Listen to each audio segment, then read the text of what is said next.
When Chen Xin opened his eyes, the knife scar across his chest throbbed faintly once more. That strike from Figureland St. Garling had nearly taken his life. Had that familiar bare paw not fallen upon his shoulder, had that cold mechanical voice not echoed within his mind, he would have long since died upon that small island shattered beneath the feet of the celestial dragons. Young master, rest for a moment, and wipe your sweat. A gentle, harmonious voice sounded by his ear, pulling him from memories back into reality. Bracing himself against the ground, Chen Xin slowly pushed himself up his thin back, already soaked through with sweat. He raised his hand to receive a clean cotton cloth, roughly wiping the hot sweat from his face. Then he leaned his back lightly against the thick trunk of an ancient tree, allowing his taut muscles to relax, just a fraction. At his side, an ethereal figure stood quietly. A breeze stirred, making the immaculate white robe flutter and rustle softly. The old man's hair and beard were completely white. His long silver hair was neatly combed, falling down to his waist. His features were simple and time-worn, yet his skin was as delicate and smooth as an infant's.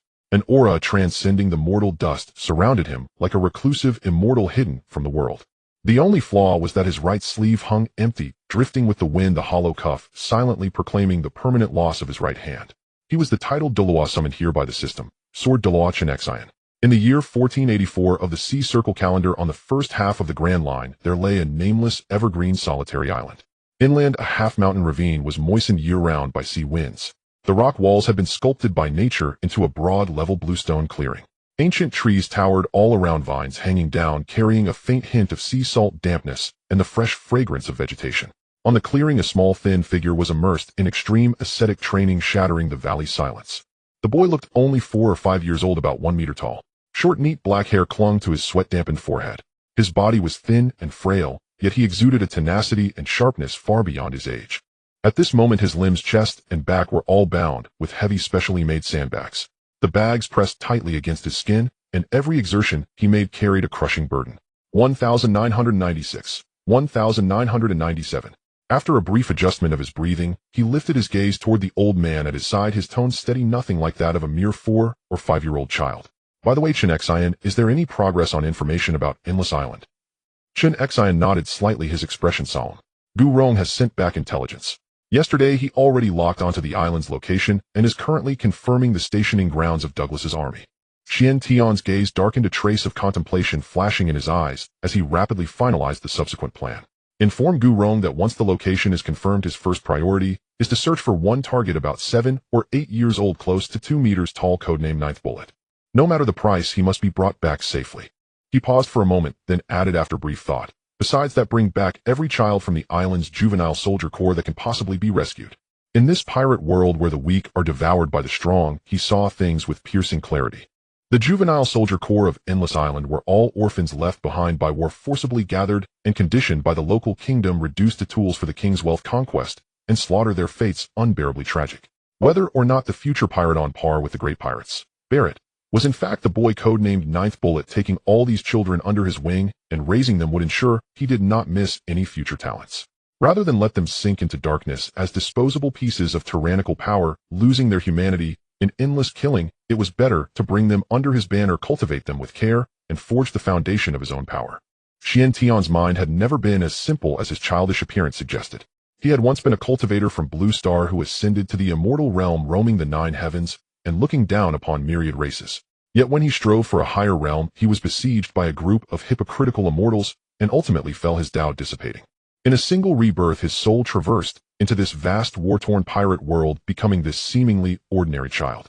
At the start of his rebirth, when his past life memories had just awakened, he was still immersed in the steady warmth of a loving father and mother, believing that after experiencing death, he had finally gained a peaceful life.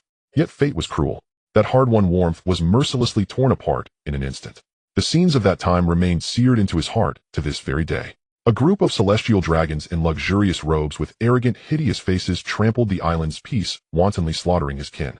Those exalted world nobles regarded common lives as mere weeds. Indifference, disdain, and cruelty manifest in full, especially when the leading celestial dragon Figureland St. Garling personally cut down his parents. The scorn and mockery in that man's eyes, utterly devoid of ripples, were like the sharpest blades stabbing again and again into Chen Xion's very soul. Young and frail as he was, he watched his family destroyed before his very eyes. With boundless fury surging in his heart, yet powerless to act, he could only stare helplessly as the tragedy unfolded. In the end, St. Garling's blade pierced straight through his chest, the biting edge nearly ending this second life. Just as he thought he would once more die and see his Tao extinguished, an unexpected turn occurred. Three figures suddenly burst into the desperate scene, breaking through the celestial dragon's encirclement. The man in the lead was tall and burly, wearing a white trapezoidal spotted hat adorned with two bare ears. A mass of thick black woolly curls crowned his head, fluffy and soft. A frameless pair of glasses rested on the bridge of his nose. A long black coat set off his straight figure, and a gentle scholarly smile graced his face. He lifted his broad paw-like hands, the flesh pads like those of a bear, and gently placed one upon the dying Chen Xin's shoulder. His warm voice dispelled the chill of death. "Little one, do not be afraid. You are safe now."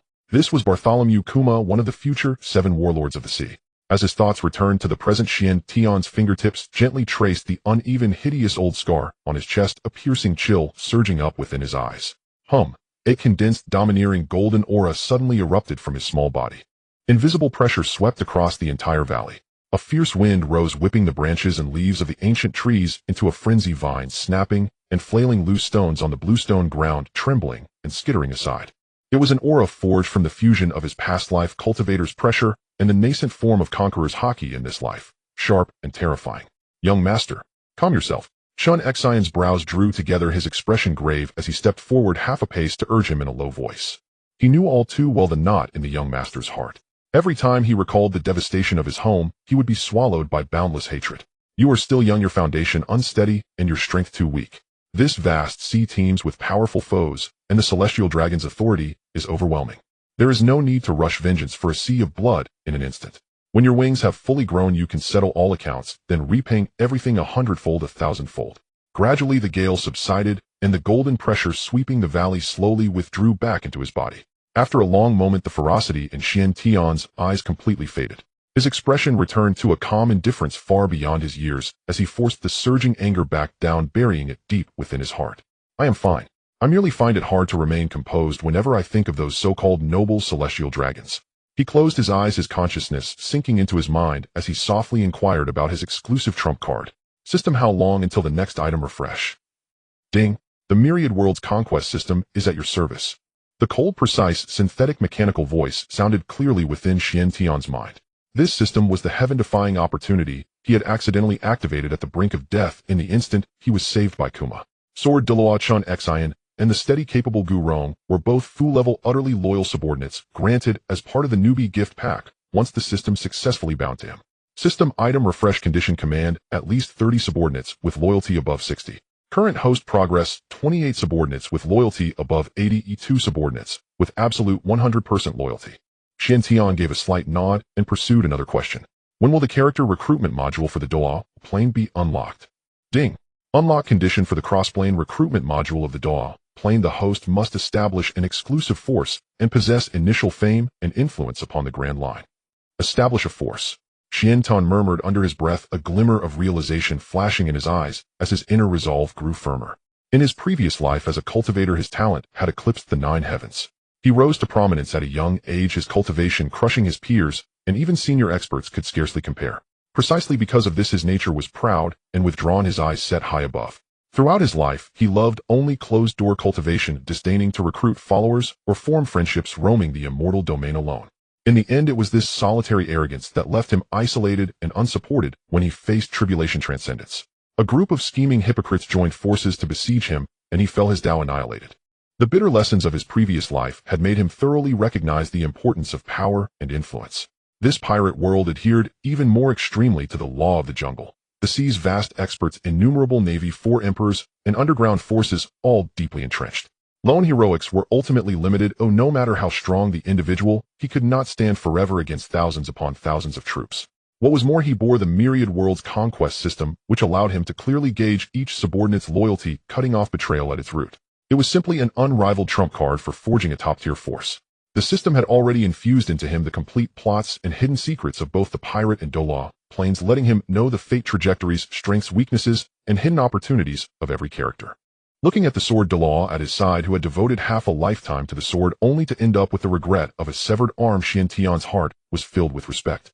Shamrock staggered back repeatedly, his sword arm trembling and numbing, his palms splitting and bleeding, the flawless divine armor cracking with fine lines, and the Conqueror's black lightning continuously dissipating his aura, showing significant fluctuations for the first time. Hearing this, a flicker of emotion flashed in Chen Xin's eyes before he smiled faintly and shook his head. Young master need not be concerned. After losing my arm in my previous life, I could still with my left-hand sword contend on equal footing with the high-ranking consecrated of Spirit Hall and even extreme Douluo without falling into disadvantage. To be redeemed by you in this life to live again and escape my former fate, I am already content. The regret of a severed arm is not worth mentioning. His words were magnanimous, yet who would truly be willing to remain incomplete for life? The faint trace of sorrow buried beneath the old man's tone did not escape Chen Xin's ears. He did not dwell on it further, instead turning to the matter of their most crucial combat strength and cultivation. How have your studies of the three-color Haki cultivation manual I gave you progressed? This world is bound by its own plane-specific rules. The Douluo soul power within you can only decrease, never increase. Every bit you expend is one bit less, and it cannot recover on its own.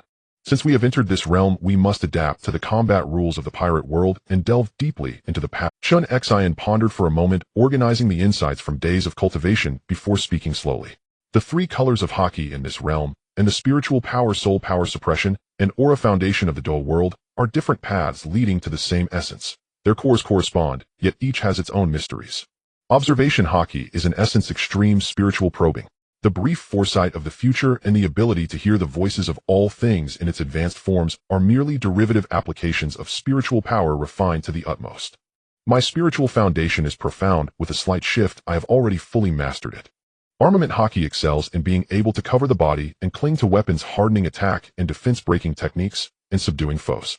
Its penetrative and defensive power far surpass soul power condensed into form. It is the most practical offensive and defensive means in this world.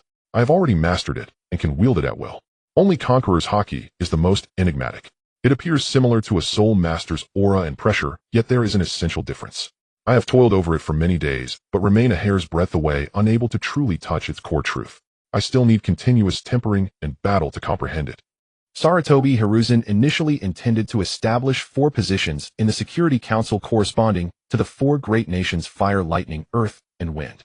He intended to target the land of water, but since it was the first major nation in the future, once you clash with powerful figures on the Great Sea and personally experience the collisions of various conquerors' Haki, you will naturally accumulate battle insights and break through the shackles.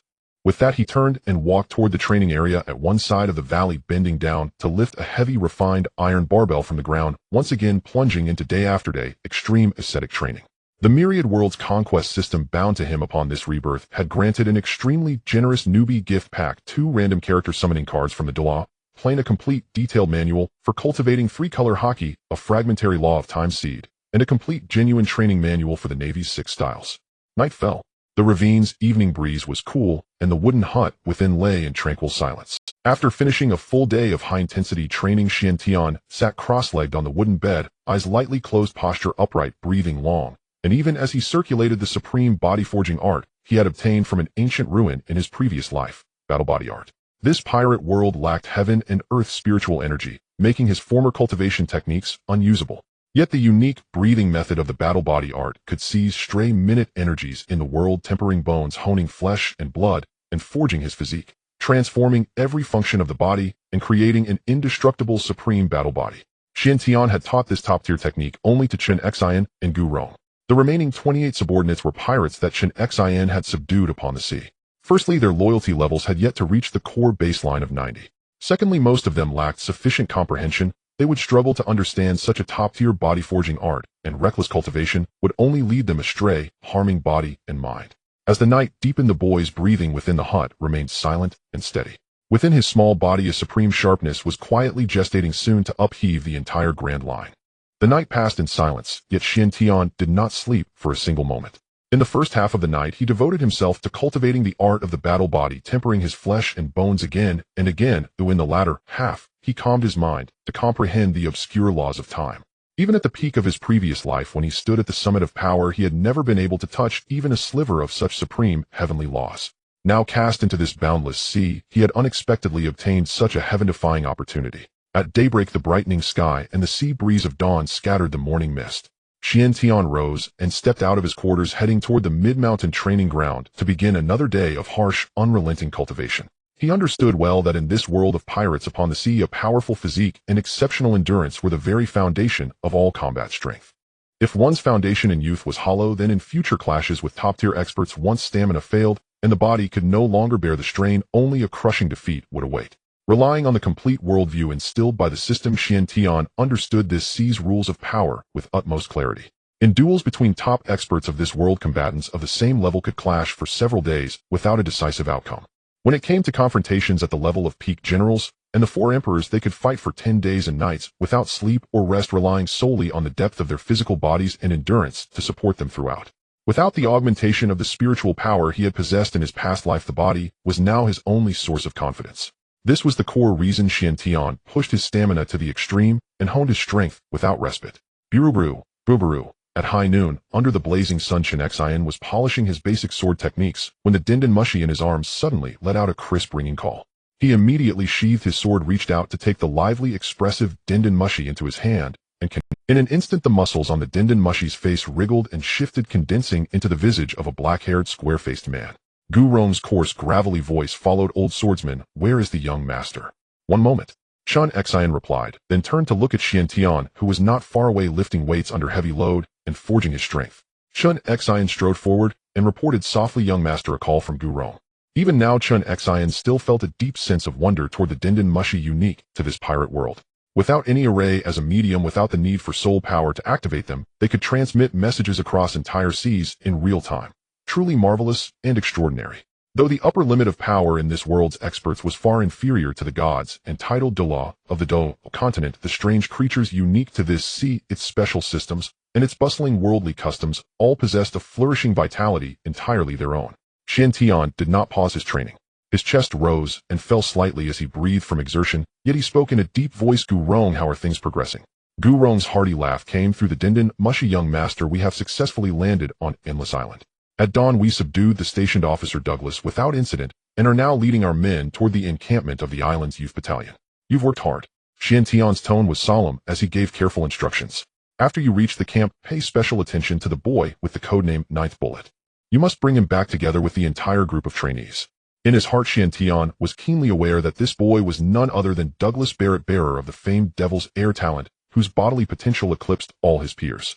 Once this youth fully matured, he would undoubtedly become an indispensable top-tier combatant under Chen Xion's command. "Rest assured, young master, I will not allow the slightest delay or mishap," Rong replied. Rong's voice suddenly turned cold. Fixing his sharp gaze on Douglas, who was driving the carriage beside him, he asked in a low tone, "How should we deal with this captured General Douglas? Shall we simply eliminate him on the spot?" At those words, the facade of calm Douglas had been forcing upon himself shattered. His face turned deathly pale, his legs went weak as he dropped to his knees, his entire body trembling uncontrollably. He pleaded over and over again, voice filled with desperation, "Spare me, my lord. I still have great value. I can gather displaced children from all over for you, and I can raise vast sums of money. I can earn belly for you all. Please, my lord, grant me my life." From the depths of his heart, Douglas feared this black-robed monster before him. At dawn, as usual, he had been leading his troops on an inspection of the camp. Over 1,000 elite soldiers, fully armed in armor and gripping blades, their defenses tight and orderly. Yet Rong, barehanded and without using any weapons or abilities, had annihilated the entire well-equipped army in the span of 10 short minutes. Over 1,000 soldiers had not been able to muster even a hint of resistance before they all fell, losing all combat capability. Such inconceivable power had completely shattered Douglas's confidence. Chen Xin listened indifferently to his pleas for mercy, plans already forming in his mind, and said casually, "Spare his life. This island will be of great use for our future arrangements. For now, just bring those youth soldiers back." To obtain various resources from within the system, one needed to exchange the universal currency of this world, belly. Keeping Douglas in control of the Endless Island outpost would allow them to turn this place into a stable source of income and a transit hub for supplies, accumulating capital for the expansion of their future forces. "As you command, young master." After ending the call, Rong narrowed his eyes at the still-shaken Douglas. His tone carried a cutting deterrence. "Put away all your petty schemes. With my abilities, no matter which sea of the East Blue you flee to or which fortress you hide in, I can easily take your head. But so long as you serve faithfully and fulfill your duties, the young master rewards and punishes clearly. He will not treat you unfairly." Yes, I will devote myself wholeheartedly and serve unto death." Douglas hastily wiped the cold sweat from his brow, then clambered shakily back onto the carriage, snapping the reins and driving the horses hard as they sped toward the youth battalion's encampment village. Before long, the carriage halted outside a dilapidated coastal village. This was the training base of the Endless Island Youth Battalion. Sarutobi Hiruzen was surprised by Senju Tobarama's keen perception. He merely mentioned the general idea of the United Nations, and the other could deduce the limits. Within moments, over 100 youths of varying builds had assembled standing in orderly ranks upon the square.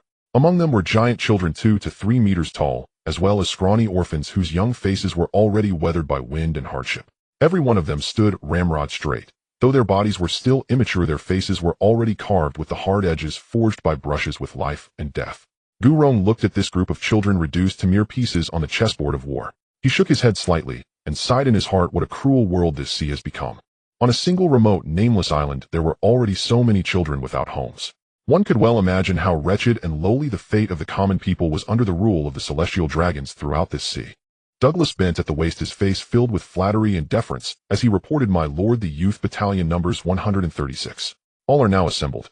Please give your orders." Chen Xin let his gaze slowly sweep across the entire formation. His voice was cold yet steady as he spoke, "Among you, who is the 9th bullet?" At the front of the formation, a burly youth nearly 2 meters tall, his physique far surpassing those of his peers, stepped out decisively. His young face was taut as iron, his posture straight as a spear as he answered crisply, reporting, "Sir, I am the 9th bullet." A rich gleam of approval flashed through Rong's eyes. It was no wonder the young master had personally taken notice of this genius. At such a tender age, his physical foundation was already so robust and solid, his talent far beyond the ordinary. His reputation was indeed well-deserved.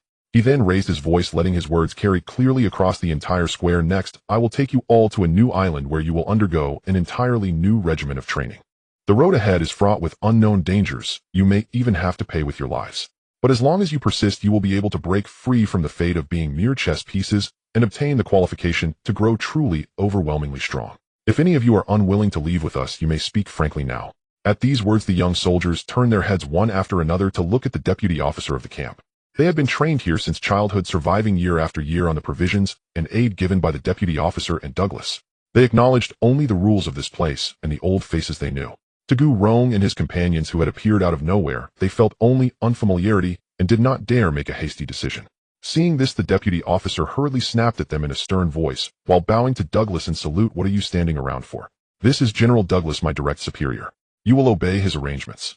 Rong took this in with a glance and felt rather satisfied. These youths had been trapped in a brutal training camp and had endured endless hardship, yet they still cherished loyalty and remembered old favors. They were not cold-blooded or numb. Such children were worth cultivating with care. "You need not worry about anyone else," Rong continued, his tone open and forthright. "Whether you stay or leave is entirely up to you. The road ahead holds deadly dangers, but also the chance to completely transform yourselves and seize control of your own destinies." After only a few breaths of silence, every youth straightened their back, their gazes turning firm and sharp. None showed the slightest sign of retreat. Having struggled on the edge of life and death for so long, they no longer feared danger. In their hearts there remained only an ultimate hunger for strength. "Good. Every one of you is worthy of praise." Rong nodded in approval, then turned to instruct Douglas, "Arrange men at once and bring everyone aboard the ship." We set out immediately. Several days of sea travel passed in a blur. Rong led his elite subordinates and the 136 youth soldiers to make landfall safely on the isolated island where Chen Xin resided. Their long procession wound through the coastal village, drawing villagers to stop and watch as they passed. The mighty column marched in formation toward the mid-mountain encampment. In the training ground where he had been calmly regulating his breathing, Chen Xin had already spread out his observation Haki, instantly detecting the many unfamiliar auras that had come ashore. His eyes snapped open as he looked toward Chen Xin, who was cultivating nearby, and said quietly, "Young Master Rong and the others have returned. Come, let us meet these future companions." Hearing this, a rare hint of joy surfaced in Chen Xion's eyes. He set down the training equipment in his hands, picked up a towel to wipe the sweat from his face, and strode quickly toward the valley entrance with Chen Xin at his side. By the time the two of them reached the mouth of the valley, Rong and his group had arrived as well. Rong and more than 20 subordinates bowed in unison, their voices loud and orderly. "Young master, you've all endured a long journey. You have my thanks." Chen Xin replied with a faint smile and a nod, then let his gaze fall upon the group of youths whose faces were filled with confusion and wariness. At last his eyes locked precisely onto the burly youth standing nearly 2 meters tall. "You are the 9th bullet?" he asked softly. The youth frowned slightly and lifted his gaze to study Chen Xin, who appeared young and slender, his eyes filled with deep puzzlement. He could not comprehend how such a seemingly immature and slight youth could command the bowing respect and devoted service of a powerhouse as unfathomable as Rong. From the extreme reverence in Rong and the others' attitude, he could nonetheless feel an inexplicable aura of authority and pressure. It left him utterly perplexed, yet he did not dare harbor the slightest trace of contempt. "Yes, my lord. My code name is the 9th bullet." The youth's young face remained taut as he answered solemnly. Xuanxin's gaze roamed over his sturdy and robust figure, his fingertips lightly resting on his chin, satisfaction gleaming in his eyes. He muttered softly, "Not bad, an excellent physical foundation worthy of being the descendant of a demon Barrett." As his words fell, he collected his expression and turned towards the group of young soldiers behind him. His voice was clear and steady, resonating in everyone's ears. "From this day forth, since you have stepped onto this island, you are under my command, Xuantian, and you are family who will walk alongside me. I will ensure that you do not go hungry as long as I have food to share. Next, I will arrange systematic training and real combat experience to pave the way for you to venture out to sea and become my core partners. However, I must tell you the truth, this path is fraught with peril." Xiantian spoke candidly, leaving no room for concealment. "Out of the 136 of you, the ones who will survive and stand firm will likely be less than 10%. If you are afraid, you are free to withdraw, or I will not make it difficult for you." He added, "I will give each of you a generous sum of belly, sending you back down the mountain to live as ordinary people in peace. I will give you 1 day to rest and 1 day to consider. Please give me your answers tomorrow." With that, Xiantian raised his hand to point at Barrett, while simultaneously instructing a lean, sharp-eyed subordinate beside him. "Rebus, you take the others to settle in and arrange their meals." "Yes, young master." Rebus replied respectfully, then led the group of young soldiers, each with different expressions and complex emotions, into the valley. Xiantian then led Barrett, Chen Xin, and Rong into a wooden dwelling deep within the valley. The hall was spacious and simple, furnished with several solid wooden tables and chairs. Xiantian casually took a seat, looking at Barrett, who stood still and spoke calmly. "Sit." Chen Xin and Rong each took their seats, skillfully preparing the tea, set boiling water, and quietly standing aside without interrupting. Barrett sat down as instructed, his brow still furrowed in confusion, his aura tense and vigilant. Xiantian observed his taut demeanor and chuckled lightly, breaking the silence first. "Are you perplexed as to why, though we have never met, I and Rong seem to pay special attention to you, as if we recognize you?" Barrett looked directly at Xuantian, maintaining a respectful yet assertive posture, his voice steady. "I truly do not understand. Please enlighten me, my lord." Xuanxin's gaze was calm, his speech neither rushed nor slow, as he slowly recounted a precise narrative of the past and future. "The 9th bullet, abandoned by your biological parents at a young age, wandering in a foreign land, adopted by opposing forces, raised as a weapon of war, trained as elite reserve soldiers. You belong to the youth soldier group under Douglas, and at the age of 7, you will soon officially join the Boy Scouts, heading to the endless battlefield, struggling to survive amidst slaughter and conquest." Every word he described hit Barrett's life and fate with pinpoint accuracy. His pupils suddenly constricted, disbelief etched across his face, and his body trembled slightly. These hidden truths about his life were so vague even to him, yet this young man before him articulated them clearly, even speaking of a future yet to come. He fixed his gaze on Xuantian, his voice low but insistent. "My lord, how can you foresee events that have not yet occurred? This is too extraordinary. I find it hard to believe." Despite the shock filling his heart, the rebellious spirit and unwillingness to submit within him remained undiminished. He silently noted this name in his heart and resolved that if the opportunity arose in the future, he would confront the legendary Roger and challenge this sea overlord directly. Xiantian met his suspicious gaze with utmost seriousness, his words resonating. "You may consider it as me being able to foresee the future. Barrett, I ask you, do you wish to follow me to become my partner, my family? Together we will hone ourselves, growing stronger step by step until we conquer this boundless sea and reach the pinnacle of the world." Xiantian truly appreciated Barrett, recognizing his inherent resilience, pure combat talent, and his deep sense of loyalty. It was precisely for this reason that he was willing to unreservedly reveal all of Barrett's fate and past to demonstrate his sincerity. Barrett remained silent for a long while before his deep voice slowly emerged, carrying an unspoken thrill, "Conquering the world. This is indeed an unprecedented challenge." At this moment, he had completely surrendered in his heart. Even if Xiantian had not revealed these future secrets, just based on his demeanor and the ambition of his subordinates, he was worthy of Barrett's trust and allegiance. The word family was unfamiliar, yet profoundly desired for Barrett, who had been alone and helpless since childhood. He looked up at Xiantian and honestly expressed his concerns. "My lord, I am still weak and have not yet embarked on the destined path of growth and transformation. Are you not afraid that I may not meet your expectations in the future?" Xuanxin's gaze was pure and sincere, his tone resolute. "It matters not. What I seek is not the future powerful demon descendant who will shake the seas. What I desire is simply the you of this moment, Barrett." After a night of restlessness, over 100 young soldiers each wrestled with their thoughts. The next morning, only a little over 10 chose to withdraw, yearning to escape the slaughter and live in peace. Xiantian did not make it difficult for them at all, keeping his promise by giving each person a settlement fee of 500,000 belly, then assigning Chen Xin to personally escort the group down the mountain to settle in a coastal village. The villagers on the island welcomed them without any objections. Ever since Xiantian and his group arrived on this island, they had repelled marauding pirates multiple times, protecting the peace of the area without disturbing the villagers' livelihoods.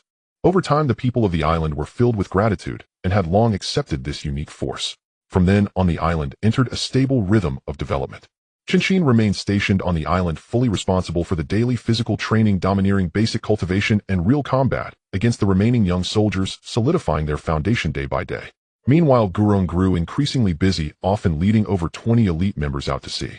He coordinated with Douglas to wage war against the other 3 factions surrounding the endless island, expanding their territory. At the same time, he traversed the East Sea, searching for gifted wandering orphans and fallen strong individuals to recruit fresh blood into their ranks. Douglas also repeatedly delivered large treasures and newly rescued young orphans to this side. In half a year, hundreds of children had been sent over, most of whom were orphans displaced by war, along with several rescued from human traffickers by Rong. Among them were various special races, including over 10 merfolk children and 2 giant teenagers, each with unique talents and extraordinary potential. For the children longing for their homeland and desiring to return home, Douglas followed Xuantian's instructions, sending people to safely escort them back. Meanwhile, those who were homeless, hungry, and eager to grow stronger stayed on the island to focus on their training. At the same time, under Xuantian's subtle guidance and hints, Douglas' ambitions quietly took root. He began to secretly plan cultivating loyalists within the army, consolidating power, gradually distancing himself from the control of his home country, intent on privatizing his military and establishing autonomy over the endless island. Time flew by, and 6 months passed in a blink. The calendar year officially changed to 1485. At noon, Xiantian was sweating in the training ground, honing his physique, when suddenly a crisp system notification echoed in his mind. Ding! Congratulations, host, on completing the task. Cultivate your faction, accumulating 100 subordinates with a loyalty rating of 60. The system item shop has been fully refreshed, and new items are unlocked.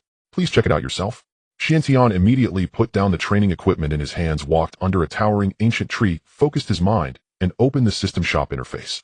The previously mostly grayed-out item list now lit up completely in the first row. Just as his gaze swept over the basic supplies, the second row of 7 slots also slowly unlocked, glowing brilliantly.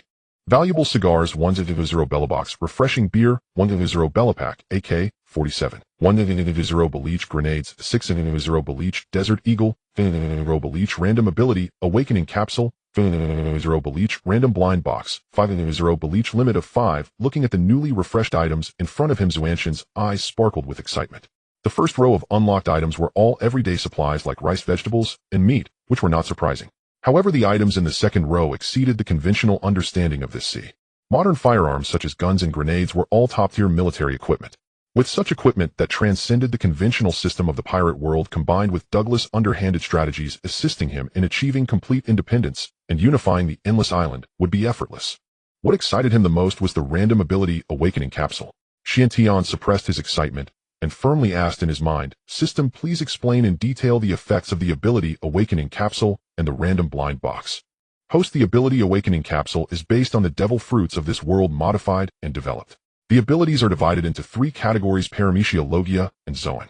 The system has eliminated the greatest drawback of the devil fruits, the weakness to seawater ability. Users will not completely lose their powers upon falling into the sea. However, due to the restrictions of this world's rules, Sea Prism Stone can still restrain ability users, sealing their powers and leaving them weak. This rule cannot be broken for now. The random blind box can yield any category of item without a fixed range, from everyday miscellaneous items to supreme martial arts, ocean-going vessels, rare combat power, summoning orders, etc. All obtained based on luck. Xiantian nodded in understanding, privately reflecting. He initially thought the Awakening Capsule was the treasure of this refresh, but it turned out the blind box was the hidden trump card, albeit limited to 5 purchases, which was somewhat regrettable. After a moment of thought, he asked again, "What is the success rate for the ability Awakening Capsule?" Replied a host, "Due to the elimination of the seawater weakness, which violates the basic rules of this world, it cannot achieve a 100% success rate. The probability of success is 50%. A 50% chance is sufficient." Xiantian smiled in relief.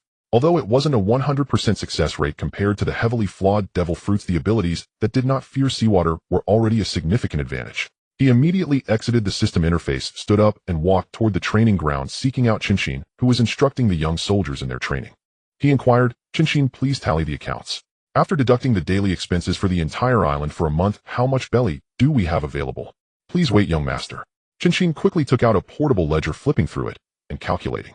After a moment, he looked up and replied, "Young master, the available balance of belly is 700 million. Withdraw 600 million belly for me, Xiantian instructed lightly. This substantial sum was entirely from Douglas' offerings over the past 6 months. He had consistently delivered large amounts of treasure and belly to the island on time each month, while also bringing in displaced children. The presence of special races like merfolk and giants added numerous new combatants to their ranks. For all the children, Xiantian always adhered to a principle of freedom, allowing those who wished to return home to be escorted safely, while those who wished to stay were all included in the training camp, well fed, and taught cultivation methods, gaining countless hearts. Chen Xin promptly brought over a heavy wooden box filled with belly and handed it to Xiantian. Xiantian accepted the wooden box, turned and returned to his dwelling, depositing all the substantial belly into the system shop without any hesitation and directly exchanged for 2 random ability awakening capsules. Ding! Congratulations, host, on using the random ability awakening capsule successfully, awakening the nature type, Ice Snow ability. Ding! Congratulations, host, on using the random ability awakening capsule successfully, awakening the mythical beast type, Bone Dragon transformation ability. This ability is incredibly powerful. The nature type is already blessed by heaven with top-tier combat strength. I didn't expect to open such a rare phantom beast seed. This ability is clearly tailored for Rong. His martial soul is a bone dragon, and looking at this ice and snow ability capsule, it might be worth asking Chen Xin whether he would like to use it. The combination of ice and snow power with the sword path should create an excellent synergy. Looking at the ability capsule he just opened, Xiantian was so excited that he kept patting his thighs. Spending 600 million berries was simply worth it. However, after the joy, he furrowed his brow and thought, no, my current financial resources are too thin. I must quickly arm the army under Douglas and unify Endless Island as soon as possible so that wealth can flow in continuously. As night fell, the hall was brightly lit. Xiantian took out the ice capsule and carefully explained its abilities and effects to Chen Xin before asking Chen Xin, do you wish to take this ice ability capsule? Chen Xin gazed down at the capsule on the table, contemplated for a long while, and finally shook his head gently, his tone resolute. Young master, I will not take it. My sole ambition is to walk steadily on the path of the Grand Sword Master. Xiantian had long anticipated this, and was not surprised at all. For someone like Chen Xin, who was obsessed with the sword path, throughout his life his only pursuit remained the long sword in his hand. He calmly inquired, if you do not channel your soul power, what level is your sword path at now? It is hard for me to judge. Without having fought against the sword masters of this world, I cannot differentiate the levels. Chen Xin focused on pondering his own strength. Although Xiantian had already clarified the rankings and corresponding strength benchmarks for swordmasters and grand swordmasters without practical combat references, he still couldn't gauge his true level. In this sea area, the swordmaster realm is divided into 5 levels: steel/soft sword, black blade, diamond break, and baki. The grand swordmaster is divided into 4 levels: iron shattering, steel breaking, dominating/cage rending, and endless nothing. Now Chen Xin could split the ocean with a single sword and sever towering mountains. The 7-kill sword summoned here with him had long been nurtured and refined into a pitch-black sharp sword. However, this sword did not belong to this realm, nor was it a renowned blade acknowledged by the world, so it was naturally not on the list. There will be opportunities for combat in the future. At that time, I will challenge them one after another. No matter how great a grand swordmaster may be, they will ultimately bow before the edge of your 7-kill sword. Xiantian knew nothing about the sword path. In his previous life, his weapon was a Fong Tian Hua Ji, which he wielded to make countless gods and Buddhas bow their heads, earning him the title of War God Xiandi. He reminded Chen Xin a few more times to tell Rong to take the time to use the Phantom Beast ability capsule upon his return, then turned and left to focus on his training. Time quietly flowed by. In the blink of an eye, it was the year 1495 of the sea-round calendar. For a full 10 years, Xiantian and his group had not slackened, diligently training and practicing each day. Douglas was responsible for the young soldier corps, which had once grown to over 2,400 members, but only a few hundred remained in the valley base, while the rest were stationed on Endless Island. 7 years ago, relying on the AK-47 and grenades exchanged from the system, plus Chen Xin leading the young soldier corps into battle, Endless Island was completely unified. Now the island was solely under the influence of Douglas faction, and there were no other competing forces. Xuanqian's system had also unlocked a large number of new products, but most of them were ordinary daily items with very few useful for actual combat. In 10 years, Xiantian had already turned 15, standing 3 meters tall with a robust physique, and his neat black short hair accentuated his chiseled features. Usually calm and reserved, once he smiled, he exuded a rebellious and charming aura. Ballet is now 18, already the chief instructor of the young soldier corps, towering 5 meters tall with a body as sturdy as a mountain, making him a living small giant. Over these 10 years, Xiantian used the laws of time, not only to restore Chen Xin's damaged right hand, but also to revert all his bodily functions back to the peak state of 40 years old, showing no signs of aging or fatigue. Today the valley was particularly lively as Rong returned on schedule from his training at sea, and Douglas also specially returned to handle affairs of governance and military. Everyone gathered in the central square, each person filled with excitement, their eyes eagerly looking towards the nearby wooden house. A few days ago, Chen Xin publicly announced that he would soon set sail, instantly igniting everyone's fighting spirit. Although the young soldier corps often went to sea for practical training, with Rong this was the first time the young master personally set sail. They had been sent here since childhood, relying on Chen Xin for food and training, and it was the young master who had given them the chance to step onto the path of the strong. Chen Xin had long become the unreplaceable belief in everyone's heart, and everyone eagerly wished to follow the young master to sea to achieve merit and showcase their skills. Before long, the door of the wooden house slowly opened. Chen Xin was dressed in a luxurious robe of black and gold, firmly gripping the Fong Tian Hua Ji rewarded by the system. This halberd measured 4.4 meters in length and weighed 380 pounds, standing tall and surveying the crowd. He raised the Fong Tian Hua Ji high above his head, his voice booming like a bell as he shouted, "Brothers, today I officially established the War Heaven Temple. From now on, all of you are disciples under the War Heaven Temple. Set sail with me, conquer the seas, and dominate this entire world. Roar, roar, roar. Follow the young master. Long live the young master. Long live the War Heaven Temple." Everyone in the square roared in unison, and even Chen Xin and Rong couldn't hide their excitement, raising their arms and shouting, their voices echoing throughout the valley. As soon as he finished speaking, Douglas led a few people to carry out a brand new red flag. The flag was embroidered with a golden palace, and above the palace a powerful character for war stood out. The group, filled with excitement, raced towards the pier. Ding! Congratulations to the host for successfully establishing a personal faction, unlocking the Douluo Dimension Passage. System task issued: spread the name of the War Heaven Temple within 3 months, reaching the standard of some fame. Failure to complete the task will permanently close the recruitment passage of the Douluo Dimension. Chen Xin boarded the giant ship docked by the shore, the Shenlong. This large ship cost 10 billion berries exchanged from the system, measuring 1,000 meters in length and 300 meters in width. With 5 levels of decks, the ship was entirely gilded, with the bow intricately carved into a lifelike golden dragon head. The hull was wrapped in thick steel plates, and the spacious deck could accommodate 800 or 900 people without feeling crowded, exuding an extraordinary aura. Standing on the deck after hearing the system prompt, Chen Xin let out a long breath. After lying in wait for 10 whole years, he finally welcomed the opportunity to complete the task. As long as he made a name for himself in the open sea, he could unlock more powerful beings from the Douluo Dimension to come to his aid. On the shore, Zit looked on with reluctance and anticipation, raising his head to gaze at Chen Xin on the ship. "Young master, may I be allowed to follow you for escort?" After 10 years together, Douglas had sincerely regarded Chen Xin as his sole young master. Over these years, all the profits from managing Endless Island were fully submitted to Chen Xin. Whenever powerful pirates attacked, and the forces under him could not withstand, Chen Xin would always send help in a timely manner. 5 years ago, Chen Xin even rewarded him with an ability capsule of an ancient animal type that was not afraid of seawater, the Velociraptor form, allowing his strength to leap qualitatively. Chen Xin allowed him to practice the Conqueror's Haki and the Navy's 6 styles together with Chen Xin and the others, and now its combat power was on par with an average Navy Rear Admiral. After several more years of hard training, reaching the level of an elite Rear Admiral would be effortless. Chen Xin looked at him with a calm tone and patiently advised Zid, "If you go to sea with us, who will guard the headquarters of Endless Island? The heavy responsibility of guarding the rear can only be entrusted to you." Chen Xin secretly rejoiced that he did not allow Rong to kill Zit directly back then, which was truly a wise choice. Among the over 2,000 subordinates, the one who was most loyal to him, having reached the level of a diehard supporter, was surprisingly Douglas, who had been forced to surrender back then. Zit was top-notch in both governance and business, using the rare products exchanged from the system to establish a stable trade route on the island, attracting countless overseas forces to specifically come to the island for procurement, bringing in a continuous flow of wealth. Chen Xin, who had restored his right hand and returned to his peak, was now in high spirits, unlike his previous gloom. He advised Zit, "Your burden is heavy. Be sure to safeguard our foundation.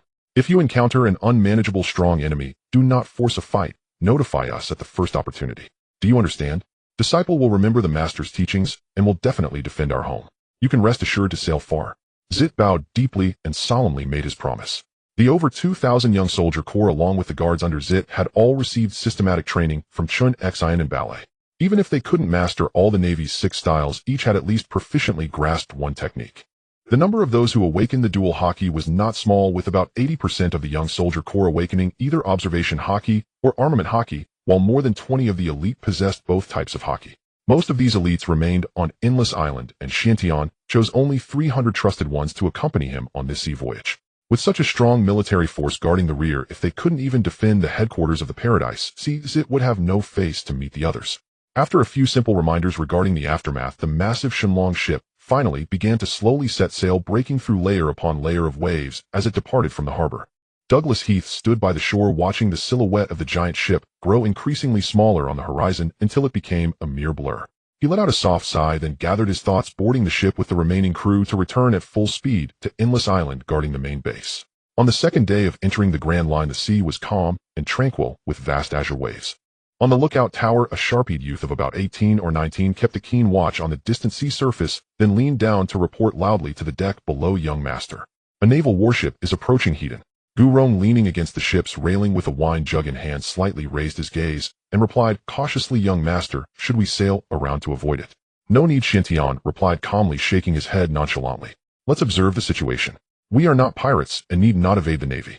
He squinted slightly, gazing into the distance at the iconic dog-headed warship, already guessing the identity of the... Recently, while browsing the newspaper, he learned that the renowned naval hero Vice Admiral Karp had once again resolutely refused the world government's promotion to admiral and remained in his position as Vice Admiral, living freely. In the blink of an eye, the two ships were less than 100 meters apart, both coming to a steady halt. Chen Xin and his party stood at the bow, their gazes solemnly assessing the imposing figure across from them. The man wore a dog-headed naval cap and a pure white justice cloak, exuding an imposing aura, none other than Monkey D. Karp. Karp's brow furrowed slightly as his sharp gaze swept across the hundreds of figures on the Shenlong's deck. Everyone was clad in camouflage uniforms and wore standard military caps, disciplined and formidable, clearly not a typical pirate crew. When his gaze fell on Rong, the tension in his brow suddenly eased, and he burst into hearty laughter. I was curious who possessed such a luxurious and grand ship. It turns out to be the famous bounty hunter Bone Dragon Rong. Vice Admiral Karp, we are merely sailing in an orderly manner and are not pirates. It is rather rude of you to stop our ship without cause, Rong retorted, pouting slightly, his tone low with a hint of displeasure. Karp seemed unfazed by his attitude, maintaining a carefree demeanor as he laughed heartily. Seeing so many people on board, I mistook you for a pirate crew. These are merely the family guard team under my young master. It is quite normal for him to have escorts while traveling at sea. Rong pointed to Chen Xin beside him and took the initiative to introduce. For the past decade, he had roamed the seas hunting pirates to exchange for bounties from the navy. Having single-handedly defeated a notorious pirate with a bounty exceeding 200 million berries, the name Bone Dragon had gained some notoriety across the seas, and because of this, Karp was particularly familiar with him. Family. Karp's expression darkened slightly, a hint of confusion and regret in his eyes. Hey kid, I have tried to recruit you into the navy several times to walk the path of justice, yet you have always declined, and now you choose to join a private family. Hey little brat. He continued, shifting his gaze to the young but steady Xuantian, his tone casual yet inviting. Why not bring Rong and the others along to join the navy and help maintain the peace of the sea? Preposterous. A cold voice suddenly rang out. A youth of about 18 or 19 stepped forward, tall and imposing at 6 meters, with a muscular physique that dressed in a neat camouflage uniform and a military cap adorned with a 2-stripe 3-star shoulder insignia. He exuded a chilling aura. He respectfully asked Xuantian, young master, I am Captain Noah, requesting to engage in battle. Approved. Chen Xin replied calmly, nodding slightly. He secretly anticipated that the rare ice ability capsule he had obtained years ago had indeed been bestowed upon Noah. After 10 years of honing and development, along with meticulous guidance from Chen Xin, this person's strength was already worth a try. At that moment, while the two conversed, an unnoticed news seagull perched atop the ship's sail carrying a bag. At this moment, its eyes glimmered as it quickly took out a small transponder snail, meticulously recording the standoff at sea, preparing to spread this unique confrontation across the 4 seas. Seeing Noah's fighting spirit, Karp not only did not get angry, but rather a look of deep appreciation crossed his eyes as he laughed heartily. You're young, yet your presence is remarkable, a truly rare talent. Kazan, you go and spar with this young brother for a while. The youth standing behind Karp raised his head in response. At this time, Kazan was merely in his 20s, having joined the navy for just 3 years. He wore a white vest paired with a dark blue shirt, standing nearly 6 meters tall with a posture that was upright and full of vitality, lacking the laziness of his future self. He was currently training alongside Karp on the ship, accumulating practical experience. You want me to go? All right. Kazan stepped forward, his expression calm and composed. Noah, unwilling to delay, instantly gathered intense cold air in his palm, condensing a translucent chilling ice arrow that shot through the air, aiming directly at Kazan. You're also an ice-type ability user. Kazan's eyes widened slightly, not daring to be careless. He quickly formed a solid ice shield in his palm, securely blocking the oncoming ice arrow. Bang! The ice arrow shattered with a resounding crash, the piercing cold air exploding outwards, and the tremendous impact forced Kazan to involuntarily take a step back. At that moment, he completely retracted any underestimation, his expression solemn as he regarded his opponent seriously. Ice block, violent beak. Cold air surged around Kazan as he raised his hand, summoning a giant bird made entirely of ice, with sharp claws glistening, rushing towards Noah, standing on the surface of the sea with a howling cold wind. Faced with this fierce move, Noah did not dare to slack off, his feet firmly spread apart as he grounded his stance, unleashing extreme cold energy that surged into the sky, instantly engulfing the area. Extreme Ice Mountain. A heavy layer of ice rapidly coalesced around him, swiftly stacking into a towering and solid ice mountain, protecting him securely. The surface of the sea beneath them quickly froze, forming a solid battlefield of ice. Boom! The ice bird crashed violently into the ice mountain, instantly exploding into countless tiny ice crystals that fluttered through the air. The towering ice mountain trembled slightly, shedding only a few ice flakes, its main body remaining steadfast and virtually unscathed. What a hassle, Kazan murmured with a slight frown. With both of us being ice-type users, we mutually restrain each other, making it impossible to gain the upper hand. As his words fell, he leaped high, landing steadily on the frozen surface of the sea, his hands gathering cold, instantly forming two giant ice spears several meters long, their icy shafts exuding a bone-chilling cold. Ice block, two-pronged spear. The dual spears, enveloped in fierce wind, sped through the air and struck powerfully against the ice mountain. This time the attack was even more powerful. Although it still failed to shatter the main body of the ice mountain, it forcibly stripped away a large chunk of the heavy ice layer. It's my turn. Noah instantly dispelled the ice mountain defense, bringing his hands together to gather power as the extreme cold energy surged wildly, freezing the air around him. Ice Soul, divine light. Whoosh! A dazzling beam of icy aurora shot out from his palm, lowering the temperature of the surrounding space as it passed, instantly freezing even the sea breeze, charging with devastating cold energy straight at Kazan. In that moment of crisis, Kazan's observation Haki went into a frenzy, his body enveloped by an overwhelming sense of danger. Not good. At the critical moment, he had no time to evade, his body instantly elementalized, transforming into a mass of cold ice energy to avoid the lethal strike. Boom! The aurora beam exploded, completely shattering Kazan's elementalized ice form, scattering ice fragments across the sea. Moments later, the scattered ice crystals slowly gathered and reformed, with Kazan's figure re-emerging, though a trace of fresh blood already trickled from the corner of his mouth, his complexion slightly pale, clearly having suffered significant internal injury from the powerful attack. At such a young age you can develop your fruit ability to such a terrifying degree. Truly remarkable. Carp suddenly appeared before Kazan, his eyes shining with admiration as he looked at Noah. Then he spoke invitingly. Kid, are you interested in joining the Navy? I assure you promotion to Vice Admiral within 10 years. Not interested. Noah coldly rejected, leaping high into the air, looking down at Carp below, his fighting spirit soaring. I have long heard of the naval hero Iron Fist Carp's reputation. Today I shall see whether your Iron Fist is harder or my ice is more resilient. Ice and snowstorm. In an instant, the temperature of the entire sea area plummeted dramatically, a blizzard swirling down, with fine snowflakes landing on the sea and ice surface instantly condensing into sharp ice spikes densely covering the area. The moisture in the air was completely frozen, with even the breath of the crowd turning to white frost that fell like rain, a bone-chilling cold enveloping the scene. Kazan retreat back to the ship. Carp's expression slightly changed as he solemnly instructed Kazan behind him. Kazan had only recently joined the Navy, training under Zephyr for just a few years. Although he possessed a top-tier freezing fruit, his mastery of it was far from that of Noah, who had trained under Chen Xin since he was 8 years old. After 10 years of refining, Noah's power had reached an extremely high level, with a solid foundation and proficient techniques. In contrast, Kazan had only been enlisted for 3 years and had never received systematic training in Haki and fruit development. Even with his extraordinary talent, it would be difficult to fully grasp the fruit's power in such a short time. At this moment, his strength was only comparable to an ordinary vice admiral, clearly outmatched by Noah.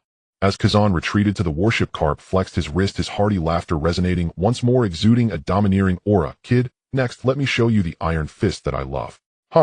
Before his words had faded, his right hand was instantly shrouded in a thick layer of dark-armed Haki, his legs slightly bent as he gathered strength, the ice surface vibrating slightly under his feet as he suddenly leaped into the air, unleashing unparalleled force towards Noah. The extreme chilling aura was completely isolated by Carp's overwhelming armed Haki, unable to invade his body in the slightest.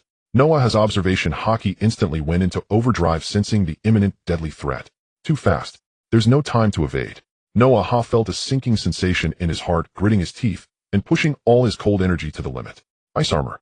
A thick and dense layer of icy armor instantly covered his entire body, firmly protecting his vital areas. Boom!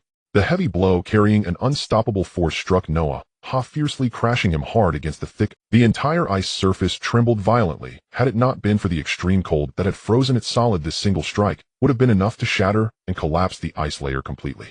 The ice surface suddenly collapsed, shards of ice scattering everywhere. Damn! Noah struggled on the broken ice, painfully crawling out of the sunken ice pit, his head spinning and his eardrums buzzing. He raised his hand to wipe his mouth, spitting out a mouthful of phlegm mixed with blood, and lifted his eyes to look at Karp across from him, genuine fear and seriousness finally appearing in his gaze.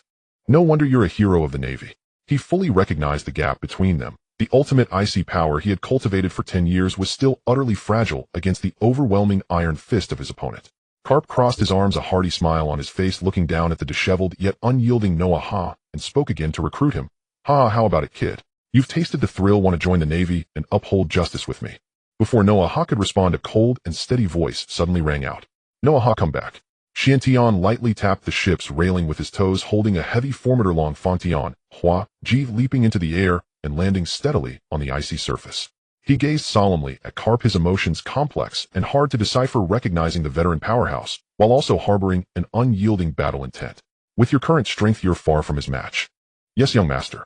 Upon hearing this, Noah immediately retracted his battle intent, saluting seriously. Then, without hesitation, he leapt back onto the deck of the Shenlong ship, standing at attention.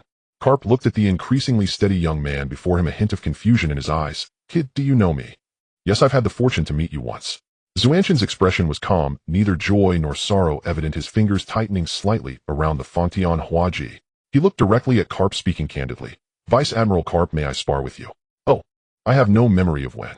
Before Karp could finish his sentence, a vast and overwhelming golden pressure suddenly swept across the area, awakening like a slumbering lion, the domineering aura crashing down upon the opposing warship.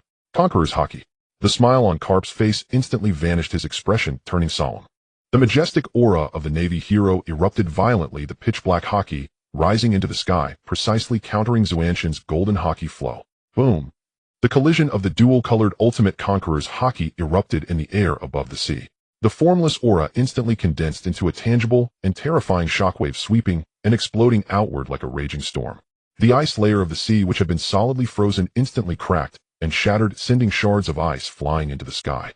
Below, the sea churned violently, lifting towering waves, shaking the entire sea area. On the Navy's warship, besides a few deeply rooted high-ranking officers, the other ordinary sailors couldn't withstand such a top-level pressure, their eyes rolling back as they collapsed to the ground, fainting en masse. In contrast, the situation on the Shenlong ship was entirely different.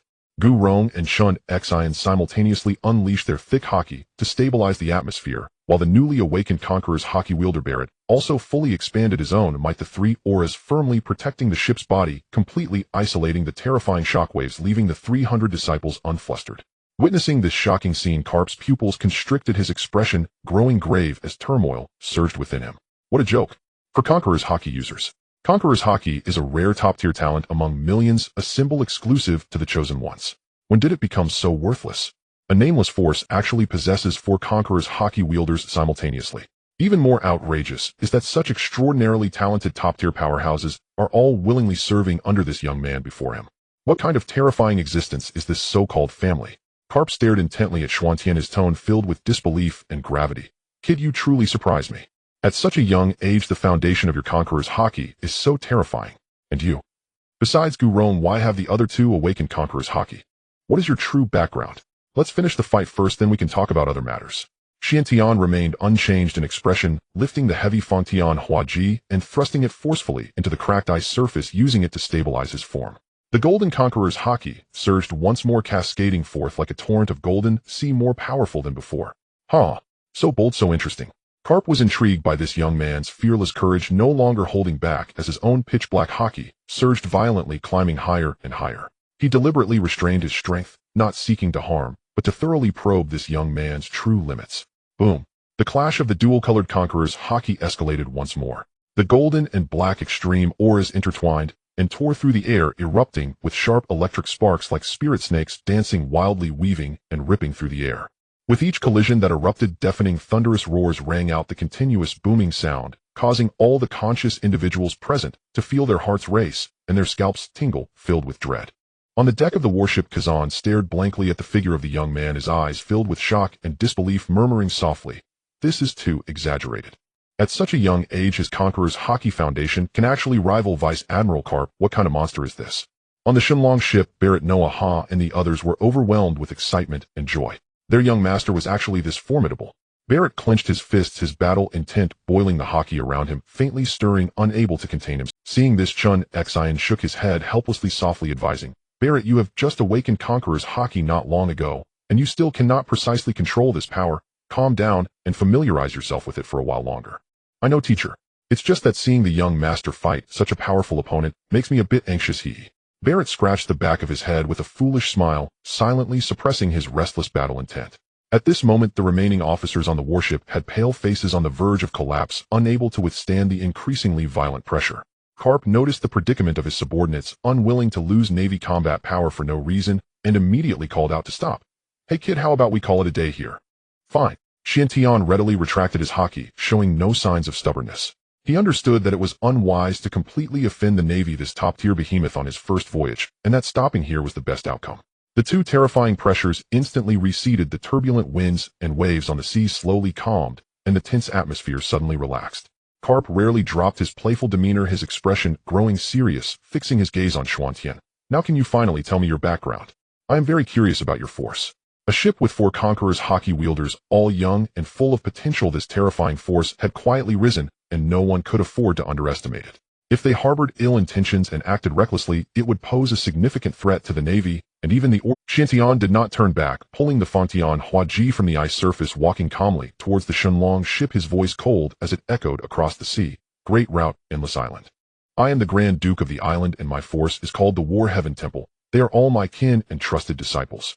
Endless Island. Karp was momentarily taken aback, stroking his chin in contemplation, then suddenly realizing, I heard a few years ago that the island, which had been plagued by constant warfare, was completely pacified and unified by a man named Douglas. I didn't expect that in just a few years such a terrifying force would emerge there. War Heaven Temple. What a magnificent... In an instant he reverted to his usual carefree demeanor, picking his nose and casually flicking a booger into the sea, nonchalantly muttering, whatever their origins, just report it honestly, and let that old man Kong worry about it. After finally enjoying a few days of leisure, I still want to have a good vacation. A few days later at the Navy headquarters in Marineford, the atmosphere in the highest conference room was solemn and oppressive. An elderly man wearing a marshal's cloak sat at the head of the table with yellow-brown skin, a signature mountain-shaped white beard, and a stern and dignified face. He was the current Navy Admiral, Steelbone Kong. His gaze swept over the many high-ranking Navy officers below, his voice grave. Let's hear your thoughts on this emerging force, the War Heaven Temple. The ice-type duel between Noah Ha and Kazan that day, along with the clash of Conqueror's Haki between Xuantian and Karp, was fully recorded by the News Seagull's telephone bug, spreading across the entire sea in just a few days. The 4 seas trembled, and all forces were shocked. An emerging force actually possessed 4 Conqueror's Haki wielders, all young, and with boundless potential, truly overturning everyone's understanding. At the right-hand seat, a strategist named Sengoku, draped in a general's coat and wearing frog-eye glasses with a braided beard, spoke, first, his tone calm and rational. Admiral, this force is not a pirate group. They have never engaged in pillaging or provoking the world order. Moreover, Endless Island is not a member of the world government, and they have not violated any laws. We in the Navy have no legitimate reason to deploy troops to suppress or hold them accountable.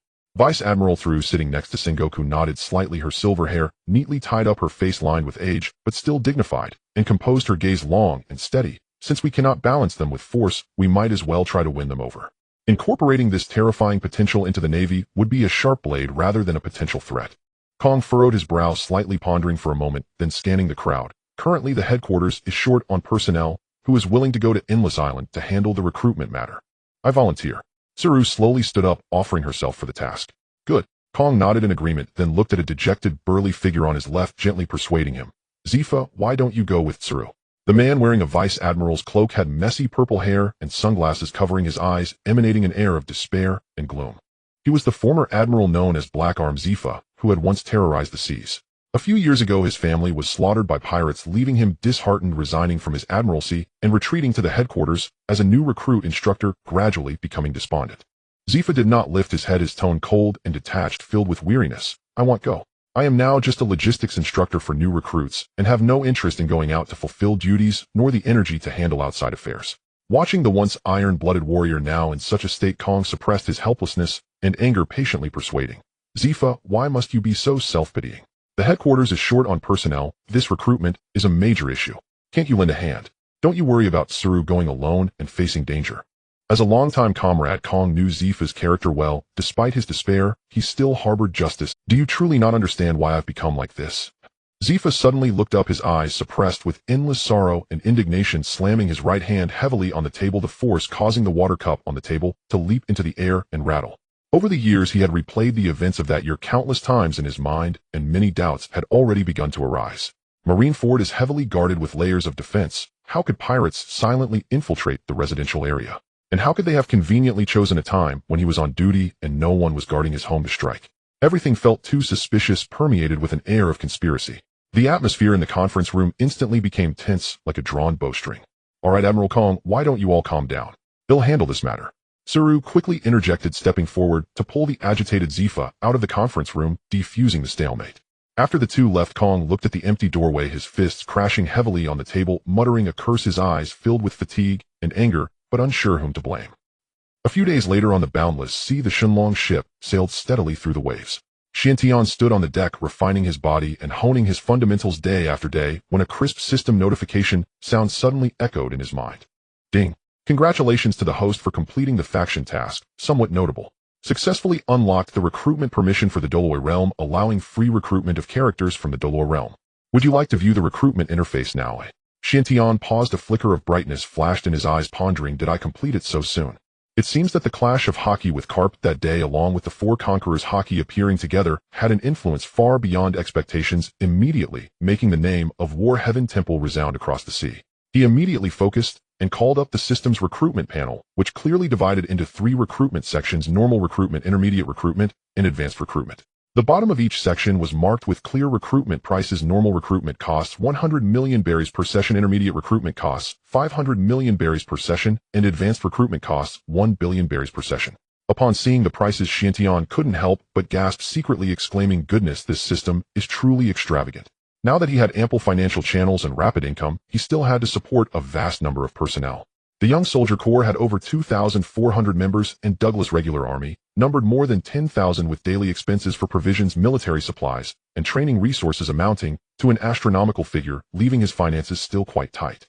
He then asked in his heart, system, how are these 3 recruitment levels specifically divided according to character strength? Host, please note, in the Douluo realm, spirit masters of rank king and below correspond to normal recruitment. From rank king to rank Douluo corresponds to intermediate recruitment. From rank saint to deity corresponds to advanced recruitment. The recruitment timeline is unlimited. All summoned characters will have their complete life memories automatically instilled by the system, adapting to the current worldview with no memory gaps or identity flaws. Xuanxin's heart suddenly became clear, instantly comprehending the past events. No wonder when Chen Xin and Rong were first summoned to this realm, they often fell into a trance, sighing with melancholy, their brows always shadowed by an inescapable gloom. It turned out that the two had long understood their fate, knowing their ultimate end would be to perish in the grand and tragic battle of Jialing Pass. Suppressing his thoughts, Xiantian stepped out of the room and found Chen Xin managing the affairs aboard the ship. He inquired, Chen Xin, how much usable funds do we currently have on the ship? Chen Xin lowered his gaze, slightly mentally counting the supplies and belly reserves brought for the voyage. After a moment, he replied in a deep voice, young master, this time at sea height has prepared 2 billion belly for us. Coupled with our own reserves and subtracting daily losses, we currently have a total of 4 billion belly available, sufficient to cover all expenses for the coming months without affecting the fleet's operation. In that case, take 4 billion belly to my room. I have other uses for it, Xiantian instructed mildly. The monotony of the recent voyages had led him to meticulously plan the next steps. He planned to clear out the 15 accumulated system blind boxes in one go today, and then use the funds to conduct several dimensional recruitments, with the remaining funds being used to draw ability capsules. The young soldier group accompanying him on this voyage had members as young as 13 or 14, and the oldest barely reached 20. After 10 years of rigorous training and practical combat, everyone had honed their physique foundation and temperament to the peak for their age, ensuring a solid and stable foundation perfectly timed for a mass enhancement of strength and breakthrough of realms. These ability capsules were just the opportunity they needed to break through their shackles and transform into. Just as Chen Xin was moving several heavy wooden boxes filled with belly out of the room, Xiantian suddenly reminded him, Chen Xin, a few old acquaintances from the Douluo realm will be arriving shortly. Please inform Rong to prepare for their reception together. Upon hearing this, Chen Xin suddenly paused, his breath catching slightly, and his eyes instantly sparkled with extreme excitement and anticipation. He had been stranded in this unfamiliar sea for 10 years, Although the years here were stable, the young master was benevolent, and his colleagues were harmonious. He had firmly established himself. However, as a former acquaintance from Douluo, the prospect of reuniting with old friends was an immense joy. He quickly stepped forward, his tone betraying his eagerness. Young master, could you tell me in advance who is coming? I can't be certain for now.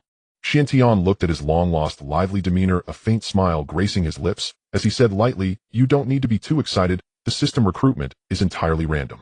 Those coming may be former members of the Spirit Hall. Upon hearing this, Chen Xin showed no sign of resistance or displeasure. Instead, he laughed heartily, his eyes clear and bright. Rest assured, young master, I understand. In their past lives, they served their respective masters, fulfilling their duties based on differing stances. Thus, there were no eternal grudges. The past had long since faded with the wind. During these 10 years, Chen Xin often analyzed the past grievances of the Douluo realm, with Chen Xin and Rong clearing the fog for them and illuminating the truths of the world. Over time, the two had completely changed their preconceived notions about the Spirit Hall, growing dissatisfied with Tang San's hypocritical dual standards as depicted in the book, having seen through the rights and wrongs of the past. Chen Xin looked at the enlightened and relieved Chen Xin, feeling warmth surge in his heart.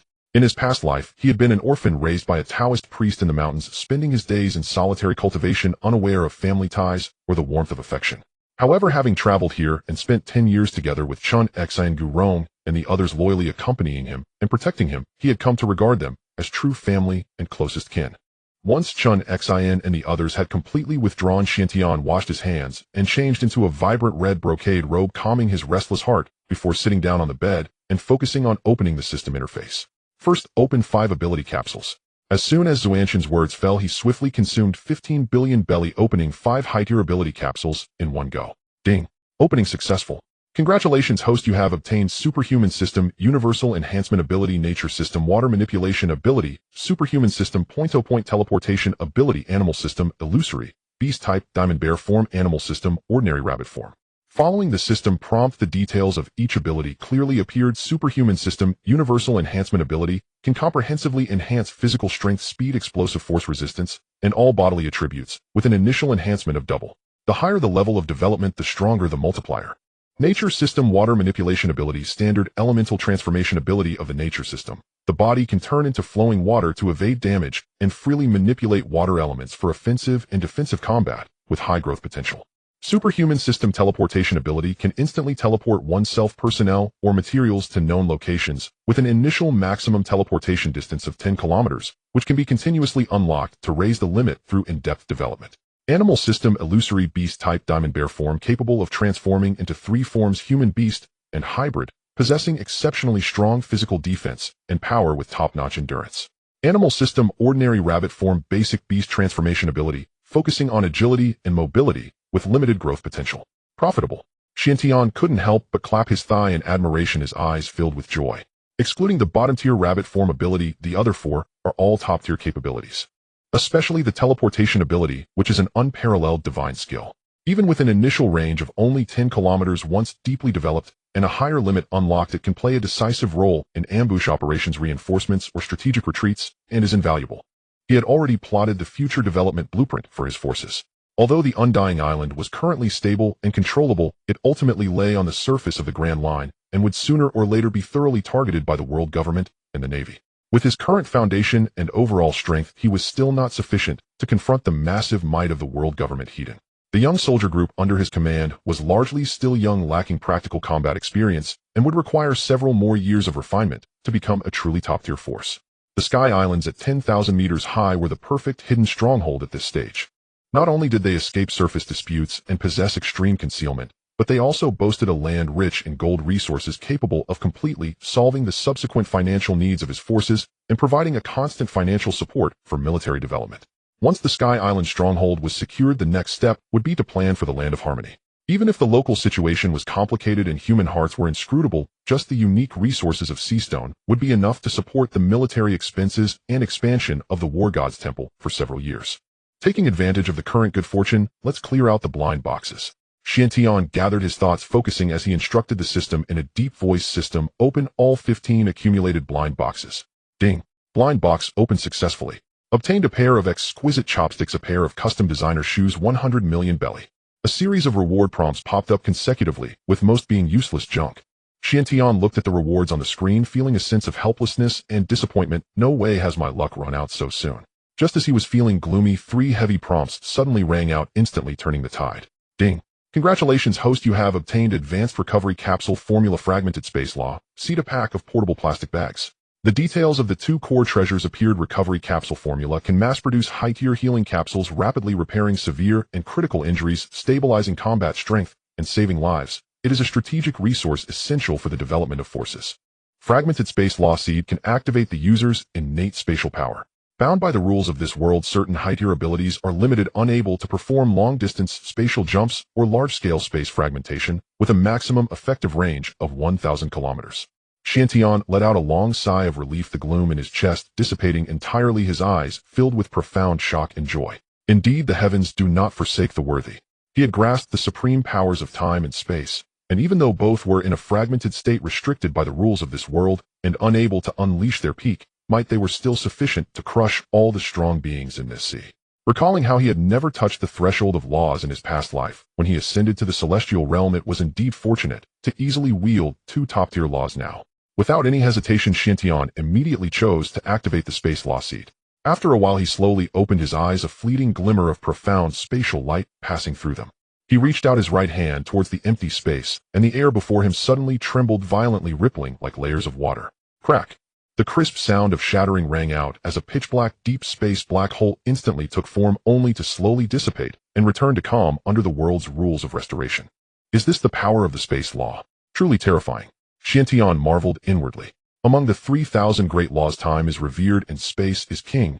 This is no empty boast. Even the fragmented power of space is so domineering. If it were in a complete form, it would be capable of overturning heaven and earth, traversing the seas. After contemplating and comprehending for half an hour, once he had thoroughly stabilized the spatial power he had just acquired, Chen Xin turned his gaze back to the system recruitment interface, his eyes shining with brilliance. System initiate 2 intermediate dimensional recruitments and 1 advanced dimensional recruitment. Ding. Intermediate recruitment successful. Congratulations, host, for recruiting Shrek Academy Soul Sage, Immovable King Zhao Wujin, and the Imperial Master of the Heaven Do Empire Theoretical Master Yu Xiaojing. Ding. Advanced recruitment successful. Congratulations, host, for recruiting Spirit Hall title Douluo Ghost. Swish, swish, swish. 3 figures suddenly flashed, appearing in the room, each with distinct breaths and imposing auras. The first figure was as sturdy as a mountain, resembling a humanoid fortress with neatly cut black hair, sharp brows that stood upright, and cold, intimidating eyes radiating a daunting authority. It was the immovable king, Zhao Wujin. The second figure was slender and elegant, with a slightly pale complexion, donned in a gray robe, black hair streaked with a few strands of frost white, exuding a warm and translucent aura brimming with knowledge. It was the first theoretical master of the Dou continent, Imperial Master Yu Xiaojing. The last figure appeared eerie and sinister, with skin as pale as paper, high cheekbones, sunken eye sockets, and a face that was gaunt and cold. A faint chill of ghostly energy surrounded him, making him seemingly unapproachable. It was the top-tier title Douluo from the Spirit Hall Ghostly Demon. Chen Xin looked at the 3, feeling a mix of emotions. Zhao Wujin was physically strong and boasted top-tier combat power, while Ghostly Demon had strange movement techniques and excelled in ambush tactics. Both were indeed top-notch combatants, highly useful, which made him particularly pleased. Only Yu Xiaojing made him feel a bit helpless. Countless jokes about him from his past life flooded back, breaking through to a level 30 soul master, at 50 invincible in theory, but lacking in practice, and leveraging luck to ascend to the divine realm. Various memes circulated widely, evoking laughter. Meanwhile, the system automatically infused the 3 with their life experiences, grievances from Douluo, the rules of this world, and the situation in the sea. The 3 felt as though they had lived again, instantly comprehending the cause and effect. After exchanging glances, they all bowed and knelt on one knee, their attitudes respectful and sincere, chanting in unison, "Thank you, young master, for granting us a new life. We vow to serve you faithfully, unwavering for life. You may all rise." Chen Xin raised his hand lightly, his tone calm. "You all go out first and find Chen Xin and Gu Rong to familiarize yourselves with the rules and situations of this world. I will further arrange your duties later." The 3 responded respectfully and withdrew from the room. Inside, Chen Xin looked at the 500 million belly remaining in his account and decided not to continue expending it. Instead, he opened the system's latest Force Task panel to review the next phase of objectives.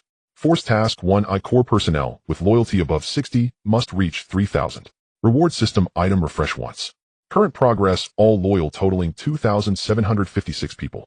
Force Task 2: accumulate the recruitment of 10 characters from the Douluo realm.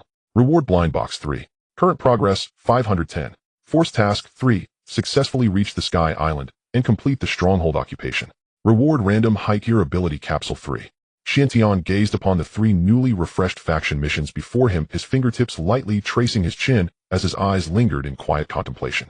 The Sky Island itself poses no great challenge, but to ascend to its 10th ascend-meter altitude one must wait for an undersea volcanic eruption to thrust forth a colossal sea column piercing heaven and sea riding its ascending torrent to reach the island. He silently reviewed his current strength, a faint sigh stirring within his heart. Though he had already mastered the pinnacle of spatial law, he remained but a novice. Its higher domains, such as interdimensional traversal, still lay beyond his grasp. Were he to command high-tier spatial teleportation, or unlock an extraordinary ability capsule akin to Golden Lion's power to levitate all things, he could soar unimpeded across sky and sea, bypassing terrain and celestial constraints entirely, needing neither to await volcanic fury nor rely on fleeting natural currents. No haste. Xiantian slowly shook his head, quelling his inner impatience, and resolved inwardly, first advance steadily with our current agenda. Only after this expedition to the North Sea concludes shall we turn our attention to establishing a foothold on the Sky Island. Having stilled his thoughts, Xiantian strode out of the cabin onto the deck. A gentle sea breeze brushed his face, the horizon stretched wide and unobstructed. Far ahead, Chen Xin stood at the ship's prow, quietly briefing Zhao Wujie, Xiaojiang, and Gui Mei on the world's power factions, the Haki system, and the Navy's codes of conduct. The three newly recruited Douluo masters wore expressions of profound astonishment, clearly awestruck by this vast ocean and its utterly novel system of cultivation. Barrett, issue orders immediately, summon all platoon commanders and above to assemble on deck. The Youth Legion of the Zhantian Divine Temple's 1st Regiment was now fully structured, 300 elite warriors organized into 3 companies of 100 each company divided into 3 platoons, and each platoon into 3 squads, hierarchical, disciplined, and rigorously ordered. Its military rank system was equally precise and authoritative. Barrett served as chief instructor and division commander, holding the rank of brigadier general, overseeing martial cultivation and combat refinement. Chen Xin served as army commander and chief of staff, directing grand strategy and overall operations, bearing the rank of major general. Rong assumed the post of deputy army commander and chief of combat operations, commanding frontline tactics and deployments, also awarded the rank of major general. Within moments of the order, 15 officers of varying ranks stood assembled before Xiantian in perfect. This officer corps was remarkably diverse, not only comprised of human men and women, but also 2 towering giant clan warriors over 10 meters tall, their colossal frames exuding raw earth-shaking might, and 2 humanoid soldiers retaining distinct fishman traits, bodies hardened by generations of oceanic life, unmatched in aquatic endurance and mastery. Yet the most striking figure among them was a 5-meter turtle warrior of the Gui clan, crowned with thick, coiled ox. His race shared origins with Kaido, the legendary apex being, endowed at birth with prodigious vitality and terrifying physical strength, unrivaled stamina, regenerative capacity, and brute force with limitless potential. Xuantian's gaze swept across the assembly before he drew forth 2 distinctly different fruits and placed them side by side upon the table before him. One was the previously acquired Omni Enhancement Ability Capsule, lustrous, serene, its spiritual energy subtly contained; the other, a rare devil fruit he had seized years ago during his campaigns. A fusion-type fruit, its surface etched with eerie spiraling patterns and radiating a uniquely uncanny aura. Barrett. Xiantian lifted his gaze toward the young chief instructor beside him, his tone calm, yet imbued with unwavering gravity. This Omni Enhancement Ability Capsule amplifies every aspect of the physical body: strength, speed, resilience, endurance, doubling baseline capabilities at initiation, with further ceilings determined solely by your own cultivation and insight. The other is the fusion fruit, the very power destined for you. 2 paths lie before you. Choose wisely. Barrett's frame trembled slightly as he lowered his eyes to the 2 treasures upon the table, falling silent in solemn deliberation. The fusion fruit promised bizarre, ever-evolving power, an elite-tier trump card coveted by countless aspirants. Yet deep within him burned an unyielding martial pride, refusing to tread the path of preordained fate. Moments later, Barrett raised his head, his eyes ablaze with resolve, as he replied, voice low and steady, "Young master, I choose the enhancement capsule. Though the fusion fruit is formidable, I seek to forge my own path, to test whether pure absolute bodily enhancement can transcend destiny itself, and rival the man who surveys the seas from above." Very well. Since this is your true will, I honor it. Xiantian gave a slight, approving nod, satisfaction glinting in his gaze. He himself harbored reservations toward devil fruits. For his core disciples, unless an ability proved overwhelmingly transcendent, he preferred cultivation of innate physique and awakened abilities, free from the inherent vulnerabilities of fruit consumption. Over the past decade, his subordinates had scoured realms far and wide, amassing 11 devil fruits of varied types, more than sufficient to sustain future expansion. Next, Xiantian produced 2 additional ability capsules and addressed the assembly. Here are a natural-type hydro-control capsule and a paramecia-type teleportation capsule. I have already detailed both abilities' upper limits and battlefield applications. Hydro-control excels in naval warfare. Offense defense and elemental evasion. Teleportation specializes in strategic repositioning, logistics, and precision reinforcement. Weigh your aptitudes carefully and volunteer freely. No coercion required. As for the rabbit-type ability capsule, of limited practical utility, he simply stored it away in his system inventory, leaving it unmentioned. And the top-tier mythical Zoan-type diamond bear ability, he had already chosen its ideal bearer. After prolonged discussion and mutual assessment, Lifia, the third company commander, stepped forward voluntarily, selecting the hydro control ability for its seamless synergy with naval and unit-level combat. At just 18, Lifia stood 2 meters tall, her skin sun-kissed wheat gold from years of rigorous military discipline, her posture upright, athletic, and fiercely poised. Her dark green camouflage uniform accentuated her lithe, powerful silhouette, commanding, spirited, and perfectly attuned to the fluid grace and overwhelming force of natural-type hydro control. Without hesitation, she stepped forward, took the capsule, and swallowed it whole. Closing her eyes, she centered herself, feeling the surge of nascent aqueous energy within, while faint mist began to coil softly around her form. Once she stabilized her breath, Chen Xin turned his gaze to the remaining teleportation capsule, and seeing no volunteers step forward, asked plainly, "No one claims the teleportation capsule?" Zhang Tianxiong, the deputy regiment commander, stepped forward, fist pressed to chest in salute. "Young master, our entire legion consists of frontline warriors. We favor abilities that directly amplify combat prowess and enable decisive charges. Our hearts beat for battle, not support roles. Teleportation does not align with our nature." Indeed, this youth legion had been forged over 10 years of relentless trial, fearless, ferocious, and devoted wholly to martial confrontation. Naturally, they held auxiliary strategic abilities in lesser regard. Chen Xin smiled wryly, offering no insistence. "So be it. Destiny cannot be forced. Barrett, Lifia, you two shall immerse yourselves in mastering your new powers, exploring their depths and applications. Should any questions arise, approach me, or Chen Xin, or Gu Rong, without hesitation." In truth, he regarded this teleportation capsule as vastly more valuable than either hydro control or enhancement, its strategic supremacy unmatched. Had he not already attained mastery over supreme spatial law, he would never have revealed such a tactical god-tier artifact, the ultimate ace in the deck for territorial expansion and campaign execution. Just then, soft footsteps approached from behind. Chen Xin arrived with Yu Xiaojing, Zhao Wujia, and Gu Mei. Yu Xiaojing hesitated briefly before stepping forward, bowing deeply, his voice tinged with humility and earnestness. "Young master, I dare ask, might this teleportation capsule be granted to me?" Since arriving in this world, and hearing Chen Xin and Gu Rong expound upon its oceanic power systems, Haki, and devil fruit laws, Yu Xiaojing had been profoundly shaken. He knew full well his frail physique and lack of frontline combat aptitude rendered offensive abilities useless to him, whereas teleportation, with its unparalleled utility in coordination and strategic oversight, perfectly matched his identity as a theoretical master and chief strategist. "Lao Gang, you wish for this ability?" Chen Xin murmured instinctively, invoking the affectionate online epithet bestowed upon him in later eras. Yu Xiaojing paused, then relaxed with warm, genuine amusement. "Lao Gang it is. My years do run long after all. No matter. I lack skill in close quarters combat. Teleportation better serves my role in command coordination and administration. I humbly beg your consent, young master. Since it suits you, take it." Chen Xin handed him the capsule with a smile, utterly indifferent to its rarity or strategic worth. Turning next to Zhao Wujia, who stood flustered and expectant, he declared clearly, "Zhao Wujia, I happen to possess a mythical Zoan-type diamond bear ability capsule. Its essence resonates with your spirit and physical constitution. Will you accept it?" Zhao Wujia snapped his head up, eyes blazing with incredulous joy. Never had he imagined receiving such an elite opportunity so soon, arriving empty-handed, having yet earned no merit. Overwhelmed, he dropped to one knee. "This servant thanks young master for your boundless grace." "Rise," Chen Xin gestured gently upward, voice easy and warm. "Among us all are kin. Formality need not bind you." Having finished his instructions, he turned to Chen Xin. "Compile and transmit our Haki cultivation system, the Navy's 6 forms, and my battle body manual to Yu Xiaojing. As Douluo's foremost theoretical master, let him study them deeply, seeking synthesis between these two worlds' cultivation frameworks to devise a refined lineage-specific path." Yu Xiaojing possessed peerless theoretical acumen, gifted at integration and innovation. Chen Xin intended precisely to harness that brilliance to perfect the Zhantian Divine Temple's cultivation system. For an entire month thereafter, the Shenlong ship sailed steadily along the Grand Line, crossing the desolate windless calm belt, before finally entering the North Blue.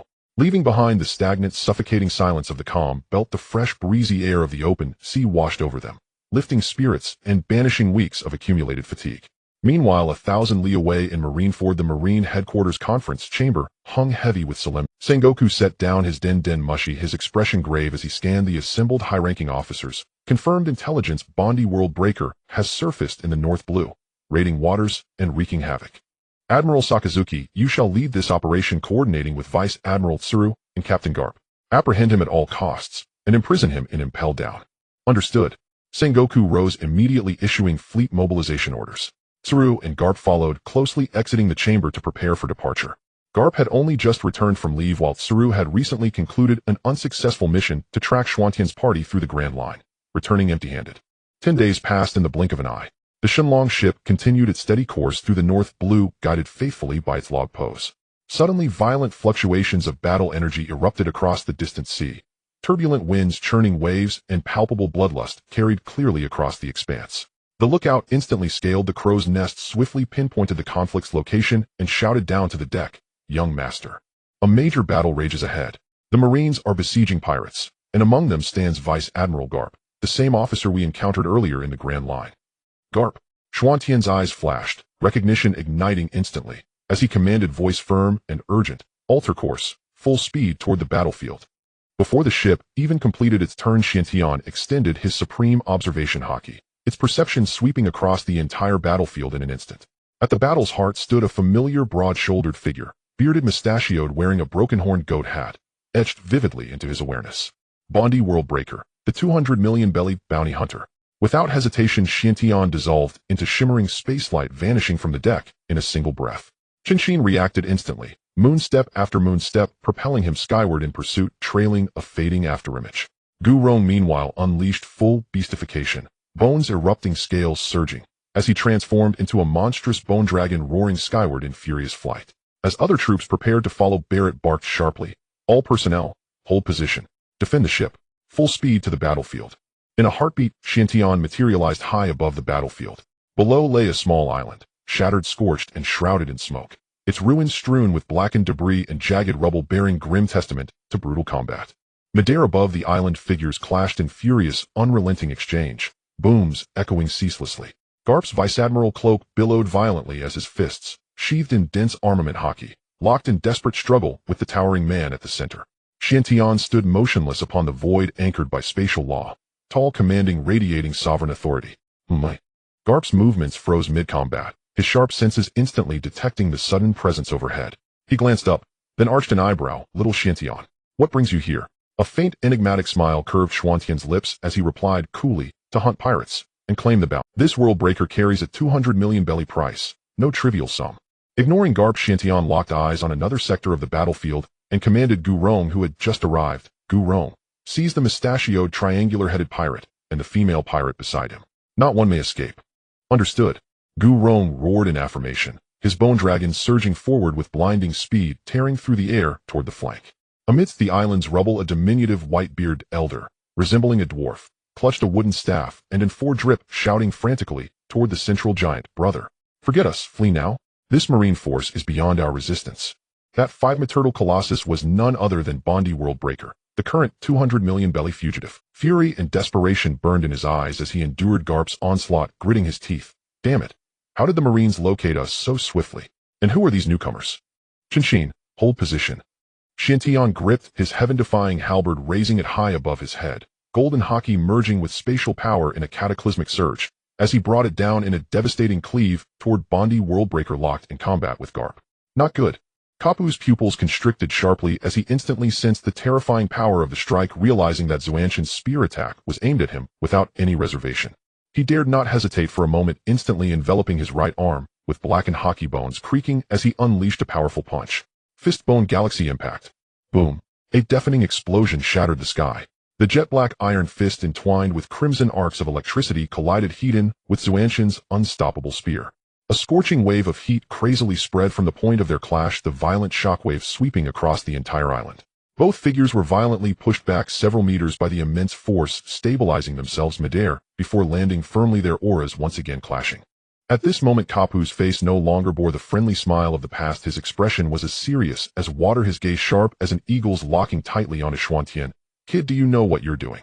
Xuantian, holding the spear, lightly tapped the ruins beneath him, his demeanor calm and composed, raising a hand to point at the beleaguered Bondi Wald, speaking confidently. I told you I came here to kill pirates for the bounty. What a big mouth. A voice of authority and coldness suddenly reverberated across the battlefield. Unbeknownst to when Sengoku had already arrived at the center of the battlefield midair, his Buddha-like aura unfolding slowly, his expression extremely solemn. Do you know that obstructing the Navy from executing their duties and interfering with the capture of notorious criminals alone gives us the right to apprehend you on the spot? Shantian raised his gaze towards the Marine Admiral, before him a glint of cold mockery flickering in his eyes, unafraid of the overwhelming might. So it's Admiral Sengoku of the Navy. His posture was upright, his aura imposing, each word resonating. I hunt down the most vicious pirates. What is wrong with that? Furthermore, I am not a pirate. I am Xuantian, the Grand Duke of the Endless Islands. I asked the Navy headquarters to recognize my identity and refrain from slandering me. Young master. At that moment, Barrett led a group of captains and commanders stepping through the air with perfect moonwalk techniques, instantly gathering at Xuantian's side, their aura fierce battle intent boiling, ready to engage. Shantian raised his hand and lightly waved an invisible force of space, quietly spreading, wrapping around Noah and the others, allowing them to stand firmly midair. Then he calmly instructed, Barrett, go deal with Wald. Space-type ability. Witnessing this scene, Sengoku and Kapu's pupils constricted, simultaneously exchanging glances, both faces filled with shock, exclaiming in unison.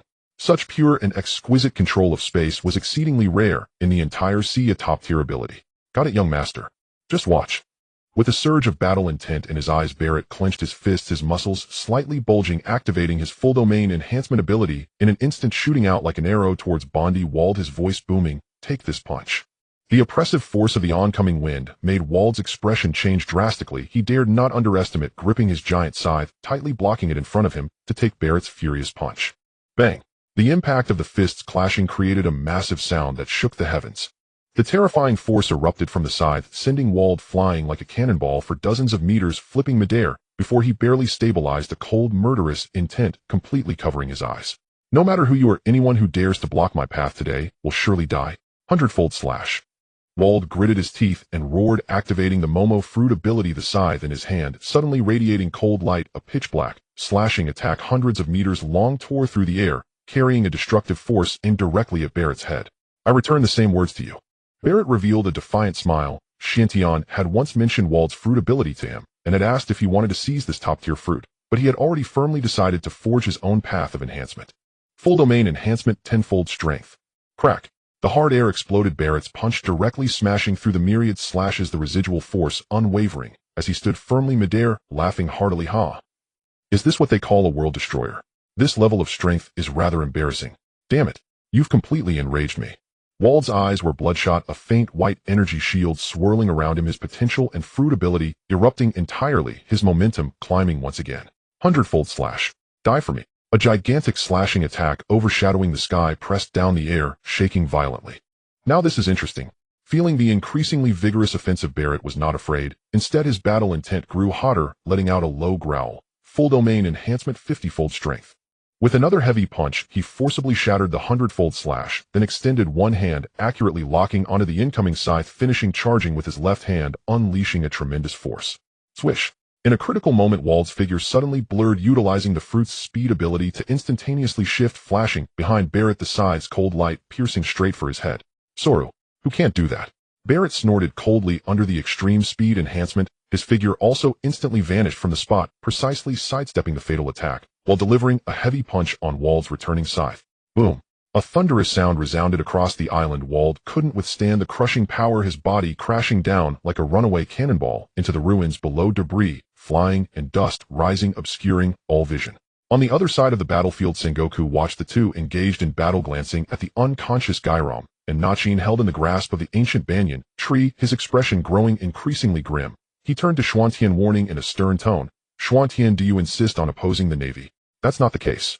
Shantian shrugged, his tone turning completely cold, retorting with unwavering composure. We are clearly helping the Navy eliminate pirates. How can that be called opposition? Do you mean to say the Navy will stop us from eradicating evil? You're simply quibbling. Sengoku was momentarily speechless from the retort, his face darkening, stating gravely, the Navy upholds absolute justice, eliminating pirates. There is no need for outsiders to meddle. Nonsense, absolute justice. Xuantian's expression suddenly darkened, a cold light appearing in his eyes as he angrily rebuked, stop using such grandiose rhetoric to suppress me. Today I will definitely kill Wald and his group. If you are not satisfied, you are welcome to try. This kid is truly arrogant and rude, utterly unaware of the heights of heaven and depths of earth. Before Sengoku could speak again, Kapu could no longer hold back. His pitch-black Haki surged, his moonwalk erupting, carrying a tremendous punch straight towards Xuantian. Since no one has taught you the rules, let me teach you today. I too would like to experience the noble righteousness of a marine hero. Dustheart's eyes widened, instantly stepping through the air to block in front of Xuantian, drawing the black Chisha sword from his back. Sword energy, soaring sharpness revealed. With a sweep of his long sword, a snow-white sword intent hundreds of meters long burst forth, tearing through the airflow. Sword peak emergence. The chilling sword pressure bore down. Kapu dared not be careless, forcibly halting his forward momentum, twisting his waist violently, crossing his arms to protect his chest, the dense Haki fully covering him, the dark barrier as solid as gold. Boom. The sword intent crashed into the Haki barrier. An earth-shattering explosion erupted in all directions, the violent aftermath sweeping across the entire island. The surrounding ruins flattened, and the nearby Navy warships rocked violently, the sea surging with towering waves. As the smoke cleared, Kapu stood firmly in midair and scathed, his eyes filled with shock, a top-tier swordsman. Before he could finish speaking, Kapu's calf suddenly gathered strength, his figure retreating again, rapidly closing in on Dustheart, his iron fist carrying a destructive force, crashing down, fistbone galaxy impact. A chilling sense of danger engulfed his mind as he sensed the impending attack. Dustheart's expression grew serious. Twisting his wrist, he unleashed the Chisha sword, once more a scarlet blade slicing through the air, causing ripples in the space it passed through, hinting at a tearing state. Killing intent exposed. The fist and sword clashed fiercely once again. The terrifying energy aftermath swept through the island, breaking every remaining tree in half, causing them to crash down. The Navy warships 100 meters away trembled violently, the Marines on deck turning pale and unsteady. What level of power is this? Is this really a combat capability that humans can control? Is this the peak confrontation of top-tier powerhouses? It's terrifying. The Navy soldiers on the warship looked on in horror, gazing at the two figures suspended in midair, their faces filled with disbelief. On the other side, Wald, who had been continuously defeated and suppressed throughout the battle, had already developed a strong sense of fear in his heart. He sneakily glanced at his anxious brother Benjak beneath the ruins, his heart in a state of panic, completely giving rise to thoughts of retreat, secretly calculating an escape route. Dare to be distracted in battle. How much do you look down on me? Barrett keenly detected the flaw and instantly flashed to Wald's side, his right hand fully covered in black Haki, his power surging 30-fold, unleashing a thunderous wind as he smashed towards Wald's head. Full domain enhancement, 30-fold strength, shattering fist. A deathly pressure suddenly enveloped him, Wald's soul nearly escaping. With no time to evade, he activated his ability, covering his head with Haki, desperately defending, 10-fold defensive enhancement. Boom. A solid punch struck directly at his forehead. The extreme impact instantly shattered his defenses, Wald's body crashing into the ground, deeply embedding into the ruins, dust billowing up, forming a murky mushroom cloud. Brother. From a distance, Benjak witnessed the horrific scene, tears streaming down his face, crying out. As the dust slowly settled, Wald lay in the pit, his helmet shattered, blood streaming down his head, his condition. He suddenly leaped up from the bottom of the pit, his eyes crimson and frenzied, completely losing control of his emotions, roaring in fury. Damn it. I will kill you. I am the world destroyer, Bondi Wald. How could I possibly be defeated? Xuantian, this ends here. Sengoku's face turned extremely grim upon seeing this. He shouted sternly, Bondi Wald's value is special. He cannot fall today. You must stop immediately. The Navy can overlook today's events. If you insist on acting recklessly, don't blame me for personally taking action to arrest all of you. Oh, threatening me. Xiantian shrugged indifferently, his eyes showing no fear, his tone apathetic, yet filled with undeniable resolve. Barrett, kill him. Understood. Barrett grinned, looking down at the enraged Wald with disdain, speaking flamboyantly. I'm not playing with you anymore. Our young master has lost patience, so just go die peacefully. Full domain enhancement, 30-fold speed. 40-fold strength, meteor strike. Whoosh. Barrett transformed into a stream of crimson light akin to a meteor from the heavens, descending at a speed that left only an afterimage, arriving directly above Wald in an instant. Boom. An extreme roar shook the heavens and earth. Wald's massive head exploded in an instant, blood and flesh flying everywhere. The notorious world destroyer perished on the spot. In the next moment, Xuantian's figure flashed in the air, appearing above the corpse, raising his hand to unleash pure spatial power. Spatial isolation. An invisible spatial barrier instantly took shape, completely isolating Wald's corpse from the surrounding battlefield, setting it apart in this realm. Immediately after, he quickly retrieved dozens of fruits of various shapes and types from the system space, evenly placing them around the corpse. Time acceleration. A white light wave enveloped the entire isolated area, the flow of time accelerating suddenly, quietly, inducing unknown changes. Beside him, Barrett could not suppress his inner anxiety, asking in a low voice, "Young master, can it succeed?" "It's hard to say, we just need to wait for the result." Xuanxin's gaze was tightly fixed on the isolated area, filled with anticipation. This was a new attempt he had conceived after deep contemplation. In the rules of this world, when a devil fruit user falls, the power of the fruit randomly attaches itself to an ordinary fruit in the world, completing its rebirth. If so, can we utilize spatial power to isolate the area, and then use time acceleration to induce the fruit's rebirth carrier artificially? During the previous month's journey, Yu Xiaojiang had diligently researched the ability system and rules of this world, refining this theory, and during their journey to the North Sea, they had already anticipated encountering Wald, making this one of their core objectives. Just as the words fell within the isolated area, a normal apple among the dozens of fruits suddenly stirred. Strange and profound purple patterns gradually surfaced and spread, wrapping around the fruit, exuding a unique, mysterious aura. It worked. Witnessing this scene, Xiantian and Barrett both lit up with excitement, unable to contain their exhilaration, exclaiming softly. Xiantian gently hooked his fingers, securely capturing the newly sprouted momo fruit in his hand. He carefully examined the mysterious purple patterns swirling on its surface, and confirming that the fruit had completely reborn with no damage, casually stored it in his system backpack for safekeeping. Immediately afterwards, he waved his hand, collecting all the scattered fruits on the ground without leaving a trace.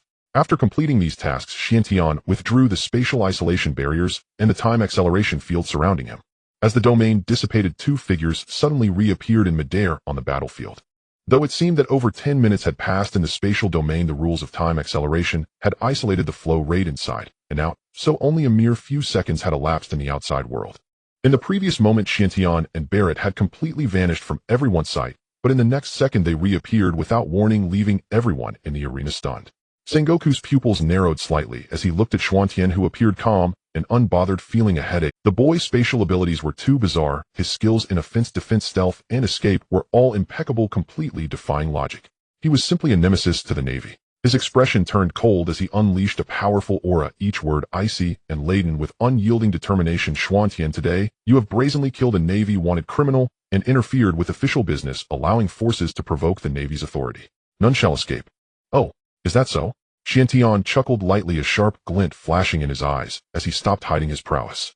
Suddenly, a pure, brilliant golden aura erupted from within him, transforming into layers of rippling waves that swept in all directions.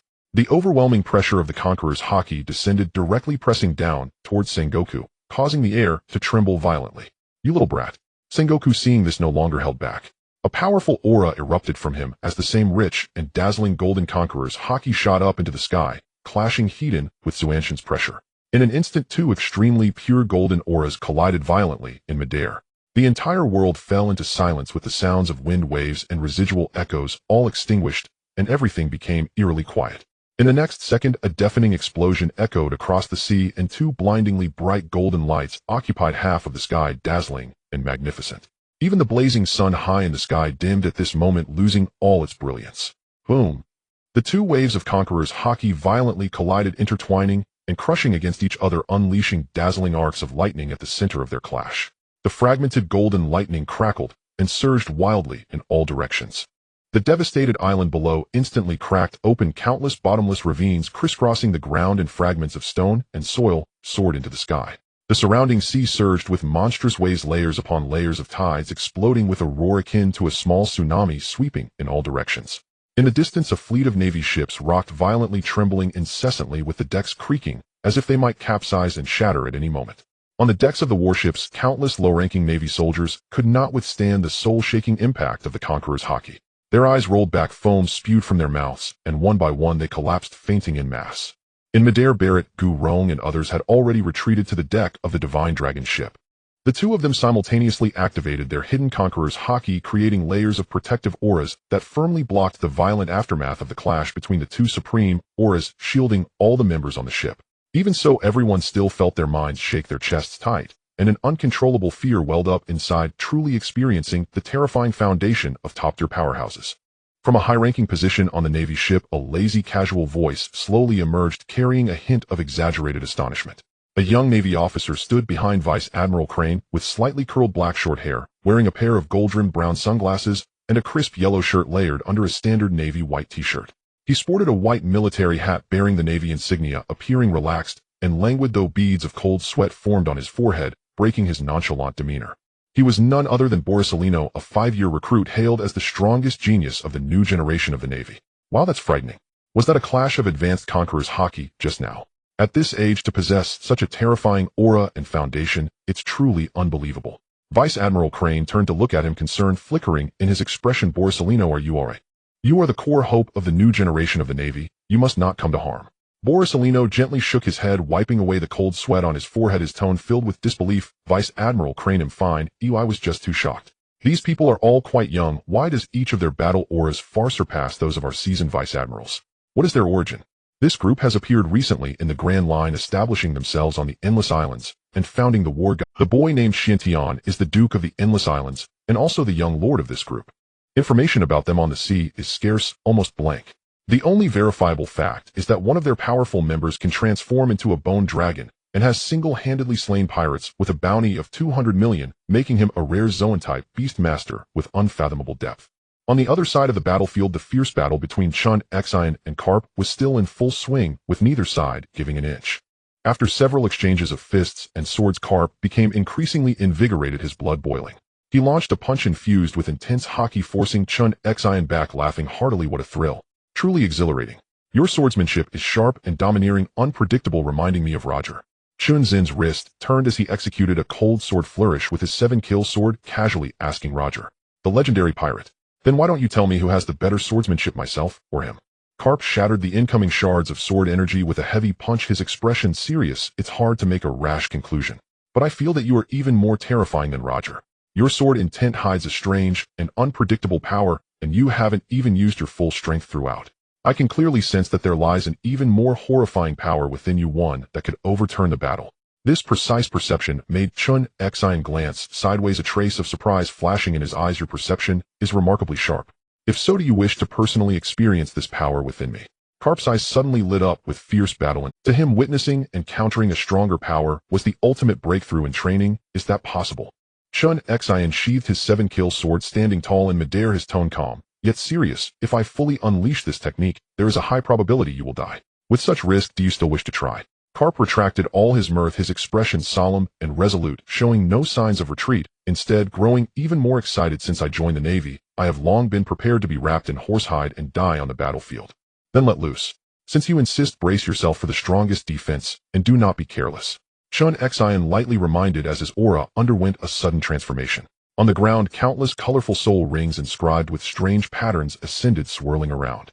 Glimmering blue particles emerged from thin air, dancing throughout the sky, wildly gathering around Chen Xin. 7th soul skill, 7-kill, true body. Buzz. The heavens trembled and shadows coalesced. 100-meter four-armed armored giant slowly took form, standing between heaven and earth, towering and imposing.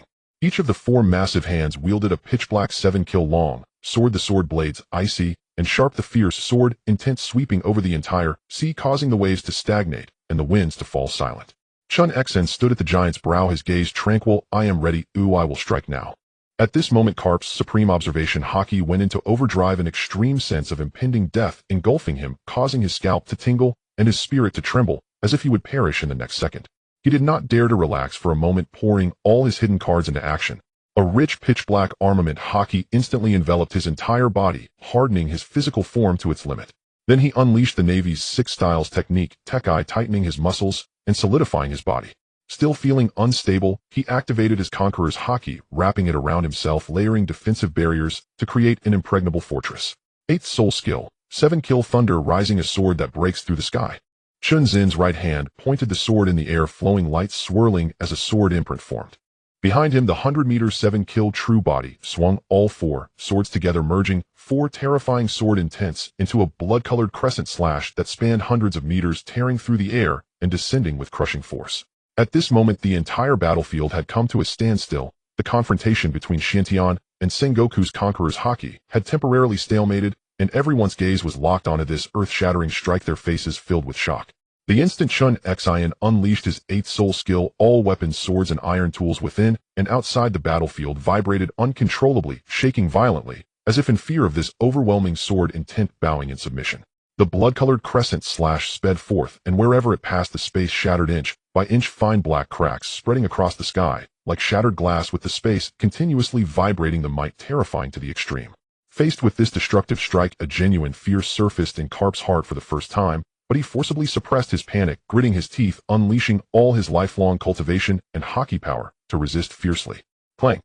A sound comparable to the ultimate thunder of 9 heavens shattered the world. The blood-colored slash collided violently with Karp's layered defenses, and the terrifying power instantly crushed and shredded all barriers. Karp's entire body was like a shooting star colliding with a celestial body, transforming into a black cannonball that plummeted toward the ground, heavily crashing into the depths of the island. Boom! The earth violently collapsed, dust soaring into the sky, and a bottomless giant pit suddenly formed, a dark and eerie mouth of the hole that obscured the depths. Karp! Sengoku's pupils contracted sharply as he roared in anger, disregarding everything to break free from the clash of Haki, his figure shooting out toward the pit at high speed. Vice Admiral Crane Borsalino and a host of high-ranking Navy officers all changed their expressions, drastically rushing to the bottom of the pit. On the deck of the Divine Dragon ship, Rong looked at the lingering sword intent in the air, his face filled with reminiscence and emotion. It's been a long time since I witnessed such a fiercely sharp 7-kill sword intent. It truly brings back memories, old sword master. He slightly furrowed his brow, a hint of confusion in his eyes. However, just in that final moment, the sword intent clearly retracted a bit. Did he hold back on purpose? Beside him, Barrett was still immersed in the shock of that earth-shattering sword strike, unable to regain his senses for a long time. He exclaimed in disbelief, "Commander, this world-altering offensive was not even Teacher Chen Xin's full strength. The opponent is the Navy hero Karp." Rong merely shook his head lightly, offering no further explanation. The ghost Douluo beside him was covered in fine cold sweat, murmuring to himself in a low voice with deep fear hidden in his eyes, as if recalling terrifying memories from the past. How could this possibly be Chen Xin's full strength? He is Sword Dao Chen Xin. Moments later, sounds came from below the pit. Sengoku emerged from the depths, cradling the blood-soaked Karp in his arms. His pure white military uniform, symbolizing the Navy's absolute justice, was now completely soaked and stained dark red with blood. A gruesome and terrifying sword wound ran through Karp's body from his shoulder to his waist, the flesh-torn white bone, faintly visible blood gushing out uncontrollably, the injury severe in the extreme. Even so, he still relied on his formidable physique to avoid fainting, though his complexion was as pale as paper, his breath weak and erratic, gasping heavily. He raised his eyes to gaze at the ethereal figure in white high above, forcing out a smile that was more hideous than crying, weakly asking, "You, are you stronger than Roger? Was that strike just now your full strength?" Chen Xin, shouldering the 7-kill sword, landed gracefully, his expression calm and unperturbed, showing no hint of pride in defeating the Navy hero, his tone tranquil and serene. "Rest assured and heal." This simple sentence already provided the answer. Karp instantly understood that the opponent had held back the entire time. If he had gone all out, he would have died long ago. He forced a bitter smile, a surge of blood rushing up, violently coughing several times, ultimately unable to hold on, his eyes closing as he completely fainted. "Karp!" Sengoku was frantic, quickly stabilizing Karp's body, turning to Borsalino beside him and urgently instructing, "Quick, take Vice Admiral Karp back to the ship's medical bay for emergency treatment. Do not delay." Once Borsalino hurriedly took the unconscious Karp away, Sengoku turned his attention back to Chen Xin, his expression extremely complex, filled with wariness, shock, and gravity. He asked solemnly, "Can you tell me your name?" Chen Xin stepped forward, standing beside Xiantian with his hands behind his back, his posture upright like a pine tree, his voice resonating throughout the area. "I am Sword Dao Chen Xin, the sword path of Chen Xin." Sengoku murmured this unfamiliar name, his eyes swirling with endless complexity and gravity. Having witnessed Chen Xin severely injure Karp, and recalling Xuantian's overwhelming Conqueror's Haki that could match his own, the gap in strength between the two sides was now glaringly obvious. Continuing to entangle would yield no advantage and could likely lead to further losses among the Navy's strong. At this moment, the most important thing was to return the heavily injured and unconscious Karp to Marineford for treatment. In today's battle, the Navy had lost all face, marking it as one of their biggest defeats in recent years. Suppressing his frustration and anger, Sengoku raised his gaze toward Xiantian and said in a harsh tone, "Xuantian, hand over the body of Wald." Xuantian's expression remained indifferent without a hint of fluctuation, and he lightly replied, 200 million berries. Sengoku furrowed his brows tightly, his inner fury boiling, yet he found himself at a loss. After a moment of contemplation, he gritted his teeth and reluctantly conceded, "All right, this time the official duty out at sea is urgent, and we did not bring large amounts of cash. Once we return to Marineford, I will ensure that the bounty of 200 million berries is delivered to you in full." "That's acceptable." Xiantian nodded slightly, his tone indifferent. "You can move the body yourselves." With that, he turned to lead his group away, but was abruptly halted by Sengoku's voice. "Wait a moment." Sengoku's gaze sharpened as he fixated on Xuantian, solemnly questioning, "What is the purpose of your sudden entrance into the North Sea?" This question carried a significant tone of interrogation and vigilance, instantly provoking Xuantian's impatience. Xiantian suddenly turned around, a cold light flashing in his eyes as his aura surged sharply, an oppressive force bearing down on them, his voice icy and piercing. Sengoku, I will emphasize this one last time. We are not pirates, nor are we any unlawful forces. Do not speak to me with the tone of interrogating a criminal. The air instantly tightened again as the two auras faintly clashed, suggesting a potential for renewed conflict. Sengoku's pupils contracted slightly as he regarded Xuantian, whose attitude was resolute and murderous intent evident. He knew that further combat was unwise at this moment, and had no choice but to forcibly suppress his anger, letting out a cold snort before turning away, filled with frustration and resentment. Just as Sengoku turned, a gentle figure stepped forward, gliding into the air with a graceful stride. Vice Admiral Crane, clad in a Navy uniform, exuded a gentle yet steady aura. She gazed at the young man before her, whose combat prowess was formidable, and spoke sincerely with a hint of admiration. Xuantian, you possess unparalleled talent and courage at such a young age.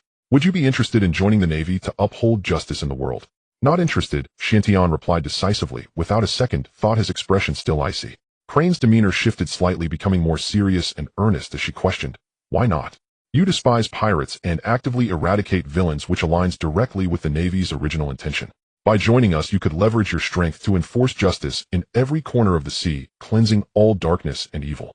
Hearing this, the countless grievances and shadows within Xiantian surged quietly, and he forcibly suppressed the overwhelming rage that threatened to erupt, fearing that he might lose control and slay the Navy's higher-ups on the spot. He fixed his heavy gaze on Crane and Sengoku in the distance, enunciating each word with chilling clarity. Your so-called justice is too limited and harbors endless darkness. Moreover, I have never been a kind-hearted person who abides by rules. I disdain pursuing your justice. A subtle yet discernible murderous intent radiated from Xuantian, intangible yet intensely chilling. Crane felt a sudden jolt in her heart, her hair standing on end as she silently exclaimed, this is troublesome. In this moment, she clearly sensed that this young man was no ordinary character, his nature decisive and his depth unfathomable. In the future, the Navy would likely have to contend with an extraordinarily terrifying and difficult-to-balance adversary. Outside of the battlefield, on the deck of the Dragon, the ancient banyan tree looked up at the sky, observing the tiny figure hidden within the hot air balloon. He turned to Chen Xin beside him, grinning slightly with a hint of jest. Old swordman, after today your reputation as a great swordsman will surely resonate throughout the entire sea. Beneath the cloud layers, high above, a uniquely shaped albatross was controlling the hot air balloon, hovering. Its body was covered in snowy white feathers with long and fluffy tail feathers, its wings spread out like human arms. Wearing a finely crafted black top hat adorned with a red and white feather, dressed in a light blue shirt paired with a yellow bow tie, and redanned white plaid trousers, and draped in a chic black cloak, it was none other than Morgans, one of the top underground emperors, controlling the narrative of the entire sea. Chen Xin looked up at the sky, his gaze penetrating as he had already seen through the other's identity, softly murmuring, it turns out to be Morgans, one of the underground emperors of the New World, the president of the news agency. Indeed, he is a top intelligence expert. Even on such a rapidly changing battlefield, he managed to capture every moment. His sense of information is truly exceptional. Up in the air, Morgans rapidly flipped through his recording papers, clutching a snail phone and capturing images of the battlefield, his excitement causing his feathers to tremble as he murmured, this is big news. Absolutely shocking news that will stun the entire world. I'm going to make a fortune. This time I will definitely strike it rich. Just as he was immersed in the ecstatic anticipation of hitting it big, his body suddenly stiffened and trembled violently. A terrifying sensation of being watched, deep and ominous, seemed to devour his very soul, a bone-chilling coldness instantly permeating his limbs, bringing forth a sense of impending death. Having navigated the seas for many years, Morgans relied on his extremely precise sense of danger to establish himself amidst the cracks of the world government and various pirate factions. He dared not linger or hesitate for even a moment, instantly stowing away all recording devices and commanding the hot air balloon to ascend at full speed, fleeing this sea area without looking back, quickly disappearing into the depths of the clouds. A day passed in the blink of an eye. The morning sun pierced through the clouds, illuminating the entire Grand Line. Countless seagulls carried heavy newspapers, flapping their wings as they rushed to various parts of the sea, traversing among islands, pirate strongholds, and Navy bases. In just a few hours, the shocking news swept across the sea, leaving all who saw the newspapers stunned and in an uproar. On each bold headline newspaper, the striking titles relentlessly assaulted everyone's perceptions. Shocking. The emerging force, the war god temple, reveals unparalleled prowess, standing strong against the Navy. Astonishing news. The mysterious great swordsman Chen Xin emerges, severely injuring the naval hero. Carp, life and death on the line. The descendant of the devil emerges. Barrett crushes the combat power, instantaneously killing the 200 million bounty criminal Walt. The young prodigy debuts. The master of the war god Temple Xuantian at 15 years old stands firm against Admiral Sengoku, their conquerors Haki clashing to a draw. The North Sea battle concludes. The Navy concedes, allowing the enemy to capture the bounty, losing all face. In the New World, on a deserted island beach, the sea breeze brushed against their faces and the aroma of wine filled the air. The members of the Roger Pirates had just concluded an intense battle with the Flying Lions airship fleet gathering around the beach to drink and relax. Rayleigh the Dark King held the newspaper he had just purchased from a seagull, his gaze fixated on the headline, his eyes filled with shock as he couldn't help but exclaim, "These young people are truly astonishing." To think that Carp, who has roamed the seas for decades, could be severely injured and defeated by someone with a single sword strike. Beside him, Roger, wearing a yellow straw hat and sporting a long handlebar mustache, took a hefty gulp of liquor, laughing heartily with admiration in his eyes. What an impressive group of youngsters. To dare to make the Navy suffer a setback, this audacity and combat power are rare in the world. He set down the wine jar, gazing out at the boundless sea, his tone tinged with a sense of nostalgia and expectation. The future achievements of this young man will undoubtedly rival anyone among us. It's a pity that I likely won't live to see it. Next it will be up to Whitebeard and Big Mom to worry. Rayleigh folded the newspaper, his expression turning serious as he looked at Roger. Roger, we are about to enter Topland. Charlotte Linland's influence is vast and her temperament fierce. Should we charge and heed in, or plan our approach in advance? Roger shook his head, slightly a glimmer of caution in his eyes. There's no need for a direct confrontation. We can sneak in quietly. Charlotte Linland's power is too troublesome, and there's no need to make unnecessary enemies. Very well, Rayleigh nodded in agreement. After we acquire what we need, we will head to Wano country. Odin has agreed to meet us there. Meanwhile, in another sea area of the New World, the imposing Moby Dick was cutting through the waves, its iconic Whitebeard skull crescent flag flapping wildly in the sea breeze, exuding a dominating presence. The immortal Marco, holding the latest newspaper, rushed to the center of the deck, his face filled with disbelief and shock as he urgently exclaimed, "Old man, you must see this. It's bad news."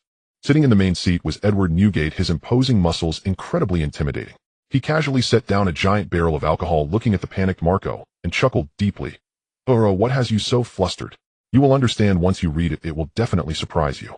Marco handed the newspaper to Whitebeard, pointing to the headline with great urgency. Whitebeard raised an eyebrow as he took the newspaper, his gaze sweeping over the dense text and battlefield images. His originally calm expression gradually tightened, revealing a look of deep astonishment. What shocked him the most was not Chen Xin, who had severely injured Carp with a single sword, but rather the 15-year-old boy Xuantian, who could wield top-level Conqueror's Haki and confront Admiral Sengoku without losing ground. After a long moment, Whitebeard slowly set down the newspaper, his voice deep and resonant. "Gura. To have such terrifying combat power at such a young age, standing against an admiral, this kid's talent is simply unfathomable. Old man, if you are this shocked, it shows just how terrifying their strength is." Marco forced a smile, filled with a sense of regret, secretly wondering why he had yet to reach such a level. Whitebeard laughed heartily, his voice echoing across the entire ship, his eyes sparkling with battle intent and anticipation. "Gurara. This is great. This long silent sea is finally going to get lively. Children, focus on training and improving your strength. These formidable bounty hunters will soon be entering the New World." Roar. All the members of the Whitebeard pirates roared in unison, their spirits soaring, showing no fear, but rather filled with fighting spirit. With the world's strongest man at the helm, they roamed the New World, never taking any emerging forces seriously, eagerly awaiting the chance to confront powerful adversaries. In the New World Totland, the entire sea area was filled with dreamlike pink candy castles, exuding a sweet yet eerie atmosphere. On the towering throne of the main city, Charlotte Linland sat, cradling a child in her arms, holding today's newspaper tightly, her brows furrowed as she meticulously read every piece of information. After a moment, she slowly raised an eyebrow, a sinister smile creeping across her lips as she murmured softly, Well, such a bunch of resilient, potentially limitless youngsters. Interesting, very interesting." At this moment, a tall figure walked into the hall. It was Charlotte Perospero, the eldest son of the Charlotte family and the head of the Sweet Commanders. With a long, sharp face and heavy makeup, his long nose and deep blue hair speckled with light blue dots, he wore a delicately crafted hat decorated with lollipops, a light yellow long coat, and held a candy cane exuding an oddly unique aura. He bowed respectfully and reported, "Mother, the preparations for the tea party are all set and the invitations to all factions have been sent out." Charlotte Linland set down the newspaper, her eyes glinting with menace as she spoke lazily yet dominantly. "Well then, if that's the case, contact those people from the War God Temple and send them an invitation to attend my tea party." Perospero's expression turned slightly strange, filled with astonishment, but he did not dare to defy her, only bowing in acknowledgement. "Yes, mother." With that, he turned and exited the hall, preparing the invitations to extend an invitation from the Big Mom Pirates to this newly risen and formidable force that shook the Navy. Above the new world, the sea of clouds surged and a fierce wind howled.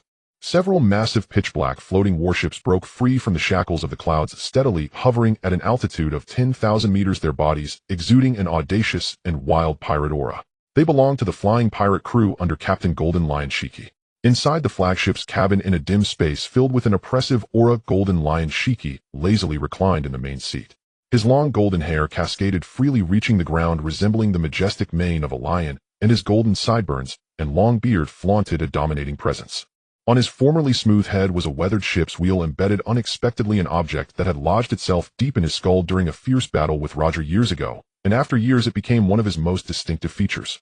Shiki's fingertips clenched a fresh newspaper, his gaze fixated on the headline, watching the battlefield report of Xiantian clashing with the Marine hero Carp, and a sudden burst of wild, eccentric laughter echoed through the cabin.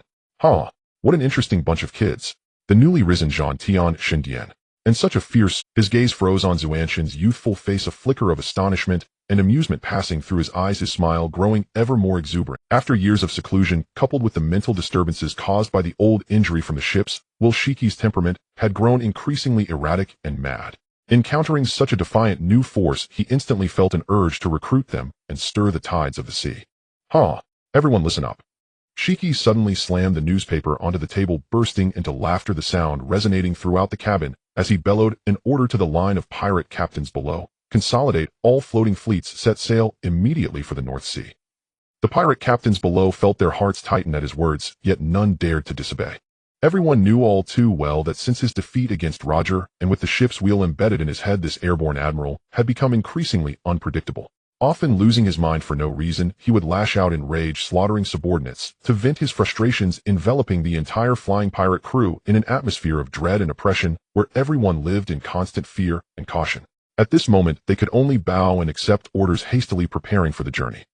In the latter part of the New World on Ghost Island, this towering island standing at the edge of the sea of clouds shaped like a giant demonic horn was shrouded in black mist year-round, exuding a sinister aura, and served as the lair of the beast pirates.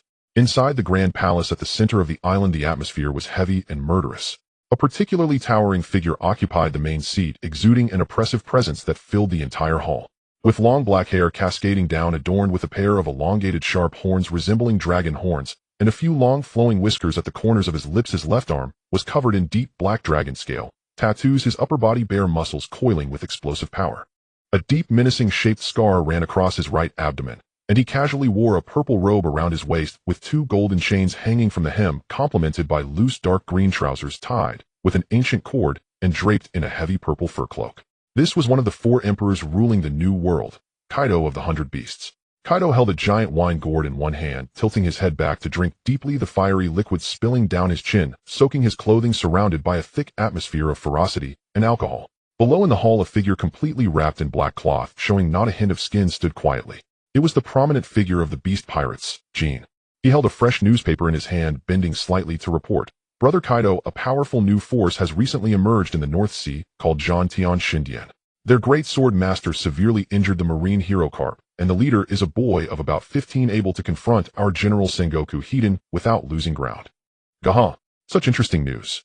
Kaido raised his eyebrows, a glimmer of interest flashing in his eyes as he casually took the newspaper, tilting his head back to drink while scanning the text and images on the page. After a long moment, he casually tossed the newspaper aside, his tone lazy yet filled with overwhelming indifference. Gaha, just a bunch of youngsters, nothing to worry about. As long as they keep to themselves and don't tread on my territory or provoke the beast pirates, they can stir up trouble in the North Sea as they please. As he spoke, his eyes suddenly sharpened, coldly commanding. Jean immediately mobilized forces to assist the remnants of the Korizumi family, capturing all the samurai within Wano who are disobedient or harboring ulterior motives, and send them all to the mines for labor, thoroughly eliminating any potential threats. Yes, Brother Kaido. Jean bowed to accept the order and promptly withdrew. For Kaido, no matter how impressive the new force in the North Sea was, it paled in comparison to controlling Wano, amassing strength and waiting for the chaos to come. This mere new force was not worth his attention. Marine Headquarters, Marineford. In the highest conference room, the atmosphere was stifling and solemn. Admiral Kong sat in the main seat, his head lowered, his face reddening with embarrassment, cold sweat trickling down his forehead, afraid to speak. The telephone bug on the table was taut, continuously emitting sharp and scathing criticisms from high-ranking officials of the world government, every word berating the Navy for losing face in the recent North Sea battle, failing to balance power, and allowing the new force to provoke the Navy's authority and severely injure their top combatants. The lengthy reprimand continued for a long time before the telephone bug finally calmed down, disconnecting the Kong raised his hand to wipe away the cold sweat from his forehead, then slammed the newspaper on the table in front of Sengoku, his voice low and serious, laced with suppressed anger. Sengoku, now that it's come, no need for that. Kong interrupted him, lightly tapping the table with his fingers, pondering for a moment before slowly speaking, his tone filled with helplessness and compromise. For now, let's set this matter aside and avoid provoking them. We just need to keep a close watch on the movements of Chen Xin. However, he suddenly shifted his expression to a solemn one, announcing the latest order. The world government has just issued a top directive to suspend all sea cleaning and balancing tasks. The entire military is to set aside all trivial matters and focus entirely on capturing Roger's pirate crew. Any sighting of Roger's group is to be reported immediately, and they are to be captured at all costs. Understood. All the high-ranking officers in the conference room rose together, standing tall, responding in unison, their voices resonant. Compared to the elusive new force with unknown potential, the Roger pirates who traversed the seas and were about to reach the final island were the most feared and urgent threat that the world government and the Navy sought to eliminate. As time flowed on, the years quietly changed.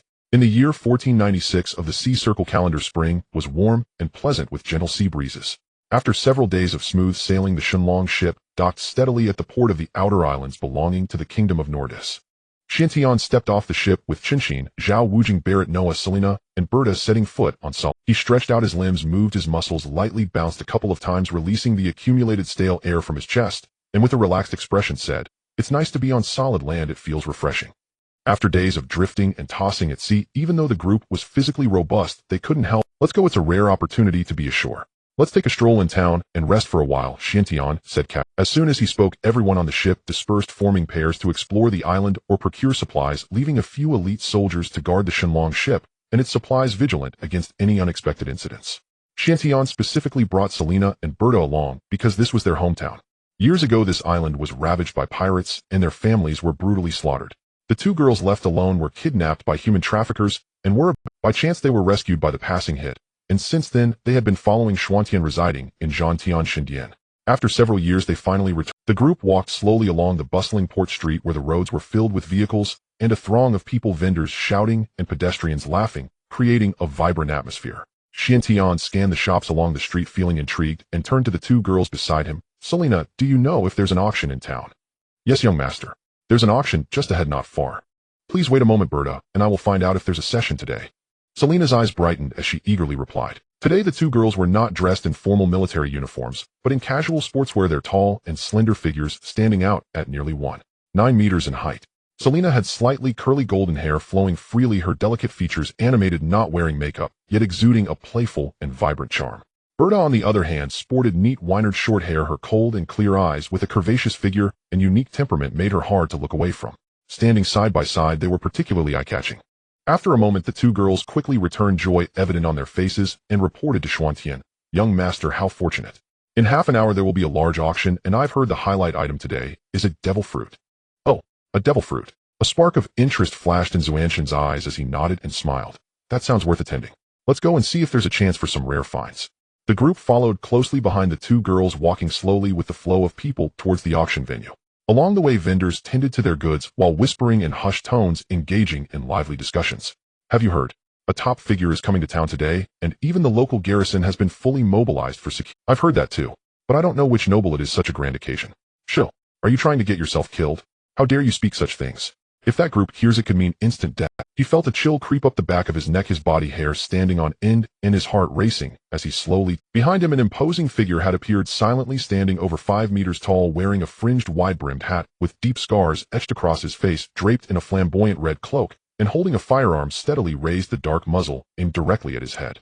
The man's expression was cold and indifferent, devoid of any emotion. He was none other than Diamante, one of the top executives of the Don Quixote family. The vendor's legs turned to jelly, trembling all over, his teeth chattering as he stammered, "Diamante. Two was wrong. Since you dared to speak out, then so be it." Diamante's face remained expressionless as he unhesitatingly pulled the trigger. Bang! The sharp gunshot suddenly echoed through the bustling street. Blood splattered as the vendor's head exploded. Instantly, his scream lost before it. The sudden bloody massacre shattered the lively atmosphere of the street. Passers-by were terrified, screaming and fleeing in all directions, and the once crowded street instantly turned desolate and empty, leaving only chaos and a thick smell of blood.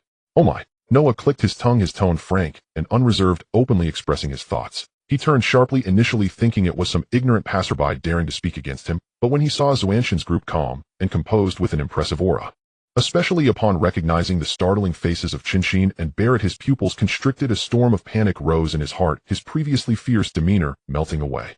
However, Xuantian's group showed no interest in his panic, merely casting a detached glance at the corpse in the pool of blood on the ground, their expressions unchanged as they strode forward into the grand auction venue, never once regarding the Don Quixote executive.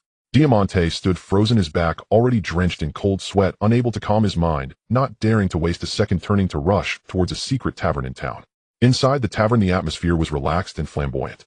Don Quixote Doflamingo lounged against the bar, his flamboyant golden hair cascading freely, wearing a pair of tinted sunglasses that concealed his sharp gaze, draped in a luxurious pink feather coat, paired with cropped trousers and pointed leather shoes, always sporting a cocky and audacious smile. Huh? Diamante, looking flustered and disheveled. What on earth has happened? Doflamingo inquired with a hint of mockery in his tone. Diamante rushed up to him, his expression anxious and serious, his voice tinged with uncontainable fear. He hurriedly said, Doflamingo, something serious has happened. The people from Zhantian Shandian have come to town.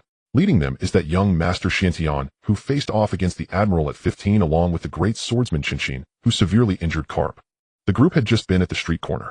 The moment he finished speaking, all the members of the Don Quixote family in the tavern changed their expressions, drastically staring in shock. Doflamingo's mocking smile faded instantly, his eyes behind the sunglasses narrowing, his heart shaken as he muttered, What? Zhantian Shandian, that terrifying force that faced off against the Navy without losing ground, has actually come to this small island. After a brief shock, the surprise in his eyes quickly faded, returning to his usual arrogant demeanor, a playful smirk forming as he slowly stood up, straightening his feather coat. How interesting, truly interesting. He chuckled lightly, his tone filled with ambition and determination. Since we've encountered them, let's go together and pay a visit to this new figure stirring the tides of the sea. Hey Doflamingo, you should think this through, said Torpal, disheveled and wrapped in a blanket-like cloak, holding a plum blossom cane with a half-nosed snot, his voice sticky and lazy.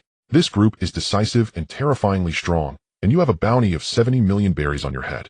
If they want to use us to exchange for the Navy's bounty, we might all perish here today. Huh? Then let's take a gamble. Doflamingo was unbothered, grinning widely as he strode out of the tavern with his signature carefree style, leading the cadre, who quickly followed behind him towards the auction venue. Inside the auction, the decor was luxurious and exquisite with dazzling lights. In the top VIP room on the second floor, the environment was serene and elegant. Selena and Berta were carefully cleaning the tea set, brewing the rare tea leaves that Xiantian had obtained from the system, and the subtle tea fragrance instantly filled the room. At that moment, a series of orderly knocks sounded at the door. Knock, knock, knock. Berta quickly walked to the door and raised her hand to open it. Outside stood Doflamingo along with Diamante, Torpal, and several other top executives, their presence bold, yet deliberately suppressing all hostility. Berta recognized Diamante at a glance, frowning slightly as she coldly asked, What do you want? Inside, Xuantian's calm and relaxed voice slowly came out, Berta, let them in. Yes, young master. Berta stepped aside, allowing them to enter. Doflamingo entered the VIP room, his gaze immediately locking onto Xuantian, a perfectly respectful smile spreading across his face as he cheerfully exclaimed, Ha! Lord Xuantian, I hope you don't mind my abrupt visit disturbing your leisure. He then turned to accept a delicate purple sandalwood gift box from Torpal, holding it carefully with both hands and gently placing it on the table in front of Xuantian, his demeanor humble entirely, shedding his former domineering arrogance. Xiantian raised his gaze, quietly observing the flamboyant Don Quixote Doflamingo before him. The young man stood over 2 meters tall, clad in an eye-catching, extravagant pink feather coat that made him appear flamboyant and ostentatious. Despite looking only 15 or 16 years old, his eyes concealed a cunning and depth far beyond his peers. Xiantian lightly tapped the table with his fingertips, speaking with a hint of amusement. What is this? Woof woof. It is merely a small token of my humble intentions. I hope Lord Xiantian will not find it disdainful. Doflamingo grinned widely, slowly opening the rosewood gift box. Inside, neatly stacked, were piles of brand new high-denomination berries, the bills fresh and orderly filling the entire box. A rough glance revealed there to be at least 1 or 200 million berries, a substantial weight. Oh, this is quite interesting. Xiantian grinned, revealing a set of pristine white teeth, a knowing smile flashing in his eyes. He instantly saw through Doflamingo's intentions. This was hardly a gift, but rather a ransom offered out of fear. He spoke in a relaxed tone, stating directly, Rest assured, I will not make a move against you. As the words fell, the tense atmosphere in the VIP room eased significantly. Doflamingo secretly exhaled a sigh of relief, the glimmer in his eyes hidden behind his sunglasses. While he maintained a flamboyant and casual demeanor, he harbored a lingering wariness within. The people before him were ruthless characters and newly emerged top bounty hunter force that had recently confronted the Navy headquarters, he'd in brutally killing the seasoned powerhouse Wald. Even Sengoku and Karp had suffered defeats, making them not someone he could easily provoke. "Thank you for your generosity, my lord." Doflamingo bowed slightly, his tone growing increasingly respectful. "May I ask what brings you to the North Sea this time? If there is any way my Don Quixote family can be of help, I will certainly do my utmost to assist. I won't beat around." Xiantian raised his hand, indicating for several people to take a seat, casually pouring the freshly brewed tea and pushing it in front of Doflamingo. His tone was frank and direct. "One of the purposes of my arrival in the North Sea is you." Doflamingo paused slightly, his heart jolting though his expression remained calm. "I offer you two choices," Xiantian continued, his gaze steady and words clear. "First, establish a deep cooperation with me. I will provide you with top-tier weaponry and various scarce resources for you to manage and sell, with all profits split 80-20 between us." Woof woof woof. This condition is indeed quite tempting. A glint of light flashed in Doflamingo's eyes as he realized he had bet right. His opponent not only had no intention of violence, but was also looking to recruit him. He suppressed the turmoil in his heart, smiling as he followed up. "My lord, if the first choice is this generous, what is the second choice?" Xiantian did not respond, but lightly waved his right hand. Buzz. An invisible force of spatial power enveloped the two, the surrounding light and shadow twisting and shifting suddenly, the scenery fading away, isolating them from the surrounding noise. In an instant, the two found themselves in an empty, silent, and isolated barrier. The sudden spatial shift caused Doflamingo's pupils to constrict, his body tensing up, a wave of shock surging within him as he murmured in disbelief, "This is a spatial ability." The power of a top-tier spatial fruit was rare across the seas, and the young man before him possessed strength far more terrifying than described in the newspapers. Xuantian's gaze remained calm as he looked at him, seriously speaking in a deep voice. "The second choice is to submit to me and become mine from now on. Currently, I do not wish to completely sever ties with the world government, as many matters cannot be made public. I need someone to manage various forces in the shadows and navigate the maritime landscape for me." Doflamingo fell silent for a moment, his smile fading, the eyes hidden behind his sunglasses flickering slightly, as he asked nonchalantly, "My lord, why did you choose me? I know all about your past ambitions and obsessions." Xuantian's tone was flat, yet each word pierced to the core, disregarding Doflamingo's suddenly tensed spirit. "With your own strength you will never achieve what you desire. Your fate is already sealed, and you will ultimately end up in impelled down, aging away in a prison cell. You need not rush to answer." Xiantian concluded lightly. "I will give you enough time to ponder. When you have decided, simply contact my phone snail." As his words fell, the spatial light and shadow shifted, and the barrier vanished in an instant. The two found themselves back in the brightly lit VIP room, as though the earlier spatial travel had never happened. Doflamingo leaned back on the sofa, silently lowering his gaze, remaining completely silent, his mind replaying Xuantian's words, struggling with his thoughts. At that moment, a sudden commotion erupted from the auction venue below, a cacophony of voices and panic breaking the brief tranquility. Everyone turned to look and saw several CP agents dressed in unified white suits and wearing standard masks slowly entering through the main entrance, exuding an icy and lethal aura. At the center of the group of CP agents walked a short, ugly figure. Clad in a sealed spacesuit and wearing a transparent protective helmet, the person's face was grotesque, with a long trail of snot by their lips, exuding an air of arrogant disdain that was deeply unsettling. A staff member at the venue failed to dodge in time and found himself directly in front of the figure. "Get lost, you worthless mortal." The ugly celestial dragon's eyes flashed with extreme contempt as he casually drew a golden handgun, unhesitatingly pulling the trigger. Bang! The crisp gunshot rang out, blood splattering instantly. The staff member didn't even have time to scream before collapsing to the ground lifeless. The sudden act of slaughter plunged the entire auction venue into silence, followed by an explosion of endless. Guests and staff screamed and scrambled, fleeing from the celestial dragon, their faces filled with fear, terrified that they would be the next to perish. In the VIP room on the second floor, Chen Xin furrowed his brow, his eyes swirling with killing intent as he coldly stared at the arrogant figure below, speaking icily. "Is this what the self-proclaimed gods, the celestial dragons, look like? Truly hideous and despicable." Xiantian looked at the figure, a layer of frost suddenly covering his eyes, the long-buried scar on his chest faintly burning, and the overwhelming hatred that he had forcibly suppressed surged forth once more. "They are nothing but a bunch of self-righteous, arrogant parasites." Xuantian's voice was low and icy, each word laced with coldness. "This world has been manipulated and enslaved by these self-proclaimed gods for 800 years. Gallant Saint, just wait, that day will not be long." Sensing the terrifying killing intent erupting from Xuantian, which was nearly materializing, Doflamingo, who had been deep in thought, snapped back to reality, horrified, and quickly urged, "My lord, you must act impulsively. Recklessly killing a celestial dragon will bring extreme retaliation from the world government and the Navy, leading to endless troubles and great complications. He personally despised the celestial dragons, but he also understood their special status. If one were to die, it would incite a bloody storm across the seas, and no one could easily settle it. Chen Xin suppressed his boiling killing intent, his tone low and cold as he asked, "Do you know him? Which family does he belong to?" "Let me think." Doflamingo focused, recalling information he had come across years ago.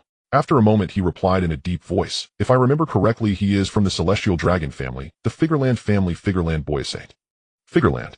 Chen Xin ground out those 5 words through clenched teeth, his killing intent exploding, the deep-seated enmity that had been suppressed for years breaking free from its shackles. His palms slightly tightened, and the steaming Qingxi teacup in his hand shattered, suddenly turning into a cloud. A torrent of overwhelming and domineering Conqueror's Haki surged forth, penetrating the floor, carrying a destructive pressure that ruthlessly crushed down towards Boysaint, who was currently calling out bids below. Had it been any other celestial dragon family, Chen Xin might have restrained himself, but the Figureland family was his sworn enemy, and he would never show mercy. Below in the venue, terrified screams erupted once more. Under the overwhelming impact of the Conqueror's Haki, Boysaint, sealed in his helmet, had no power to resist. His head exploded in an instant, blood and flesh mixing inside the transparent helmet, a sight of utter horror. The once invincible celestial dragon perished in an instant. The surrounding CP agents turned pale, panic-stricken, completely thrown into disarray. One of them urgently pulled out a phone, snail, trembling as he dialed the emergency contact signal to report the sudden tragedy. The others rushed to block the entrance of the auction, guarding the scene against the murderer's escape. "My lord, this has truly caused a big mess." Doflamingo's scalp tingled, his heart racing, but he still forced himself to stay calm, quickly saying, "Fortunately, no one saw the assailant. There is still room for remedy. My lord, you should leave first. I will handle all the subsequent troubles here." "No need." Xuanxin's chilling killing intent slowly dissipated, his expression returning to calm as he picked up the new teacup on the table, leisurely pouring himself some tea and taking a casual sip, speaking in a flat tone, "I will wait here for someone." Seeing Chen Xin and his group remain unfazed and composed, Doflamingo was left with nothing but endless shock, secretly cursing him as a madman. The celestial dragon whom no one dared to provoke across the seas had just been casually killed, yet he could still sip tea peacefully and remain calm. After a moment's thought, Chen Xin spoke again, instructing, "You should leave this place first. Our connection cannot be exposed for now, lest it affect my subsequent plans." "Understood." Doflamingo said no more, quietly leading his cadre to discreetly retreat from the VIP room, leaving the place of turmoil without a sound. The commotion in the venue had yet to settle, and a panic-stricken atmosphere enveloped the entire building. Before long, the door to the VIP room was pushed open forcefully.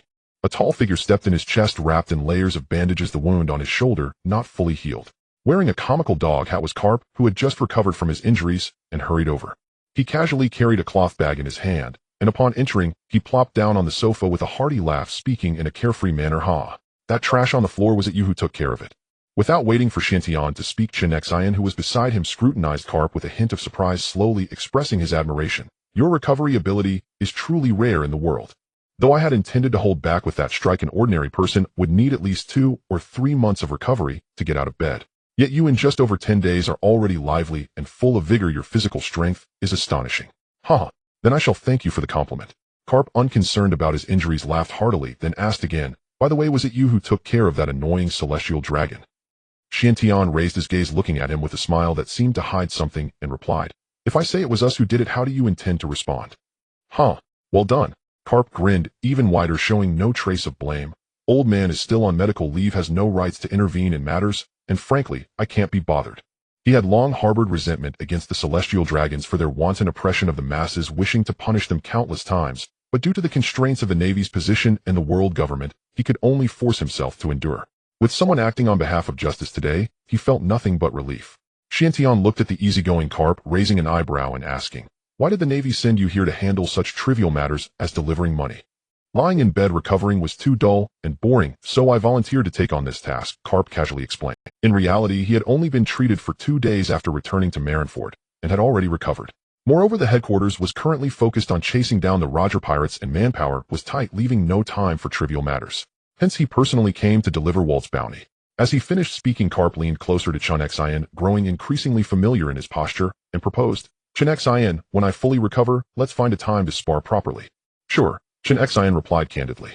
He held no ill will towards Carp, rather he greatly admired the spirit and courage of this naval hero, while also being curious about his remarkable recovery capacity. He had heard Xiantian mention that the bloodline of the D family was unique with boundless potential far surpassing ordinary beings. He also had a rudimentary understanding of the special races in this world, such as the ghost clan youth Leo, who was inherently strong with top-tier vitality and defense. Today was a perfect opportunity for sparring and exploration. Karp pondered for a moment, unable to suppress his curiosity, and recalled that earth-shattering strike asking in a deep voice, "In that battle you transformed into a gigantic blue armored giant and unleashed that terrifying slash. What ability was that? Is it a special devil fruit?"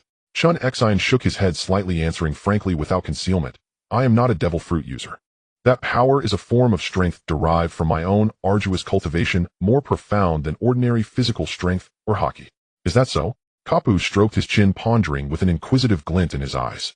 After a long moment he looked up at Xiantian and asked again, "By the way, Xiantian, brats, such a commotion. Why have you not already left?"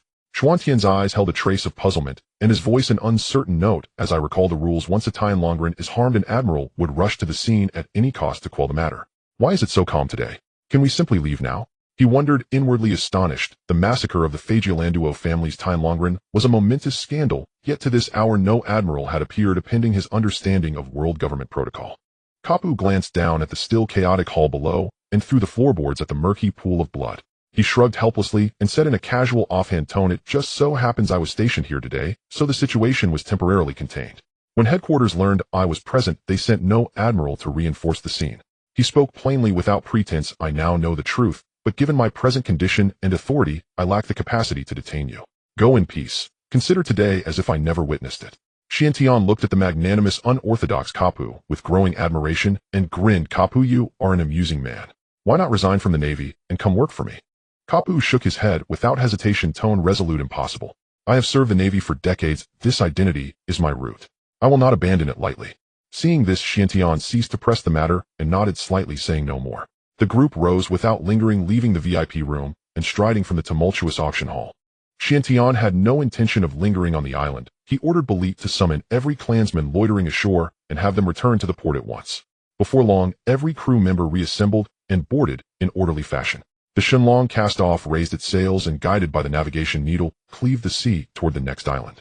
Malinfando office of the Marshal. The closed room was heavy with tension. Marshal Kong, having just hung up his line with Wulooxing, pressed a hand to his forehead, brows knotted, face dark with vexation and weariness. "Truly a troublesome lot, always courting disaster and never content," he muttered softly, sighing to steady himself before addressing the high command gathered about him. He lifted his gaze to Zhang Guahi and the other senior officers and spoke gravely. "The world government has issued a decree. A bounty has been placed across all seas upon the Zhantian group. Tell me plainly, what bounty should be assigned to each of them?" Zhangguo pondered, then ventured. "Marshal Xuantian's power is unfathomable. He seems to wield a top-tier space-type devil fruit, can clash with Admirals Hedon and resist Conqueror's Haki. His combat prowess far exceeds an ordinary upstart. The bounty must not be too low. I propose 1,200 million belly." Vice Admiral, he shook his head slowly, and with clear foresight said, 1,200 million remains insufficient. Rare space-type abilities are highly malleable. He is young and brimming with potential. His future is incalculable. Such a prodigy demands a heftier sum. 1,500 million belly would be more appropriate. Unsuitable. Marshal Kong raised a hand to veto, his manner steady and impartial. "This is the first full-scale bounty of its kind. We must not exceed precedent and risk unsettling the seas. We must follow established bounty norms." He paused, then made a final ruling for Xuantian as a first-time full-sea bounty, set it at 1,000 million. Zhangguo nodded in mild assent, offered no further objection, then pointed to another photograph on the table and asked, "What about that great swordsman Chen Xin? He severely wounded Kapu and fights with terrifying might. Also 1,000 million. Kong's voice was decisive without hesitation. "He too wields a peculiar cultivation power. His swordsmanship is ruthless and strange, capable of grievously wounding top-tier figures. 1,000 million is fitting." The senior officers murmured agreement, no one further objecting. In the days that followed, the world government's press department moved at full speed. New bounty posters were printed overnight and spread across the seas by news birds sweeping the Grand Line, and even the New World igniting a torrent of speculation and sending shockwaves through pirate crews and powers everywhere. Zhantian Shindian Grand Duke, Xiantian Origin, Waidahanglu Wuxizi Island Ability, Paramecia Type Space Fruit Bounty, 1,000 million belly rating, heinous crimes, kill on sight. Zhantian Shindian Commander Chen Xin, Origin, Waidahanglu Wuxizi Island Status, Elite, Great Swordsman Bounty, 1,000 million belly rating, heinous crimes, kill on sight. Zhantian Shindian Deputy, Commander Gurong, Origin, Waidahanglu Wuxizi Island. Abilities, Zoan Type Phantom Beast, Ancient Dragon Form Bounty. 300 million belly rating heinous crimes kill on sight. Chen Xin chief instructor Dajalais Ibelit, origin Widahanglu Wuxizi Island ability, suspected paramecia type amplification fruit bounty 260 million belly rating heinous crimes kill on sight. Chen Xin core leader, Naha, origin Widahanglu Wuxizi Island ability, Logia type ice, bounty 110 million belly rating heinous crimes kill on sight. Wuxizi Island general. Dajalais Zido. Wulaoxing convened an emergency summit through the night, and resolved unanimously to conceal entirely the earth-shattering secret of the murdered Tianlongren. They judged that if the truth emerged it would sow panic across the seas and shake the world government's foundations so publicly they charged only broad offenses of grievous crimes and disorder to cloak the reality. Half a month passed in the blink of an eye. On the steadily sailing Shenlong the sea breeze rippled and banners flew. Rong, clutching his new bounty poster with eyes wide and face full of rage, strode up before Chen Xin and seethed with indignation. How dare they? You, an old swordsman fresh to fame, already receive 1,000 million, while I have wandered the seas for years, and am given only 300 million. He grew more inflamed as he spoke, snorting in grievance. Is it just because you bested Kapu? I am hardly weaker than you. This 300 million is a deliberate insult. Chen Xin surveyed his aggrieved companion with a helpless chuckle and glanced down at the portrait on his bounty. In it he stood in white robes, hands folded behind his back, hovering with an effortless, incisive poise and an otherworldly bearing. Hell bones, you should ask Navy headquarters about that, Chen Xin replied, lightly, a hint of mockery in his eyes. I never imagined my first bounty would match the young lord's. Then again, the portrait turned out quite well. Impossible. Absolutely impossible. Rong clenched the poster and ground his teeth. Next time I meet Kapu, I will face him honorably in combat. The Navy must see my true strength and correct this ridiculous bounty. The crew watched Rong's righteous fury with suppressed amusement, but no one teased him. They understood his deep. Meanwhile, in the New World, aboard the Mobadike, the towering pirate ship rode the waves while Baihuzi held a fresh bounty newspaper and drank heartily, laughter booming across the deck. Gulalalala. What on earth has that Xiantian brat done to earn such an astronomical price? Malco stood nearby, eyes fixed on Xuantian's proud portrait, his expression grave. Father, for the Navy to single-mindedly raise bounties and treat them as full sea targets, they must have committed something earth-shaking. This upstart force's potential is terrifying. They will surely upheave the sea's balance. Totland, see the outer waters of the nations. On the tranquil surface, Rayleigh perused the newspaper, lips pursed in admiration at the bounty notices, and murmured, so young and already wielding elite space power, with such a supreme swordsman under command. This new crew is extraordinary. The seas may well change forever. Beside him, Loaga gazed into the ink-black night with yearning and fervor, and urged Rayleigh, spare us the spectacle of others' storms. Our journey is not done. It is time to come ashore and rest, then press onward. With that he leapt and dove into the cool sea, moving with a free, unburdened grace. In the sky above the North Sea, the flying pirates' airborne fleet floated. The golden lion Shiki sat coldly at the head, pinching a bounty paper between his fingers. On seeing the staggering sums he laughed with manic delight that filled the cabin. Ha ha ha, deliciously entertaining. This suits me splendidly. He fixed his gaze on the lined-up pirate captains below, and asked in a low voice, have you tracked the next whereabouts of the Zhantian group? A captain hurried forward and pointed at a snow-white island on the chart. Admiral, according to the latest intelligence, their next destination is this island. Feely fancy. Excellent. Shiki's eyes glinted with ferocity. All forces heed orders. Proceed at full speed. A few days later, the Shenlong berthed steadily at Feely Fancy's harbor. The island wore a pristine white from earth to foliage, as if dusted by pure snow. It was a scene of fairy-tale stillness and an achingly beautiful purity. The harbor bustled with traffic and merchant ships in abundance, a picture of prosperous commerce. At first the locals and guards eyed the ship warily, but upon seeing no pirate insignia and sensing a peaceful air they relaxed, and the town returned to its usual lively calm. Xiantian stood at the bow gazing at the immaculate serene landscape, and sighed softly with regret. Such beauty, yet it will prove but an illusion. Its ending is destined to be grim. Chen Xin stepped beside him, and looking upon the white realm asked quietly, to confirm, young master, is this the white town Feely Fancy you mentioned, the nation that in future will be erased by the world government on account of a strange malady? Indeed. Xiantian inclined his head and disembarked onto the immaculate ground, speaking slowly. Feely Fancy is a wealthy nation in the North Sea, famed for its Pichian ore. By virtue of this unique resource, its citizens have lived in prosperity for generations, secure and content, a rare haven of peace within this violent, chaotic ocean world. On the streets, every passerby wore an expression of simple, untroubled happiness. Their needs met their fate. Because the world government maintained a garrison here, pirates dared not plunder, allowing the island to enjoy tranquility amid the disorder of the seas. Xiantian watched those pure, happy faces with a complex ache. Though he could expose the Pichian ore's lethal harm and save the island after much thought, he chose restraint. People born to ease have long been steeped in comfort and firmly trust the world government. A stranger's warnings would find no purchase. Rash interference would only stir trouble and bring thankless toil, perhaps even prematurely alter the course of history and spawn unforeseen calamities. The party strolled along the tidy white avenue until at a corner they found a neat, tasteful clinic. Inside, a bespectacled middle-aged man in a white coat was attending patients with focused care, patiently diagnosing each one.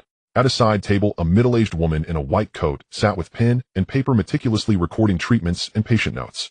Chen Xin did not intrude. He and his companions took quiet seats to wait, composed and tranquil. An hour passed before the last patient was seen and the doctor prepared to call the next name. When the doctor looked up and took in Xuantian's otherworldly presence, he froze, his pupils constricted, and panic flickered across his face. He set down his pen and hurriedly rose to bow. "You are Lord Xuantian of Zhantian." He had only just seen the notorious bounty that had spread across the seas and was staggered to find the famed young visage before him. This was the man who had recently shaken the North Sea's balance and earned the Navy headquarters dread. None had expected him to arrive at this modest town clinic. There is no need for alarm. Xuantian's eyes were mild, his smile sincere and free of the haughtiness of a great power. "We are merely passing through and had nothing better to do than stroll the town. We mean no harm." The healer was Telefalga de Water Law's father and Feely Fancy's most skilled physician. At Xuantian's words, Water kept his composure but did not relax. He signaled his wife to close the clinic door to prevent disturbance, then respectfully ushered the visitors into the back parlor. He carefully brewed tea for them, arranged the cups with courtesy, and awaited their cue to speak. Xuantian accepted the warm tea and let his fingertips circle the cup's edge. From his bosom, he produced a neatly folded sheet of paper and gently offered it to Water. The paper listed more than a dozen rare medicinal ingredients in dense script, with clear notations of proportions, quality, and harvesting requirements. "Look at the apothecary. Are all the medicinal herbs complete?" Xuantian spoke calmly. "Previously I subdued the remnants of world, and their ship's physician Nachin has already surrendered. This person is well versed in ancient pharmacology and skilled in the refinement of secret medicines." This list was compiled by her, detailing the core medicinal materials required for crafting high-grade recovery capsules. Valtier quickly lowered his head to examine the list, scanning the names of the herbs line by line. After pondering for a long time and repeatedly confirming the reserves in his own apothecary, he nodded seriously. "My lord, all the herbs on the list are fully stocked in our shop. Not a single one is missing. How much does my lord need to procure?" "Whatever amount there is, just take it all." Xuantian's tone was crisp and decisive as he turned to look at Belta beside him. Belta understood immediately, stepping forward to open the lid of a finely crafted wooden box she carried. Inside the box, stacks of new large belly bills were neatly piled up, gleaming brightly. The bills were fresh and orderly, roughly estimated to be worth billions of belly, showcasing considerable financial power. "Settlement at market price, not a penny less. No need to worry about finances," Xuantian said lightly. "Thank you for your consideration, my lord. Everyone please wait a moment. I will go to the storeroom to count and pack the herbs right away." Valtier dared not delay, quickly responding and rising to his feet, hastening out of the living room towards the storeroom to prepare. Not long after Valtier left, the door to the inner room was gently pushed open. A gentle and pure woman stepped out, cradling a swaddled infant, and quietly sat down on a wooden chair on the other side of the living room. She seldom paid attention to maritime news and did not recognize the rising figures from the war god temple, merely assuming they were esteemed guests her husband was entertaining.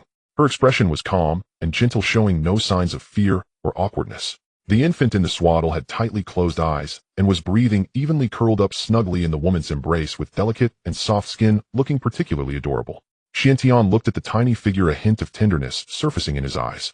He spoke softly, "Madam, may I?" The woman, hearing this, showed no suspicion and smiled gently, carefully handing the swaddled infant to Xuantian.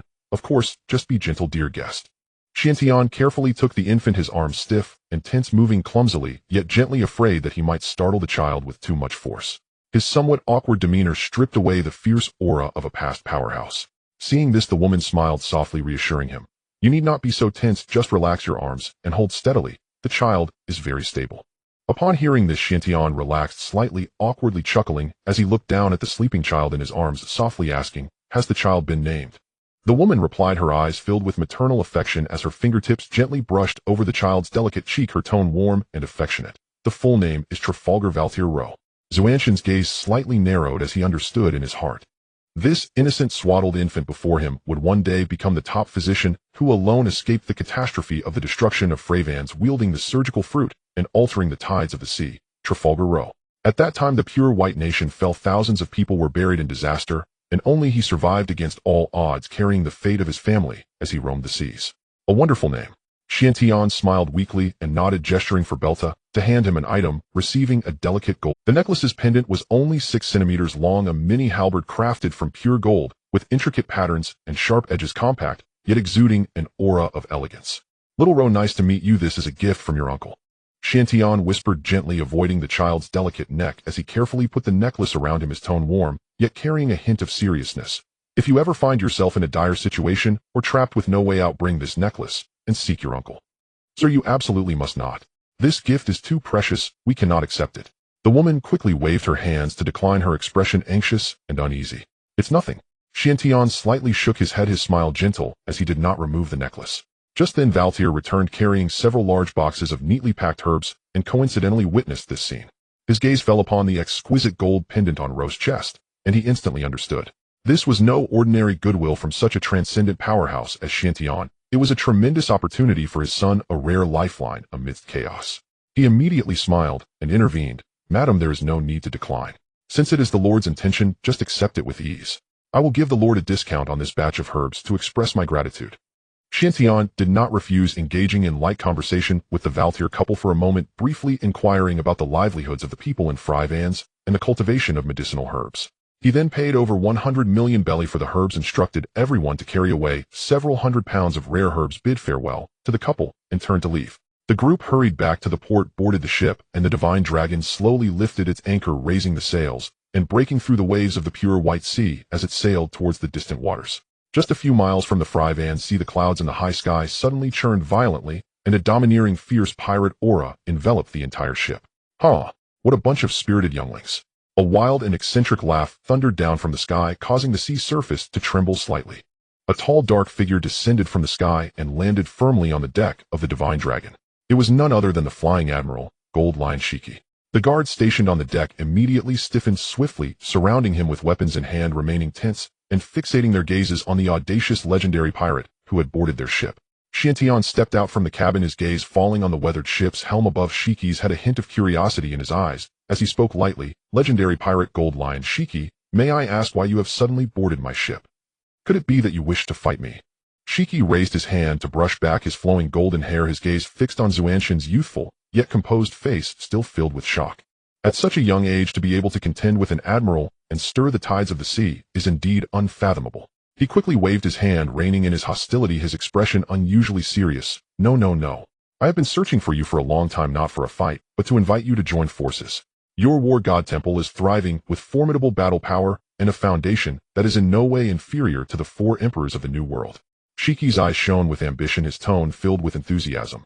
If we join forces, we can flatten the various forces of the New World, and then the entire New World will belong to our 2 families. Xuantian, upon hearing this, shook his head helplessly, revealing a bitter smile. Shiki, you are too idealistic. Whitebeard, Charlotte, Lean Kaido, all are top-tier overlords who dominate their territories with deep foundations and overwhelming power. They are not to be easily shaken. Furthermore, there is also Roger, who roams the seas and stirs up turmoil. Once the news of our alliance spreads, the 4 emperors will surely set aside their differences to join forces against us. The Roger pirates will take the opportunity to stir up trouble, and the Marine headquarters will not sit idly by. As 2 top-tier powers rise, they will surely make every effort to surround and annihilate us. At that time, let alone dominating the New World, it would be a stroke of luck just to escape unscathed from the siege. Xiantian laid out his reasoning, clearly stating the potential repercussions. What is there to be afraid of? Shiki remained undeterred, his fighting spirit surging. If we join forces, our combined strength will be unmatched across the seas. We just need to quietly infiltrate one faction, strike with thunder, and quickly swallow them whole, achieving swift victories. By the time the other forces respond, the situation will already be settled, and they will have no time to rescue. The foundation is not stable, it is not wise to rush, and Xiantian calmly rejected, looking towards the future. Why must we clash with the formidable and established powers of the New World? The vast seas with abundant populations and resources are precisely the perfect place to build strength and develop our foundation, with top-tier powerhouses being scarce. Once our forces spread across the seas and our foundations are solid, then we can return to the New World to compete for supremacy. That would be the perfect strategy. This statement was like a bolt of enlightenment, instantly awakening Shiki, who was fixated on fighting in the New World. He stood there in a daze for a moment, all traces of obsession fading from his eyes, and he gained newfound clarity, realizing the vast potential of the 4 seas. Indeed, the seas are vast and boundless, full of opportunities. Oh, why confine ourselves to the New World clashing with the established overlords? Seeing him come to this realization, Xiantian smiled slightly and took the opportunity to invite, since you have understood there is no need to rush into planning. I have fine wine stored on Endless Island, rare in the world and hard to find outside. Would you like to drink a few cups together? Huh, that sounds perfect. Shiki laughed heartily, showing no anger at being refused the alliance, but rather feeling grateful for Xuanqian's guidance. I have long heard of the fine wine from Endless Island. Today, I finally get to fulfill my wish.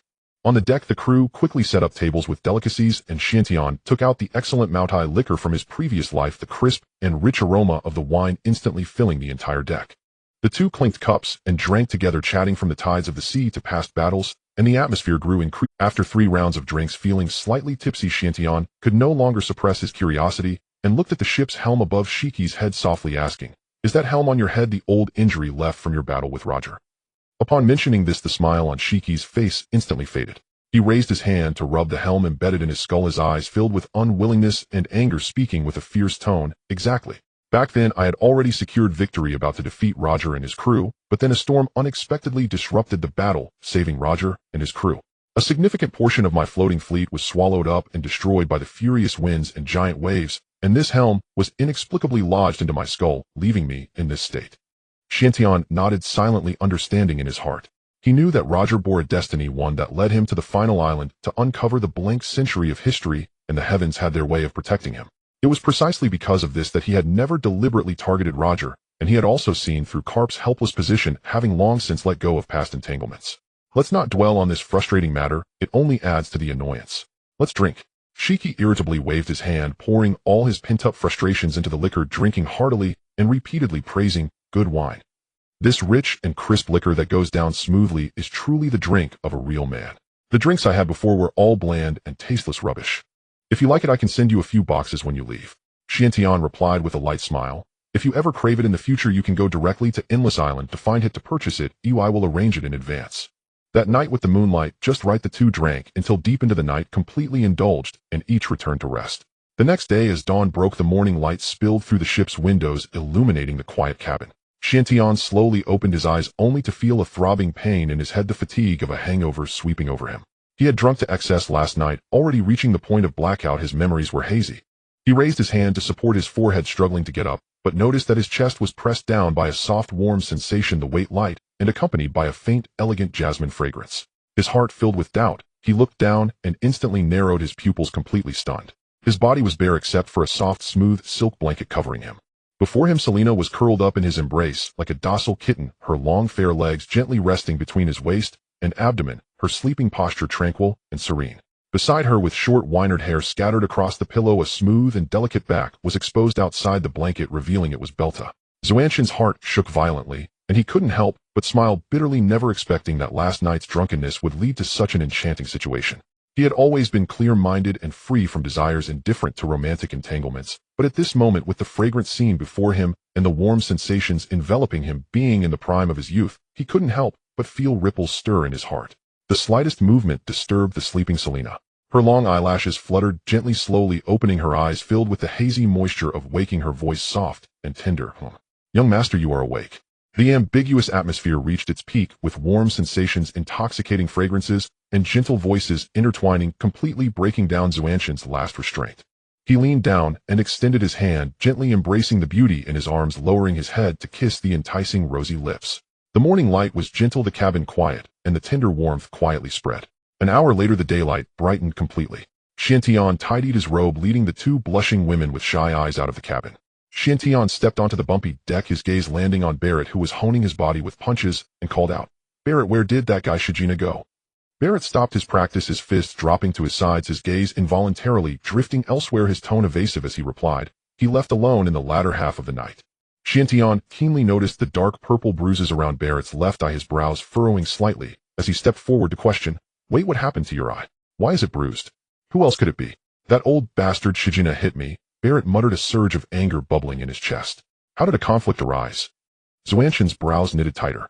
Barrett snorted heavily, his knuckles turning white as he said, "Last night you got drunk, and he mocked you in front of everyone, saying that from now on, when we have meals and drinks, you can only sit at the table with the kids.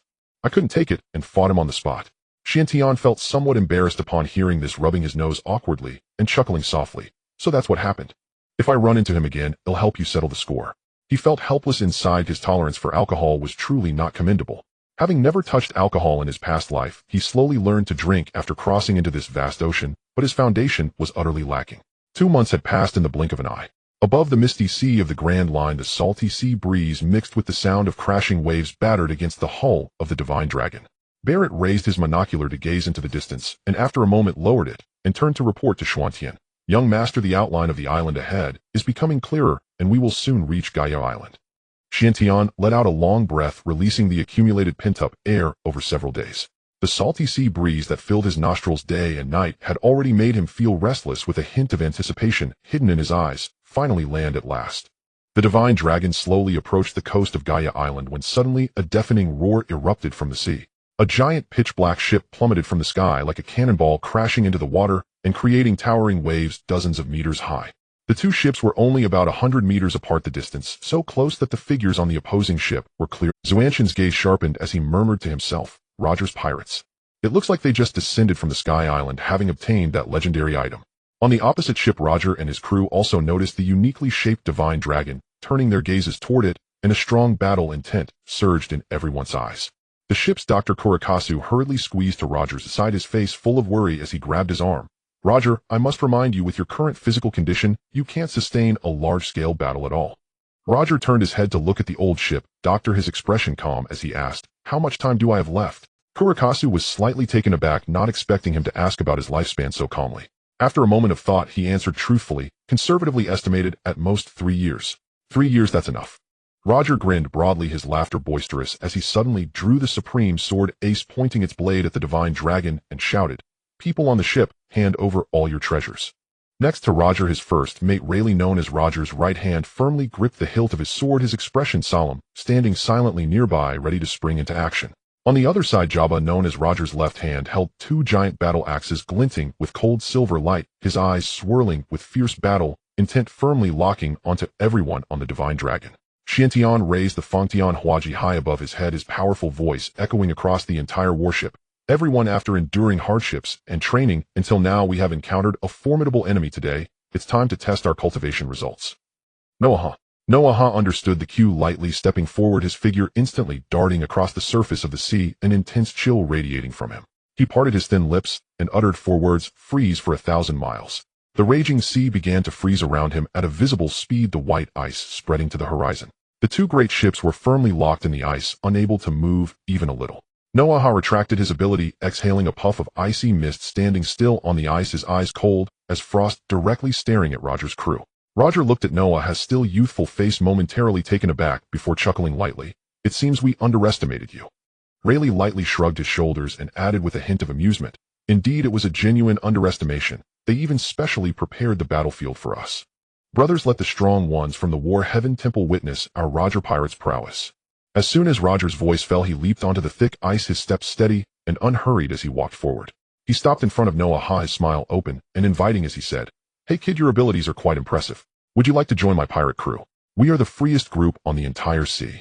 Before his words could fade, a Fangtian Huaji wrapped in crimson lightning sliced down toward Roger's head. Roger's expression changed drastically as he flipped his wrist, the long knife slicing out a heavy blue wave, forcefully blocking the lightning strike. Rayleigh's pupils dilated as he gasped, Haki wrapped in armament. Previously, he had only seen reports in newspapers that Chen Xin could master high-level Haki at such a young age, thinking it was an exaggeration. But now, witnessing it firsthand, he realized the rumors were entirely true. Chen Xin came down with a cold expression, his tone dark and laced with sarcasm, "Recruiting my crew in front of me. You are digging your own grave." Upon hearing this, Kazuki Odin, standing behind Roger's crew, stiffened, a heavy embarrassment flooding his face. Chen Xin was clearly using this statement to subtly poke at him for leaving back in the day. Caught between the 2 sides, he felt helpless and wished he could find a place to hide. Roger laughed heartily, showing no signs of anger. "Kid, there's no need to be so angry. Everyone has their own aspirations. We set sail as pirates precisely to pursue the freedom in our hearts. Speaking of which, your entire crew is quite impressive. You all are young, yet exude an intimidating presence. From now on, this sea will likely never be at peace again." He scanned the hundreds of young people on the Divine Dragon, all around 20 years old, feeling a silent shock in his heart. He was certain that given time, most of these youths would grow into top-tier powerhouses that would shake the seas. "We are not pirates, and the turmoil of the sea has nothing to do with us. But you lot who have been drifting on the sea for so long, which island did you just descend from after plundering?" Xuanxin's words were unrelenting and straightforwardly mocking. This statement instantly enraged everyone in Roger's crew, their expressions darkening. Among them, a boy around 14 or 15 years old with a notably red nose clenched his fists and shouted angrily, "Bastard! We Roger pirates never plunder civilians." Shanks, standing next to the boy, also looked defiant, nodding repeatedly in agreement. Xiantian raised an eyebrow slightly. A torrent of pure golden Conqueror's Haki suddenly erupted, transforming into a surging wave that rushed towards Buggy and Shanks. Roger's expression turned serious as his Crimson Conqueror's Haki surged forth, wrapping around his long knife ace. He swung his wrist fiercely, God's avoidance. With a thunderous sound, the golden and red Conqueror's Haki violently clashed, creating a storming wave that swept across. Xiantian was knocked back over 10 meters by the impact before stabilizing himself. With a thought, he executed a spatial leap, instantly appearing high above Roger's head. Xiantian gripped the Fangtian Huaji, tightly merging armament Haki with Conqueror's Haki, the dazzling golden-black electric arcs wrapping around the entire blade as he struck down from above, with all his might splitting Mount Hua. Roger dared not be negligent, pouring all his Haki into the supreme sword ace, gripping the hilt tightly with both hands, and horizontally raised the sword to withstand this strike.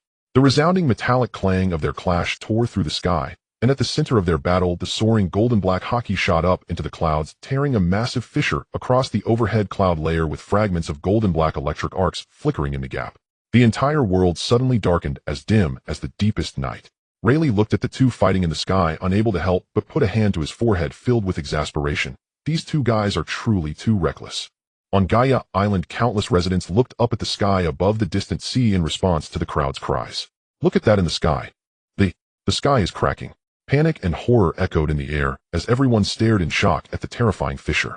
Xiantian used the momentum to thrust upward, forcing Roger back a few steps, suspended in the void, a cold smirk playing on his lips as he said, "Roger, your body is likely unable to withstand such high-intensity combat anymore."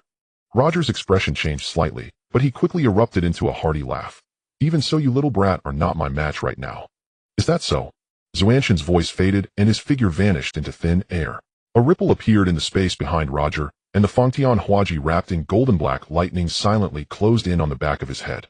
Roger barely had time to turn around, completely hastily tilting his head, and swung ace horizontally, just managing to deflect the blade a few inches away, narrowly avoiding a fatal blow. He sighed lightly. Spatial abilities are truly troublesome. At that moment, Roger no longer harbored any underestimation, his expression solemn and grave, fully prepared to face Xuantian, this young opponent. Xuanxin's attacks were broad and relentless, each move targeting vital points, the fierce winds from their clash sealing off all avenues for Roger to breathe. On the other side, Chen Xin walked slowly to Rayleigh, the 7-killing sword slanted in his hand, his tone steady and aged. "Rayleigh, the king of Hell, the world, says your swordsmanship is exceptional. Today I have come to seek your guidance." Before Rayleigh could respond, a piercing and powerful sword aura sliced through the air toward him. "Odds the great swordsman Chen Xin, I must naturally learn a thing or two." Rayleigh quickly drew his sword, blocking the incoming sword aura, his expression extremely serious. He was well aware that the person before him possessed the terrifying strength to heavily injure the Navy hero Carp, not daring to be careless in the slightest.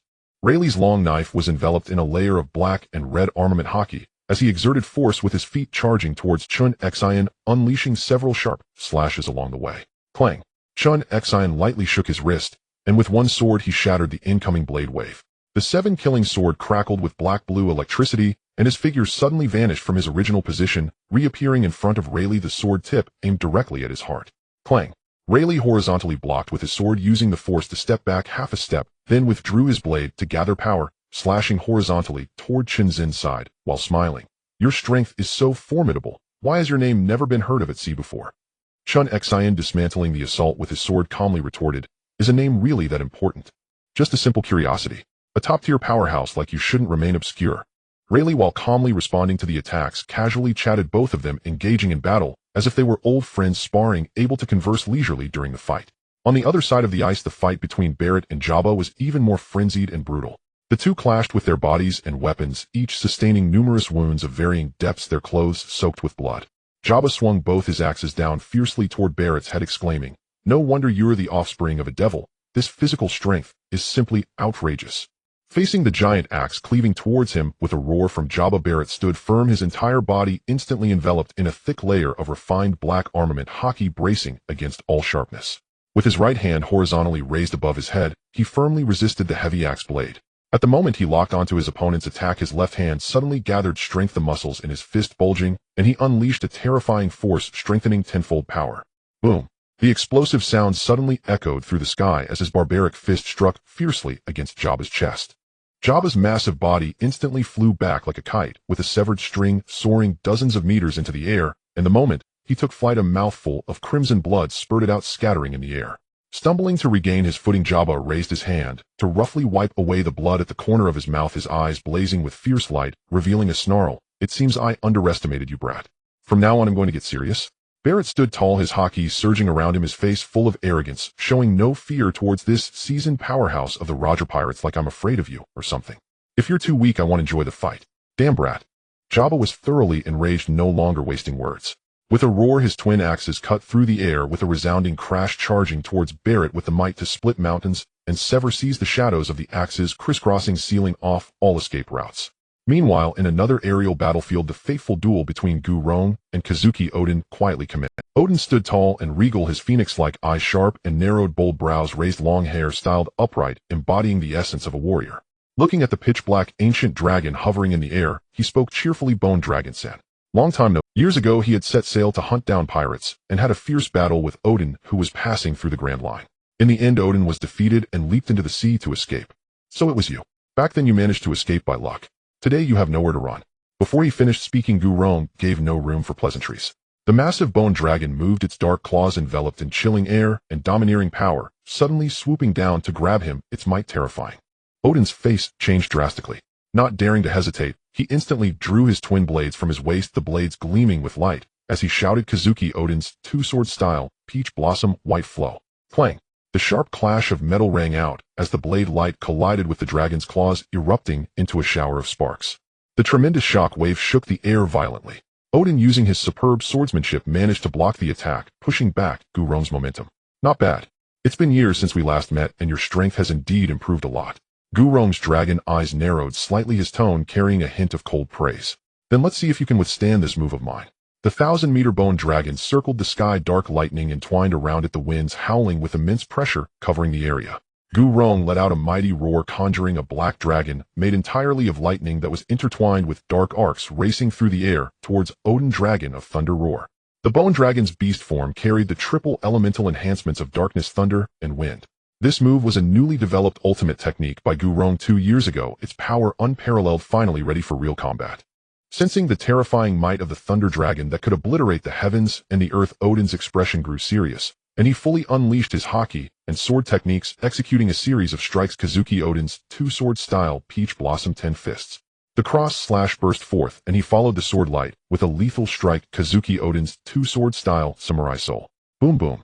2 thunderous explosions rang out in succession as the thunder dragon shattered the violent residual energy, sweeping in all directions.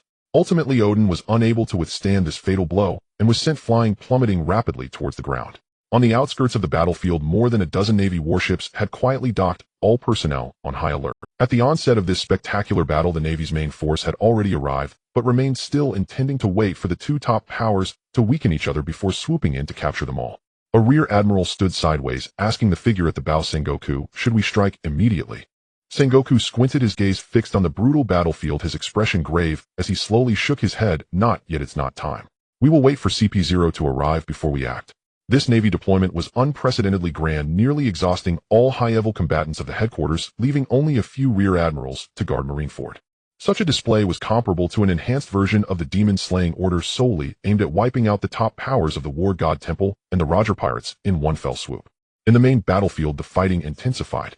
The Ghost was single-handedly restraining 3 cadre members of the Roger Pirates. The battle stalemated, and he was even subtly gaining the upper hand. Summoned not long ago, he had yet to fully adapt to the combat rhythm of this sea, having only awakened his dual Haki under the guidance of Chen Xin and Chen Xin, often relying solely on instinct in battle, and would never use his soul power unless in dire straits. Even so, he was still able to firmly suppress the 3 veteran pirate cadres with his top-notch combat talent. On the other side, Zhao Wujia faced off against the young Shanks and Buggy, fighting with ease and enthusiasm, his teasing laughter echoing across the battlefield. "Ha! Is Roger not feeding you 2 little brats enough? Your attacks are so weak and feeble they lack any lethality. Bastard, don't you dare slander the captain. Buggy, furious and agitated, instantly raised his combat power, wildly attacking Zhao Wujia's 7-meter bear form. Damn it! Die for me! The young Shanks brandished his sword, his eyes fierce, spotting a flaw, and aimed straight for Zhao Wujia's chest. Little brat, are you mad? Zhao Wujia teased with a smile as his bare paw smashed down the overwhelming power, instantly crushing Buggy, sending him flying dozens of meters away. Buggy! Damn it! Shanks was enraged upon seeing this, his face dark and fearsome, letting out a furious roar, unleashing a faint red Conqueror's Haki that surged towards Zhao Wujia. Oh, so this is Conqueror's Haki. Too bad its might is too weak. Zhao Wujia remained unfazed, merely releasing a wisp of soul power, effortlessly shattering Shanks' Haki impact, standing firm as he threw a punch directly at the enraged Shanks. Bang! The force of the punch was fierce and domineering. Shanks swung his sword to block, but at the moment their weapons clashed, a terrifying force erupted, sending him flying, blood spurting from his mouth as his injuries worsened. Hey, you're a strong one, why hit a kid so hard? A furious voice suddenly rang out as a 5-meter-tall dog-headed beast man, wearing sunglasses, rushed to aid, standing in front of Shanks. Zhao Wujia sneered, a playful expression on his face. Interesting, I never expected that I, the undying King Zhao Wujia, would have to fight a dog today. Bastard! The dog-headed beast man roared, instantly drawing his long sword, transforming into a shadow, as he swiftly charged Kazuki's one-sword-style dog slash. Whoosh! The sharp sword aura shot through the air, piercing straight towards Zhao Wujia's chest. Zhao Wujia retracted his playful demeanor, not daring to underestimate this killing move, and instantly activated the 6 styles iron block. Clang! The sword tip fiercely stabbed into Zhao Wujia's chest, erupting in a shower of sparks, the hard iron block defense unyielding. The massive shockwave still pushed Zhao Wujia back half a step. He gathered strength in his right hand and struck a punch towards the beastman's face. The beastman hastily blocked, but was still knocked back a dozen steps by the overwhelming force, barely stabilizing himself. He spat out a mouthful of blood-streaked saliva, his expression utterly serious, fully aware that this opponent's strength far exceeded his expectations, making it extremely difficult to contend with. Before long, the injured Shanks and Buggy returned, standing side by side, their expressions solemn. Shanks said in a deep voice, the 3 of us will join forces and confront him together. The entire battlefield raged with flames of war, the fighting incessant. After a bloody day of battle, both sides suffered varying degrees of injuries, with casualties scattered everywhere and smoke filling the air. Amidst the chaotic battlefield, a black figure darted back and forth with incredible speed. It was Yu Shaojing, ready to provide aid at any moment. Whenever a member of the War God Temple was gravely injured and weakened, Yu Shaojing would appear immediately. He bent down to lift an injured member who was barely breathing, soothingly saying, "Child, don't be afraid, it'll help you heal." As his words fell, the surrounding space rippled slightly, a mirror-like spatial wave quietly unfolded. Carrying the injured, Yu Shaojing stepped into it, and the ripple instantly dissipated. In the next moment, he had appeared on the deck of the Shenlong. The medical team, led by Naiqin, immediately rushed forward to assist, quickly carrying the injured into the cabin for treatment, striving to stabilize their conditions. Without resting, Yu Shaojing vanished again, returning to the chaotic battlefield, continuing to search for severely wounded teammates, endlessly darting back and forth to render aid. These precise and efficient spatial rescues were all witnessed by the Navy personnel on the distant warships. Sengoku watched the figure darting across the battlefield, his brows furrowed, a bitter expression on his face. The War God Temple actually has such top-tier ability users. With him around, it's nearly impossible for us to capture Xiantian and his group completely. A thoughtful Sengoku remarked, "Admiral, it may not be so. Perhaps his teleportation ability cannot be used over large areas or long distances, only capable of short-range displacement." Sengoku slowly nodded, a glimmer of hope in his eyes. "Let's hope so. If he can teleport over large distances, once the battle turns unfavorable, they could instantly retreat. Our encirclement would ultimately be in vain." Time flew by, and the bloodshed continued for 3 full days. The intensity of the battle doubled, the numbers on the battlefield dwindled sharply, both sides suffered losses, and the sea was stained with blood, the atmosphere of slaughter thickening. The ultimate showdown between Barrett and Jabba was also approaching its final moment. After days of relentless fighting, Jabba's stamina was continuously depleted, revealing clear signs of exhaustion, his offensive becoming sluggish, while Barrett, with his armament Haki still solid and heavy, showed no decrease in power, growing fiercer as the battle progressed. The prolonged stalemate had thoroughly shattered Jabba's patience and confidence. He sheathed one of his giant axes, his expression solemn, gazing at the young, formidable foe before him, and spoke in a deep voice, "Brat, there's no need to prolong this fight any longer. Let's decide the outcome with one strike." Barrett curled the corners of his lips into a defiant sneer, his face filled with disdain, yet he secretly tightened his focus, not daring to underestimate this veteran powerhouse's desperate counterattack. "Heh, so you're finally ready to risk it all. That suits me just fine. Today let me show you my strongest form. Come forth, my ultimate transformation." Roar! Barrett howled to the sky, the black aura and Haki instantly merging and surging, erupting in full force. His skin rapidly became covered in a layer of azure texture, his eyes blood-red. Paired with his shockingly white hair, he looked ferocious and violent like a demon emerging from hell, exuding overwhelming pressure. On the other side, Jabba tightly gripped his giant axe, pouring all his remaining strength and lifetime of Conqueror's Haki into the axe blade, his body soaring into the air, hovering in the void, unleashing his strongest strike ever, axe of heaven. The pitch-black axe light tore through the sky, carrying the momentum to annihilate all, fiercely cleaving down towards Barrett. "Come at me!" Barrett bellowed, furiously facing the ultimate axe strike that was toppling down. He gathered strength in both fists, unleashing an extreme force, strengthening 100-fold. Hellchain Fist. In the next instant, the heavens and earth trembled as the two ultimate powers that could overturn the seas clashed violently, the explosive sound echoing, tearing through the clouds, black fissures crisscrossing the sky, marking the moment of ultimate explosion in this 3-day-long top-level duel. Boom! A thunderous sound reverberated through the heavens as Barrett and Jabba collided in a final violent clash that sent them crashing to the ground. Two terrifying forces crushing the sea violently intertwined and exploded in an instant as raging winds swept across the 1,000-mile ice field. Fierce gusts tore through the thick clouds, ripping open a massive pitch-black rift in the sky, resembling a bottomless abyss, dark and menacing, exuding a terrifying pressure capable of shocking the four seas. The terrifying backlash of power swept over the two as their figures locked in a fierce battle to the limit were violently hurled away. Jabba trembled violently, his internal chi and blood surging chaotically, his organs severely injured, his eyes rolled back, and he fainted. Crimson blood continuously gushed from the corner of his mouth, his tightly clenched fists ruptured at the tiger's mouth, flesh turned outward, exposing ghastly white bones. The injuries were horrifically severe and shocking. On the other side, the dark, ghostly aura enveloping Barrett dissipated entirely, shedding his devilish form and returning to his original shape. His complexion was pale, devoid of color, blood oozing from the corners of his lips. His right hand, which had exerted force, was injured at the bones, trembling uncontrollably. Despite being gravely injured, he gritted his teeth and held on, staggering to stand on the cold ice surface, his body swaying dangerously as he refused to kneel and fall. Facing the fierce, howling sea wind, a defiant fire burned in his eyes, and a hoarse, manic laughter echoed across the heavens. "I am destined to become the strongest man in the world. Ymir Jabba can never be my match." "Huh." Just as Barrett's figure faltered, and he was about to fall, a gentle figure swiftly approached him.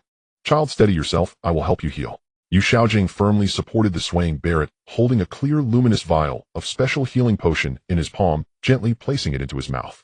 This potion was meticulously concocted by Naiqin over several days, but due to the lack of a few rare marine materials, it could not be refined into a pill and remained in liquid form. However, its efficacy was undiminished enough to quickly stabilize the chaotic chi and blood of the severely injured, nourish the damaged muscles and bones, and support the nearly exhausted body. "Thank you, old gang." The warm potion melted in his throat, transforming into a soothing flow that coursed through his limbs, swiftly easing the intense pain and chaotic chi within. Barrett's tense body suddenly relaxed, the fatigue and injuries from days of fierce battle overwhelming his spirit. Leaning against Yu Xiaojing's shoulder, he gasped a few times before falling into a deep, weary sleep. "Let's return to the ship to rest," Yu Xiaojing whispered softly, raising his hand to activate his ability. A shimmering portal of light opened instantly as he stepped into it, with the unconscious Barrett returning to the cabin of the Divine Dragon. Meanwhile, far away on the sea, Jabba was urgently brought back to the ship by the crew of the Roger Pirates. Ship Dr. Kalokas hurriedly approached for detailed examination, finally, sighing in relief after repeated checks. Jabba's life was not in danger. He was merely injured internally from the extreme force clash, causing disarray in his chi and exhaustion leading to fainting. With a few days of quiet rest, he would gradually recover. On the main battlefield, the astonishing battle that lasted 3 days and nights finally approached its end, yet the overwhelming aftermath still echoed through the heavens and earth. Roger, who had fought tirelessly for days, was already exhausted, his strength depleted. His complexion was as pale as paper, breathing rapid and disordered, his chest heaving violently, intermittently coughing up blood, with crimson droplets continuously spilling from his lips. The once mighty, overwhelming presence of Conqueror's Haki was visibly waning and dissipating as his peak fighting strength was completely exhausted. At the right moment, Xiantian withdrew his attacks, quietly observing the struggling Roger. After a moment of silence, his calm voice resonated clearly on the battlefield. "Roger, your body can no longer hold on. Why do you not take the opportunity to completely destroy us?" Roger asked in a deep voice, confusion and disbelief filling his gaze. On the other side of the sky, the clashes all came to a halt simultaneously. Yutian was covered in ghastly cuts and bruises, his signature samurai attire soaked in blood, much of it stained red. His body was weary, yet still exuded an imposing spirit. Seeing that both captains had ceased their attacks, the battlefield was completely quiet. He immediately looked up and shouted towards the ancient banyan tree facing the sky. "Bone Dragon," saying, The two sides have ceased fighting, let us also stop. The ancient dragon turned to survey the battlefield. Indeed, seeing Xuantian Chen Xin Zhao Wujin and other powerful members of the Battle Heaven Temple withdrawing and returning to their own formations, the once overwhelming killing intent instantly receding. He pondered briefly, then spoke with a hint of restraint in his eyes. Very well, today I will let you escape once more, while I hope in our next duel you will still have such fortune. As soon as he finished speaking, the ancient banyan tree's figure flickered, transforming into a sharp dark streak of light that sped back towards the divine dragon. In an instant, the entire area of Jiaya Island was utterly silent, only the fierce sea wind howling through, carrying the remnants of battle. Xiantian raised his gaze fixedly at Roger, a deep, almost solidified murderous intent suddenly flashing in his eyes, as a heavy malice surged within him, yet he forcibly suppressed it, revealing nothing unnoticed by anyone. To be honest, I have wanted to eliminate you personally for a long time. Xuantian's tone was calm and undisturbed, yet it concealed endless heavy past entanglements and obsessions. But due to various hidden reasons, and knowing that your time is running short, I have repeatedly compromised and chosen to spare you. That fleeting, piercing coldness made Roger's spirit tense up suddenly. He stared intently at the youthful boy whose aura seemed unfathomable, filled with confusion, frowning. A long time ago. You are still young, we have never met, why do I feel such intense hatred from you? The past reasons need not be questioned now, there will be a time for revelation in the future. Xiantian was unwilling to elaborate, fearing that revealing secrets would lead to endless troubles. He quickly shifted the topic, speaking urgently. The Navy is approaching this area. I will temporarily hold off the situation. You must immediately lead the team to evacuate. Roger looked towards the distant sea surface and indeed saw a dense mass of Navy ships rapidly closing in their momentum. Grand. He no longer tangled in the mystery, nodding seriously, gratitude evident in his gaze. All right. Thank you, little ghost. If there is a chance to come to the new world in the future, I will surely invite you to drink fine wine. After saying this, Roger did not linger, immediately commanding everyone as the exhausted and injured crew of the Roger pirates swiftly boarded the ship and rapidly withdrew from the battlefield. On the edge of the battlefield, Shanks clutched his chest, where a gruesome injury lay, breathing heavily. He looked up seriously at Zhao Wujin, who stood calmly in place, and asked, "Can you tell me your name?" Zhao Wujin smiled with a hint of carefree ease, his immovable and towering aura expanding, responding calmly, "I am the unmoving Ming King, Zhao Wujin. Little one, train well and grow. I will be waiting for your return to seek revenge in the future." As the sails of the Roger pirates disappeared completely from the horizon, Xiantian and his group returned to the Divine Dragon. Everyone took turns swallowing the special recovery potion made by Naiqin, sitting quietly on the deck, using the cool sea breeze to rest and recover, gradually easing the fatigue and injuries accumulated from 3 days of fierce battle. Chen Xin changed into a clean and simple outfit, walking out of the cabin looking at the rapidly approaching Navy ships whose outlines were becoming clearer, and spoke solemnly, "Young master, the Navy is about to arrive. How shall we proceed?" Xiantian turned to look in the direction Roger had retreated, confirming that they had long since left the area, then turned to Yu Xiaojiang, asking solemnly, "Old gang, can your teleportation ability now cover the entire Divine Dragon for a complete evacuation?" Yu Xiaojiang shook his head, helplessly revealing a pained expression. "Young master, not yet. I have only consumed the teleportation capsule for less than a year. My ability's foundation is still shallow, and I cannot yet bear the teleportation load of the entire ship. I require more time to focus on training to achieve large-scale object teleportation." Xiantian nodded, slightly contemplating briefly, then turned to the fully rested and energetic Lafia. "Lafia, do you have enough stamina to activate your water manipulation ability to speed up the ship's evacuation?" "Young master, rest assured, I have completely recovered after 2 days of rest and can fully activate my ability." Lafia responded immediately, her expression determined and steady. "Good." Xiantian immediately issued orders methodically. "Lafia, fully activate your water manipulation ability to speed up the Divine Dragon. We must evacuate this place immediately. Noaha, freeze a large area of the sea ahead, creating a thick layer of ice to hinder the Navy's pursuit." "Understood, young master." Noaha respectfully accepted the command. In the next moment, he unleashed his powers, the intense cold sweeping in all directions, freezing a large area of the sea in front of them, with layers of thick ice stretching for miles, firmly sealing off the coastal passage. At the same time, Lafia's water manipulation burst forth as several thick, high-pressure water columns suddenly formed at the stern of the ship, the powerful thrust instantly increasing the Divine Dragon's sailing speed several times. The Divine Dragon broke through the sea wind, and waves swiftly escaping from the battlefield of Jiaya Island, disappearing into the vast sea.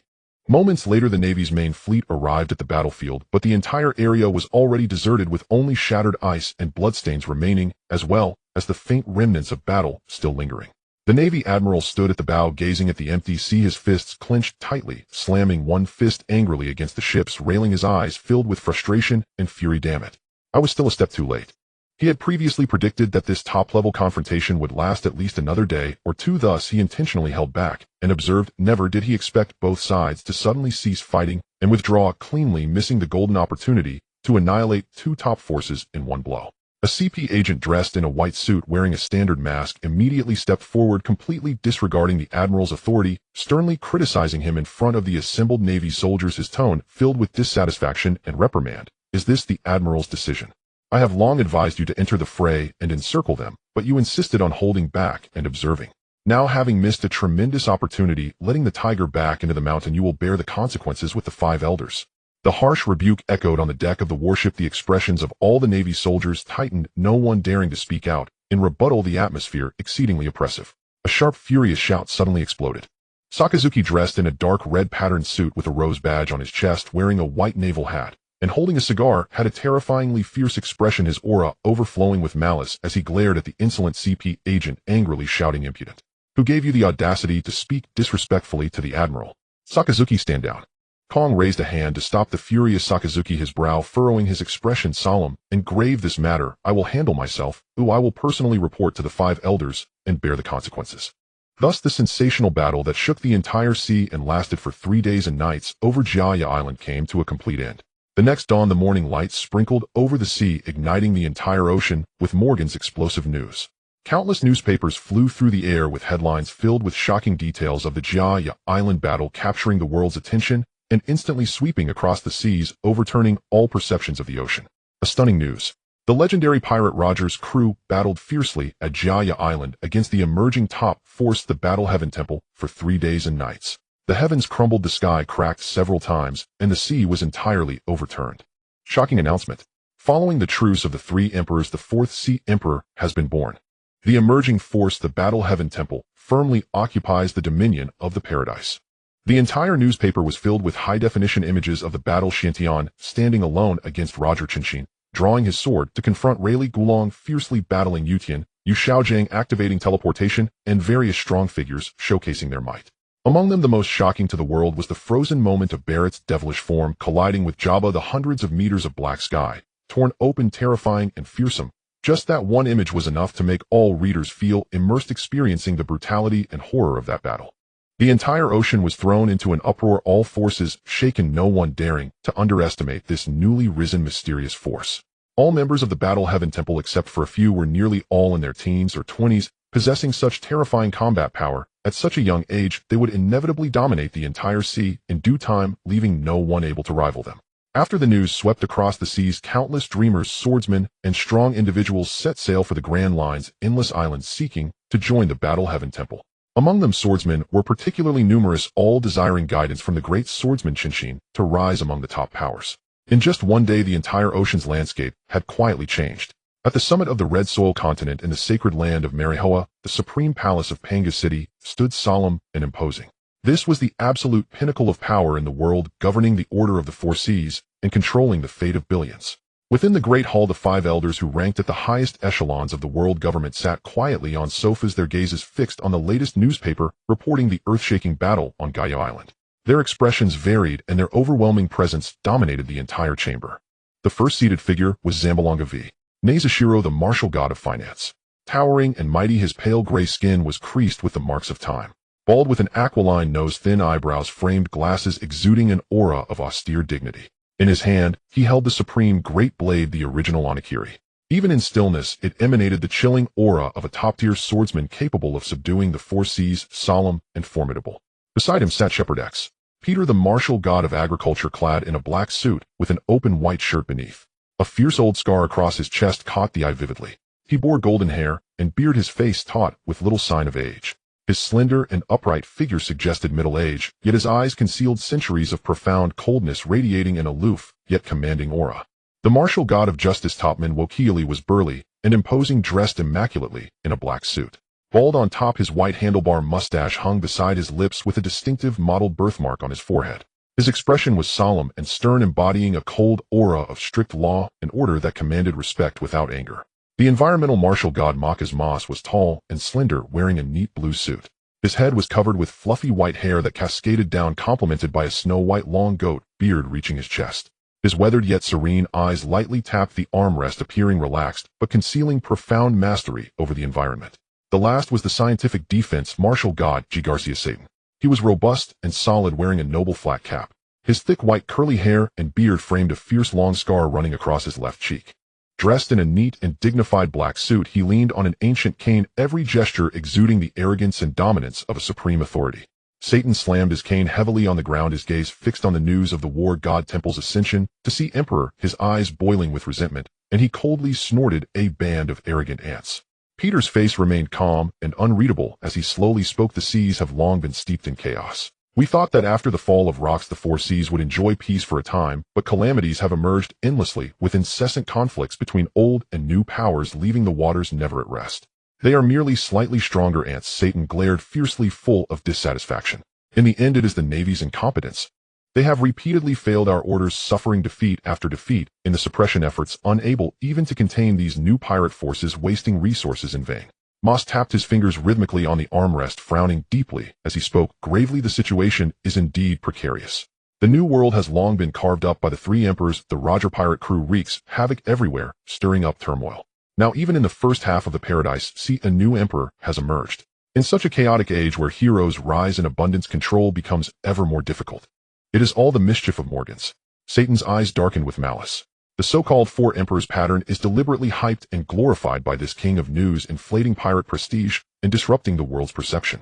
I have already ordered CP0 to secretly track his whereabouts. Once confirmed, he will be arrested and punished to root out this source of trouble." After a brief silence, Wokili pondered and offered a suggestion. "As the situation spirals out of control, why not order the Navy to launch a massive conscription across the seas, recruiting the world's strongest to bolster headquarters' strength and intensify suppression efforts?" "Agreed. Agreed." The other four nodded in unison, passing the conscription resolution unanimously. With the decision settled, Satan's eyes gleamed as he proposed a new plan. "I have another proposal. Since the Four Emperors division is a fait accompli and the chaos hard to quell swiftly, why not establish a new institution to recruit the top pirates of the seas, grant them official lawful status, and have them serve the world government under our command?" "Not suitable." Peter immediately shook his head in rejection. "This move is too passive and might lead the world to believe the government is powerless to suppress pirates, forced to compromise and recruit them, thus undermining supreme dignity and shaking the foundation of rule. Otherwise," Satan explained, clearly analyzing pros and cons. "Strict regulations can be set to restrain their actions, avoiding negative consequences. When besieging top-tier threats like Roger and the Four Emperors, these recruited pirates can lead the charge. Victory means the government gains credit for pacifying chaos. Defeat only depletes pirate strength with no loss to us. A mere title can balance all parties and stabilize the seas, the benefits far outweighing the drawbacks." Moss considered briefly and nodded slowly. "Reasonable. This strategy is feasible." Satan immediately finalized the details. "This institution shall be named the Seven Warlords of the Sea, limited to 7 members, preferring vacancy over mediocrity, only admitting the top sea powers, never filling seats with unworthy candidates." Nezashiro, who had been silent, slowly lifted his eyes, his gaze deep behind his lenses. "The Navy will surely feel discontent, perhaps even openly protest. How shall we handle that?" Satan sneered disdainfully and replied coldly, "The Navy are merely our trained pawns. They have no right to defy the highest decree. If they dare harbor dissent, simply cut off their funding. No need to overthink." Repeated failures and suppression had left him utterly disappointed with the Navy, allowing no leniency. "Agreed." The four elders nodded simultaneously, sealing the decision. "Order CP0 to immediately scour the four seas, investigate, and select suitable candidates, and expedite the establishment of the Seven Warlords Institution. Meanwhile, near the coast of Gaia Island." After confirming the complete withdrawal of the Navy and the absence of pursuing forces, the hidden Shenlong ship finally changed course and quietly anchored on the sea surface, awaiting the eruption of the underwater dormant volcano to wash away the battlefield traces and thoroughly conceal their whereabouts. Smoke still lingered on the deck, the sea breeze carrying a faint metallic scent. Chen Xin held the casualty roster, his fingertips trembling slightly, his face dark and grim. His voice was hoarse and sorrowful. "Young master, the tally is complete. In this 3-day bloodbath, our war god temple lost 53 men, including 2 platoon leaders and 5 squad leaders. Over 70 were seriously wounded, and the rest sustained various minor injuries. All these soldiers were disciples he had personally nurtured and trained, companions through years of trials. Now akin, seeing vibrant names on the roster turn into a list of the fallen, an aching sorrow surged within him, overwhelming his grief. Xiantian stood at the bow, gazing at the chaotic sea and scattered debris, exhaling softly. "In the end, our foundation was too shallow, development time insufficient. The First Legion was the core strength refined layer by layer from 2,000 elite warriors of the War God Temple, truly an ace force. Yet even so, facing the legendary Roger Pirate crew atop veteran power, they paid a heavy price. All the enemy's high-end forces were tightly restrained by Xuantian Barrett, Gulong Zhao Wuji, and others.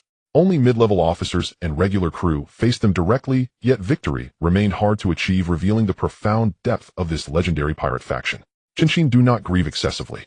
Xiantian turned to the desolate Chen Xin, speaking with steady clarity. This world is inherently ruthless and cruel, where the weak are prey. The four seas are in constant strife, wars unending, and the weak have no power to protect themselves. We must strive relentlessly to grow stronger and refine ourselves to the utmost to safeguard those around us and avoid becoming cannon fodder in this turbulent era. Chen Xin took a deep breath, suppressing his sorrow and quickly regaining composure. He knew grief was futile. Only strength could comfort the departed and protect comrades. He lifted his gaze to Xuantian, solemnly asking the question weighing on everyone's mind, young master, with our current overall strength, what are our chances against the world government in a direct confrontation? At his words, Gulong, Barrett, Zhao Wuji, Yu Xiaojiang, and others gathered around, their eyes fixed on Xuantian, awaiting. Xuantian's expression was calm, his tone cold and resolute, without any softening. No chance of victory. These four words instantly froze the atmosphere.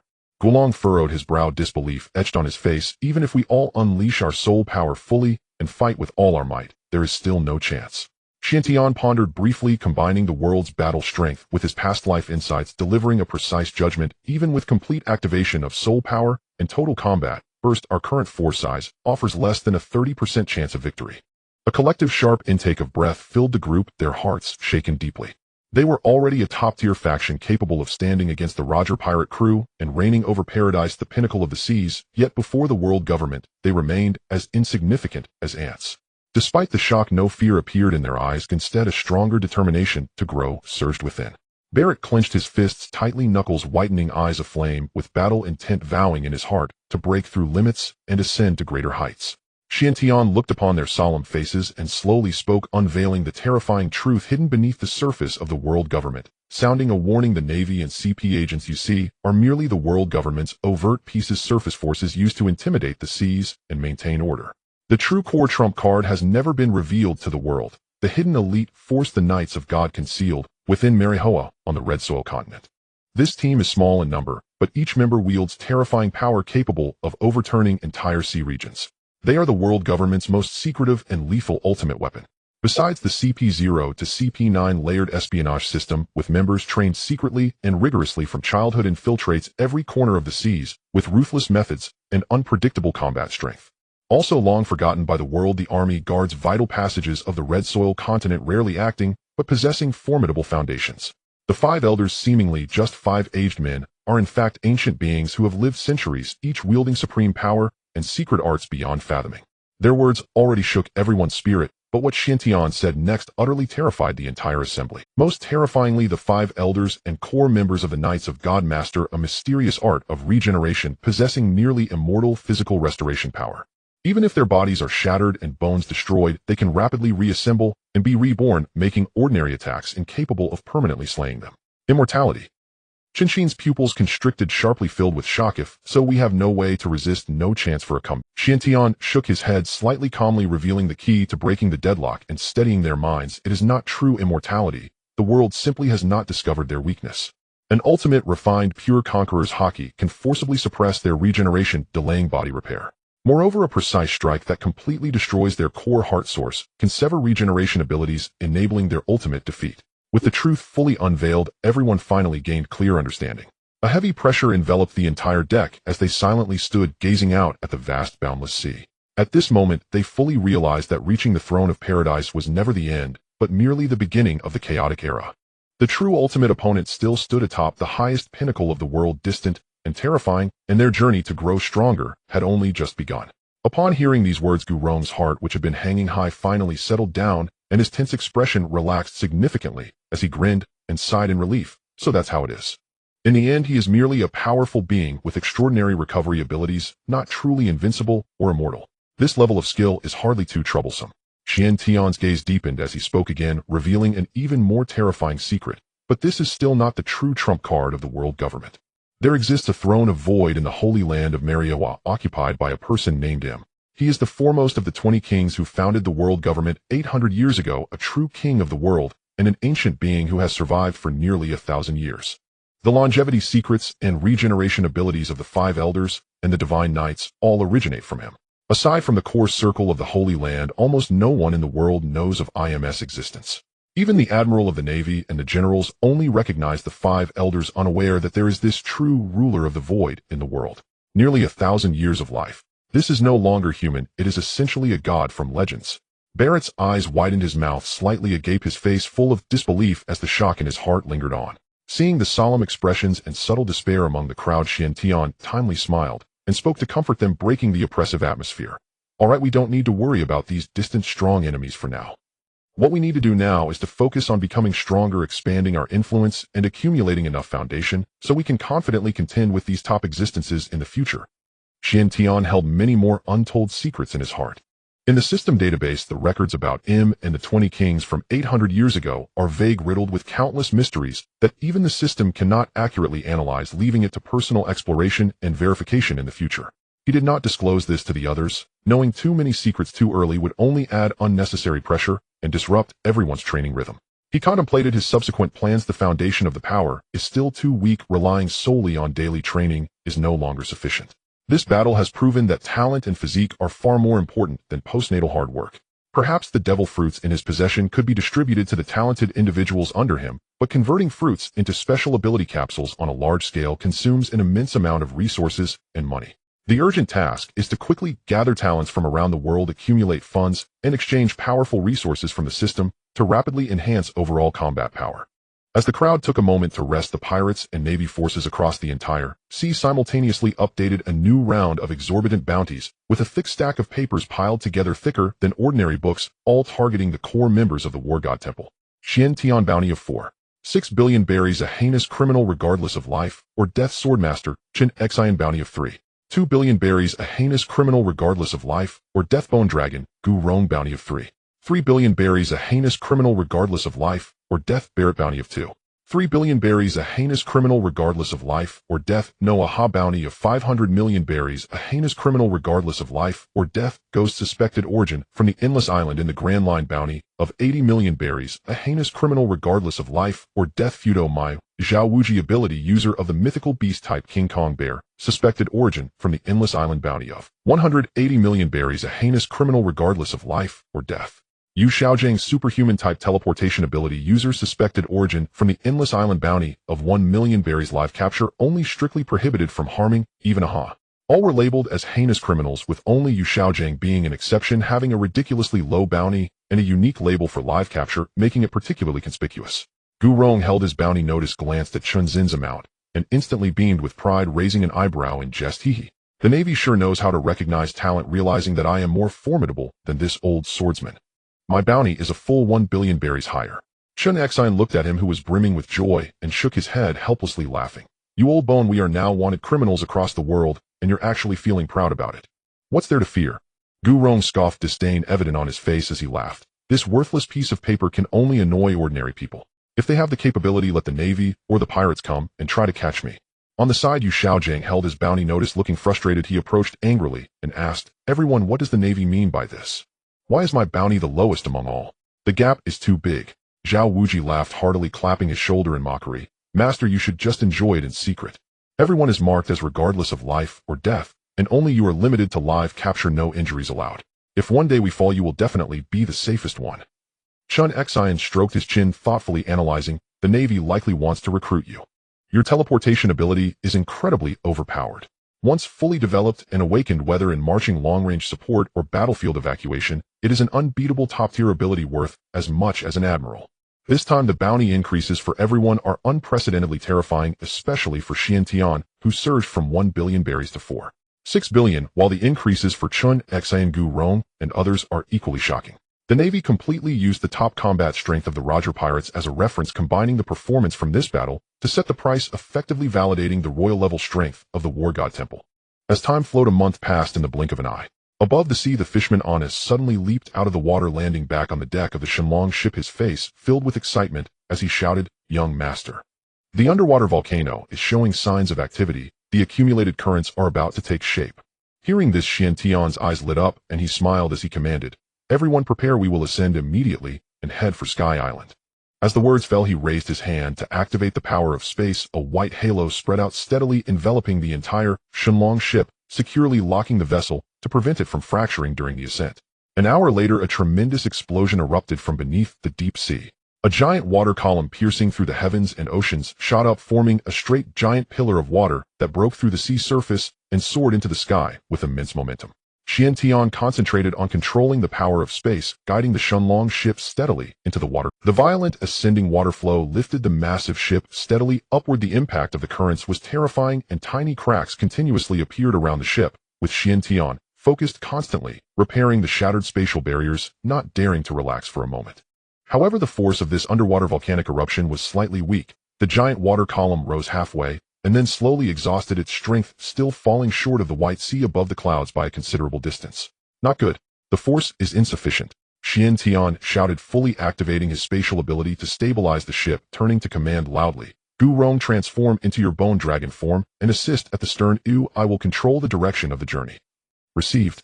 Rong responded, leaping out of the ship. His body instantly swelled, transforming into a giant bone dragon 1 kilometer long, his black claws gripping the ship's stern mast tightly, releasing a deafening roar that echoed across the sea and sky.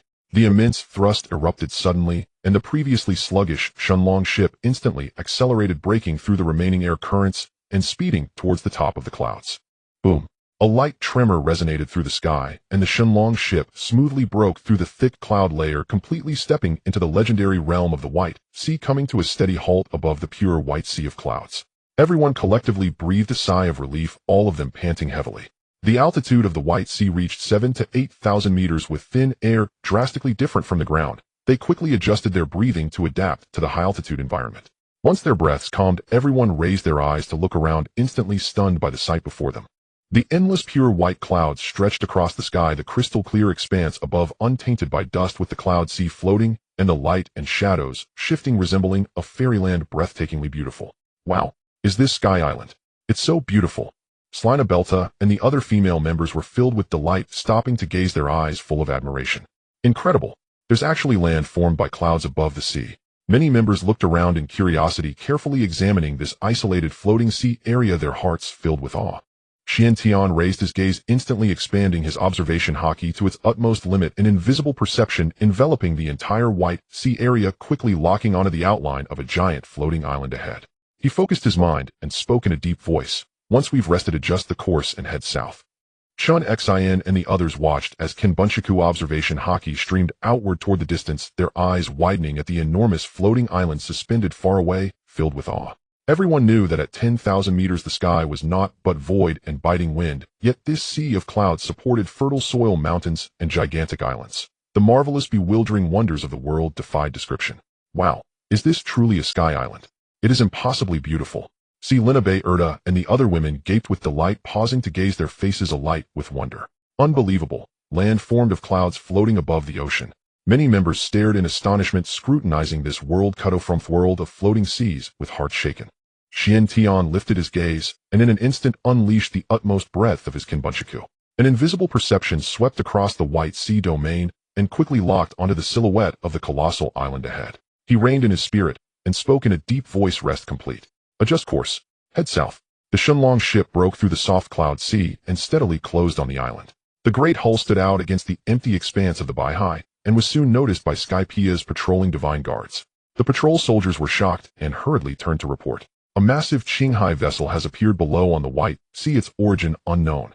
Inside the palace, the elder, sitting upright, slowly rose to his feet. He wore a jet-black cloak over precise silver steel armor. A pair of pristine white wings spread from his back. A standardized steel helm crowned his head, his white beard cascading over his chest. He gripped a long spear, his bearing elegant yet imperious. None other than the ruler of the sky island, Skypia, the god Gonfur. Gonfur frowned slightly, and sighed softly. The white sea has been unusually lively of late. I only hope these Qinghai visitors are not brigands bent on chaos. Pyre. A call rang out, and a splendid winged steed beat its wings and flew up, landing squarely before the hall. Gonfur vaulted astride, and with the wind under him rose and swept toward the Shenlong circling above it. Looking down from above, Gonfur spoke in a measured voice, calm, but carrying a warning. Guests from Qinghai, you have come ashore on Skypia without cause. To what do we owe this visit? Before his question finished, a domineering roar suddenly exploded through the air. Come down here and speak. Ba Lete clenched his fist and unleashed a sudden punch. The fierce pressure became an invisible shockwave that skimmed across Gonfuer's brow, a gust that ruffled his beard and hair. Cold sweat broke out over Gonfuer. Pai Yir's wings trembled violently, the steed staggering as rider and mount stared in horror, their hearts gripped by dread. The strength of these Qinghai people far exceeded his expectations. Ba Lete shook the bulging veins of his fist, a scornful grin in his eyes. I'm too lazy to waste breath with you. If you do not come down at once, the next punch will go straight for your head. Gonfuer knew the threat was no idle boast, and dared not show bravado. He urged Pai Yir to descend onto the deck, and steadying his own racing heart spoke gently, there is no need for anger. I am Gonfuer, the ruler of Skypiea. The world calls me God. Chen Xin, hands behind his back, smiled faintly, and regarded Gonfuer with playful mockery. God. Nowadays, anyone and his dog dares style themselves a deity. Not long ago I slew with my own hand a man who claimed to be a god at an underground auction. At those words Gonfuer's scalp tingled, and a chill ran down his spine. He hastily tried to explain, you misunderstand. The title God, on Skypiea, is merely a ruling honor like a king or lord in Qinghai, we do not truly claim divinity. Please do not misinterpret us. Chen Xin nodded, lightly uninterested in trifling over titles, and cut to the point. Where is Yunin Village? Gonfuer's brow knit, and he asked with caution, I know where Yunin Village lies, but why do you seek them?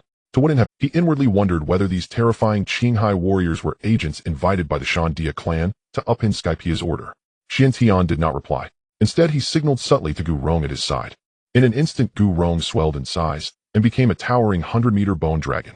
With a gentle closing of immense claws, he seized Gonfuer and, following the direction of Gonfuer's gaze, beat his wings and sped off.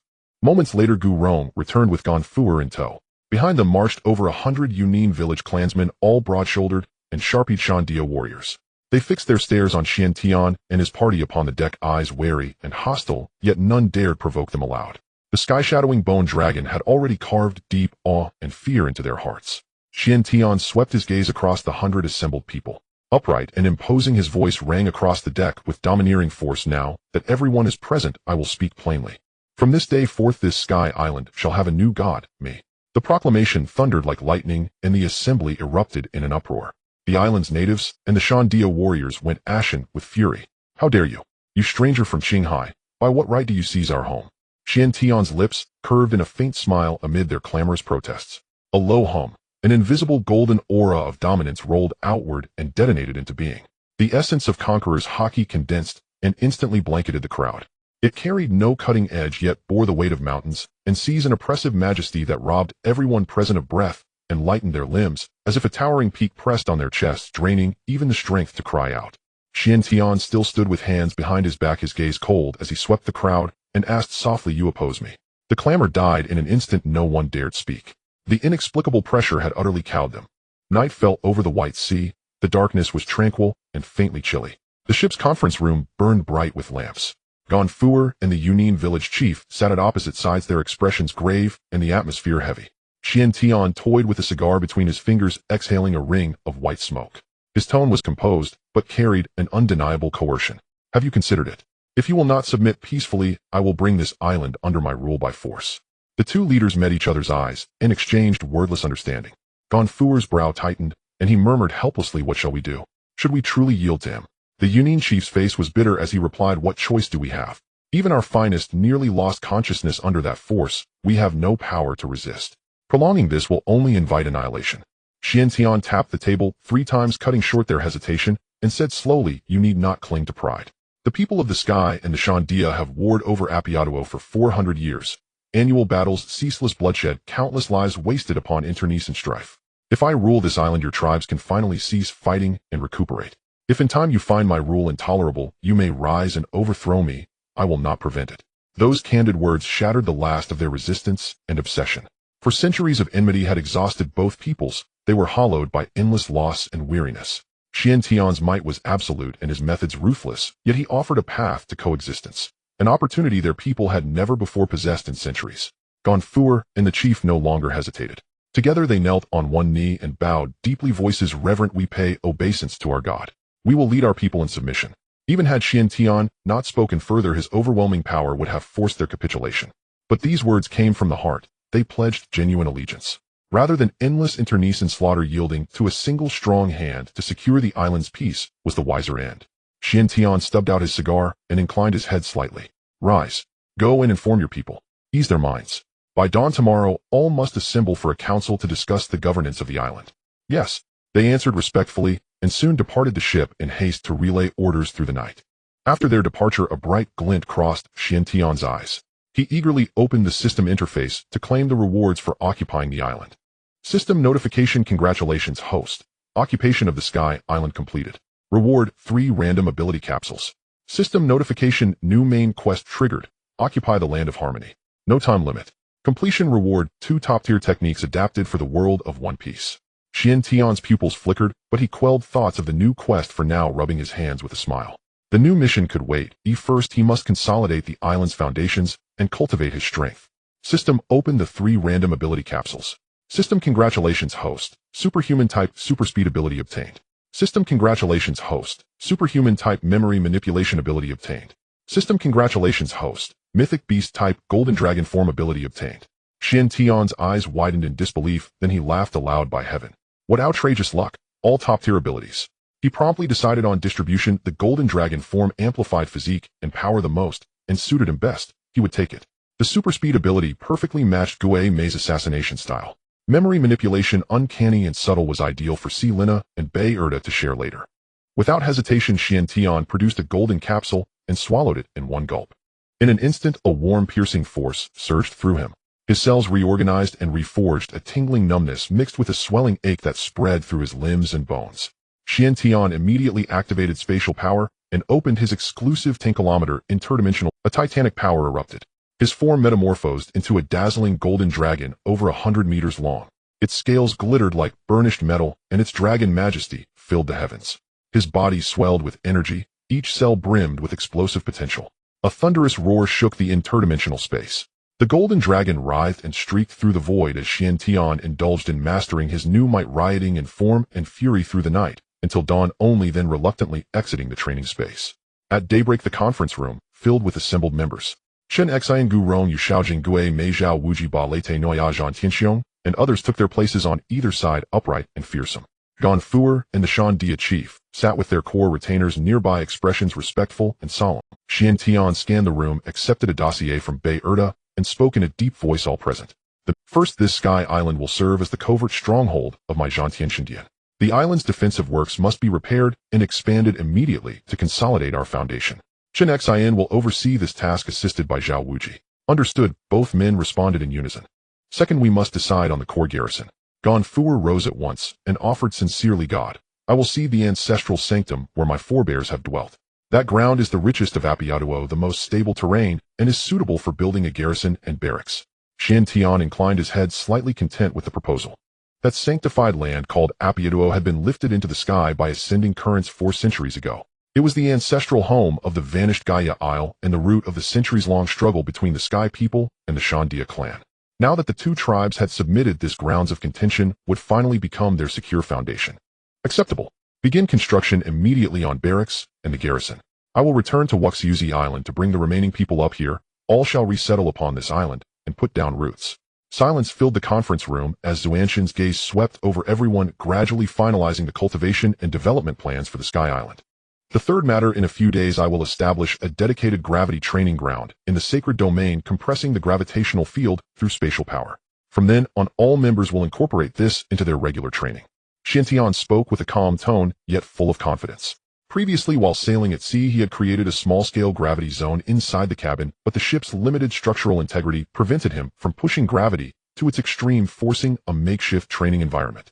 Now possessing the entire landmass of the Sky Island, there was no need for restraint. It was the perfect opportunity to craft a top-tier cultivation secret realm, rapidly elevating the overall combat strength of the team. Moreover, any resident of the Sky Island with the desire to cultivate and grow stronger may participate, simply registering with Chen Xin or Zhao Wuji. Chen Xian turned to Conqueror and the elder chieftain Shandia to add, since he had taken control of the Sky Island and become its ruler, he did not intend to impose oppressive control. Instead, he aimed to discover native gifted youths and bring them under his wing for cultivation, thereby strengthening the foundation of his power while providing ordinary citizens a path to empowerment. Participation was entirely voluntary, never forced, a far more stable and lasting approach than authoritarian rule. Upon hearing this, Conqueror, the elder chieftain, and Wide all wore joyful expressions and quickly bowed respectfully, their voices filled with gratitude. We are deeply thankful for the divine grace. Xiantian then looked toward Yu Xiaojing, his expression suddenly serious. Old gang, from now on you shall not concern yourself with any mundane affairs on the Sky Island, but devote yourself wholeheartedly to cultivation. Focus on honing your physical strength, and strive to expand your teleportation distance and range. Xiantian privately calculated that he might even create a special time-accelerated extra-dimensional space exclusively for Yu Xiaojing's cultivation.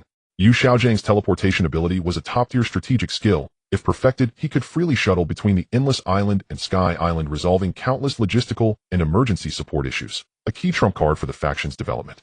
Yu Xiaojing nodded solemnly, the weight of responsibility pressing heavily upon him, yet his fighting spirit blazed. Rest assured, young master, I will give my utmost, and never betray your trust. Xiantian slightly nodded, lighting a cigar as the white smoke curled about him.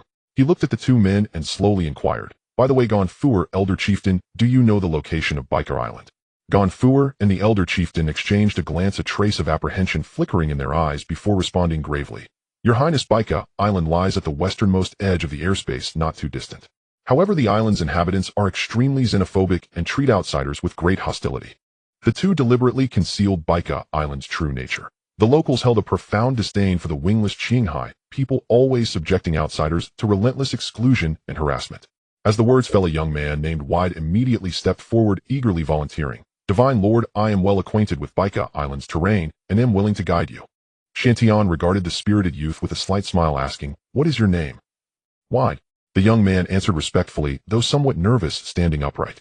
Very well. Xiantian promptly finalized the itinerary. After this meeting, Wide will accompany us. Gulong and Guimei will follow and stand ready. He recalled clearly that Biker Island concealed a peerless genius with prodigious talent unrivaled across the Sky Island. Judging by the timing, the youth was currently in a dormant phase, the perfect moment to recruit him. The group then discussed numerous details regarding the defense repairs, garrison construction, and civilian resettlement of the Sky Island before the meeting concluded. At the end, Xiantian generously gifted Conqueror and the Elder Chieftain with abundant daily supplies. Their gratitude melted all previous distrust, and they knelt sincerely in thanks. Shortly after, the divine dragon set sail from the angelic sacred domain, breaking through the soft white clouds of the sea, heading westward straight toward Biker Island. The traveling party was extremely streamlined. Chen Xin, Gulong, Selena, and Barrett led the team, with Wide as guide, accompanied by a reorganized elite company of just over 50, traveling light and swiftly. The vast white sea stretched endlessly, the crisp high-altitude sea breeze brushing their faces refreshing. Standing at the ship's prow, Xiantian did not shy away from Wide beside him. 2 crystalline supernatural capsules silently appeared in his palm. He turned to Guimei, who was waiting nearby, and softly said, Guimei, this is the superhuman-type supersonic capsule. Upon consumption, you will gain ultra-high-speed movement, your visual perception will slow, and all motion in the world will appear agonizingly sluggish to you. Do you wish to take it? Guimei's body trembled, his eyes blazing fiercely. Without hesitation, he knelt on one knee, his voice sincere and fervent. I am willing to accept. Thank you, young master, for this gift. This power perfectly complements my agile attack style. I pledge my life and loyalty to follow you to the very end. After several brutal battles, Guimei had long harbored a burning resolve. Coming this far, his soul force was limited, revealing glaring flaws in his physical skills. Multiple battles prevented him from unleashing his full strength, and even with relentless physical training, day and night progress was minimal. Now endowed with this perfect high-level ability that compensates for his lifelong shortcomings, his excitement and gratitude were beyond words. Xiantian reached out to help him up, smiling faintly. Rise, we are family, no need for such formalities. He then looked at Selena and Barrett, handing over the last capsule with a serious admonition. This is the superhuman-type memory manipulation capsule. It is not a direct combat power, but serves a unique and crucial function to probe, alter, or erase others' memories. Discuss between yourselves before deciding. The two women whispered for a moment before Selena stepped forward resolutely. Young master, leave it to me. Barrett excels in frontal combat, whereas my physical strength is weaker, making me better suited for this specialized ability. Very well. Xiantian nodded, placing the capsule in her hand. Nearby, Wide witnessed the scene with deep awe. Since childhood, he had heard legends of the devil fruit, known as the rarest treasure of the ocean, 1 in a million. Any common person who obtained one could instantly become powerful. Yet before him stood this divine lord, casually producing 2 top-tier supernatural fruits, and every subordinate wielded unique abilities. Such profound resources exceeded imagination. From that moment, Wide's reverence and admiration for Xiantian were etched deeply into his heart. Half a day's journey passed swiftly, and at the edge of the cloud sea, a verdant floating island lush with vegetation slowly appeared. It was Biker Island. The entire island was serene and quiet, yet exuded an intense air of xenophobic hostility. Xiantian narrowed his eyes slightly, unleashing the ultimate observation Haki, which instantly spread across the island, precisely pinpointing the core location of the village. Hold tight. As his words fell, Chen Xin soared into the air, his form instantly transforming into a dazzling golden dragon, over 1,000 meters long, its scales shimmering brilliantly, surrounded by the triad elements of wind, thunder, and fire, its majestic dragon aura dominating the 9 heavens. He formed several multicolored auspicious clouds with his hands, steadily supporting the entire group as they dashed toward the island's center. Everyone aboard was stunned, faces full of shock. All knew the young master wielded the unmatched power of spatial manipulation, but none had witnessed such a dragon transformation. Questions arose: did the young master possess multiple supernatural abilities? Only Douluo remained calm, quickly understanding. Chen Xin commanded 2 supreme secret arts of space and time. Possessing an additional phantom beast-type ability was hardly surprising. With a thought, Douluo's form expanded massively into a towering ebony bone dragon, flapping its wings to follow the golden dragon. The 2 colossal dragon shadows, one gold, one black, spanned the skies above Baika Island. 2 thunderous dragon roars erupted, echoing across the entire island. The overwhelming dragon aura swept the land. 2 island villagers rushed out in panic, staring at the 2 sky-darkening dragons, trembling with fear and paling, crowding in the village square, filled with terror and motionless. From his lofty vantage, Xuantian's keen observation, Haki carefully scanned the crowd below, but found no target. Expanding his perception further, he soon locked onto a youthful figure atop the dense forest behind the village. The boy, about 10 years old, wore a white headscarf, long dangling earrings, was bare-chested, donned loose lantern pants, and stood barefoot on the treetop. His gaze was icy and sinister, fixated on the village below with overwhelming hatred. A crazed, obsessive smile twisted his lips as he whispered, "Kill them all. You people deserve to die." "Huh." Confirming the youth was the young Ainalu, a look of understanding flashed in Xuantian's eyes. The next moment, the golden dragon retracted its form, and Chen Xin landed in the village center, fingers lightly raised as spatial power flowed. Spatial transfer. High atop the tree, the cold-eyed and resentful Ainalu suddenly sensed danger, but before he could react, an invisible spatial force enveloped him, instantly teleporting him into the heart of the village crowd. The sudden teleportation froze Ainalu in place, his eyes wide and body petrified, staring blankly at Xuantian, overwhelmed with shock and confusion. Before he could recover, the villagers below swiftly suppressed their fear of the dragons, their pent-up fury erupting as they angrily shouted at Ainalu. "Ainalu, you cursed child. We told you to get off Baika Island long ago, yet you dare return." "Exactly. A calamity. Keeping you here only brings disaster." Years of exclusion, bullying, and oppression had warped young Ainalu's temperament into one of cold paranoia. Slowly lifting his eyes, his chilling gaze swept the cursing villagers, his murderous intent piercing to the bone. "You are the ones who deserve death." His cold words fell as the temperature plummeted violently, a cutting chill sweeping through the scene. Noah stepped forward, cold energy swirling around him. His piercing gaze swept the noisy crowd as he arrogantly demanded, Hey, what's all this noise? Dare to make a racket in front of us? Do you think we don't exist?" A middle-aged winged village chief gritted his teeth and stepped forward, suppressing his fear, to warn in a low voice. "Outsiders, this is Baika Island, and you are not welcome. Leave immediately." "Oh, quite bold of you." Noah sneered, casually raising a finger. An icy power instantly burst forth. The village chief did not even have time to scream before his body froze at a visible speed, quickly solidifying into a lifelike ice sculpture, his face frozen in terror and rage, emanating an intense chill. The entire crowd fell silent, terrified screams rising and falling. Everyone turned pale and trembled uncontrollably. Amid the chaos, Chen Xin raised his hand to quell the noise and produced an illustrated guide depicting a golden-yellow dragon fruit-shaped strange fruit, the nature type resonating thunder fruit. He surveyed the crowd calmly and asked, "Who knows where this fruit is?"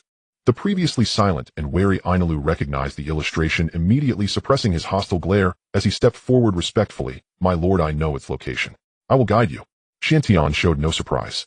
He was well aware of the plot. This top-tier resonating thunder fruit was indeed the treasured fortune that Ainalu was destined to obtain.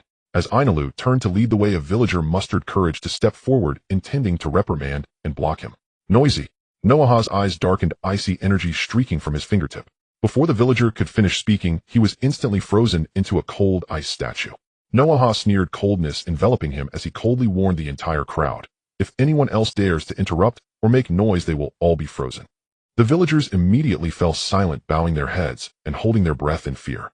Watching this scene, Ainalu's lips curled into a cold, sinister smile, his heart filled with dark satisfaction. His obsessive thoughts ran wild. "Well done. It's best to kill all those who have bullied him, leaving none alive." Under the guidance of Ainalu, a group traversed the deep forest of Baika Island, reaching the heart of the rear mountain. Nestled within the woods stood an ancient temple of peculiar design, resembling an ancient giant ship turned upside down amidst the mountains, its wooden walls weathered by millennia adorned with intricate patterns that exuded a mysterious aura of antiquity. Chen Xin immediately recognized the object. The Ark of Proverb, a legendary floating battleship left by the ancient civilization of the Sky Island. However, all that remained now were damaged and abandoned ruins long stripped of their once mighty prowess, leaving only a dilapidated skeleton standing amid the mountains. At the center of the temple's altar was a statue of a winged birdman, a typical totem of the Sky Island's angelic race, still dignified and majestic despite the ravages of time. Ainalu walked confidently onto the altar, tiptoeing to retrieve the ancient wooden box held in the statue's hands, gently lifting the lid. Inside lay a fruit entirely golden, covered in spiral patterns, quietly resting in the box, resembling a dragon fruit, which was none other than the nature-type thunder fruit. Beneath the fruit, there was a stack of yellowed, brittle, ancient blueprints intricately patterned, bearing the heavy marks of time. Master, is this it? Ainalu stepped forward, holding the wooden box with a cautious yet eager gaze. Chen Xin examined it for a moment, then nodded affirmatively. Indeed it is. He sat on the bluestone threshold inside the temple, picking up the blueprints to scrutinize them carefully. The text was obscure and indecipherable, lost to time, yet the overall contours and structural layout perfectly matched the ship-shaped ancient temple beneath his feet. Chen Xin understood that this was the original blueprint for the Ark of Proverb, an invaluable ancient heritage, and he promptly stored it away carefully. Do you know what this is, eh? Chen Xin looked at Ainalu. The young man shook his head lightly, his eyes filled with reluctance. I don't know. I found it here long ago, but every time I tried to take it, the villagers would come and chase me away. Years of unwarranted obstruction had built deep resentment within Ainalu towards the villagers of Baikar Island. This is a devil fruit, the most supreme treasure of the sea. Chen Xin patiently explained. By consuming it, you can awaken extraordinary power, gaining strength far beyond that of ordinary people. Ainalu's eyes sparkled with excitement as he eagerly asked, then can I also transform into a dragon and control ice like you esteemed masters, possessing the power to turn the tides? In his heart, he believed such a treasure could never belong to someone like him who was ostracized by the entire island, yet his desire only grew stronger. Close enough. Chen Xin nodded slightly, speaking earnestly. If you help me find the fruit, what reward do you wish? Anything within my power, I shall grant. Ainalu lowered his head in contemplation, his first thought being to use the strength of the powerful to exact revenge on the villagers who had humiliated him. But after pondering for a long while, he suddenly raised his head, his gaze unwavering. Master, if I desire this devil fruit, will you grant it to me? Chen Xin was slightly taken aback, having thought he would seek revenge or a way out, yet he dared to covet this top-tier fruit. He chuckled in amusement. You have quite the audacity. Are you not afraid I might kill you? I wouldn't treat you any differently just because you are a child. Ainalu replied without a hint of panic, articulating clearly. If you were reluctant, you would have taken it the moment you acquired it, without saying a word to me, let alone asking what reward I wanted. Chen Xin toyed with the fruit in his palm, informing him solemnly. This is the nature-type thunder fruit, one of the most supreme fruits of the sea, unseen for hundreds of years, worth as much as a giant island. Now do you still want it? I do. Ainalu replied resolutely, his gaze sincere. I don't understand its value, but I can feel an undeniable connection to it. It is meant to be mine. Xuanxin's heart trembled, realizing that the fruit chose its bearer rather than the other way around. After a moment of contemplation, he laughed heartily. Since you are fated to it, it shall belong to you. Thank you, master. Ainalu joyfully knelt down, bowing deeply, then decisively swallowed the fruit in large mouthfuls. Not far away, the spectre murmured in admiration. The young master is indeed generous, clearly valuing this little fellow. The ancient banyan tree nodded with a smile. This child is far from ordinary.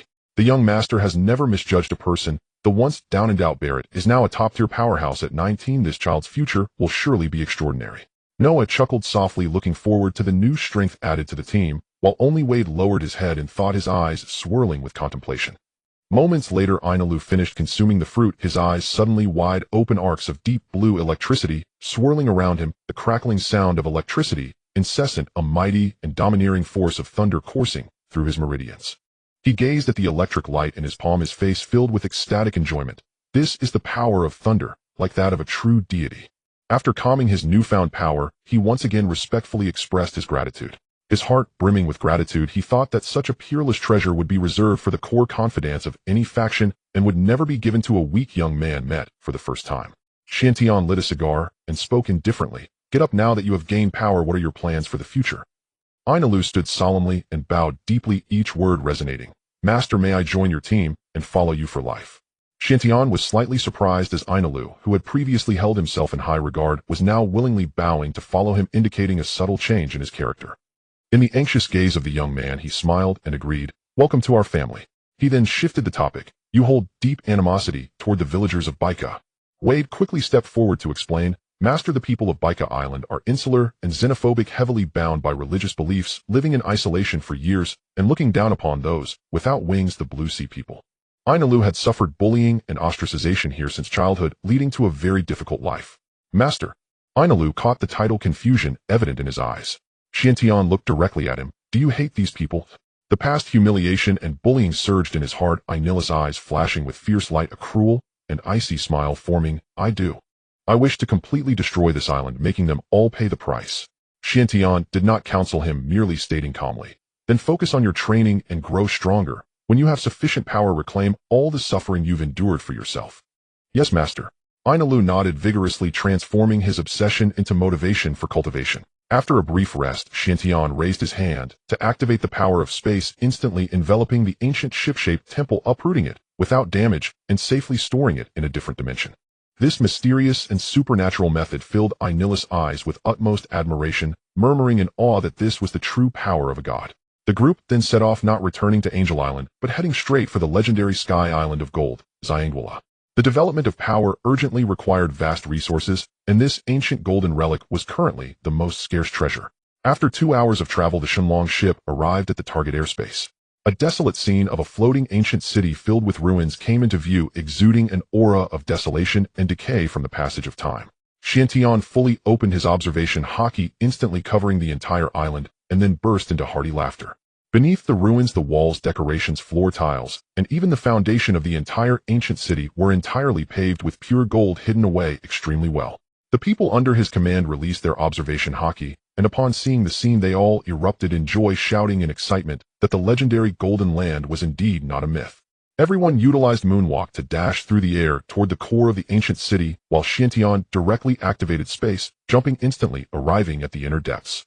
As he advanced, he collected all the golden structures, gold brick pavements, and gilded ornaments he encountered into the different dimension. In a short time, a mountain of dazzling gold began to pile up in the different dimension, golden light filling the sky. After continuously collecting for 2 hours, having only looted a third of the ancient city's gold, the different dimension was nearing its carrying limit, with thin cracks appearing on its barriers. Seeing this, Xiantian no longer showed greed. The gold here would remain for future retrieval. The ancient banyan tree, the specter, and others also took out bags, frantically collecting the gold scattered across the ground, each person accumulating a bountiful harvest. Xiantian once again spread out his observation Haki, locking onto a special relic at the deepest part of the ancient city. A towering golden bell several dozen meters high stood silently, its surface adorned with ancient and intricate patterns remaining intact after millennia. Next to the bell stood a heavy stone tablet inscribed with obscure and incomprehensible ancient characters. Xiantian approached alone, immediately recognizing this as a historical text recording ancient secrets containing hidden clues about one of the 3 ancient weapons the Sea King. Carefully scanning the end of the inscription, a line of new small characters became clear. We have arrived here, and will lead this text to the final destination. A glint flickered in Xuantian's eyes as he understood in his heart. This precious historical text had already been sought out in advance by the Roger pirates, who had marked the ultimate trajectory leading to Raftel. He immediately recognized that the handwriting belonged to Roger and his companions, left not long ago, and did not take. Xiantian raised his hand and gently touched the mottled ancient characters on the stone tablet. As his fingertips made contact with the cold stone surface, a sudden wave of inexplicable dizziness surged into his mind, leaving him slightly dazed. Countless pure and fervent images of joy flashed before him, clear and bright, causing his tense heart to relax imperceptibly, with the corners of his mouth involuntarily lifting into a slight smile, nearly bursting into laughter. Not good. Xiantian instantly regained his senses, quickly retracting his hand, centering himself to stabilize his mind. The sudden wave of joy and relaxation was exceedingly strange, completely beyond his control, as if an invisible will was subtly infiltrating his mind. Is this the intent that the sun god wishes to convey? After 800 years, the stone tablet still retains the echoes of his will. He murmured softly, filled with shock. In his ears it seemed as if the sound of hearty laughter echoed back, vibrant and real, as if that legendary figure was right before him. It was hard to imagine what kind of terrifying power Joy Boy, hailed as the sun god 800 years ago, truly possessed. Just a single stone tablet preserved to this day is capable of transcending long years, retaining a trace of the original will, affecting those who touch it in the future. Is this what is known as the inheritance of will? Xiantian pondered for a moment before promptly dismissing the thought of taking the stone tablet into another dimension. Fine, let's leave it here. Let this ancient will continue to await the next fated person. He took out paper and ink, meticulously making a complete impression of the ancient characters on the stone tablet, then pulled out a photo phone bug to capture the entirety of the inscription from multiple angles, carefully preserving this ancient mystery. After handling everything, he turned his gaze towards the towering golden bell nearby. In a flash, Chen Xin leaped into the air, his right leg suddenly coiling with power, carrying immense force, as he kicked fiercely towards the ancient weighty golden bell. Dong! A deep, distant, clear, and ancient bell sound erupted, the sound waves penetrating layers of clouds, echoing in all directions. The sound of the bell traversed the void, reaching the angels' sacred realm and various parts of Sky Island, floating to the cloud-hidden village thousands of meters high, ultimately piercing through thick clouds to resonate in the sea area below Gaia Island. In an instant, everyone who heard the bell sound subconsciously paused their actions, looking up towards the high sky, where the sound originated, their hearts filled with astonishment. On Angel Island, Ganfuer and Chieftain Shandia both trembled, exchanging glances, their eyes filled with extreme excitement and fervent enthusiasm as they whispered in unison, "It's the sound of Xiangwala." The sound of Xiangwala, silent for hundreds of years, has once again resounded. The reappearance of this bell sound signifies the end of the grievances and conflicts between the Sky Island people and the Shandia people that have lasted for hundreds of years. The two great clans can finally set aside their differences and share the same sky. Below Gaia Island, a young man with a chestnut hairstyle stared blankly at the high sky, and after a moment, he suddenly burst into wild laughter, his laughter free and relieved, carrying hundreds of years of grievance and obsession. "Ha! It's the golden bell sound. It's the sound of Xiangwala. My ancestors did not lie. Lord Rolando." The hearty laughter resonated through the streets as some long-standing constraints on the youth shattered with a crash, and the heavy shackles that had been pressing down for 100 years crumbled in an instant, leaving him feeling completely unburdened.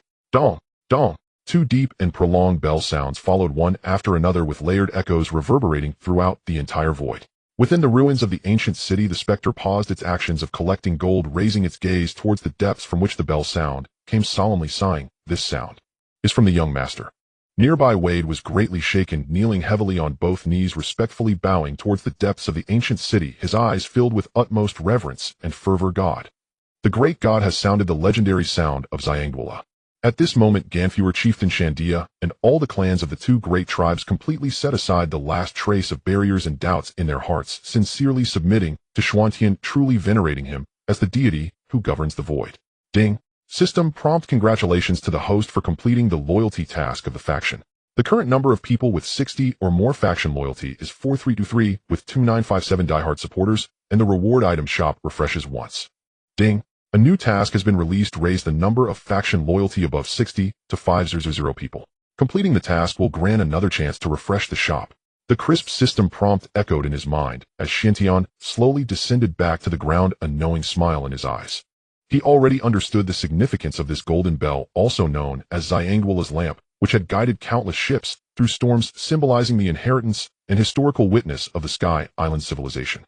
The sound of the bell carries the cross-temporal promise between Rolando and Karlgla from 400 years ago, symbolizing the conclusion of the 100-year war between the two clans. This ringing of the bell marks the perfect resolution of this century-old historical entanglement. Open the shop interface. Xiantian silently thought, eagerly checking the rewards from this refresh. The items in the shop have all been refreshed: marinated duck bun, sunglasses, ergota blueprints for a submachine gun, and high-concentration auto-adjusting sea tower stone rings, limited to 500, single price of 1 million berries, and research notes on bloodline factors priced at 1 billion berries. The quality of this refresh is indeed impressive. A glimmer of joy flashed in Xuantian's eyes. As the number of his supernatural beings and abilities increased, he initially planned to go to the land of Wayno to collect sea tower stones for making training tools, allowing everyone to regularly wear items that adapt to the suppressive force of sea tower stones. He did not expect the shop to directly refresh finished rings, which was convenient and efficient.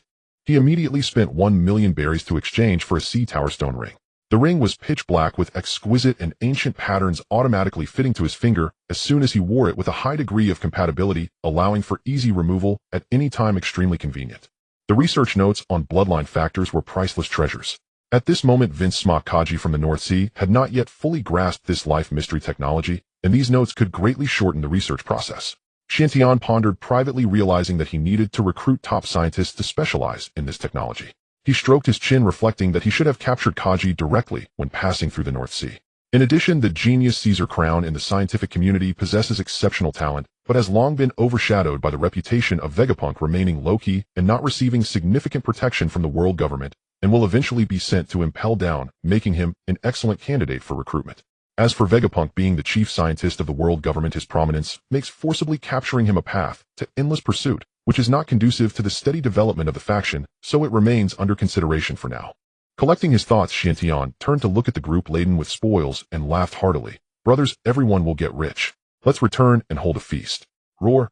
The crowd cheered in unison, their morale soaring as they each shouldered bags filled with gold and hurried onto the ship.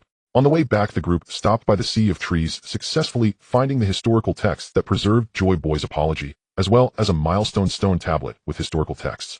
Chen Xin continued to make impressions and take photos one by one, thoroughly recording all ancient secrets before sailing away from the ruins of Sky Island. As night fell, the Shenlong slowly returned, arriving back in the Angel Island airspace. As the sacred region's construction had not yet been completed, everyone continued to stay on the ship to rest. In the ship's cabin, Chen Xin removed his clothes bare-chested, bidding farewell to the two women beside him. He walked to the desk, lit a cigar, and dialed the exclusive phone bug. Blue blue. The phone bug answered, and a flamboyant face wearing sunglasses gradually appeared on its surface, followed by Doflamingo's signature mocking laughter. "Hey, my lord, what brings you to contact me today? Is there a task for me?" Chen Xin exhaled a puff of white smoke, getting straight to the point. "Can you contact the loan shark King Du Field? I have a large amount of gold to sell." Doflamingo paused slightly, then respectfully replied, "My lord, I will have someone investigate and make contact. If you trust me, I can handle this matter for you." "Sure." Chen Xin pondered for a moment before replying succinctly, "You can handle this batch of gold. After selling it, I will give you 20 of the profits." Rather than letting an unfamiliar underground intermediary take a large cut, it is better to entrust it entirely to the future underground king Joker Doflamingo, which is safer and more controllable. Unexpectedly, Doflamingo decisively refused, his tone suddenly serious, filled with earnestness. "My lord, I do not want any profit. I have one request. If I fully submit to you in the future, could you help me return to the Holy Land and reclaim all the dignity and glory I have lost?" Chen Xin was slightly taken aback, then a determined and piercing smile appeared at the corner of his mouth, his tone firm and powerful. "Of course.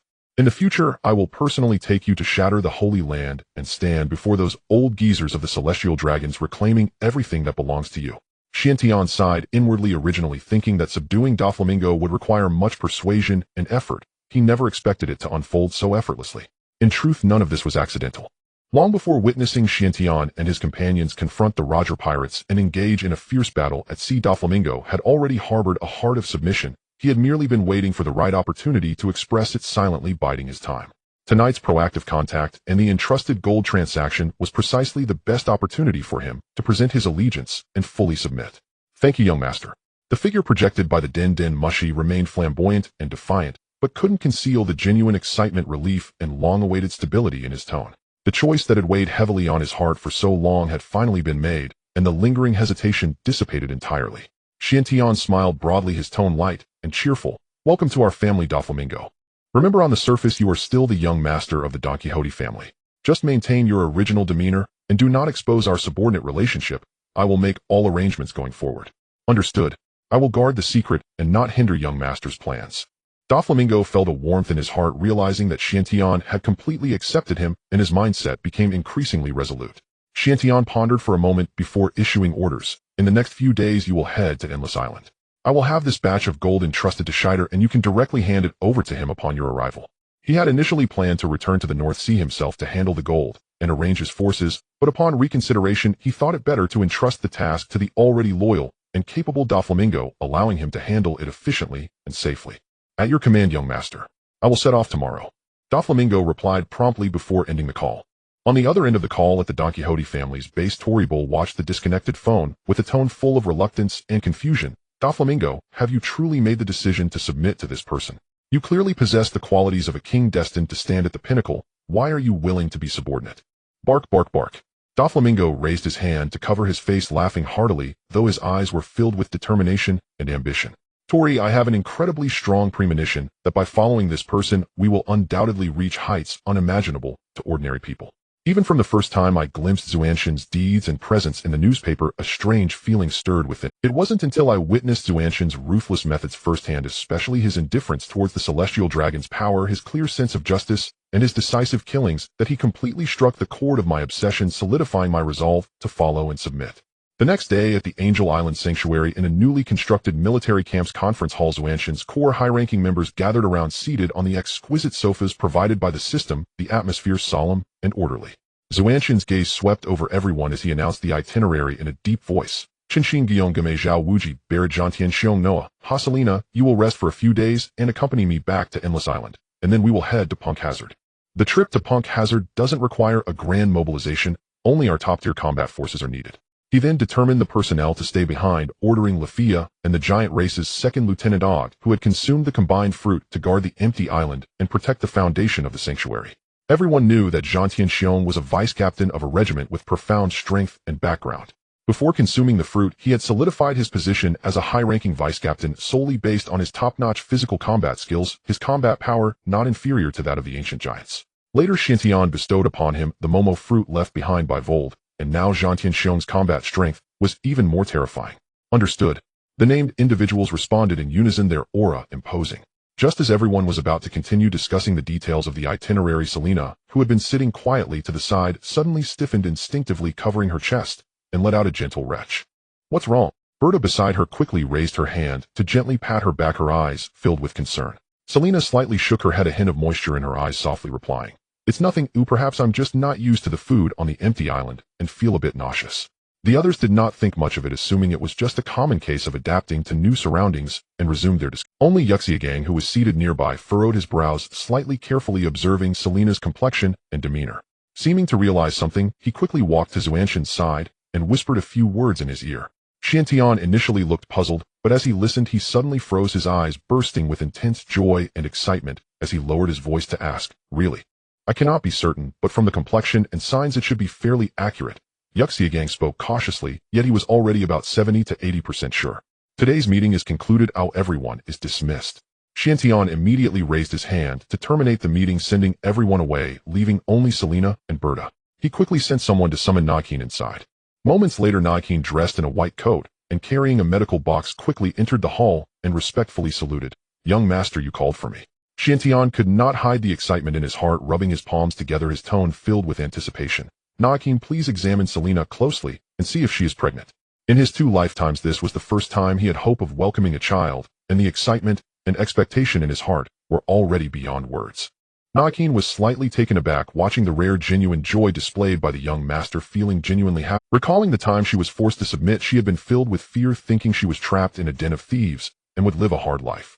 She never expected Xiantian to be so generous, valuing talent greatly, allowing her to pursue her passion for medical research, even entrusting her with the invaluable formula for recovery capsules to refine and optimize. This trust had made her completely devoted.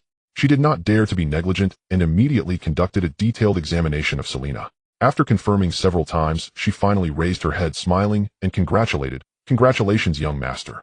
Selena is indeed pregnant. You will soon become a father." "Really?" Xuanxin's eyes shone brightly, his tone filled with disbelief and joy. "Absolutely true." Naqin nodded seriously. "Huh. Great. Wonderful." Xiantian couldn't help but burst into laughter, pacing back and forth in the hall, his eyes and brows filled with the innocence and joy of becoming a father, lacking even a shred of the imposing aura of a world-class powerhouse who had battled Roger. He appeared to be an ordinary person, filled with happiness. After a moment of excitement, he suddenly snapped back to reality and quickly added, "Oh, by the way, also check Berta while you're at it. If both women were to be pregnant at the same time, it would be a tremendous double joy." Naqin once again conducted a careful check, and after a moment her eyes were filled with smiles, already having the result. Without her needing to speak, just by the joyful expression on her face, Xiantian already knew the answer. Xiantian felt an immense sense of joy in his heart, warmth surging within him, and he could not express the happiness of this moment in words. "Congratulations again, young master. Double happiness has arrived." Naqin appropriately bowed to congratulate. As the joyous news spread, Xiantian immediately ordered a grand distribution of rewards, taking out a large amount of rare materials, food, and treasures, entrusting them to Ganfuer and Chieftain Sandia to be distributed to every resident of the empty island, sharing this heavenly joy with all the people of the island.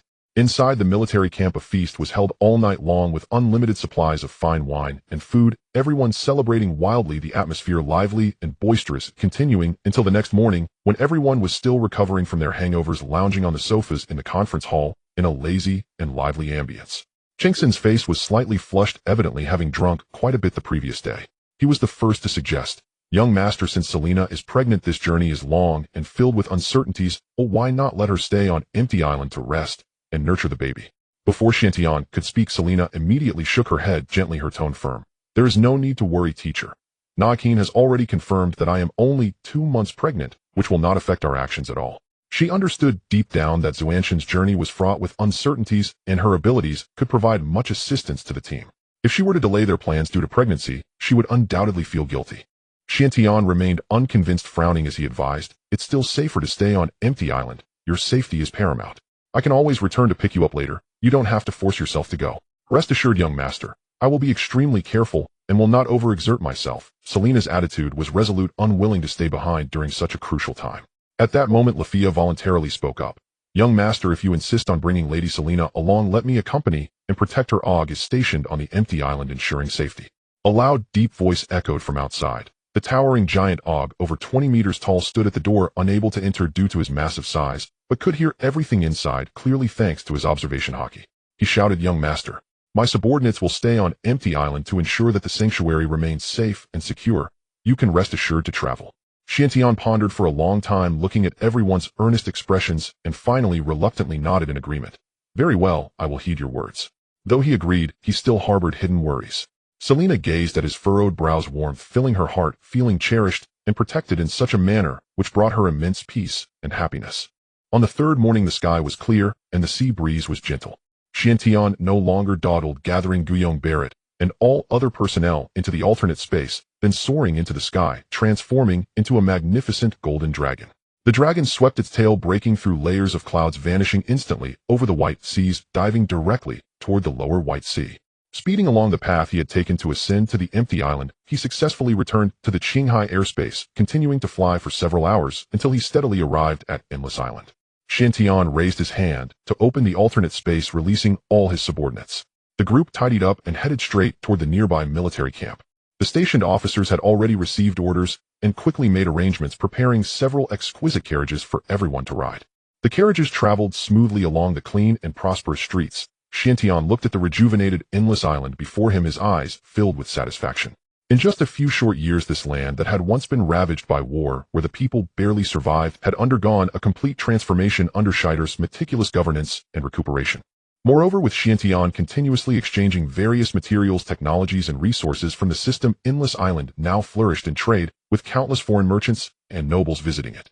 The streets were bustling with crowds, with humans, fishermen, and fur tribes coexisting harmoniously, living peacefully and prosperously, seemingly achieving the grand vision of 100 nations that Charlotte Lingling had pursued throughout her life.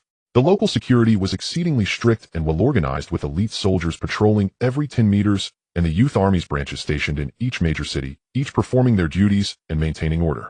Once oppressed and fleeing, the fishmen could finally live in peace here, displaying genuine smiles, without the fear of capture and persecution, as the entire island thrived in a prosperous and peaceful age. The carriage smoothly traversed the bustling streets of Endless Island, and seeing the harmonious scenes of diverse races and thriving markets, Chen Xin couldn't help but voice his admiration. That brat Zitter is quite capable. In just a short time, he has managed to govern the entire island to such stability and prosperity. Beside him, Rong nodded with a smile, his eyes filled with relief. Indeed, it is rare. Fortunately, we did not rashly execute him back then, and reported to the young master immediately, otherwise we would have lost a top-notch talent for governing. While chatting leisurely, the carriage soon arrived at the grand and brand new palace gates. Zitter had already received news in advance, leading a group of civil and military officials standing in neat rows quietly waiting. As Chen Xin stepped down from the carriage, everyone bowed deeply, the sound echoing like thunder. "Welcome back." The loud shouts reverberated all around, causing hurried passers-by on the streets to stop and turn their heads, their gazes converging towards the palace filled with awe. Unbeknownst to anyone within the secret residences scattered throughout the city, several shadowy figures were quietly moving, dialing their transmission bugs, secretly relaying information. In a dimly lit small room, a scout lowered his voice to report. Marshal Chen Xin and his group have seemingly returned to Endless Island. On the other side of the transmission bug, a calm voice immediately responded. Understood. Find a way to investigate their purpose for this trip and their subsequent movements. Understood. Not only the Navy, but also the lurking scouts from various factions were synchronously transmitting messages throughout the city, reporting Xuanxin's return layer by layer. Though the prosperous island appeared stable, hidden currents were surging beneath. In the conference room deep within the palace, Chen Xin sat at the head, his aura steady, his gaze lightly sweeping over Zitter the chief. Zitter, has there been any major turmoil on the island while I was away? Zitter's expression was solemn as he bowed and replied with certainty. Young master, rest assured the entire region is stable with no major disturbances. Only a few petty thieves attempted to cause trouble, but they have all been suppressed and eliminated by my subordinates without raising even a hint of waves. After he spoke, a look of confusion crossed his face, and he cupped his hands to ask, I have one thing I do not understand. With numerous underground forces and Navy scouts hidden in the city, why doesn't the young master allow me to eliminate them all? With the island's military strength, it would be easy to clear out all the dark lines. Chen Xin gently shook his head, his tone calm. There is no need for such unnecessary actions. The world's forces are complex, so any island that is open to the outside will never be rid of spies completely. This place is not my true base of operations. Even if they investigate and spy, they will not uncover any core secrets, so there's no need to pay them any mind. Then he shifted the topic directly to the main point. Where are the orphans you secretly adopted and sought after now? Zitter immediately gathered his thoughts and reported clearly. In response to the young master, all orphans are settled on the secret island you previously designated. The search covered the 4 seas and the New World, gathering over 3,000 individuals, half of whom were rescued from human traffickers. I have followed your orders. Those willing to return home have all been properly escorted back, while the remaining homeless have been kept to train and educate. Time is of the essence. There is no time to linger. Chen Xin decisively stated, this afternoon I will personally go over and take everyone away. Zitter was taken aback and quickly asked, Young master, is this too hasty? Shouldn't we rest for a few days and inspect the people's conditions on the island? Come back next time. Chen Xin casually instructed, I will leave a batch of gold here. A person named Don Quixote da Flamingo will come to meet you soon, and you just need to cooperate properly. As soon as he finished speaking, Zitter immediately ordered people to bring over dozens of boxes of berries, totaling a staggering 10 billion, all from the island's trade profits over the past year, with the liquor trade contributing the most. Chen Xin raised his hand to store all the money into the dimensional space, then followed Zitter to the giant warehouse. He directly moved out 1/3 of the gold obtained from the empty island, and piles of shimmering gold mountains suddenly stacked up within the warehouse, dazzling and eye-catching. Even Zitter, who was already accustomed to treasures, was shaken, his eyes filled with astonishment. Following that, Chen Xin exchanged for a massive amount of supplies from the system market, including new items like Erguo, and stored everything in the warehouse. With everything settled, Chen Xin stored Chen Xin, Rong, and all the core combat forces into the dimensional space, his figure flickering as he made several spatial jumps and quietly left the palace, arriving at an uninhabited sea. In the next moment, a towering golden dragon appeared in the sky, breaking through the clouds and racing towards the secret island where the orphans were placed. Moments later, the golden dragon landed in a valley, shedding its dragon form to return to its human shape. The children practicing their physical skills in the square all stopped, looking at Chen Xin with shock and awe. A joyful instructor from the young soldier corps quickly approached, beaming as he saluted. Young master, you have returned.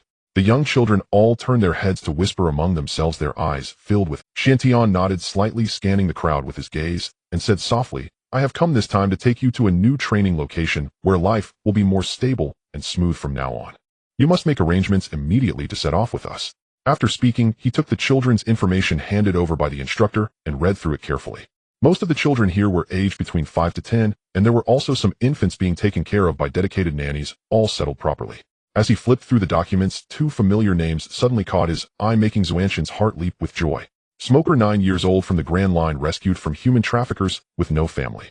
Tina, 9 years old, from the West Sea, rescued from pirates with no family. Chen Xin couldn't help but click his tongue, never expecting that the 2 future elite generals of the Navy headquarters had such tumultuous and miserable childhoods. He continued to read through the remaining information and found no other familiar names, feeling relieved in his heart. To have taken in these 2 gifted prodigies is already a blessing. There's no need to be greedy, and it is still early. Many talents have yet to emerge. After waiting for an hour, more than 200 children in the square had finished packing their bags and assembled over 100 nannies, each carrying sleeping baskets protecting the infants, all ready to set off. Chen Xin took out a loudspeaker transmission bug, his voice steady, resonating throughout the area. Children, I will take you to a new, safer place, more suitable for cultivation. If anyone does not wish to accompany me, you may step forward now. I will arrange for you to stay on Endless Island, where General Zitter will provide for you, giving you funds and looking for good families, ensuring your life is safe. The area fell silent. No one hesitated or retreated. All the children's eyes were resolute, having recognized this young master who had given them a new lease on life. Chen Xin was quite satisfied and again reassured, there is no need to panic. I will temporarily place you in the dimensional space. General Chen Xin, Deputy General Rong, and Chief Instructor Barrett are all there and will take good care of you. After finishing his words, he raised one hand lightly. The power of space surged, and 1/4 of the crowd in the square instantly vanished. This process repeated 4 times, and all the children, nannies, and infants were safely placed into the dimensional space. With everything concluded, Xiantian transformed into a golden dragon soaring into the sky, speeding towards Jaya Island. After a full day of flying, he finally arrived at the waters near Jaya Island. The golden dragon swished its tail and shot straight through the clouds, returning to the angelic domain at an altitude of 10,000 meters. After such a long journey, Xiantian was greatly exhausted. He initially intended to settle the children before immediately heading to the new world, but his energy was already depleted, so he could only rest for the time being. He took out a large amount of meat and began to eat voraciously while activating life restoration to digest and recover swiftly. 2 hours later, his energy was fully restored. Xiantian patted his full belly, lit a cigar, and leaned back on the sofa looking relaxed and content. The next day at dawn, Xuantian, full of spirit, immediately set off, leaving the empty island and flying at full speed towards the Red Earth continent. The Red Earth continent got its name from being completely covered by red soil intertwined, with the Grand Line forming 2 intersecting nodes across the entire sea. One is the Reverse Mountain, a must-pass route for pirates entering the Grand Line. The mountain rises majestically, separating the 4 seas. The second is the Holy Land Mary Geos, at the peak of the Red Earth continent, the core residence of the world government and the celestial dragons controlling the highest order of the entire sea. These 2 circular landforms precisely divided the entire sea into 4 major regions: the East Sea, West Sea, South Sea, and North Sea. When pirates first enter the Grand Line, they must navigate against the current through the Reverse Mountain. If they circle the sea and face the Red Earth continent again, it means they have reached the entrance to the New World. There are only 2 paths to the New World. One is to apply for passage permission from the world government and safely cross through Mary Geos. The other is to dive into the depths of the sea, passing through the underwater gap of the Red Earth continent, going through Fishman Island straight into the New World. Of course, one could also reach it through the Calm Belt. Xiantian continued to fly for 6 hours before finally arriving at the offshore waters of the Red Earth continent, shedding his dragon form to land and rest. Half an hour later, he released the dimensional space, letting Fishman Honest out. Everyone had already discussed last night that without ships crossing the sea, only Honest, who was skilled in deep-sea stealth, could escort them quickly through the deep sea to Fishman Island. Xiantian raised his hand to activate the power of space. A layer of pure white light shield instantly enveloping both of them, isolating them from the pressure and current of the deep sea. He leaned forward, lying on Anast's back, and instructed in a deep voice. Dive at full speed, heading straight for Fishman Island, avoiding all sea beasts along the way. There is no need to engage in battles. Honest nodded in response, his figure leaping forward, plunging straight into the depths of the 10th meter sea. The terrifying pressure of the dark, deep sea was immense, and the spatial light shield was constantly under devastating pressure, nearly breaking several times. Xiantian remained vigilant throughout, continuously exerting his strength to stabilize the shield, not daring to relax for even a moment. Perhaps due to their small size making it difficult to provoke trouble, or perhaps it was luck they did not encounter any giant sea beasts during the descent, avoiding the devastating crisis that 7 out of 10 deep-sea ships would face. After more than an hour of diving, just as Xuanshan's strength was nearing its limit and the spatial light shield was on the verge of collapse, a transparent barrier appeared ahead, isolating them from the deep-sea pressure. Fishman Island, they had finally arrived. Passing through the barrier and stepping into the island, a dazzling scene unfolded before them. A pirate ship was docked at the shore, and a group of pirates was hurriedly boarding the ship with bulging sacks, while several fallen fishmen lay scattered on the ground, clearly victims of a recent raid. As soon as Xiantian landed from Anast's back, before he could assess the situation, a figure suddenly flashed beside him. Step! The sound of extreme speed from Moonwalk broke the air, followed closely by a fierce and domineering thrust of a finger. Honest had already dashed forward in an instant, his figure, like lightning, directly charging towards the group of malicious pirates, engaging them in a fierce battle. After Xiantian landed, he immediately released Chen Xin, Noah, and others from the alternate space, and then his legs went weak as he squatted on the ground, gasping for breath. Days of rushing and the extreme exhaustion from diving in the 10th meter deep sea had already left him utterly worn out, both physically and mentally. As soon as they appeared, Noah's figure flickered, and he dashed out with incredible speed, plunging into the pirate group. With a fierce offensive sweeping across the surroundings, this group of vile pirates had no power to fight back, and in an instant more than half of them were slaughtered, their corpses strewn everywhere. Seeing that nearly all of his crew was wiped out, the bald-headed pirate captain was filled with terror and hurriedly pleaded for mercy, saying, "Stop. You can't kill us. We are working for a significant figure." Noah halted, revealing a disdainful sneer. Oh, what kind of significant figure? Tell me, and let's see if you can scare me." They have fought against generals, clashed with Roger, and killed celestial dragons. How could they fear ordinary behind Thessine's forces? Seeing Noah stop, the bald captain mistakenly believed that the other party was afraid, and instantly regained his arrogance, threatening, "We have the supreme god backing us.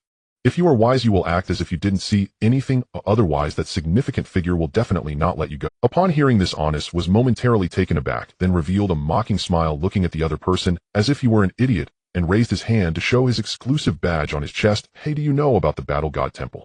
The moment the bald captain recognized the badge, his arrogance vanished instantly, and an overwhelming fear swept over him.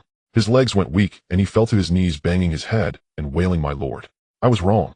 Please spare us, my lords. I will release them immediately and will never dare to commit evil again." Where did that arrogance go? Noah scoffed, raised his hand to condense cold air, and the icy spike shot out in an instant, freezing the kneeling bald captain into an ice sculpture, ending his life completely.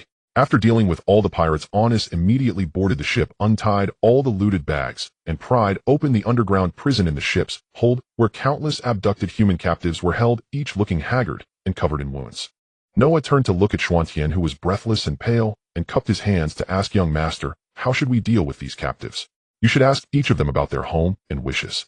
For those who wish to return home, arrange for people to escort them back. For those who are homeless or unwilling to leave, take them all back to the empty island or send them to Endless Island for settlement." He had no worries about spies among them. With the system's support, the loyalty of all could be checked easily, and all potential risks could be avoided in advance. Noah accepted the order and immediately began to tally and question the captives. Just as everyone finished counting and was about to take all of them into the alternate space, a hurried sound of footsteps came. A blue-skinned, slightly plump fishman soldier, with two protruding fangs on his jaw and a pipe in his mouth, came rushing over, asking what happened here. Upon seeing the person's appearance, Anas's pupils brightened, and he blurted out, "Jinbei." Honest and Bane Shimon grew up together in Fishman Street, losing their parents early, and were abducted by human traffickers at the age of 9, after which they wandered without a home. In his youth, he had spent every day with Jinbei. Despite the 11 years apart, he still recognized his old friend at a glance, due to his distinctive appearance. Jinbei was taken aback upon hearing this, carefully scrutinizing Anas's face. Memories of their childhood flooded back, and a burst of joy lit up his eyes as he excitedly stepped forward and embraced Honest, exclaiming, "Honest, you are still alive. I thought you had perished long ago. After you went missing, I searched for you for a long time." All right, don't be too excited." Honest smiled, patting Jinbei's back warmly. "I'm not only fine, but Shimon is also safe and sound. We've been doing well these years." Jinbei was overjoyed and kept asking questions filled with the concerns and doubts of the past 11 years. Seeing this, Honest quickly reassured him and then pulled him towards Chen Xin, solemnly introducing Jinbei. "Let me introduce you. This is my young master. It was the young master who saved me from the hands of the traffickers, and over the years he has raised me with great care." Upon hearing this, Jinbei's expression became serious, and he respectfully bowed to Chen Xin, saying, "Thank you for saving my life, my lord. Honest and Shimon are my brothers. You saved their lives, so you are my benefactor. From now on, if there is anything you need, I will risk my life to help you." Chen Xin waved his hand, watching Jinbei's righteous demeanor, feeling a sense of admiration. Truly, he was the future sea hero Jinbei, loyal and sincere. Even though his former brother Arlong repeatedly mocked and looked down on him, he still willingly accepted the Navy's summons and became a warlord of the sea for the sake of his brothers. Such character is rare in the world. Honest knew that Chen Xin was physically exhausted and not in a good state, so he quickly interrupted the reunion. "Jinbei, let's find a quiet place to rest for a moment." "All right, everyone follow me." Jinbei immediately responded, arranging for the soldiers to send the rescued fishermen back home, while also sending someone to inform the king at the palace. Before long, they arrived at Jinbei's humble residence. "My lord, my home is simple. I hope you won't mind," Jinbei said. Chen Xin was utterly exhausted and replied faintly, "No problem, just needed to be quiet." He then consumed a large amount of food to replenish his energy, and soon after he fell into a deep sleep. Not long after, a messenger from the palace arrived, informing them that the king and queen wished to host a banquet to express their gratitude for saving their people. Seeing Chen Xin sound asleep, Chen Xin could not bear to disturb him, so he politely declined the invitation and stayed behind to guard the house, while everyone else followed the messenger to the palace for the banquet. The palace banquet was grand and lavish, and the king and queen were very enthusiastic. Upon learning that everyone was core members of the Battle God Temple, they eagerly asked many questions, leaving the reclusive Garyang feeling helpless and the silent ghost almost wanting to leave. In contrast, Noah and Zhao Wuji were charming and eloquent, engaging in pleasant conversations with the royal family. Selena and the other two women focused on tasting the food and lightly commenting, while Barrett quietly drank, silently observing everyone's conversation with great interest. During the banquet, Honest took the opportunity to share the experiences of the past 11 years with Jinbei, his words filled with pride. When the banquet concluded, due to the small size of Jinbei's residence, the king arranged for everyone to stay overnight at the palace. At noon the next day, Chen Xin finally slowly woke up, finding only Chen Xin sitting quietly beside him. "Where is everyone?" Chen Xin stretched lazily, twisting his neck, feeling completely relaxed. Young master, you are awake, Chen Xin replied. Last night the king hosted a banquet for everyone, and they all stayed at the palace. They should be back soon. I slept soundly. Xiantian got up frowning as he looked outside at the dim sky, feeling an inexplicable sense of oppression and discomfort. No need to rest, we will set off as soon as they return. The seafloor is ultimately too oppressive. Moments later Gary Yang and the others returned. Xiantian immediately got up preparing to depart. Jinbei looked at Honest, who was about to leave, with a reluctant expression, and earnestly pleaded, My lord Honest, can't you stay for a few more days? No need. Xiantian gently shook his head, secretly planning in his heart. The future sea hero Jinbei had an excellent character and top-notch combat power. If he could have him under his command, he would become an extraordinary asset. From now on I will have Honest come back often to visit. As soon as he finished speaking, Xiantian gathered everyone into the alternate space, leaving only Honest to accompany him.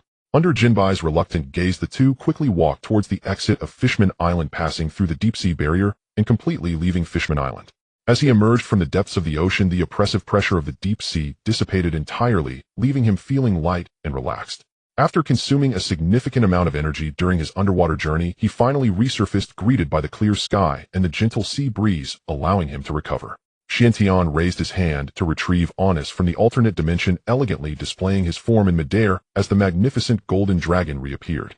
He focused intently on his destination, flapping his wings to race through the void, heading straight for the infamous Forbidden Island of the New World, Punk Hazard. Punk Hazard is adjacent to the Red Soil continent, geographically very close, but the magnetic fields of the surrounding sea are chaotic and the climate is unpredictable. Without precise navigational tools, it is extremely difficult for ordinary people to reach it accurately. This successful positioning relied entirely on Morgan's, as Xiantian had previously expended a fortune to acquire a specialized precision pointer from this king of news. After 2 hours of rapid flight, the golden dragon landed steadily on the desolate island of Punk Hazard. Xiantian shed his dragon form, instantly activating his observation Haki, sweeping across the entire island in a heartbeat, gaining complete insight into the distribution of personnel and defense points without missing a single detail. A regular naval force was stationed around the perimeter of the island, tightly guarding and blocking the waters, strictly preventing outsiders from landing. At the island's core inside the experimental base, hundreds of CP agents dressed in black suits were on high alert, their imposing presence creating a tightly secured environment that left no room for infiltration. Xiantian raised his hand, releasing his core combat forces like Chen Xin and Rong, and solemnly explained the island's defenses and the enemy's situation one by one. Chen Xin simultaneously activated his observation Haki to probe the overall situation. With a grave expression, he spoke, Young master, we should not waste energy engaging with the outer navy. Let's directly launch a surprise attack on the internal laboratory and catch them off guard. Rong quickly agreed, his tone serious. That's right. This place is close to the Red Soil continent and backs the core powers of the world government. If we get entangled with the outer navy, the internal CP agents will undoubtedly report to headquarters immediately, leading to a continuous influx of elite reinforcements, which would completely thwart our covert operation. This operation relies on speed and secrecy for victory. It is a race against time to execute a sudden strike. The core principle is to remain completely hidden, ensuring that the world government detects no signs of our movements, and to avoid exposing our combat power and identities at all costs. Xiantian nodded slightly and immediately finalized the combat deployment. I will use spatial power to directly teleport into the core of the island. Chen Xin, Rong, Gue, Mei Zhao, Wuji, Barrett, and Noah, 6 of you will advance with me to engage in battle. Selena, Olivia, and Honest will stay in the alternate dimension, ready to assist at any moment. With the arrangements made, he returned everyone to the alternate dimension and secretly changed them into identical black suits, replicating the standard attire of CP agents to ensure complete disguise, ready for battle. The war bear, who had previously stayed behind to train the children on the empty island, did not accompany them, alleviating concerns about personnel deployment.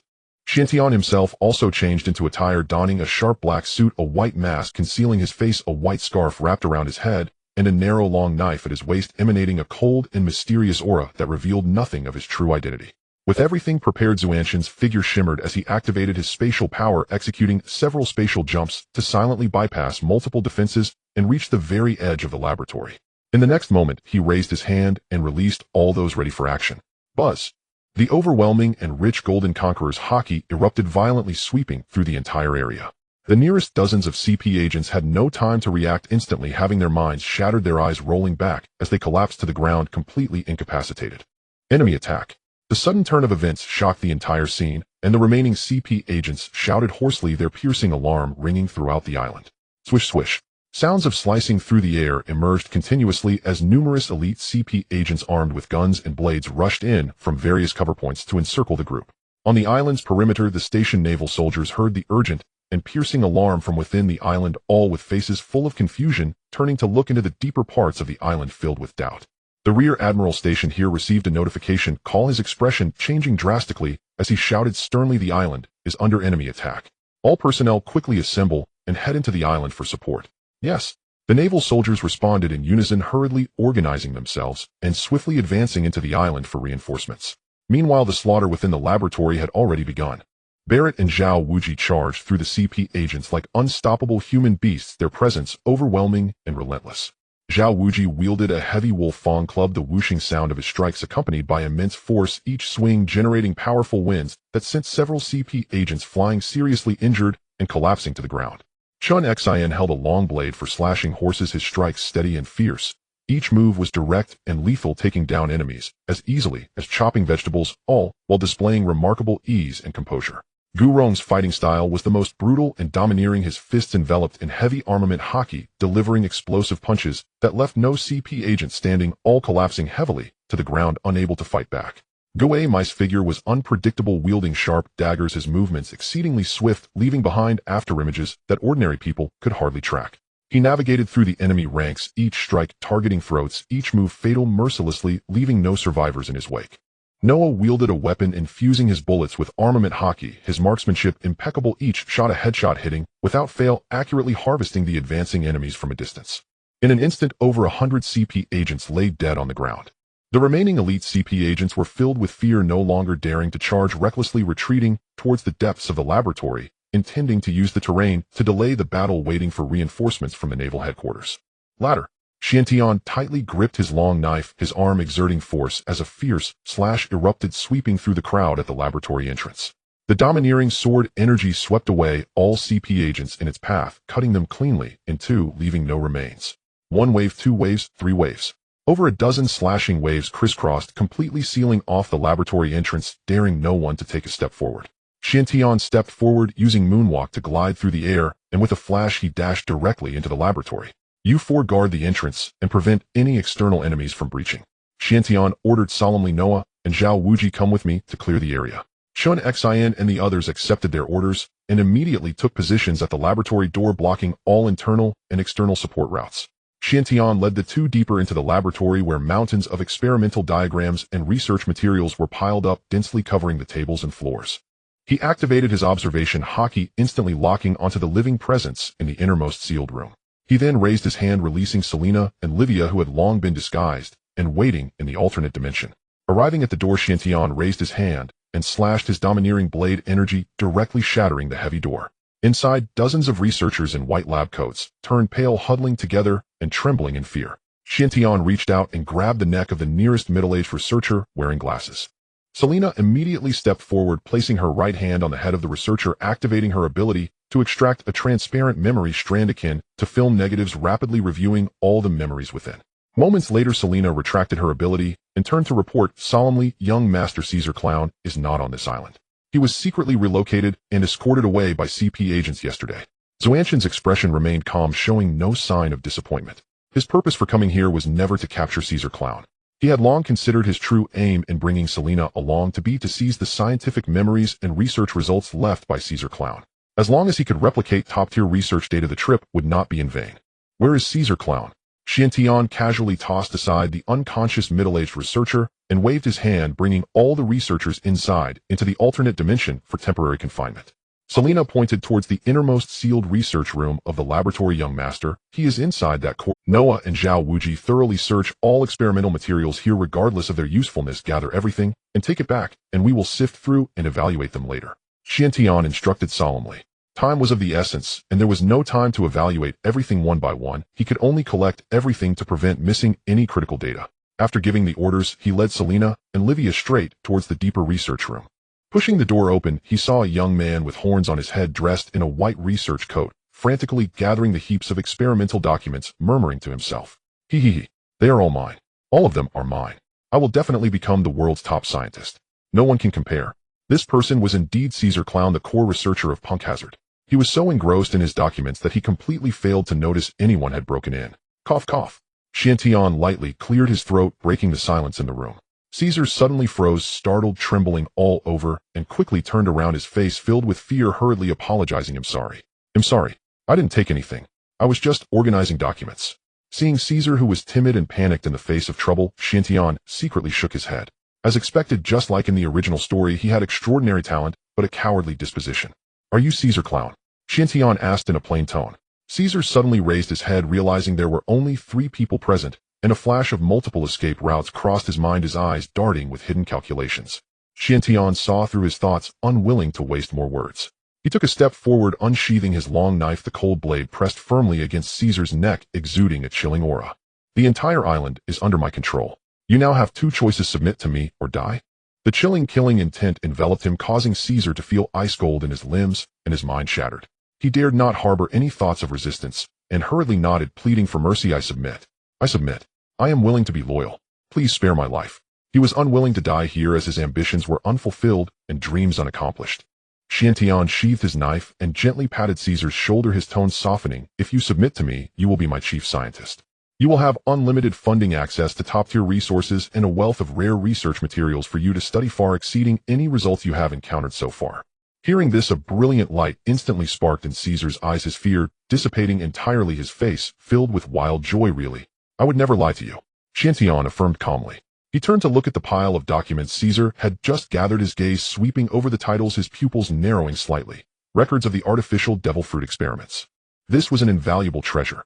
Once the technology for artificial devil fruits was fully mastered, it would enable the mass cultivation of ability users, continuously strengthening the forces, and could exchange for endless wealth. At that time, high-level materials and rare summoning items in the system shop could all be freely exchanged. Time is pressing, there's no time for a detailed review. Chen Xin waved his hand, and the entire mountain of documents instantly vanished into thin air, all collected. I will keep these materials for now, and you will personally sift through, organize, and review them later. Witnessing this miraculous spatial ability, Caesar was deeply shaken, instantly gaining a new understanding of Xuanzhen's identity and power, feeling an increased sense of reverence. Chen Xin turned his gaze towards a transparent glass box in a sealed cabinet in the corner of the room. Inside lay a plump pinkish devil fruit with peculiar patterns. The moment he recognized the fruit, his breathing became rapid and his mind was jolted. This was indeed the artificial Kaido fruit that Momonosuke consumed, the pinnacle artificial fruit developed by Vegapunk, relying on Kaido's bloodline factors, possessing the same powers as the dragon fruit of Kaido, the only one of its kind in the world. Without hesitation, Chen Xin raised his hand and took the entire cabinet along with the fruit into the alternate dimension, safely storing it. He then turned to Caesar and asked solemnly, are there any bloodline factor samples of Kaido and the Lunarians left on the island? Yes, they are all in the adjacent sealed room. They were personally sealed and locked by Vegapunk. Caesar hurriedly replied, quickly stepping forward to lead the way. Upon reaching the sealed room, Chen Xin gathered all the bloodline factor samples and experimental equipment. This trip to Punk Hazard yielded far more than expected, making it a bountiful return. After confirming that there were no omissions, Chen Xin put Caesar, the researchers, and the vast amount of materials and equipment into the alternate dimension. Then he led the 2 women out of the laboratory, raised his hand to ignite a blaze, reducing the entire Punk Hazard experimental base to ashes, completely erasing all traces. The flames of Punk Hazard soared into the sky, smoke enveloping the entire island. Chen and his companions combined their strength, breaking through the encirclement of the Navy and CP agents. The fierce assault left the pursuing soldiers trembling with fear, no one daring to step forward to block their path. Seizing the moment, they broke through the encirclement, dashed towards the harbor, and leapt into the sea, submerging beneath the azure waves. On the shore, the Navy and CP agents gazed at the empty sea, their faces ashen. They knew clearly that this time they had completely allowed their target to escape. In the deep sea, Chen Xin activated his spatial ability, bringing everyone into his space, then summoned Honest. Lying on Anast's back, they were securely wrapped in layers of spatial power, isolating them from the seawater and pressure. Chen Xin discerned the direction, and Honest immediately began to move swiftly, swimming away. Meanwhile, the world government was in chaos. All CP agents were urgently dispatched, and even Sengoku and Carp stationed at headquarters received emergency orders to rush to Punk Hazard. On the warships sailing through the sea, Sengoku frowned, sighing repeatedly, his expression filled with exhaustion. This really is a troublesome time. The troubles never cease, and we can't have a moment of peace. Beside him, Carp was unconcerned, digging his nose and laughing loudly. Ha! Maybe it's that group of little guys from the Temple of War doing this. Only they would have such audacity. Sengoku slowly shook his head, immediately dismissing the idea. No way. Just a few days ago, someone spotted Chen Xin at Endless Island, and the 2 locations are extremely far apart. Without traveling day and night at full speed, it would be impossible to reach Punk Hazard in 10 days or half a month. The timing simply doesn't match. Just then, brullo. The phone bug in Sengoku's arms suddenly rang. Moshi, this is Sengoku. Sengoku, this is Kong. Where are you currently? Kong's voice came through the phone bug, tinged with urgency. We are about to reach Red Soil Continent. What's wrong? Sengoku asked in a deep voice. After crossing Red Soil Continent, immediately guard the exit to Fishman Island. I just received intelligence that the troublemakers have abandoned the island and are fleeing towards the waters of Fishman Island. Understood. Sengoku hung up the phone and immediately ordered full speed ahead, take the Holy Land route, and cross Red Soil Continent. Karp, upon hearing this, restrained his laughter, muttering to himself, it seems they really aren't from the Temple of War. Most of the higher-ups were powerful beings wary of being restrained by seawater, and thus dared not recklessly enter the sea, which only deepened the mystery surrounding the mastermind. At Mary Geos, the center of power in Panga City, the atmosphere was extremely tense. Saint Satan's face flushed with anger, glaring at the kneeling CP chief, and scolding fiercely a group of bold ants. Investigate thoroughly. At all costs, we must uncover the details of this group. The attack on Punk Hazard had trampled the dignity of the world government, causing the 5 elders to lose face. Saint Mass' expression was indifferent as he spoke softly. Fortunately, Vegapunk has been summoned to the Holy Land and has not encountered danger. The other researchers are inconsequential. Losing a few personnel can be remedied by recruiting more. Saint Satan calmed his anger, returning to his throne, his gaze growing colder. The proposal I put forth earlier must be implemented immediately. Saint Nashowland was silent for a moment before nodding in agreement. It's feasible. Order CP agents to gather all intelligence on notorious sea pirates. The others nodded in agreement, finalizing a control plan targeting the sea pirates. On the other side, the notorious pirate Morgans had previously been entrusted by Xiantian to provide pointers towards Punk Hazard and faintly sensed that something big was about to happen. He had stationed himself early around the waters of Punk Hazard to gather intelligence, but had repeatedly been detected by CP agents, nearly exposing himself to danger several times. After a long period of silence, he left in frustration, hence the outside world remained largely unaware of the truth behind the secret base of Punk Hazard being attacked. Only the unusual situation swept through the New World. Navy generals were stationed at the exits of the New World, heavily guarded, creating a tense atmosphere that left various forces on edge.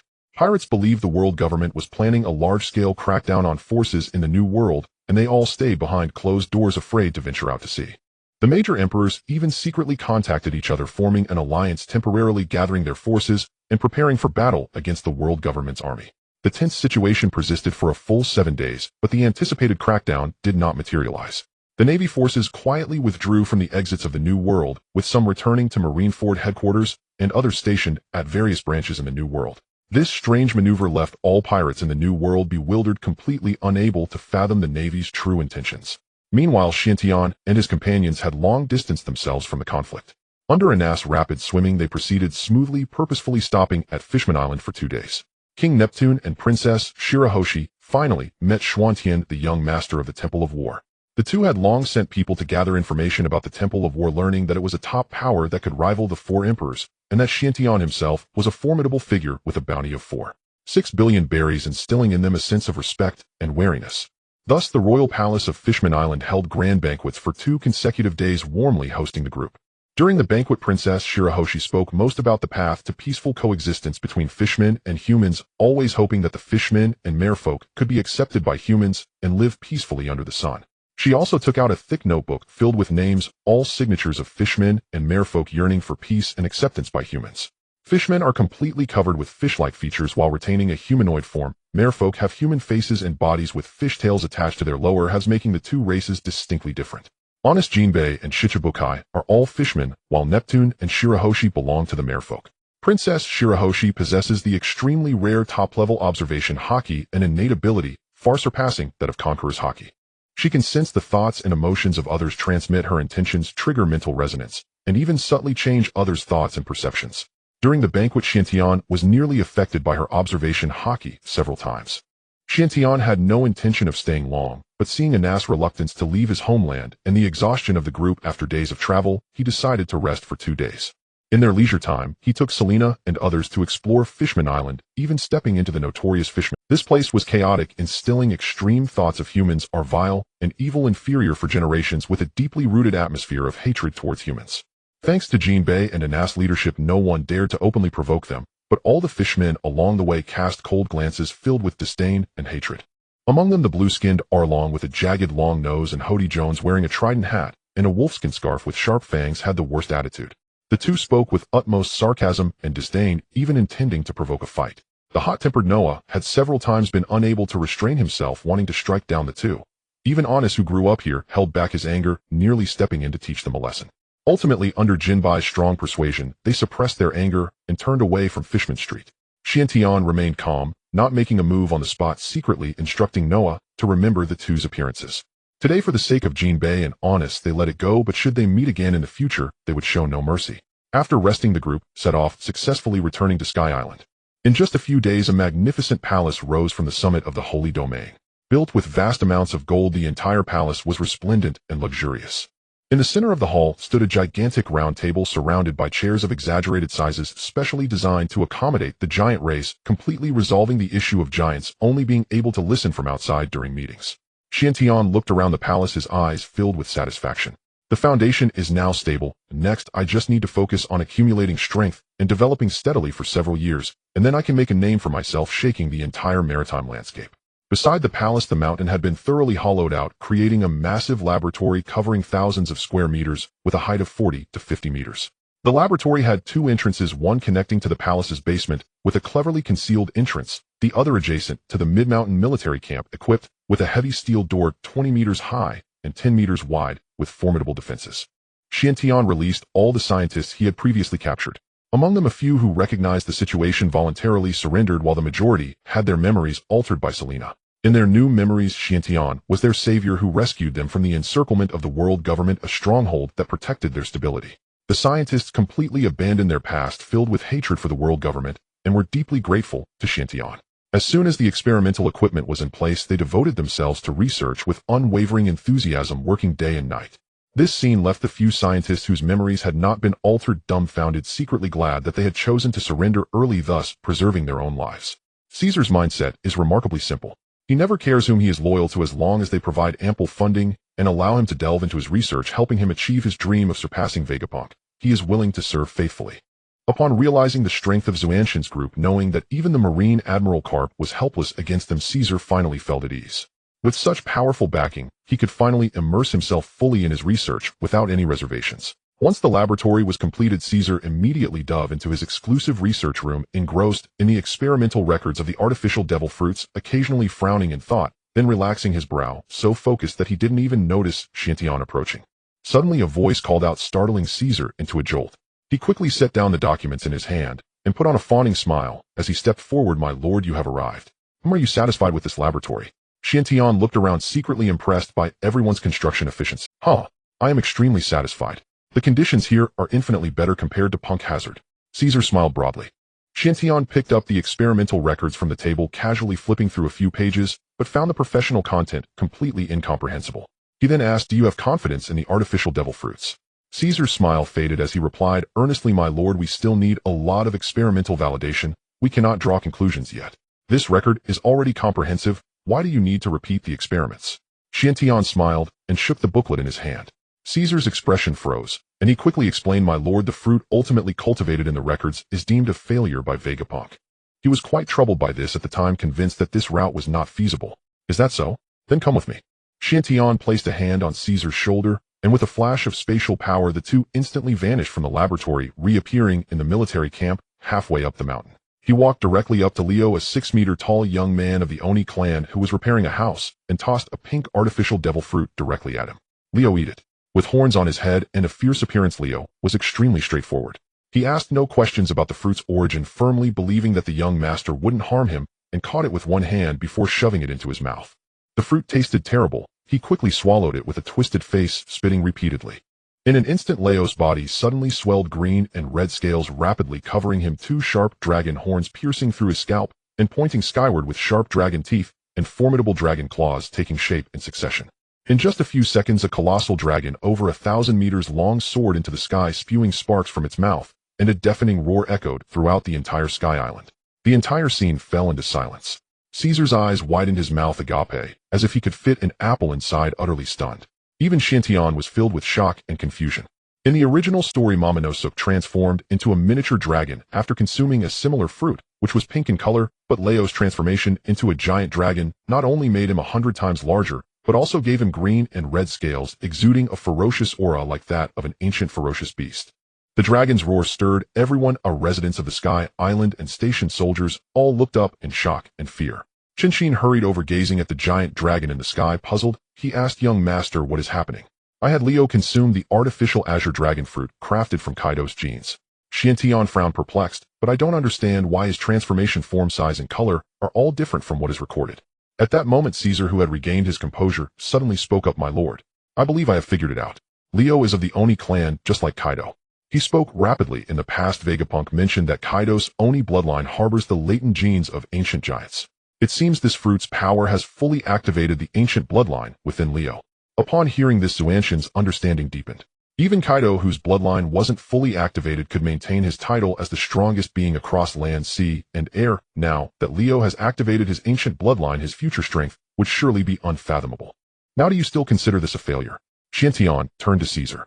Caesar's anger flared up instantly, and he gritted his teeth, cursing, "Damn Vegapunk. He deceived everyone and made me give up on researching artificial fruits. It's simply absurd." Once his anger subsided, he looked at Xiantian with fiery eyes. Xiantian casually took out 10 wooden boxes, each containing several ordinary Zoan-type devil fruits, and 2 ancient-type devil fruits, their abilities not top-tier, but sufficient for experiments. "I will give you 5 years. Xiantian said with a smile. "If you perfect the artificial devil fruit technology within 5 years, I will reward you with a top-tier ability, perhaps even rarer than Vegapunk's brain fruit." "Huh. 5 years. No need for that long. 2 years. I guarantee I will succeed in 2 years. Caesar looked at the pile of fruits, already ecstatic beyond measure. Xiantian handed him a book on genetic factors, saying, "Take this and research with the other researchers. Try to break through the challenges of gene fusion." Caesar took the booklet and flipped through it quickly, feeling enlightened, instantly overjoyed to the point of dancing around like a mad genius. He couldn't care less about the scattered fruits or offer his farewells, turning around and rushing towards the laboratory, shouting as he ran, "I am the world's #1 scientist." "Huh." Chen Xin watched his frenzied figure, feeling a headache coming on. "Young master, he can't be going crazy, right? Genius scientists are always like this." Xiantian laughed heartily, feeling a weight lift off his mind. With Caesar leading the way, the scientific shortcomings of the battle team were completely resolved. Xiantian then changed the subject. "By the way, do you want to return to Endless Island? It has sent word. There are numerous swordsmen and sword masters gathering on the island, all wishing to meet you, the great sword master. More importantly, the Red Count Baroque Redfield is also on the island and has specifically requested a duel with you." Chen Xin's eyes ignited with battle intent as he asked indifferently, "Is this Red Count's swordsmanship of world-class standard?" "Yes." Xiantian nodded. "In the entire sea, there are few who can surpass him." "Then let's go meet him." Chen Xin's gaze sharpened. Having been in this world for many years, he also wanted to witness the pinnacle of swordsmanship in this realm firsthand. "We will set off in a week." Xiantian instructed. "During this trip, pay close attention to the swordsmen. Any with outstanding talent, try to recruit them into the Battle Heaven Temple so we can form a dedicated swordsman team." "Understood," Chen Xin replied seriously. After handling the trivial matters, Xiantian returned to his bedroom on the 2nd floor of the palace. After bathing and changing, he sat cross-legged on the bed to adjust his breathing. After days of rushing about, he almost forgot the 1 billion berries he obtained from Hit. After deducting the 1 billion spent on the genetic factors annotation, he still had 90 billion berries left, just enough to start a new round of lottery. Half an hour later, Xiantian calmed his thoughts, raised his hand to summon the system interface, and commanded in a deep voice, "System initiate 4 intermediate recruitments and 3 advanced recruitments." Ding! Intermediate recruitment initiated. Acquired 51 level Soul King Yi Zhiqiu, 68 level Soul Emperor Yi Lingling, 66 level Soul Emperor Dogu Yin, and 64 level Soul Emperor Tang Hu. Ding! Advanced recruitment initiated. Acquired 95 level title Doa Juhua, 194 level title Doa Lin Yuan, and 86 level Soul Doa Titan. Swish, swish, swish. 7 figures suddenly descended, 4 men and 3 women standing tall, all looking bewildered as they appeared. In an instant, complete memories of their lives surged into their minds from birth to death, every encounter vividly emerging. The expressions of each person instantly became complex, filled with relief, unwillingness, and nostalgia. Xiantian quickly scanned the profiles of the 7. Only Juhua Guan's recruitment node paused at the moment of his death, while the other 6 were summoned midlife. After a moment, the 7 collectively collected their thoughts, knelt on one knee, and spoke in unison, "We greet the young master. Get up. If you have any questions, seek out Chen Xin or Rong later. They will clarify for you." Xiantian spoke calmly. He had already notified Chen Xin to come assist when the memories were received. A knock on the door sounded at the right moment. "Come in." The door opened, and not only Chen Xin, but also Rong and other old subordinates rushed in. Upon hearing that another Douluo powerhouse had arrived, everyone was filled with curiosity and eager to see if there were any familiar faces. Among the crowd, Zhuhua Guan caught sight of Gui Mei, his eyes instantly turning red, tears rolling down as he choked out, "Old Gui." Gui Mei looked at his old friend, his expression gentle, chuckling softly. "Old Zhuhua, long time no see." Chen Xin, seeing this, was slightly moved and interrupted. "This place is not suitable to disturb the young master. If there are old feelings to discuss, do it outside." He knew well of the past between Zhuhua and Gui Mei. After Gui Mei's tragic death, Zhuhua Guan became a forsaken child of the spirit hall, unable to take revenge before his death, leading to a sorrowful ending. The group immediately left the main hall together, leaving Xiantian in solitude. Xiantian once again brought up the system interface, opened the item bar, pondered for a moment, and commanded, "System, purchase 12 special ability capsules." Ding. Exchanging. Ding. Exchange successful. Acquired 12 special abilities. Monkey ability, ancient species, monkey form, 3-stage transformation, greatly enhancing physical strength and changing body shape. Wolf dog ability, common species, prairie wolf form, 3-stage transformation, enhancing physical body and mobility. Dragon ability, ancient species, pterosaur form, 3-stage transformation, enhancing physical strength and mastering flying ability. Nature system, wood ability establishes a spiritual link with plants, allowing combat and healing using plant powers. Cannot be elementalized. Superhuman system, shrinking ability, touching can shrink a person or object, reducing weight while keeping the target's strength unchanged. Ability fails when the target is unconscious, restoring original form. Superhuman system, summoning ability consumes iron resources to summon steel warriors with a dedicated storage space that can initially hold 200 warriors. Bird ability, common species, golden eagle form, 3-stage transformation, enhancing physique and mastering. Hi. This harvest was quite good, though there was only one illusory beast type and one nature type. The number of ancient types was sufficient, and the practicality of various superhuman abilities was extremely high. The only thing left to anticipate was the combat effectiveness of the steel warriors. He quickly finalized the distribution plan. The illusory beast type Flame Phoenix ability was suited for Ling Yuan, fully adaptable. The nature type wood ability would be given to Yi Lingling, who was skilled in healing, maximizing its effectiveness. The remaining abilities would first be allocated to various officers in the military, followed by elite soldiers, and newly promoted Douluo powerhouses would also be distributed as needed and selected accordingly.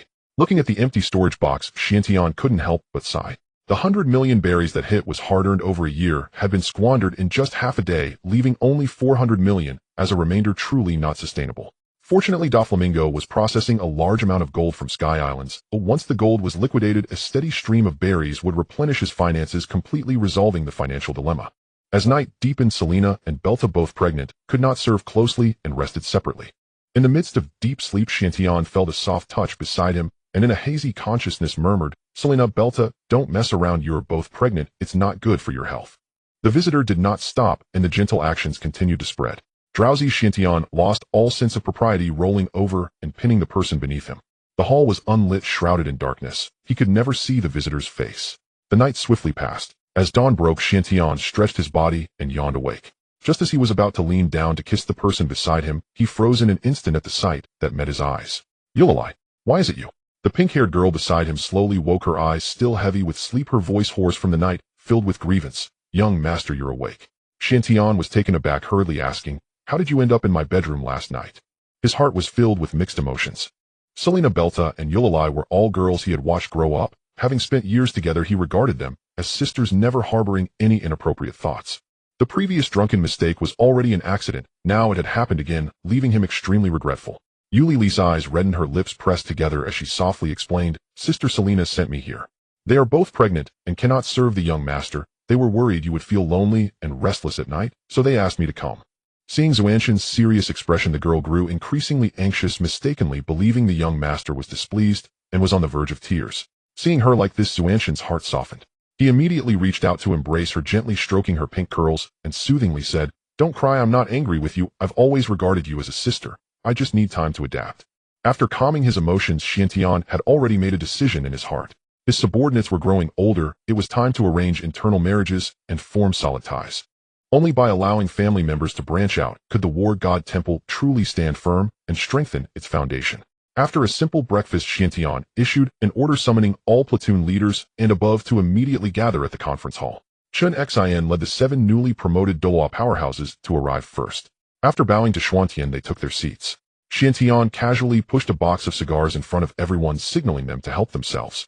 Chen Xin and Gui Mei had no habit of smoking and sat quietly to the side. Gu Rong, Zhao Wujia, and Yu Xiaojiang, on the other hand, skillfully cut the cigar heads, lit them, and blew out smoke. Their demeanor seasoned. This casual and carefree scene left the 7 newly arrived Douluo powerhouses dumbfounded, their faces filled with astonishment. Several residents of Angel Island with wings on their backs entered the grand hall, serving tea to everyone. Ganfuer was very considerate. After the palace was completed, he specifically selected 20 wise and refined young residents from Angel Island to serve as attendants in the palace, managing various tasks. After a moment, all the officers gathered and the conference hall was filled to capacity. Chen Xin extinguished the cigar in his hand, cleared his throat, and spoke, breaking the idle chatter in the hall. I have 10 special ability capsules here, 3 of which are superhuman types, 3 ancient types, and 4 ordinary types. I will explain the characteristics of each ability clearly. You can choose based on your own circumstances. There is no need to force yourselves. The best is what suits you.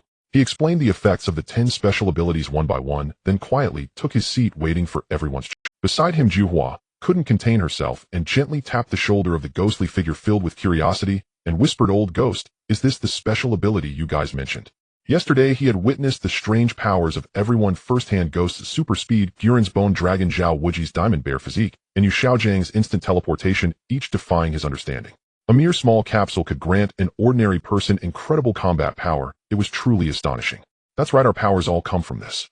The ghost nodded and patiently explained. However, the awakening success rate is only 50%, and each ability has its corresponding weaknesses, which I will explain to you in detail later. Let me add one thing. Chen Xin timely interjected, alleviating everyone's concerns. The ordinary type abilities have the lowest priority. You don't need to rush to choose, nor do you need to force yourselves. There will be new supplies of special abilities later. Just prioritize selecting abilities that suit you.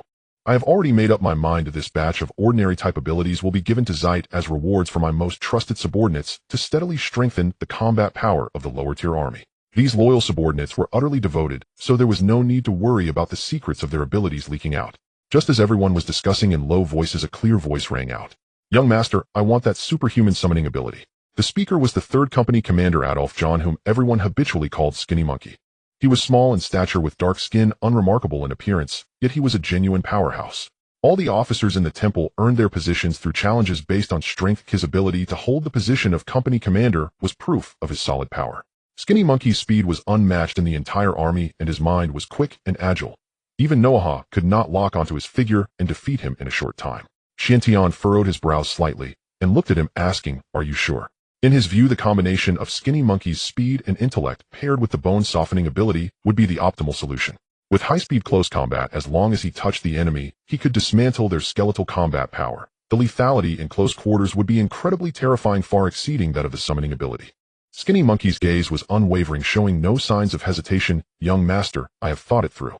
I know that the softening ability is more suited to my movements, but the summoning ability can provide completely different tactical effects for the team.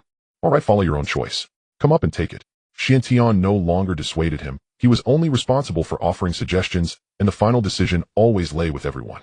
Skinny Monkey hurriedly stepped forward and swallowed the capsule directly. A faint glow flashed on the surface of his skin, and moments later, he opened his eyes with joy. "Young master, the awakening was successful. Just in time. Over there are prepared steel boulders. Try to use your ability, and let me see the effect." Chen Xin raised his hand, eager to witness this brand new summoning ability. Skinny Monkey pressed his right hand against the hard steel stone, and the entire block of steel rapidly dissolved, transforming into a pool of silver liquid metal that dissipated on the spot. Next he raised his hands and shouted, "Congeal." The silver light suddenly gathered and formed, and a formidable steel warrior appeared out of thin air. The warrior was clad in full silver armor, wearing a visor helmet with a long sword in his right hand and a massive shield in his left, standing tall and imposing. "Does your steel warrior fight autonomously, or does it require your commands to operate?" Chen Xin scrutinized the steel warrior and inquired. "It requires me to give commands in my mind." As Skinny Monkey spoke, he immediately focused his thoughts. The steel warrior sprang into action and executed a series of swift sword techniques, precisely the basic combat skills taught by Yu Xiaojiang. The steel body moved with fluid grace. The long sword sliced through the air with vigor, completely devoid of any heaviness or sluggishness. "Let me test its hardness." Zhao Wuji's interest surged as he stood up and stepped forward. Before his words had faded, the steel warrior had already swung its sword at him. Zhao Wuji deftly sidestepped, gathering strength for a punch that landed heavily on the warrior's shield.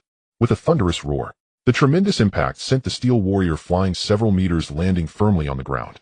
A clear fist imprint was left in the center of the shield, yet it showed no signs of cracking or damage, with defense far exceeding expectations. The next second the warrior's figure flickered, executing a technique similar to the Navy's 6 powers, to lunge once more. Xuantian's eyes lit up instantly. It can actually use the 6 powers. Skinny Monkey, does the warrior replicate the techniques you master? Not exactly, young master. Skinny Monkey explained a bit awkwardly. For now, I can only control one primary warrior. These techniques are from my recorded combat memories. When I summon more, I'll need to store techniques one by one. Also, the primary warrior has a limit. It can only store 2 types of basic combat skills, and for higher levels and abilities I will need to develop them gradually. That's already very good. Take it step by step. Xiantian nodded slightly, feeling quite satisfied. A primary warrior can withstand Zhao Wuji's full power punch with a body strength already far exceeding that of ordinary elite pirates. Once higher levels are unlocked, its combat power will definitely multiply. After a brief struggle, Zhao Wuji unleashed a powerful Golden King fist that crashed onto the steel warrior's torso. Boom. The hard steel body instantly shattered, turning into a pile of scrap metal, completely paralyzed and unable to rise again. Zhao Wuji panted slightly, returned to his seat, took a sip of tea, and sincerely praised, this thing has enough body strength. Against an ordinary opponent, it wouldn't be able to withstand my fierce assaults for so many rounds. Skinny Monkey looked at the pile of scrap metal, focused his thoughts to dissolve and reclaim all the metal shavings, and then returned to his seat with a satisfied expression. The others can continue to choose. Xiantian looked at everyone again. At that moment, Honest and Shimon exchanged glances and stepped forward together, saying, "Young master, the 2 of us choose the superhuman shrink ability and the bone softening ability." The 2 of them had already made arrangements. These 2 seemingly ordinary abilities, when combined, were particularly crafty. One would shrink to conceal for a surprise attack, while the other would dismantle the enemy's combat power up close, catching them off guard, making it highly effective in team battles. Xiantian instantly grasped the key and readily agreed. He silently rejoiced that the special abilities produced by the system had already eliminated the drawback of fearing seawater, fully adapting to the physiology of the mermen, so there was no need to worry about the 2 being unable to return to the sea. The 2 swallowed their capsules in succession, successfully awakening their abilities. Xiantian also fully understood the rules of ability awakening. The 50% failure rate only applied to physically weak ordinary people. All the subordinates under him were battle-hardened elites with strong physiques, and their awakening success rate was nearly 100%. The abilities just awakened were still unrefined, and their effects had not been fully realized. Ximon's shrinking ability could currently only reduce a person's size to 50 centimeters. Anas's bone softening ability had a weak effect on top-tier powerhouses like Xiantian and Zhao Wuji, only bringing a slight numbing sensation, but it had a significant effect on the other soldiers. Once hit, the opponent would lose all strength and collapse to the ground, completely losing their combat ability. Xiantian felt quite satisfied with the practical results achieved upon awakening, secretly marveling at the quality of the system's products, each one a masterpiece. At that moment, a clear female voice rang out. A newly promoted substitute female team leader stood up, her gaze resolute. "Young master, I wish to have the ancient ability of the winged dragon." The newcomer was Wei Urxalai Fuliina, the leader of the 3rd line's 2nd team. She sported a chic short yellow haircut with striking deep blue eyes, her bronze skin reflecting years of combat experience, petite, yet upright, and a lattice cigarette dangling from her lips, exuding a powerful aura. "Here you go." Xiantian handed her the winged dragon ability capsule, and after she successfully awakened, turned to the crowd. "There are only 2 ancient abilities left, the giant ape and the giant rhinoceros. Who wants them?" As soon as the words left his mouth, a deep voice suddenly resonated. A towering muscular titan slowly rose, his expression a mix of restraint and earnestness. He had only been summoned yesterday and had yet to achieve any merit, so he shouldn't be coveting such a rare ability. However, his great strength, guerrilla martial spirit resonated strongly with the giant ape ability, and after much contemplation, he mustered the courage to speak up. Seeing this, Xiantian smiled knowingly. "So it's you. Oh, I must have overlooked this. Your great strength, guerrilla martial spirit, is after all of the same lineage as the giant ape, making it a perfect fit. Take it." The titan was overjoyed, kneeling on one knee to express his gratitude. "I thank young master for your grace. From now on I shall dedicate my life to serve you." No need for such formality. Xiantian helped him up and handed him the giant ape ability capsule. "Once you join the War God Temple, we are all family." Then Xiantian formally introduced Zhu Guei and Titan to everyone present, explaining that they were all from the same world and had deep ties with Chen Xin, Gulong, and others. Everyone clasped their fists in greeting, creating a harmonious atmosphere. The Titan, who had successfully awakened his ability, expressed his excitement. "I'm new here, so I hope everyone will take care of me. If anyone needs weapons forged, feel free to come to me." Xiantian added, "I forgot to mention, Titan is one of the 3 master craftsmen from his place, renowned for his exceptional forging skills. We won't have to worry about lacking top-quality weapons and equipment in the future." The last giant rhinoceros ancient ability was taken by Douglas Surf, the leader of the 3rd and 2nd teams. Surf was the most talented offspring under Hit, having undergone rigorous training at the temple camp since childhood, awakening dual-colored domineering abilities early on. His combat skills were impressive and his temperament was steady, making him one of the elite among the younger generation, truly deserving of this capability. Once all abilities were allocated, Chen Xin spent 300 million belly to exchange for 300 seafloor stone rings from the system, handing them all over to Barrett for distribution among the troops. Everyone must wear the rings during daily training, using the suppressive power of the seafloor stone to temper their bodies, allowing them to adapt to the characteristics of the seafloor stone while maximizing training effectiveness. After explaining the usage guidelines, Chen Xin allowed everyone to disperse and train. In the hall, only the 7 newly arrived Douluo powerhouses remained. Chen Xin took out the last 2 treasured abilities and spoke solemnly. These 2 are the best abilities this time, the mythical beast ability of the Blazing Phoenix and the nature-based wood ability. I plan to assign the Blazing Phoenix to Ling Yuan and the wood ability to Yi Lingling. Do you have any objections? Ling Yuan and Yi Lingling exchanged a glance, both filled with disbelief. Both the mythical beast and nature-based abilities were among the rarest in the sea, far exceeding those of ordinary ancient types, and they never expected such a precious opportunity would fall upon them. Chen Xin patiently explained, Ling Yuan, your martial spirit is an eagle-type, fierce and swift by nature. The Blazing Phoenix is a mythological firebird, perfectly aligning with your attributes of flight and fire, making it the most suitable for you. Ling Yuan immediately regained her composure, suppressing her overwhelming joy, and solemnly took the capsule. I thank young master. I will cultivate diligently and never disappoint this blessing. Once Ling Yuan successfully awakened the Blazing Phoenix ability, a faint aura of flames surrounded her. Chen Xin then looked at Yi Lingling. You are originally a healing support soul master, and this wood ability can attack and heal, providing sustained rescue in both offense and defense, perfectly matching your abilities and temperament. Yi smiled coldly and thanked him earnestly, swallowing the capsule to successfully awaken her wood ability, surrounded by the warm vitality of plants. You all may leave and quickly familiarize yourselves with and develop your abilities, but do not neglect your physical training. Chen Xin waved his hand, allowing everyone to disperse, leaving only Chen Xin. Chen Xin slightly bowed. Young master, do you have any orders? Chen Xin looked him up and down, noticing his head of snow-white hair, revealing a strange smile that made Chen Xin feel inexplicably uneasy. It's nothing major, Chen Xin said with a smile. I possess a power of time that can help you shed your white hair and restore your peak appearance from over 20 years ago. Would you like to give it a try? Chen Xin quickly waved his hand to refuse. No need, young master. My current appearance is just right. If I were to revert to my youthful looks, it would become awkward in terms of seniority. That wouldn't be appropriate. Chen Xin chuckled in surprise and then said earnestly, Then I'll be straightforward. Our power is gradually stabilizing and I will soon have offspring. You core powerhouses should also consider establishing families and continuing the bloodline. Chen Xin was slightly taken aback and showed a thoughtful expression. Chen Xin lightly tapped the table with his fingers and slowly said, Our group possesses top-notch physical skills and talents. The offspring born from us will inherently have a much higher baseline of talent than ordinary people. Constantly gathering orphans for training is ultimately unstable. Out of thousands of orphans, only a few hundred can succeed. Only by nurturing our own bloodline can we solidify the foundation of our family, ensuring that the War God Temple can be passed down through generations and thrive endlessly. Even if there are changes in the future, it won't sever the lineage. Every point he made was valid, and Chen Xin fully understood. Collecting unknown talented orphans is indeed less reliable than deeply cultivating our own top bloodlines. After a long while, he solemnly nodded. What young master said is very true. In the future, I will pay more attention, and if I come across someone I find suitable, I will seriously consider it. After settling these matters, Chen Xin sat down alone, feeling relaxed. Finally settled. Next, I can rest for a few days before heading to Endless Island again. Then I will take root on Sky Island and focus on development, avoiding any external hustle for now. He mentally calculated the time. Currently, it was the year 1496 of the sea-round calendar, with only about 2 years remaining until that significant event, just enough time to build strength and await the coming tide. For the next few days, Chen Xin completely set aside cultivation and official duties, focusing on rest. He spent most of his time in the newly established 100-acre school in the Holy Domain.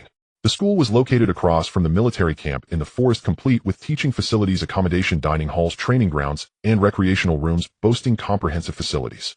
The Holy Domain was situated in the pristine sea at an altitude of 10,000 meters, a remnant of the Kaya Island ruins from 400 years ago, distinctly tiered at the mountaintop was Xuanshin's palace, and the center of discussions. The left side of the middle tier was the military camp, while the right side was the school, and the bottom layer was the residence of Ganfu and 600 divine officials. Over 3,000 orphans aged 3 to 10 were all settled in the school, with more than 200 old citizens from Endless Island and hundreds of residents from Angel Island serving as babysitters, attentively taking care of their daily needs.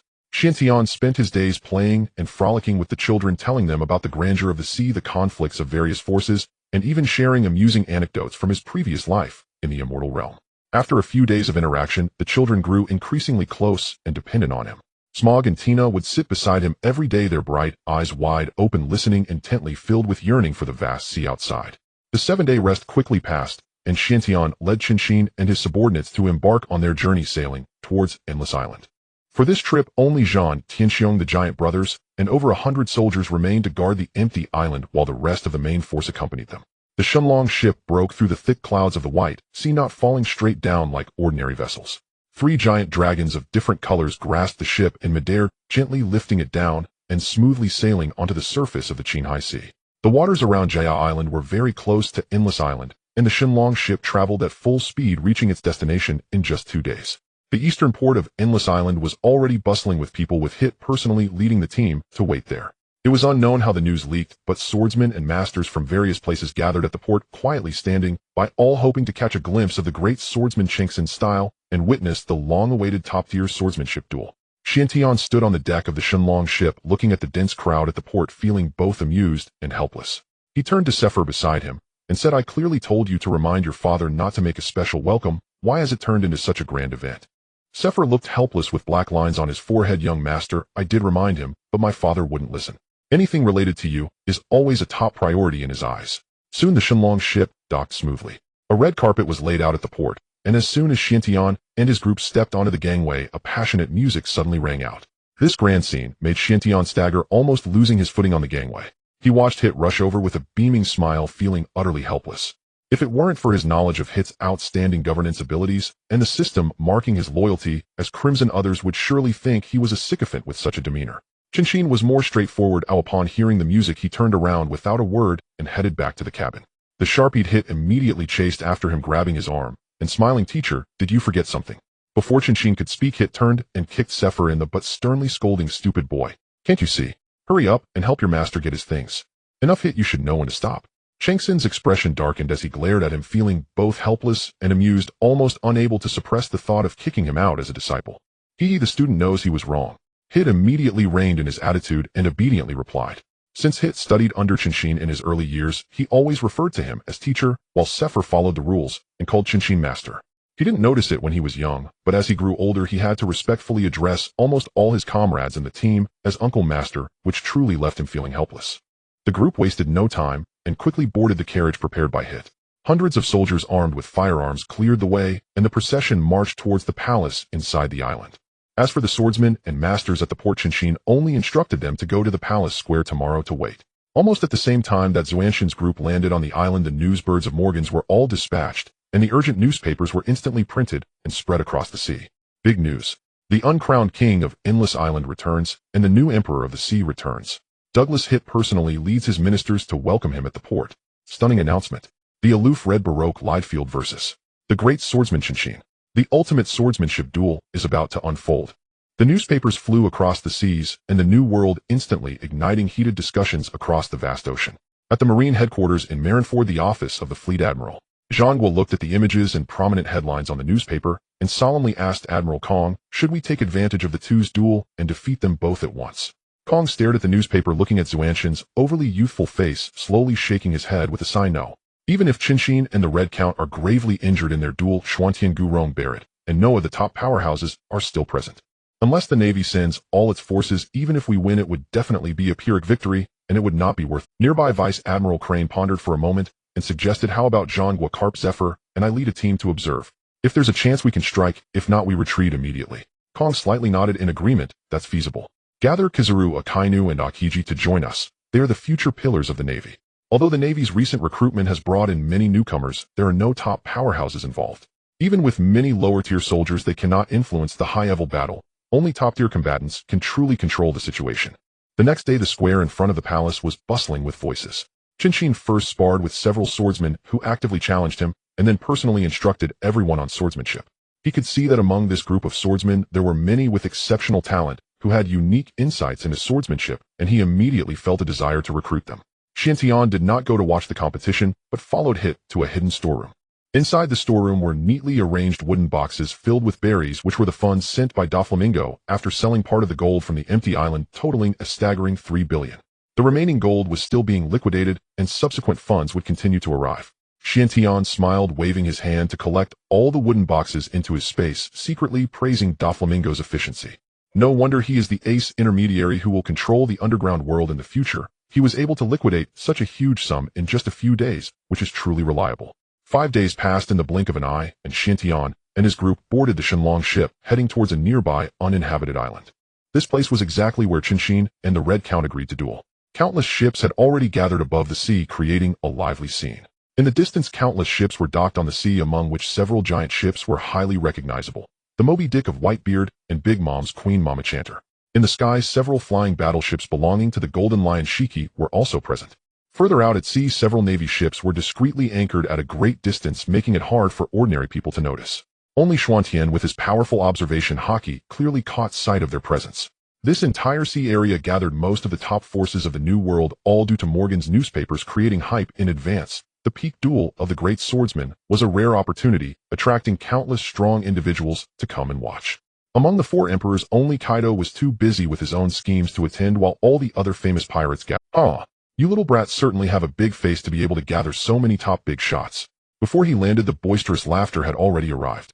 The Golden Lion Shiki flashed and landed steadily on the deck of the Shenlong ship, laughing wildly. You old man, are you longing for my good wine? Chen Xin chuckled and tossed a bottle of Erguo to a new thing. Give it a try.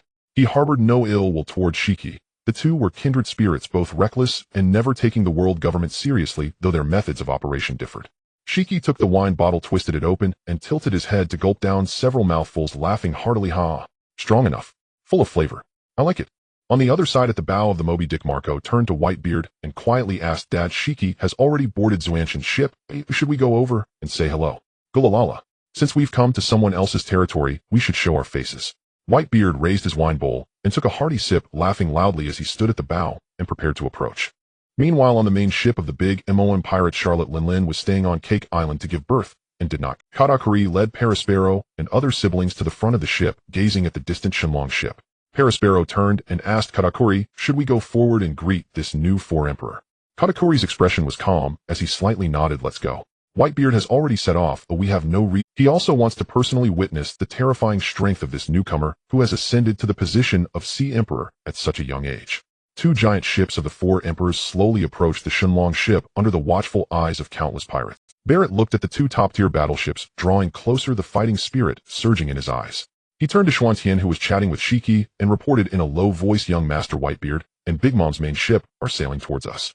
Ignore them, Chen Xin said with cool indifference, scarcely giving the 2 approaching 4 emperors dreadnoughts a second thought. Beside him, Jin Shizi's eyes flashed with a vicious light as a cruel smile tugged at his lips. Could want to team up? Now's the time to take both crews at once. Split the new world down the middle. A booming mocking laugh followed. Gulalala. Shurji, after all these years you haven't changed a bit, still as arrogant as ever. A sonorous laugh suddenly rolled across the sea. A pitch-black domineering wave of Conqueror's Haki crashed down from nowhere, bearing straight toward the Shenlong. Chen Xin tapped the bow with the tip of his foot and sprang into a standing posture. With a resonant hum, a dazzling ripple of golden light detonated outward, staunchly blocking the black wave and sealing it off from the hull. Is this how the 4 emperors greet each other? Pressing with Conqueror's Haki right from the start. Chen Xin laughed softly and raised his pressure anew. A tide of golden power surged forward, forcing Hughes's black Conqueror's wave back by several meters. Hughes's expression shifted. He immediately poured every ounce of his Conqueror's Haki into the assault. With a thunderous crash, the 2 supreme waves, one gold, one black, collided. Their clash tore a yawning ink-dark rift in the sky. Arcs of gold and black electricity writhed madly within the fissure. A terrifying surge of force capable of pulverizing all things radiated outward, whipping the surface of the sea into towering waves. Fortunately, the other pirate ships were at a safe distance, otherwise that aftershock alone would have capsized and sunk every vessel in the vicinity. Incredible. This is the presence of a Sea Emperor. On a distant ship, Katakuri stared in awe and immediately unleashed his own Conqueror's Haki to weather the aftershocks. Yet his might was negligible against the fulminant collision of the 2 titans' Haki. Like a child standing before giants, the disparity was absolute. Hidden on a distant Navy vessel, Zhanghua and his companions watched the entire scene unfold. Feeling Xuantian's horror climb once more, Zhanghua frowned and murmured, "How long has it been? He has improved again." After a brief stalemate, Huzi suddenly laughed aloud and eased his pressure. Gulalala. Little whelp, the Navy has you on their wanted list too, don't they? The two men tacitly withdrew their Haki, and the ships slowly drew nearer. Chen Xin curled his lip with casual disdain. It's only the Navy's disgusting tricks. In the Grand Duke of Wuxiuzi Island, if they had the power, they'd send troops to annihilate me outright rather than bluff with bounties. True enough. The Navy always plays the same hand, by Huzi said with a slight nod, then glanced toward the Shunga of Damas' pirate crew, and at Conqueror. Kid, your strength is respectable, but your force still lacks something. What? Lingling didn't come. Humph. No need for your lectures. Katakuri snorted coldly, ill at ease. Mother is occupied, only a few of us came to watch this time. Young master, I'm coming. Chen Xin's gaze fixed on a solitary red figure upon the uninhabited islet. With those words he leapt in a sequence of bounds, and was on the dueling isle in an instant. Where his eyes fell stood a tall, upright figure. 3 meters in height, a thick mane of flamboyant red hair, crowned a robust, powerful frame. Clad in a red ceremonial coat with a matching cloak, clutching a black umbrella, his eyes were incisive and cold, an aloof, icy aura surrounded him. Approach not advised. This was Chen Xin's first impression of the solitary red lady-feared. You came. The Red Count turned his head and offered a warm, slight smile. Yes. Chen Xin stood with his hands behind his back and inclined his head in a small nod. The two fell silent ere at the moment their gazes met. The wind and waves across the entire sea hushed, as if the world itself had held its breath. Chen Xin bore no feral aura, only a blade pressure honed to razor-edge purity, slicing the air with a cold that bit to the bone. Around the Red Count surged a murderous crimson dominion, the killing intent of a lifetime of solitary war. 2 supreme sword domains clashed, and the islet's sand and stone lifted from the ground, as if drawn up by the impact. Strange. I cannot sense your thoughts or distractions at all, the Red Count said with mild surprise. A duel between swordsmen ought to cast away all distractions. As Chen Xin finished speaking, he flipped his right hand, and drew the Qisha Jian from his back. In an instant, blue arcs of electricity wrapped the blade with sizzling sound. Blade unleashed. 100-meter-long azure sword wave tore through the air, the gust shearing the sea into a straight mountain-splitting swell. The Red Count's black umbrella tightened taut, the ribs trembled as he unleashed a consummate crimson slash. The scarlet blade aura baked the very air with heat. The 2 flawless slashes collided with a thunderous crash. No excess sound, only raw force detonating.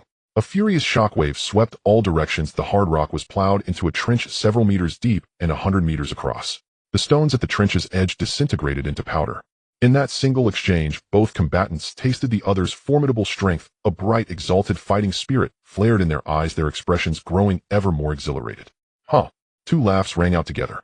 Both men understood this duel would be fierce and decisive. Life and death might be drawn. But there was no hint of fear, only the pure hunger of swordsmanship. A probing strike revealed depths and flaws. A warlike ardor surged to a boil. The pinnacle clash of 2 consummate swordmasters detonated instantly, captivating every witness. Their bodies darted and braided with extreme speed. To ordinary eyes, only twin ribbons of blue and red light could be followed as they crisscrossed the isle. Each strike burst with deafening clashes of metal, and sparks flew. Successive shockwaves rolled outward in layers. Chen Xin executed the 6th step, razor step, his form vanishing in a flash. He struck to the Red Count's crown position. The Qisha Jian, enveloped in azure sword chi, drove straight for the brow. The fierce gust bent the Red Count's mane into a rigid wind-blown plume, and even his crimson aura trembled violently. Clang! A shrill metallic blast split the heavens. The Red Count locked onto the blade with the tip of his umbrella, spun, and swept back. The umbrella's edge carved a scarlet moon of slashes, slicing across Chen Xin's waist and sealing off any retreat. Chen Xin twisted his wrist, dissipating the force, and flipping backward several meters. He landed and advanced instead of withdrawing, unleashing 3 successive sword chi in rapid sequence, angles, cunning speeds alternating, entombing the Red Count within a ring of blade pressure. Before the Red Count could recover his footing, Chen Xin's blade flared with blue light, and arcs surged. He sent 3 more sword chi in succession, cutting off every avenue of evasion. The Red Count hung midair with nowhere to brace, watching the 3 azure waves lock him in. His face suddenly turned grave. The instincts forged by years of solitary conquest erupted. His wrists danced, and the black umbrella spun at blinding speed, forming a pitch-black circular shield. 3 scarlet slashes met the 3 sword chi precisely. Boom, boom, boom. A chain of explosions detonated in rapid succession. At the instant the sword chi and slashes annihilated each other, a violent shockwave radiated from the combat center.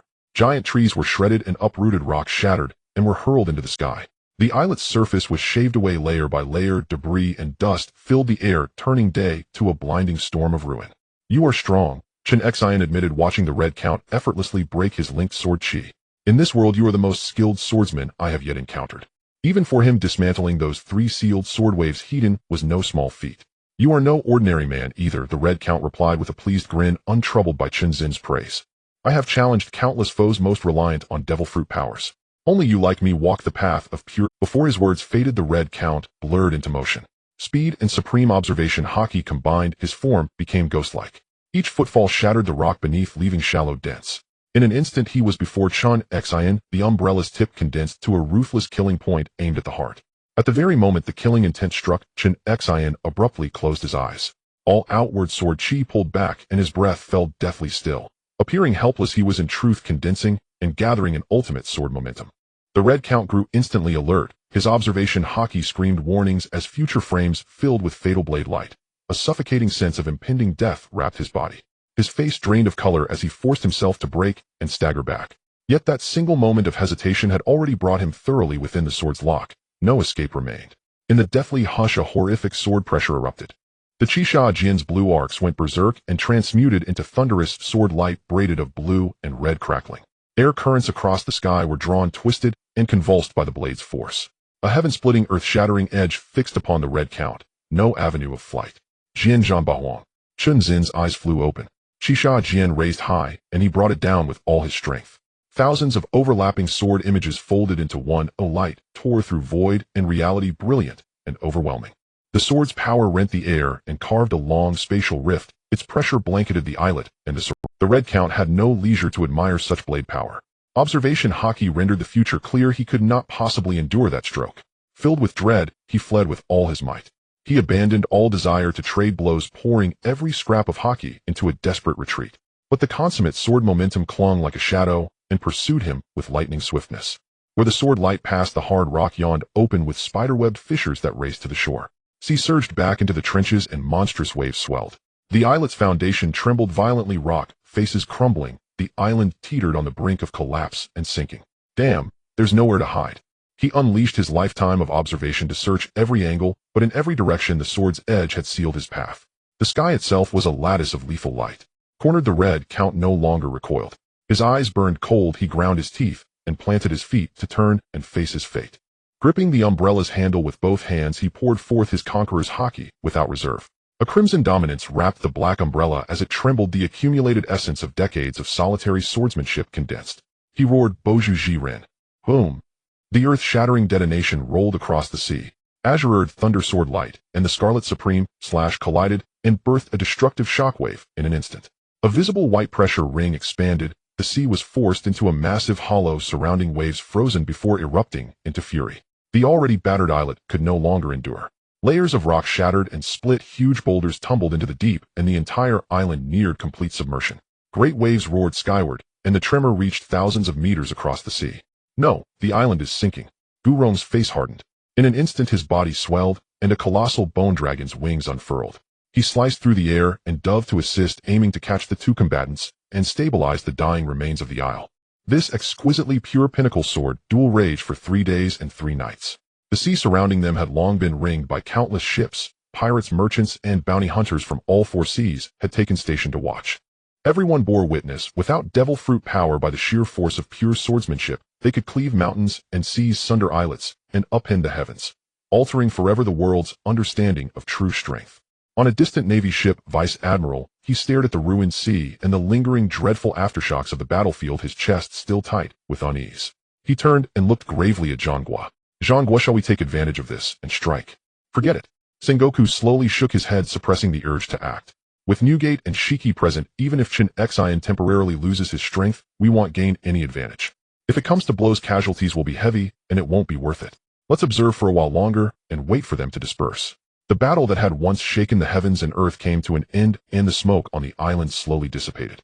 The once lush and verdant deserted island had long since become a site of devastation, with crumbling walls and broken foundations ready to sink into the deep sea at any moment. At the center of the island, Chen Xin knelt on one knee, the 7 kills sword deeply embedded in the rock to steady his form. His face was pale, blood continually oozing from the corner of his mouth, his clothes stained with dark red blood, clearly indicating that he had forcibly unleashed his ultimate sword technique, injuring his foundation.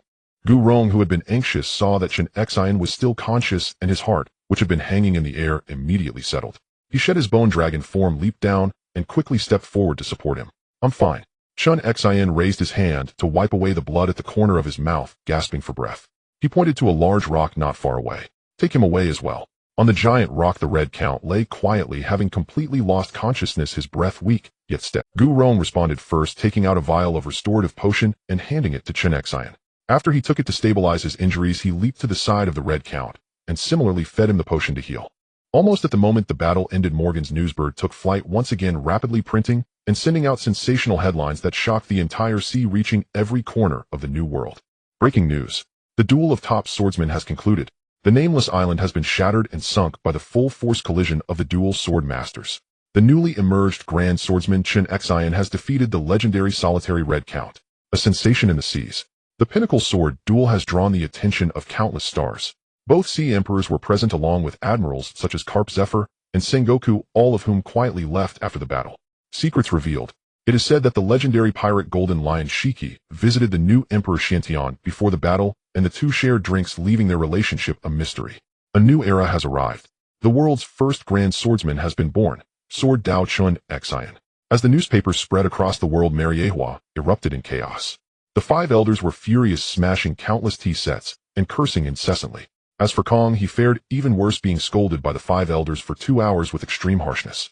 Kong remained silent throughout, not daring to utter a word of rebuttal, simply enduring. Before Morgans could enjoy the sensation of his world-shaking news, the world government had already listed him as a primary target. All CP agents were mobilized, joining forces with the Navy to hunt down this reckless news king. Fortunately, Morgans was exceptionally skilled at escaping, dodging deadly encirclements multiple times, and ultimately hiding deep within the New World, becoming untraceable. After sending off Golden Lion and his crew, an unexpected wave of visitors arrived on the island.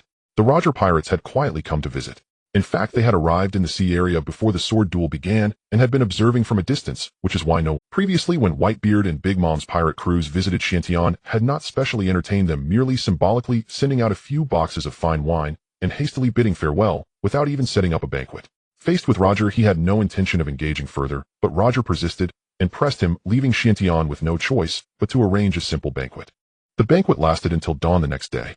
Xuantian, unwilling to have the Roger pirates stay longer, decisively, no matter how Roger tried to persuade him to stay, he remained unmoved, and finally sent them off with several boxes of erguotu and matai.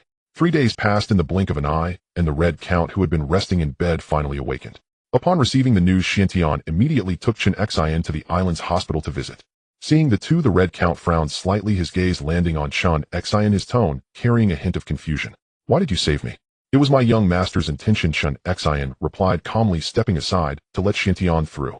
The Red Count looked up at Xuantian, his expression downcast, and asked directly, "Are you trying to recruit me to your side?" "Indeed, I do have that intention. What are your thoughts?" Xiantian pulled over a stool to sit, his expression sincere and open, then added, "By the way, there's no need to use observation Haki on me. Your ability is ineffective against me." The Red Count's observation Haki was very special, extremely rare, allowing him to directly eavesdrop on others' thoughts, making it a scarce ability across the whole sea. At this moment, he was filled with suspicion. His usually unfailing ability had completely failed against Xiantian. "What method did you use?" "A secret." Xiantian smiled lightly. "If you are willing to join the War God Temple, perhaps I can reveal the answer." The Red Count shook his head slightly, decisively refusing. "I have always been a lone wolf, accustomed to freedom, never relying on anyone or any force." "Don't be hasty in your rejection." Xuantian, unhurried, slowly spoke. "I can help you take your swordsmanship to the next level, even help you break through your shackles and reach a new realm." For the next 10 days, everyone remained stationed on the Endless Island. As news of Chen Xin's emergence as the world's #1 Grand Swordsman spread, swordsmen and masters from across the sea flocked to seek his guidance. At Xuantian's suggestion, Chen Xin took the opportunity to select talented disciples and formed an exclusive swordsman group. In just 10 days, he gathered 500 swordsmen under his command, among whom over 100 had achieved the status of swordsman, while the remaining 300 were elite swordsmen. For the ordinary swordsman who came seeking knowledge, Chen Xin imparted his own insights on swordsmanship. Xiantian checked the loyalty panel of the system, and this newly formed swordsman group had a minimum loyalty of over 50, with the highest reaching over 80, a solid foundation that could be safely taken back to Sky Island for training. After hearing Xuantian's promise, the Red Count ultimately chose to agree to join the War God Temple. Xiantian did not take him back to Sky Island, but instead arranged for him to stay at the Endless Island to secure the rear and stabilize their base, preventing the world government and navy from resorting to desperate measures to protect the personnel left behind. At the port before departure, Xiantian looked seriously at the person before him. and asked, "Are you truly not coming back with us to Sky Island?" He remained concerned about the defenses of the Endless Island and had urged Hit several times to relocate his family to Sky Island, but each time he was politely refused. Hit's expression was solemn as he replied, "Earnestly, young master, not yet. The affairs on the island are complex and I can't just leave them to others. I fear it would jeopardize your grand plans. My fourth son has exceptional talent. If I nurture him carefully for a few more years until he can stand on his own, I will hand over all affairs and stay by your side to serve you wholeheartedly." He was not attached to power. Over the years he had become clear that everything he possessed, power, wealth, abilities, and even life, were all granted by Chen Xin. The only thing he could do was to firmly secure the rear, continuously accumulating wealth for him and supporting the foundation of their power's development. Seeing this, Chen Xin understood his resolution and did not press further. "Very well. If you encounter an insurmountable crisis in the future, feel free to seek help from the Red Count or directly contact your teacher Chen Xin."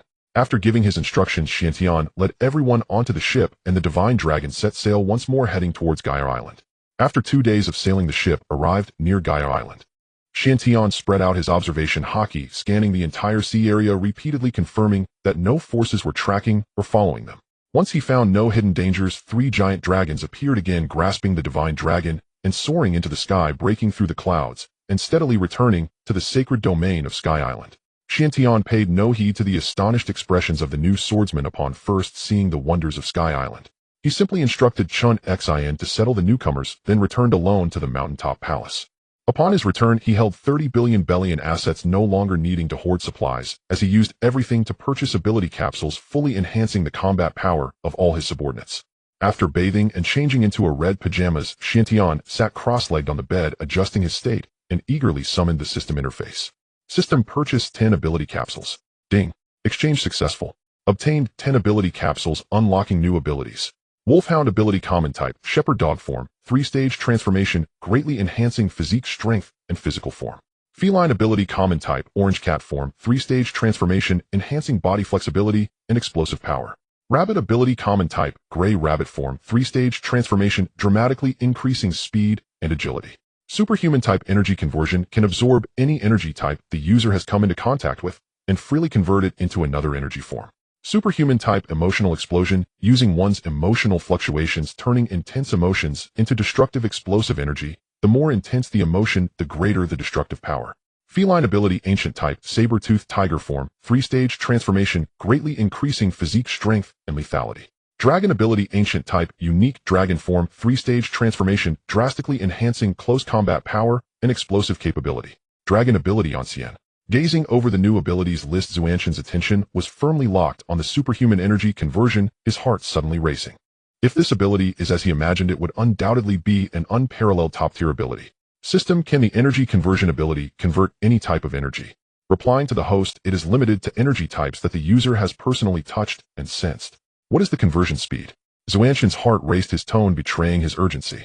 As quick as breathing, completed in an instant, seamlessly converted. Yes. Any energy the user has cognitively recognized or personally possessed can be converted. Upon hearing the system's confirmation, Xuanqian's face erupted with ecstatic joy, his fists clenched, abruptly crumpling the crimson silk of his sleepwear in his palms. I've struck it rich, truly irrevocably rich. With this ability, the chronic issue of spiritual energy replenishment plaguing Chen Xin and the other Douluo masters vanished entirely. No longer would they fret over depletion in battle. Unable to contain his exhilaration, Chen Xin wasted not a moment. He immediately retrieved a telephone crab and issued urgent orders for Chen Xin's party to assemble at once in the Grand Hall of Deliberation. He didn't even pause to change clothes. Still clad in his casual crimson sleepwear, he activated spatial energy and teleported, instantly arriving seated and waiting within the hall. Before long, Chen Xin and his companions arrived en masse. No sooner had they stabilized their stances than Chen Xin spoke directly, cutting straight to the heart of the matter. I have acquired a paramecia-type devil fruit ability, one capable of converting diverse energies into spiritual energy. Who among you is willing to ingest and awaken it? The 4 Douluo masters present, none yet awakened to any devil fruit ability, exchanged hushed deliberations. Moments later, Douluo Yin stepped forward and volunteered, "Young master, let me take it." Yet, Chen Xin hesitated, his gaze lingering upon her.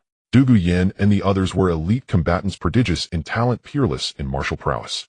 This energy conversion ability leaned heavily toward auxiliary endurance. Its awakening would likely bind its wielder to a fixed post, repeatedly sustaining conversion, a profound waste of their unparalleled battlefield aptitude.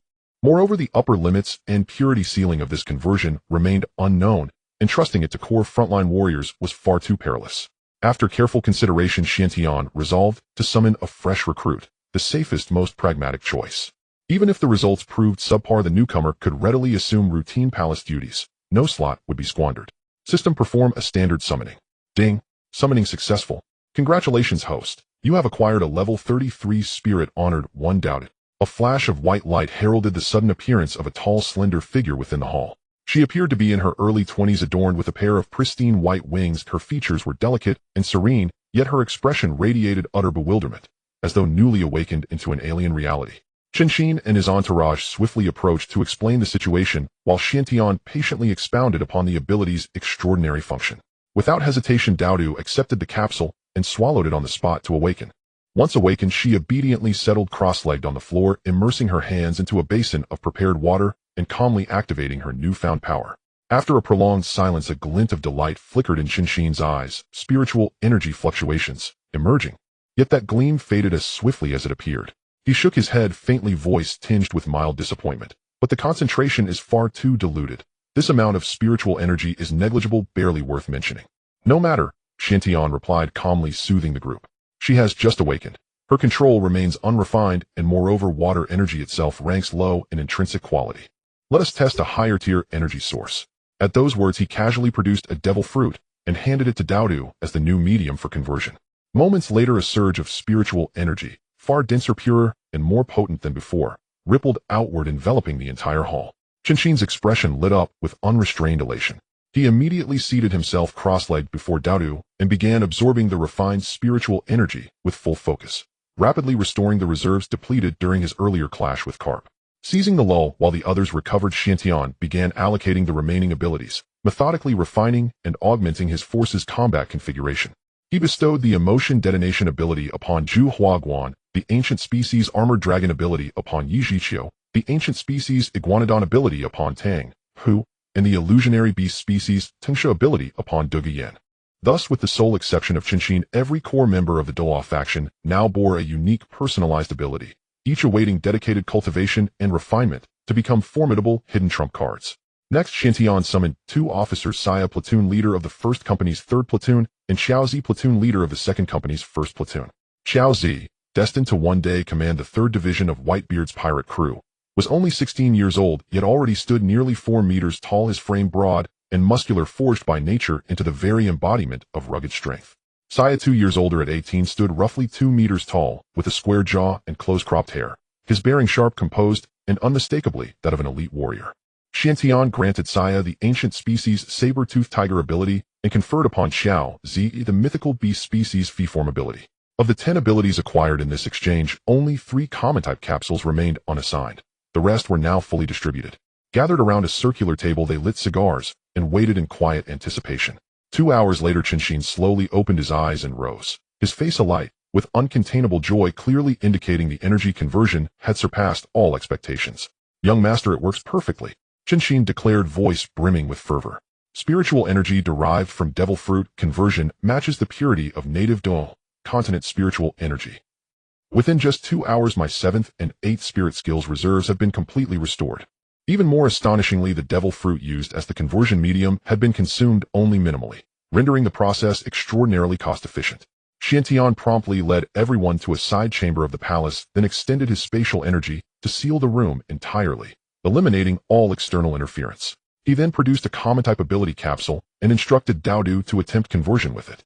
Half an hour later, Chen Xin affirmed with certainty, its efficacy equals that of the devil fruit conversion, identical concentration and purity. Then we're secure. Chen Xin exhaled, relief washing over him as a clear plan crystallized. We'll systematically test various energy sources, measuring both conversion yield and cost efficiency. Relying solely on devil fruits and ability capsules is unsustainable. The expense is prohibitive. If even mundane kinetic energy or natural ambient energy proves convertible, our spiritual energy supply becomes limitless and free. Douluo chimed in earnestly. Young master, I am still newly awakened. My command remains crude. Once I master and refine this ability fully, both efficiency and purity will undoubtedly rise further.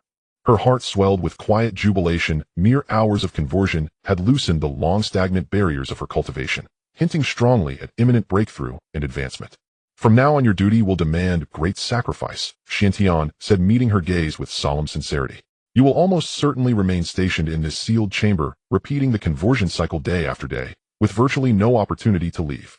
He had initially considered housing Douluo within his personal spatial domain, but reconsidered since others required frequent spiritual energy replenishment. Constant comings-and-goings would prove cumbersome. A fixed location was far more practical. Douluo gently shook her head, utterly without complaint. Young master need not worry.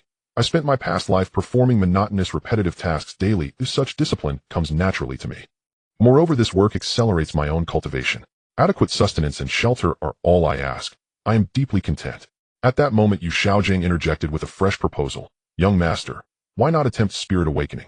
Xiantian blinked, intrigued. Doesn't spirit awakening require a specialized awakening orb? As for he harbored no anxiety on that front, since the system had integrated seamlessly with the Douluo framework-related artifacts, including spirit ring acquisition tools, would inevitably unlock in due course. No awakening orb is needed. Chen Xin's eyes brightened instantly, adding enthusiastically, with abundant spiritual energy at hand, simple guided infusion suffices for spirit awakening. Young master, please give it a try. Very well, let's proceed. Xiantian spread his palms, open anticipation shimmering in his eyes. How exactly shall I begin? Leave it to me. Chen Xin stepped forward, his fingertip emitting a gentle stream of warm spiritual energy that flowed smoothly along Xiantian's arm meridians. A soothing warmth laced with subtle tingling spread throughout his body, gently clearing and harmonizing his entire network of channels. Moments later, searing heat and swelling pressure erupted suddenly in Xiantian's right palm, as though something foreign were straining to break forth. A translucent mirror of pure light gradually emerged from his palm. Just as the others began to offer congratulations, Chen Xin's voice cut through sharply. Wait, not yet complete. Yu Xiaojing instantly grasped the significance. This was unmistakably a dual spirit manifestation identical to Tang San's. In the next instant, an ancient dark golden wheel materialized slowly in Xiantian's left palm, radiating an aura of profound antiquity and timeless gravitas. Once the spiritual energy subsided, Chen Xin asked eagerly, Young master, are both spirits weapon-based? I've never encountered such forms. What are their names? At the moment of awakening, comprehensive knowledge flooded Xiantian's consciousness. Calmly, he revealed their true identities. The right-hand spirit is Kunlun Mirror, master of spatial force. The left-hand spirit is the Chronos Disc, wielder of temporal force. They are manifestations of my innate command over space and time, condensed into spirit form. Eyes blazing with awe, the group pressed urgently. Then what rank do these spirits hold? Xiantian paused thoughtfully. These spirits transcended the Douluo continent's existing hierarchy. I shall designate them divine rank spirits. No sooner had the words left his lips than Yu Xiaojing rushed forward, voice fervent. Young master, will you accept me as your teacher? I am the world's foremost theoretical. Before he could finish, a large hand clamped firmly over his mouth. Zhao Wufei chuckled, awkwardly smoothing things over. Please forgive, young master. Old Gang's old habit flared up again. He simply speaks too hastily. Everyone exchanged wry, knowing glances. Yu Xiaojing's eccentricity was long familiar. After the initial euphoria subsided, Chen Xin's expression grew somber, edged with quiet regret. Young master, dual divine rank spirits appear but once in 1,000 years. Yet alas, this realm offers no source of spirit rings. Though you possess 2 divine spirits, without rings they cannot advance or mature. A profound tragedy. It matters not, Xiantian replied, serenely, confidence unwavering. Since the system has bound itself to the Douluo framework and unlocked spiritual energy conversion, the spirit ring dilemma will resolve itself in due course. Really? Chen Xin's body trembled, then he laughed heartily. If the issue of the soul rings can be completely resolved, my disciples who have mediocre physical skills will also be able to pursue the path of martial soul cultivation. This matter is not urgent. Xiantian waved his hand and said calmly, we should first stabilize the energy conversion system before anything else. With thousands of people practicing simultaneously, the consumption of soul power is immense. Even with continuous operation of the ability day and night, it would be impossible to sustain such consumption, resulting in a complete loss. Xiantian suddenly turned his gaze towards the crowd and asked, by the way, can you measure the innate level of soul power? He had already devised a plan in his mind. If he could conduct bulk tests of soul power, he could help everyone in the holy domain awaken their martial souls, in the future prioritizing the cultivation of those with outstanding innate soul power, thereby steadily upgrading in batches to greatly improve efficiency. It's not difficult, we just need to create a soul power measuring stone. Titan replied in a deep voice, then turned and left directly. About an hour later, Titan returned holding a smooth black steel ball in his palm. Everyone noticed at a glance that he was missing a section of his armor. Did you make this from your armor? Xiantian asked, pointing at his damaged armor. Titan smiled and expressed his relief. During the forging of my armor, I specifically mixed in rare soul crystal, or which just happens to meet the material requirements for the measuring stone, otherwise I wouldn't have found a substitute material in time. After speaking, he held up the measuring stone and presented it before Xuantian. Young master, place your palm on the surface of the stone and slowly inject your soul power. Xuantian complied. A stream of soul power gradually flowing into the black round stone. In the next moment, the previously dull and dark measuring stone suddenly erupted with a blinding light, its brightness far exceeding everyone's expectations. Innate full soul power. Chen Xin's expression changed drastically as he hurriedly looked at Titan. What is the soul power limit of this measuring stone? Level 30. Titan stared at the dazzling surface of the stone, his voice trembling slightly. Currently, due to limited materials, I can only create a measuring stone with a limit of level 30. I cannot forge a higher level 1. So that means the young master's innate soul power far exceeds the full value of level 30. Rong's face was filled with shock, his heart profoundly astonished. With a twin divine level martial soul and super limit innate soul power, such talent on the Douluo continent would surely reach the pinnacle of the world given enough time. Even Xuantian himself was quite surprised. He originally thought that around level 20 would be the limit, but he didn't expect his innate talent to far exceed his earlier estimates. After calming his emotions, Xuantian looked at Douluo and asked seriously, what are the current limitations of your energy conversion ability? Douluo quickly organized her thoughts and replied somewhat shyly, with my current physical condition, I can only maintain operation for a maximum of 3 hours, after which my stamina will be completely exhausted and my ability will stagnate. That's fine, just take it slow. Xuantian encouraged with a smile. As you gradually become familiar with and deeply develop your abilities, those limitations will naturally be broken one by one in the future.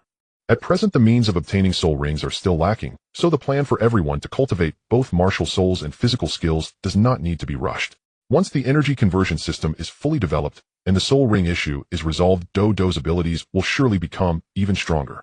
I will definitely work hard to become stronger, young master. Douluo clenched her small fist, her eyes exceptionally resolute. The next day, the training ground of the Sky Island military camp was bustling with activity. Barrett, wearing sunglasses, stood tall in the center of the training ground, sternly shouting at a group of children around 10 years old. This group of children selected from the academy were gritting their teeth, lifting heavy barbells, and sweating profusely. Hold on. Just 100 more. Adjust your breathing. Sweating during training now means less bloodshed on the battlefield later. If you can't handle this amount of training, how can you talk about becoming stronger? As he watched many children collapse on the ground, gasping for breath and completely drained, Barrett's tone grew increasingly harsh. You bunch of useless trash. If you can't handle it, just quit. I can send you to Angel Island for a comfortable job. We will not quit. The fallen boys gritted their teeth and managed to get up, their legs trembling uncontrollably as they exerted all their strength to lift the heavy barbells again. 9-year-old Smog and Tina also mixed in with the crowd, persevering with everyone else. On the other side, the indoor training ground had a completely different atmosphere. Chen Xin sat cross-legged in the center of the venue with over 100 elite soldiers, numerous powerful beings from Douluo, and a newly formed group of 500 swordsmen, all seated quietly listening to him explain the majestic cultivation and practical applications. A soldier raised his hand to ask, "Teacher, in actual combat, is it better to cover the entire body with armed colors or to focus power on specific areas?" Chen Xin patiently answered, analyzing with practical examples, "It depends on the individual. Someone like Barrett with a deep and nearly endless aura can naturally cover himself entirely with armed colors and engage in a frontal assault. If your aura reserves are insufficient against opponents of the same level, you must precisely control the points of your aura. Most of the time, extreme offense is the best defense." During this time, Yu Xiaojiang has been deeply researching the aura manual and the Navy's 6 styles given by Xuantian and has successfully explored a complete set of cultivation methods. By combining the shaving technique from the 6 styles, Tang San's Ghost Shadow Perplexing Step, and Xiao Wu's Instant Teleportation Soul Skill, he has successfully created a brand new martial art, Ghost Shadow Kick. This move allows instant teleportation to the enemy's front, covering high-level armed colors, delivering a kick that delivers a fierce slash comparable to a top swordsman's cutting wave, with power sufficient to rival that of the strongest swordsman. Upon learning about his self-created technique, Xuantian felt quite gratified and specifically granted him a time rewind benefit. Yu Xiaojiang's white hair and wrinkled face all regressed, restoring his appearance to the peak state of his 30s. This transformation made Yu Xiaojiang even more diligent. He delved into the aura and his self-created techniques, developed his teleportation abilities, and taught daily at the academy to solidify the theoretical foundations for the children. Not only Yu Xiaojiang, but all powerful beings from Douluo would take turns teaching the children at the academy to solidify their foundations. Barrett focused on honing everyone's physical skills, while Chen Xin and the rapidly improving Zhuhuaguan were responsible for aura training. Jihuaguan's talent was astonishing, awakening the observation Haki and armed Haki within just a few days, and his usage became increasingly proficient. When he practiced emotional explosion abilities, he would always cover himself with armed colors, doubling his combat power. However, it was both amusing and frustrating that every time he used his abilities he would dramatically exclaim, "Old ghost, you died so tragically." Such extreme emotions would activate his abilities, producing terrifying explosive power, which even the physically strong Rong dared not take heed in. Everyone in the Holy Domain was painstakingly training and improving, while only Dodo's life was the most stable and regular. With 2 hours of physical training each day and focusing on operating her ability to convert soul power for the remaining time, her simple and stable routine made her feel utterly content. From that moment on, Xiantian had an inseparable shadow by his side, Ainalu. Every day at dawn, Ainalu would arrive punctually at the palace to wait for Xuantian, following closely by his side. When Xiantian practiced in the morning, Ainalu would join him to strengthen his physique. When Xiantian went to the academy to look after the children, Ainalu would quietly accompany him. Initially, Ainalu felt a great deal of impatience and annoyance towards the group of children around his age. However, day after day, as he heard the sweet and genuine calls of brother from them, the isolation in his heart gradually melted away, and he slowly accepted these pure children. During his training, Xiantian often took the time to guide Ainalu, explaining to him the advanced development concepts of the Thunderfruit, teaching him the foundational training methods of armament Haki step by step, and repeatedly reminding him not to slack off on his fundamentals. However, Ainila's training talent was extremely polarized. His observation Haki had reached an extraordinary level, relying on his thunderous characteristics to develop a preliminary form of the mind network with a coverage area and perception precision far exceeding those of his contemporaries, allowing him to wield his abilities with great proficiency. Yet his progress in armament Haki was slow. After days of diligent practice, he remained stuck at the beginner stage, unable to break through. As for the Conqueror's Haki, despite being under the pressure of top-tier conquerors like Dustheart and Ancient Banyan multiple times, he always lacked that final opportunity to awaken it. Nevertheless, his Thunderfruit abilities had been developed to an unprecedented, terrifying height. Combining the principles of Blue Star technology with the thunder-controlling heart method of the celestial realm, Xiantian broke free from the conventional understanding of this vast ocean, providing him with countless imaginative development ideas. With the support of these innovative concepts, Ainalu completely shattered the limitations of his fruit, refining his thunderous powers to become increasingly domineering and ever-changing. Meanwhile, the scientific base on Sky Island also welcomed new progress. Xiantian ordered Caesar to shelve the research on artificial devil fruits and focus all efforts on the bloodline gene technology. He had long been plotting in his heart, intending to use gene technology to execute a grand scheme with a touch of dark humor. In the year 1497 of the Sea Circle calendar, Xuantian's pair of children were successfully born.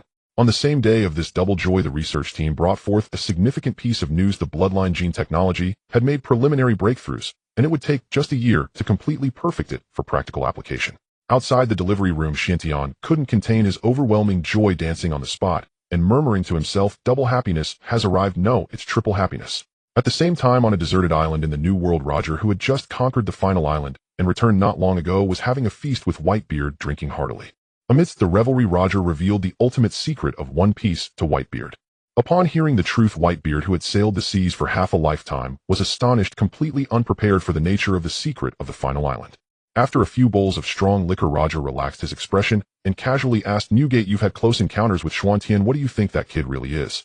Whitebeard furrowed his brows, slightly recalling their several encounters at the Endless Island. His tone, filled with confusion, "I can't say. He seemed to harbor a deep-seated aversion to pirates, yet he was closely aligned with Shiki, making his stance difficult to fathom. Moreover, I always feel he looks remarkably familiar, yet I can't remember where I've seen him." Roger raised his cup, clinking it heavily with Whitebeard's, and continued, "After my brief skirmish with him, he said something perplexing that has been bothering me ever since." "What did he say?" Whitebeard suddenly became interested. "He said he wanted to kill me a long time ago." Roger's brow furrowed, tightly filled with doubt.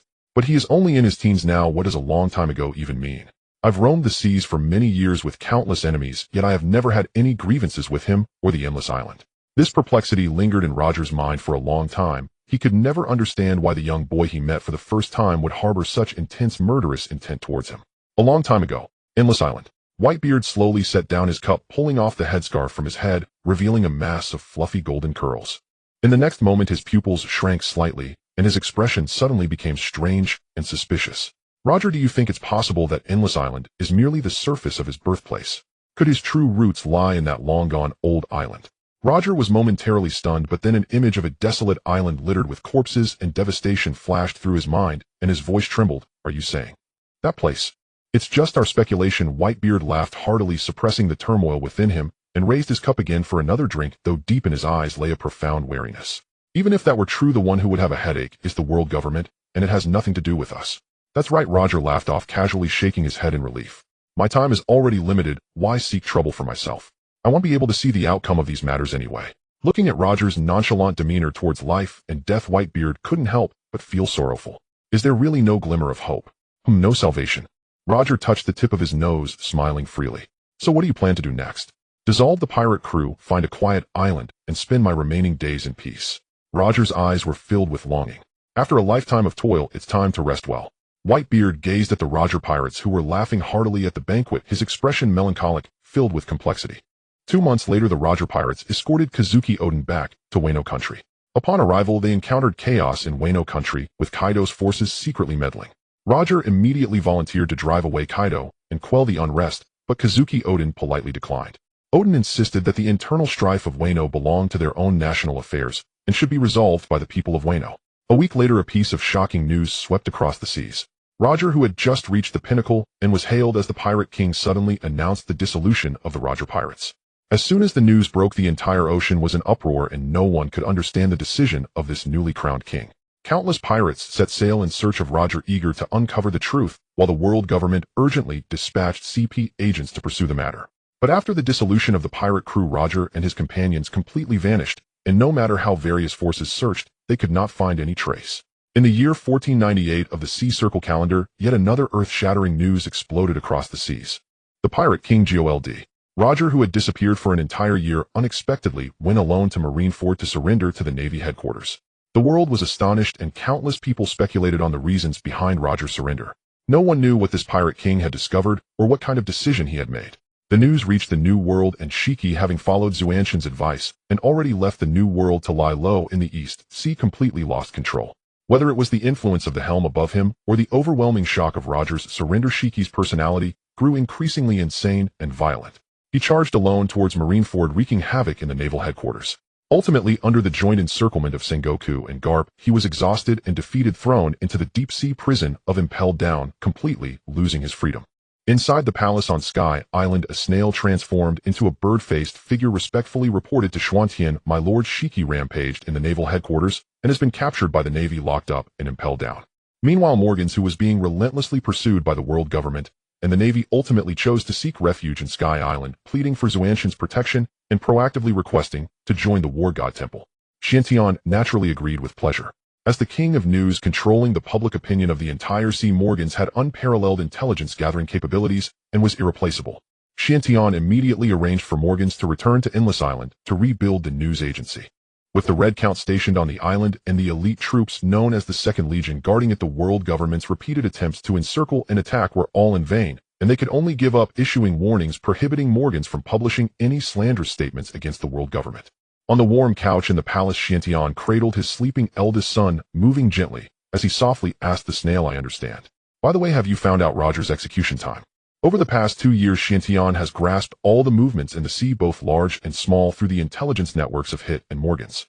The phone worm emitted Morgan's confident voice. "Back to you, my lord. The execution will be held in a month at Logue Town in the East Sea, with General Sengoku personally leading the escort and overseeing the scene."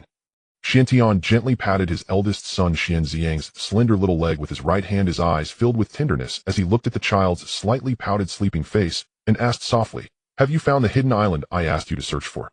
"I found it. It's located in a remote sea area of the South Sea, and the position is extremely concealed. However, seagulls occasionally pass by there, so it's not too hard to find." Morgans reported truthfully, having no time to guess Xuanzhen's intentions. His mind was filled with plans on how to blow up the shocking news of Roger's execution across the entire sea. "All right, I understand." After hanging up the call, Xiantian quietly gazed at the curled-up phone worm, a hint of helplessness flashing in his eyes as he softly sighed. The inertia of the rules in this world is indeed still stubborn. In the past 2 years, he has frequently intervened in major events, altering many plots. Even the life trajectory of the Golden Lion Shiki has shifted, yet in the end, he was unable to change his fate of causing chaos in Marineford, being suppressed by Karp and Sengoku, and ultimately imprisoned and impelled down. After a moment, he smiled in relief, a hint of excitement igniting in his eyes. Where there are variables, there are also constants. That's what makes it interesting. Next, he'll visit the South Sea first, then head to the East Sea to meet Roger one last time. While Xiantian was lost in thought, a gentle touch suddenly came from his shoulder. Selena walked over slowly, her eyes filled with warmth and affection, and softly spoke. Young master, let me take care of Xiang. This is Xiantian, and Selena's eldest son Chen Xin, born in the year 1497 of the Sea-round calendar. In the same year, Berta also gave birth to their second son Chen Xin. Now Berta is once again pregnant, and Yulalai is nearing her delivery date, filling the palace with joy. Just lay him on the bed and cover him with a blanket. Xiantian carefully passed his sleeping eldest son to her, then dialed the phone worm again, Douluo. The phone worm responded and connected, and the calm voice of Yu Xiaojing came through. Young master, what are your orders? Old gang, with your current ability, can you accurately teleport me to the designated island in the South Sea? In the past 2 years, Xiantian has integrated the laws of space and time, transforming a secret room on the first floor of the palace into a time acceleration field. In the outside world, 1 day equals 10 days within the room. However, his understanding of the dual laws is still quite superficial. The field can only accommodate 3 people at most, and once the number exceeds that, the flow of time will completely collapse and fail. Yu Xiaojing is a fixed participant in this training field, with the remaining 2 slots rotated among others, limited to 10 days each time. This unique training environment has greatly enhanced his teleportation abilities. The soul power conversion site of Douluo has also long been relocated and upgraded, moving from a room to a tranquil forest covering 10 acres above the military camp, lush with vegetation and an excellent environment. Additionally, over the past 2 years, Caesar's team has continuously conquered various energy systems, providing diverse energy support for the conversion abilities. Now the purity of the soul power produced by Douluo rivals the high-level energy transformed from devil fruits. On the other end of the line, Yu Xiaojing quickly calculated the distance and energy consumption, cautiously replying, the South Sea spans a vast area, the distance is considerable. As long as I have precise coordinates, I can attempt the teleportation, but the number of people cannot exceed 2, and there will likely be slight deviations in position. Now Yu Xiaojing's teleportation ability has reached a remarkable level, even capable of transporting the entire Dragon God ship, covering distances across the vast seas. Xiantian then reported the precise coordinates of the hidden island in the South Sea. The other end fell silent, and after half an hour Yu Xiaojing's voice finally sounded again. Young master, the calculations are complete. We can teleport, but deviations in long-distance spatial relocation cannot be completely avoided. No problem, a rough position will suffice, just wait for my notification. Xiantian hung up the phone, secretly lamenting that mastering spatial teleportation is indeed convenient, eliminating the need for long-distance flights or tedious sea voyages. He leaned back in his chair, gently closing his eyes.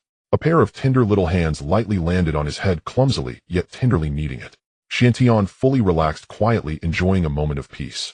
In these 2 years, relying on Doflamingo's underground channels, a continuous stream of wealth has flowed into Sky Island, accumulating over 2 billion berries.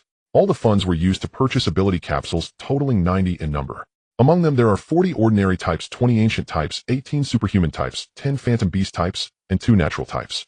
Most of the ordinary types are enhancements of common beast physiques with average value. The ancient types are mostly prehistoric giant beasts with solid combat power. The superhuman types are of the highest quality, among which 5 are mind development abilities, while the rest are mostly abilities like duplication, transformation, rapid healing, and absolute defense, all highly practical. What surprised Xiantian the most was a superhuman rubberization ability. He has always been secretly curious whether it could unleash the miraculous power of the Nika form after complete awakening. The phantom beast types obtained this time are particularly special, including 2 rare human form abilities, the 6-winged angel form and the war god Xingtian form. The 2 natural types are poison mist and wind types. Xiantian prioritized the distribution, issuing the ancient types, phantom beast types, and high-level superhuman types to his subordinates to strengthen their combat power. Only the rubberization ability, the 2 human phantom beast types, and the 2 natural type abilities were kept. The 40 ordinary type abilities were all handed over to Caesar for research, attempting to integrate them into the artificial ability fruit system. The 5 mind development abilities were all allocated to the research team, with the most precious comprehension ability being entrusted to Caesar, which can exponentially enhance brain comprehension, greatly increasing his efficiency in analyzing and developing various technologies. The next day, Xiantian brought Caesar into his space, and then activated the teleportation with Yu Xiaojing. With a flash of white light, the 2 instantly left the area of Sky Island, landing near Batalura Island in the South Sea. Xiantian unleashed his ultimate observation Haki, instantly locking onto the target island's position. He placed his hand on Yu Xiaojing's shoulder and made a spatial leap, directly arriving on the island. As his thoughts spread with the observation Haki, he easily caught the glimpse of the name, Roger, flashing through the heart of a woman with a bulging abdomen, instantly confirming her identity. In a flash, he appeared in a wooden house. The woman inside had no time to react before being gently knocked out by Xuantian's Conqueror's Haki, falling into a peaceful sleep. Xiantian released Caesar and calmly instructed, extract the genetic sample of the fetus in her belly. Leave it to me. Caesar took out a special syringe and carefully sampled from the woman's bulging abdomen, quickly extracting a small amount of mixed blood. Xiantian furrowed his brows and asked, will the sampling cause any defects to the fetus? Don't worry, young master, it has no effect. Caesar put away the syringe, carefully tidied up the woman's clothes, and explained seriously, the vast majority is maternal blood and the proportion of fetal genes is very small. The sampling process is non-invasive and harmless, and it absolutely won't harm the fetus in the slightest. That's good. Xiantian recalled Caesar, and along with Yu Shaojiang retraced their steps, first returning to the nearshore waters, then activating the teleportation again, smoothly returning to Sky Island. As time flowed by, it quickly arrived at the day of Roger's execution. The entire sea was in an uproar. Countless pirates, civilians, and various onlookers rushed to Logue Town in the East Sea. This port city, known as the Town of Beginnings and Endings, was filled with people from all over, everyone wanting to witness the moment of the Pirate King's downfall. Xiantian boarded the ship with his core subordinates, including Enel, ready to set sail on the Dragon God ship. At the bow of the ship, Yu Shaojiang looked spirited and exuberant. He brought his hands together to form a seal and shouted, open. As he slowly spread his hands apart, a massive pure white light gate emerged out of nowhere, resembling a mirror spanning the sea with the breath of space swirling around it. The light gate gradually expanded until it was large enough to accommodate the entire Dragon God ship.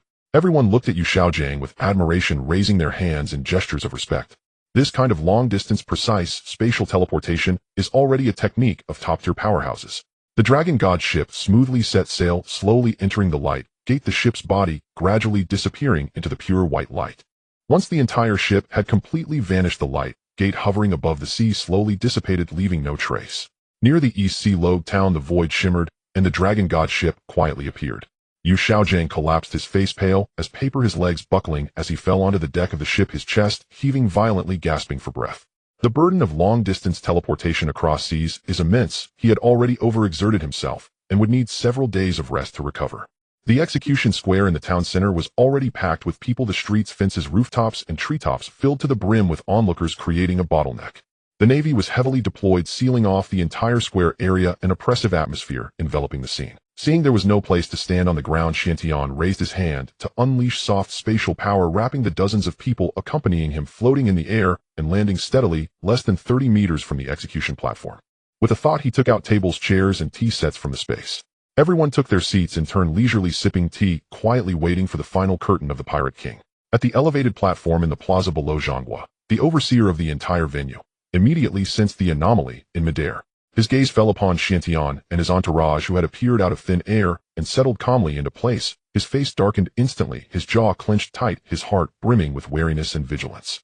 The Zhantian Divine Temple. Why arrive in Logue Town at this precise moment? What exactly do they intend? Nearby, Carp leaned against the railing, munching leisurely on a bag of Haki sticks, his voice muffled and utterly devoid of battle tension. Shall I go up and take a look? Go. Zhanghua's face turned ashen. Today was the critical day of the public execution of the Pirate King. No flaw could be tolerated, or he would have no way to answer to the world government. He then turned sharply toward Huang Yuan, who stood idly trimming his nails nearby, and ordered sternly, Borsellino accompany him at once. Kala. Inside. That's a Yonkadier organization. How terrifying indeed. Huang Yuan instantly froze mid-motion, eyes wide, feigning alarm as he exclaimed with theatrical dismay. No more nonsense. Go now. Zhanghua had no patience for banter. He knew full well Huang Yuan's overwhelming strength, and only with Carp and Huang Yuan acting in concert could they reliably contain whatever unforeseen variables might arise. What a predicament! With a sigh, Huang Yuan reluctantly sheathed his nail clipper. In an instant, his figure dissolved into a blinding golden light and vanished from sight. High above, golden light flashed. Carp leapt first onto the levitating platform Xiantian had conjured through spatial mastery. Unfazed and unceremonious, he plopped himself down, shook his bag of Haki sticks, and grinned at Xuantian. Little Xiantian. Care for a stick? Old man, who are you calling little? A thunderous crack split the air as Enel strode forward, arcs of lightning dancing violently across his frame, his expression fierce and indignant as he locked eyes with Carp. Enel was now 12 years old, tall and powerfully built. Were it not for the lingering youthfulness in his features, no one would guess he was still a boy. For golden rings encircled each arm, a circular steel hoop rested across his back, strapped tightly, with 4 thunder drums carved with arcane runes. In his hand he gripped a golden staff, forged by the Titan himself, embedded with sea stone, a weapon radiating sheer commanding presence. A Logia-type devil fruit user, the Goro Goro no Mi. Carp's pupils contracted slightly, astonishment flickering across his face.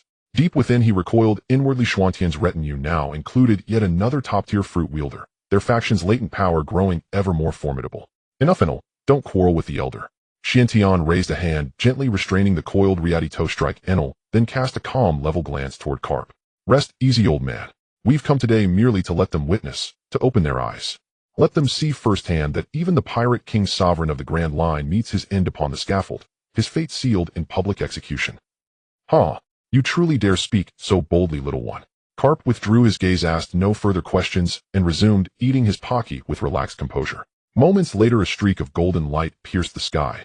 Huan Yuan materialized steadily midair, clad in his signature yellow-wand white striped suit and dark sunglasses, his tone languid and unhurried as ever.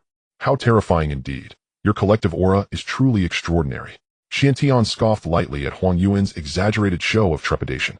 Ah, the yellow monkey, one of the Navy's 3 monsters, isn't it? Yellow monkey. Huan Yuan blinked, swiftly straightening his posture before replying with polite restraint. Mr. Xuantian, please refrain from nicknames. I am Borsalino, codenamed Huan Yuan. A monkey is an ape. What's inappropriate about it? Xuantian smiled faintly, abandoning the jest, and extended a cup of clear tea. Relax. We shall observe the execution only, and depart immediately afterward. We will intervene in nothing. Indeed. Huan Yuan accepted the cup and took a delicate sip, then sighed with a shrug. Yet the Zhantian Divine Temple's strength is genuinely staggering, far surpassing any Yonko fleet upon the seas. Caution is unavoidable.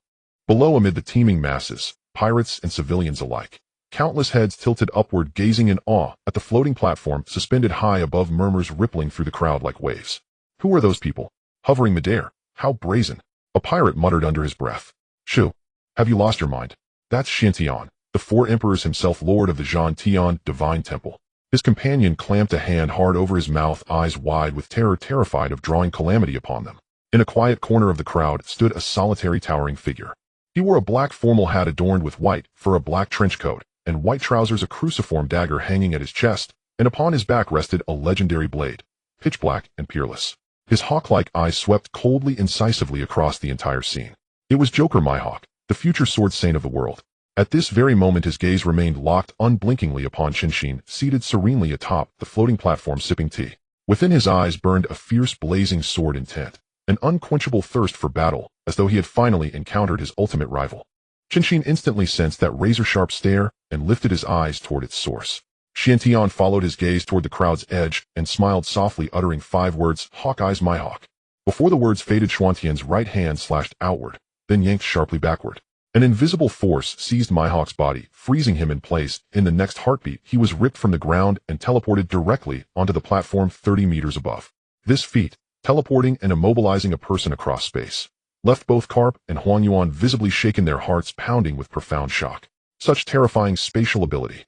Meanwhile Myhawk, forcibly relocated, stood pale as death, consumed by sheer paralyzing dread. In that fleeting instant, every meridian and reservoir of strength within his body had been locked down by an intangible force. No matter how fiercely he strained, he could not budge a single muscle. He understood with chilling clarity that had Xuantian wished him dead, he would have perished then and there, as effortlessly as crushing an ant. No need to tense up. Xuantian regarded him with a disarmingly gentle smile, drew forth a chair, poured a fresh cup of tea, and spoke with quiet warmth. Down there is too crowded. Up here the view is unobstructed, the clearest vantage point of all. Joker Myhawk, pleased to make your acquaintance. Myhawk did not sit. His sword intent coiled, taut, his eyes sharp as honed blades fixed unwaveringly on Xuantian. How do you know my name? No need for caution. Xuantian gave a slight shrug, his gaze drifting downward over the packed throng. I simply thought it would be beneath a sword saint to jostle among commoners, just to watch the spectacle. Sword saint. Carp raised an eyebrow, sensing the pure cutting resonance of Myhawk's sword aura, and chuckled warmly as he extended an offer. Young man, you possess exceptional talent. Care to join the Marines? Within 10 years I'll guarantee you the rank of Rear Admiral. With proper training you may even rise to candidate Fleet Admiral. No interest. Myhawk fully lowered his guard, turned instead toward Chen Xin, and declared with crystalline resolve, after the execution, shall we duel? With utmost pleasure. Chen Xin nodded calmly, accepting, without hesitation. As the group exchanged light conversation, the noon bell tolled, resounding across all of Lobetown. Its deep, resonant chime echoed through heaven and earth, and the bustling plaza fell utterly silent. The sea of people stood frozen, utterly hushed. Only the rapid, suppressed breathing of thousands broke the silence. A heavy, solemn tension blanketed the entire square. The crowd instinctively parted, forming a straight, narrow corridor. 2 executioners stepped forward, Behind them walked Jold. Roger shackled in heavy irons and leg chains. His stride was unhurried, his face untroubled by fear as he ascended the cold, stark scaffold. The moment he lifted his head, his eyes met Xiantian and his entourage hovering above, and he threw back his head, bursting into a wild, unrestrained laugh. Seeing Roger's gaze lock onto Xuantian, Huanyuan tensed instantly, his expression turning grave as he watched Xuantian's every movement, prepared even with slim odds to intercept and counter any sign of disruption. Yet Xiantian ignored Roger entirely, serenely sipping tea, not even raising his eyelids. Instead, he turned quietly to those behind him and said, "Have you seen clearly? This is the fate of pirates. Even the pirate king who ruled the Grand Line cannot escape death upon the sea." Hearing this, Huan Yuan's taut muscles relaxed abruptly. Relief washed over him. He silently counted his blessings, muttering inwardly about how perilous the situation had been, already planning to demand a raise from the admiral upon his return. Within the crowd, Buggy and Shanks stood with red-rimmed eyes staring fixedly at Roger atop the scaffold, still smiling, overwhelmed by sorrow, fighting back tears. On the scaffold, two executioners looked down at Roger seated casually on the floor and asked gravely, in these final moments, "Do you have any last words? Could you loosen these cuffs?" "My back itches terribly," Roger replied, waving his shackled hands with casual, resigned nonchalance. "Preposterous. Absolutely forbidden." The executioners refused outright. Roger clicked his tongue, bored. "How dull. I'm not going to run away anyway." He lowered his arms slowly and looked up, calm and resolute. "Then proceed. Make it swift." Sweat beaded on the foreheads of the two executioners, their nerves fraying. They knew full well if Roger chose not to die, their combined strength was meaningless. No blade, however sharp. Silence reigned absolute. Every eye in the square was riveted upon Roger. Head bowed, fear absent, a carefree smile lingered on his lips, as though awaiting the grand final curtain call. Below the scaffold, Zhanghua clenched his fists until his knuckles whitened, fine beads of sweat glistening on his brow, his nerves stretched to breaking point. His gaze remained locked on Xuantian's party aloft, his unease mounting, certain some cataclysmic upheaval was imminent. The sole variable, the sudden uninvited arrival of this enigmatic group, demanded absolute vigilance. Then in that suffocating stillness, a booming rough shout tore through the sky, shattering the silence. "Hey, Pirate King!" All heads swiveled at once, eyes converging on the pirate who had shouted. Hands cupped around his mouth, he bellowed with all his might, "Where did you hide your treasure? Is it buried deep within the Grand Line?" The square remained frozen, no one spoke. The pirate drew a deep breath and roared again, "The legendary ultimate treasure, One Piece. You found it, didn't you? Where is it? Fool, silence yourself." The executioners barked, faces draining of color. Even the breeze seemed to hold its breath, air itself thick and motionless. Then, Roger's shoulders began to tremble violently. A low chuckle rose, soft at first, then swelling, unstoppable. Ha ha ha. His laughter erupted, wild, exultant, filling Low Town with thunderous resonance. He threw his head back, sweeping his gaze across the sea of yearning faces below, and proclaimed aloud, "Do you desire my treasure?" The executioners blanched, raising their blades toward Roger, and shouting in panic, "Cease speaking at once." Below, Zhanghua lost all composure, shrieking into his den, "Mushy, execute him now. Carry out the sentence immediately." But it was already too late. Facing the sea wind, Roger laughed, unrestrained, radiant, and delivered the proclamation that would ignite a new age. "If you want it, take it all. Go seek it. I have placed all the treasures of this world there." Before the words had fully left his lips, two executioners bared their teeth in fury and drove their long blades deep into Roger's body. Crimson blood gushed from the wounds, rapidly soaking the wooden execution platform until the entire elevated stage was drenched in vivid, shocking scarlet. The square fell into deathly silence. Every soul stood frozen, staring blankly at the figure collapsing on the scaffold. After a breathless pause, a single hoarse cry erupted. Then, like a dam bursting, the pent-up crowd exploded into chaos. A roaring wave of cheers swept across Low Town like wildfire, contagious, overwhelming. Even the Navy soldiers standing rigidly at attention froze in stunned disbelief, momentarily paralyzed. "Set sail. Seek the grand treasure, One Piece. One Piece, I'm coming for you. I'll become the king of the pirates." The entire square descended into utter pandemonium. Countless people lost all reason, sprinting wildly toward the harbor in frenzied waves, a dense surging tide of humanity that rendered order impossible.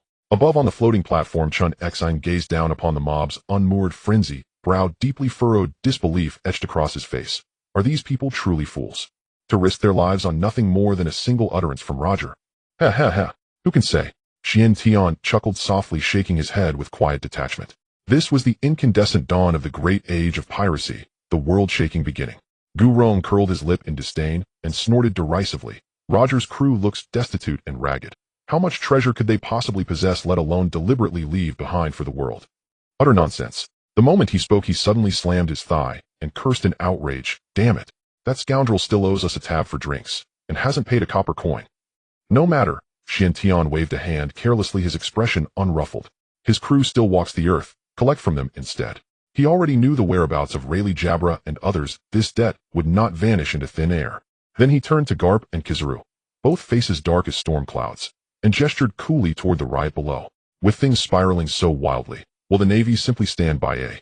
Kizaru's expression tightened, stripped of its usual languor.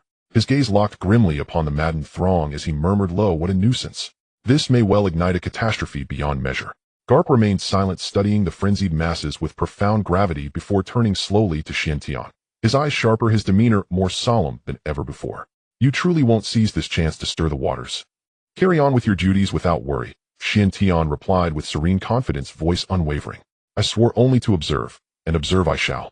Not a finger shall I lift. Once the spectacle concludes, we too shall depart.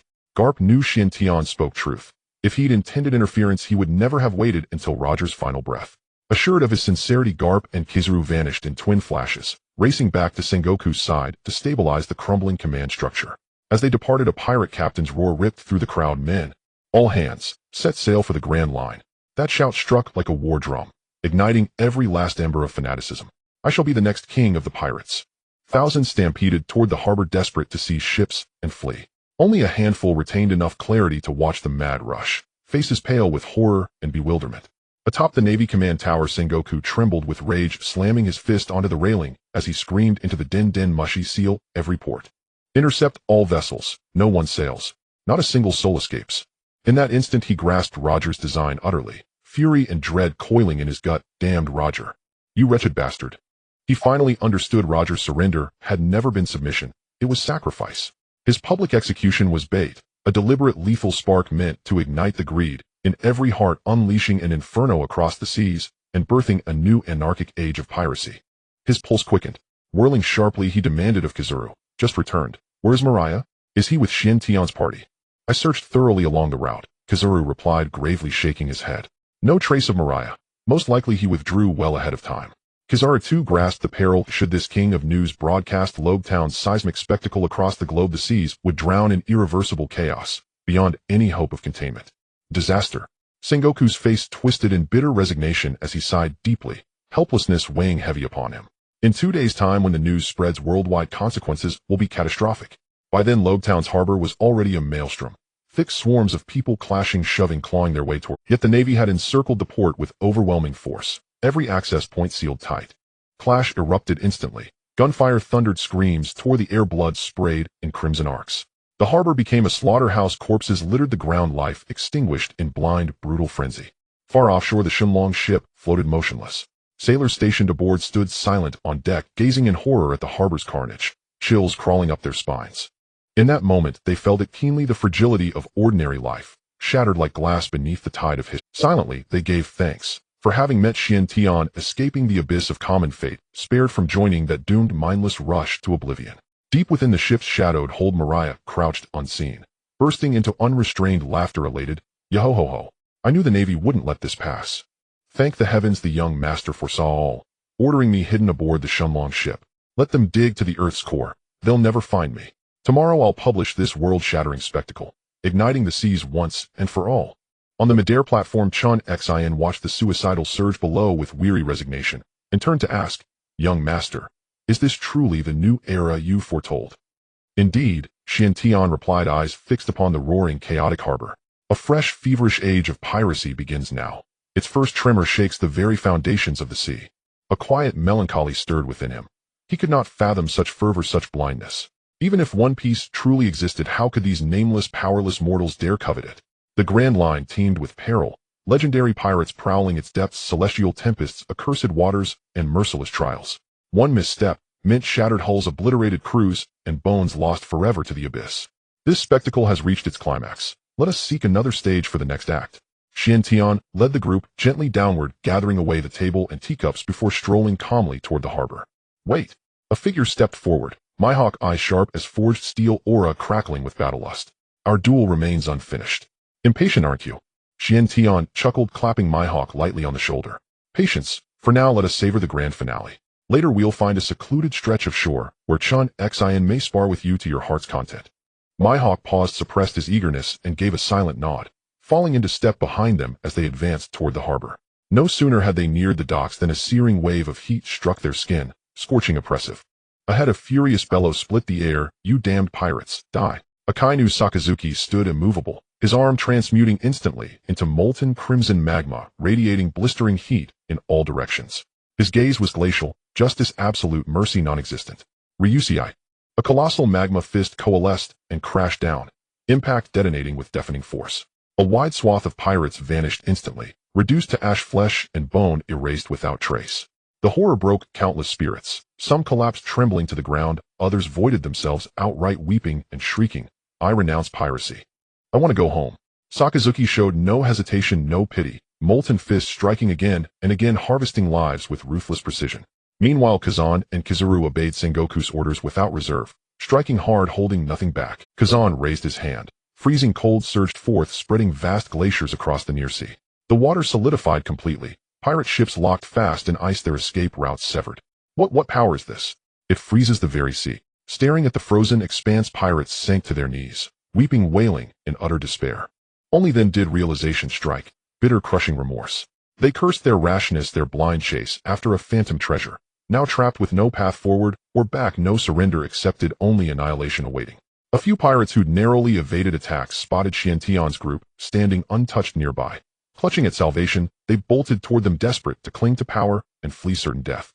But before they closed the distance, lightning split the sky. Enel hovered barefoot in midair, grinning with arrogant triumph. "Yahohoho! Dare approach and perish!" Ziziziki. Blinding bolts of raw lightning lanced down, striking each fleeing pirate with surgical precision. Charred bodies crumpled lifelessly, limbs carbonized beyond recognition. "Run! These are even more fearsome." Panic seized the crowd. Screaming, they scattered in all directions, terrified to draw near even a step closer.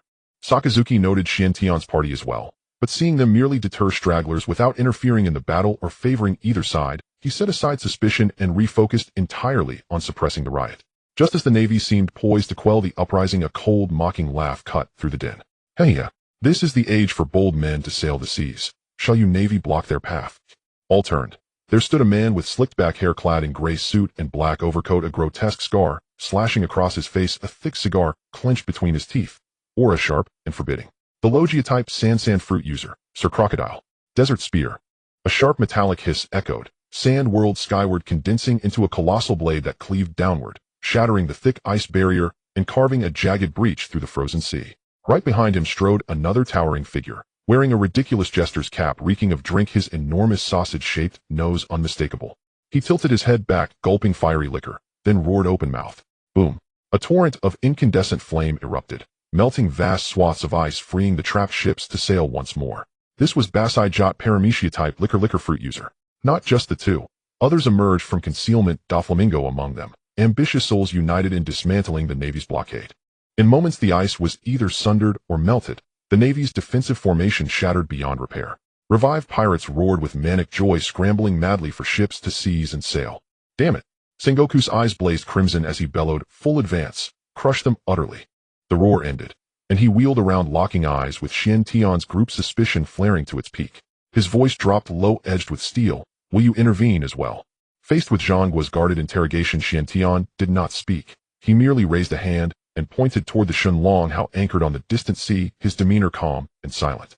Zhangguo followed his fingertip, his gaze sweeping over the imposing vessel whose aura bristled. Understanding dawned in an instant, his face shifting through several expressions before he suppressed any thought of interference. In a low voice, he waved his hand and ordered the Navy units encircling the harbor to withdraw, cutting a clear sea lane. It was not that he was unwilling to act and arrest them. He simply could not. Nearly every top fighter of the Zhantian Temple had gathered today. Chen Xin's sword intent shook the heavens. Gu Rong's corporeal strength was formidable. Ai Ni Lu wielded the supreme thunder fruit, a congregation of elites whose combat power was terrifying. If battle broke out, the entire Luo Gu town would be leveled, and the Navy would suffer grievously while gaining. As Kaluo Kuda Air Duo Fu Lang Ming Gu and the other empowered fighters slipped away, the ordinary pirates, stripped of elite backing, could not withstand the Navy's clearance. In moments they lay scattered and howling, their capacity for revolt utterly broken, and the port was quickly secured. Yet even after quelling the unrest, Zhangguo's face bore no hint of joy. Only boundless gravity and exhaustion filled his eyes. Luo Jie's final proclamation had ignited greed and fervor across the seas. The chaos of the great age of exploration could no longer be contained. Meanwhile, on the deck of the Shun Long Hao Mi Huaku glared at Chen Xin, his fighting spirit undiminished, as he strode forward and demanded, "When will you arrange our duel?" Chen Xin narrowed his eyes slightly, his gaze drifting across the empty air, as if perceiving a hidden presence, then let out a soft laugh. "Do not hurry. I will let you two have a match first. I have a guest arriving on my side." With those words, he raised his hand, stirred spatial power, enveloped Chen Xin and Mi Huaku, and vanished in an instant. The spatial transfer brought them in a blink, depositing the two on an uninhabited islet near Luo Gu town and leaving them an undisturbed field for sparring. Having handled the matter, the Shun Long Hao slowly pulled away from the chaotic harbor of Luo Gu town, distancing itself from the Navy's heavy blockade. Only then did Chen Xin face the empty air, smiling as he raised a hand to beckon. "All right, you may come out now. Come and taste my tea." A low chuckle sounded from nowhere. "Hey, your perception exceeds rumor. You actually discovered my trail." A tall figure draped in a dark green wide overcoat abruptly materialized on the deck. He lifted his hand to remove his hood, revealing a sharply chiseled face that exuded ferocity, astonishment, and suspicion shone in his eyes as he fixed his gaze on Chen Xin. Those on the deck tensed instantly, their auras snapping taut as wire, as everyone slipped into a state of heightened vigilance. An invisible oppression settled over the scene. All eyes locked onto the sudden arrival, muscles coiled and ready. At the slightest movement, they would strike to suppress him. No matter, step back. Chen Xin waved, gently dispersing their wariness and signaling that there was no need. He poured a cup of clear tea for the newcomer, his tone calm and assured. "Mengqi Di, Duo La Gu, what brings you to me?" Duo La Gu's pupils constricted, surprise flickered across his face before he relaxed into a smile. "It seems you have already probed my background thoroughly. No wonder. Mo Air Gang C serves under your banner, so information would inevitably flow. Tell me, Mr. Chen Xin, how do you view this world?" Chen Xin lifted the cup and sipped lightly, disdain curling at the corner of his mouth. His voice was ice cold. "How else should I see it? A flock of self-important swine cling to the world's lifelines, ruling the land into rot and condemning the people to misery. They are terminally corrupt and beyond cure." A flash of murderous intent crossed his eyes. Were it not for his own insufficient foundation and the untimely moment, he would have long since led his followers to strike at the holy seat and topple those decaying rulers. "I did not expect your hatred of the celestial dragons to run so deep," Duo La Gu said, astonishment plain on his face. He had known Chen Xin had slain celestial dragons and was hostile to the world government, but had not realized he had seen through the world's rot so completely. "What else? They are highborn fools, arrogant, self-righteous, treating lives as if they were nothing." Chen Xin produced a cigar and offered it to Duo La Gu, his voice colder still. "We are kindred spirits, otherwise why would you abandon a promising career in the Navy to leave and wander about?" Duo La Gu accepted the cigar, his fingers tightening ever so slightly. Loathing and sorrow filled his eyes as he said softly, "The grotesque faces and cruel methods of those people are truly nauseating. Not only the celestial dragons, the Navy itself has long since lost its original purpose and become the pawns of corrupt rule. The Navy? Nothing more than watchdogs kept by the celestial dragons." Chen Xin spoke without restraint, barbed and unbowed, heedless of the fact that his interlocutor was the son of the Navy hero Kapu. "Indeed." Duo La Gu's voice turned hoarse, grief and indignation roiling in his eyes. "Were it not for so many considerations, I would have personally dealt with those sycophants long ago." "You learned of Zhe Fa's case?" Chen Xin asked, lightly cutting to the heart of the matter. Duo La Gu snapped his head up, stunned. "You know of that as well?" He hid nothing and told the truth of that time slowly. Zhe Fa devoted his life to the Navy, fought through battles for half his life, safeguarded countless seas, and never once erred. But the world government feared his prestige and extensive connections, afraid he might ascend to fleet admiral and slip from their control. So they plotted in secret, and while he was on a mission, cruelly murdered his wife and children.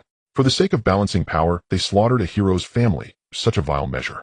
That affair laid bare the world government's hypocrisy and cruelty for me, and I utterly abandoned all faith in the Navy and left without hesitation. Duo La Gu spoke with trembling emotion, his heart heavy with unresolved fury and grief. Chen Xion's expression remained composed, unsurprised. This has always been their usual method. Treacherous and unscrupulous, I expected as much. After I left, I traveled the 4 seas and witnessed too many displaced people, too much brutal tyranny. Duo La Gu drew a deep breath, tamping down the turmoil within and hardening his gaze with resolve. Countless civilians live in misery. Oh, every day innumerable people die from war and oppression. I am desperate to change all of this. He lifted his eyes to Chen Xin and spoke with solemn gravity. I have formed a revolutionary army to rescue those oppressed by tyranny across the seas, to build a new world of equality free from war and oppression. Mr. Chen Xin, you also oppose the world government. Will you join us? Xian shook his head faintly and let out a wry smile. Your ideals are too beautiful and too ethereal, almost impossible to realize. Before Douluo could show disappointment or reply, Xian continued, I do not possess your grand world-embracing ideals. My aim is simple, to overthrow the decayed world government and safeguard the territories and people under my command so that my lands know no more war or oppression and everyone may live in peace. Douluo was momentarily at a loss for words. However, we need not be adversaries, indeed we can cooperate. Xiantian's tone shifted and a keen light flashed in his eyes. In the future, when your revolutionary army attacks world government territories, I will provide support. He added, moreover, I possess a cache of advanced firearms far beyond this era. You may procure them from me. At his words, Xiantian willed it, and drew from his system space an array of cutting-edge arms, service rifles, high-explosive grenades, and the like, laying them out across the deck. The cold steel of the guns and the lethal grenades radiated a technological edge utterly alien to the Douluo's eyes brightened, instantly captivated by the weapons. He hurried forward to inspect and test them, his face alight with shock and exultation. The power and convenience of these arms far surpassed the conventional firearms of the pirate world and would greatly enhance the Revolutionary Army's combat capability. After testing, Douluo no longer hesitated about bringing Xiantian into his plans. He sealed their cooperation and with gritted teeth placed a weapons order worth 2 billion belly.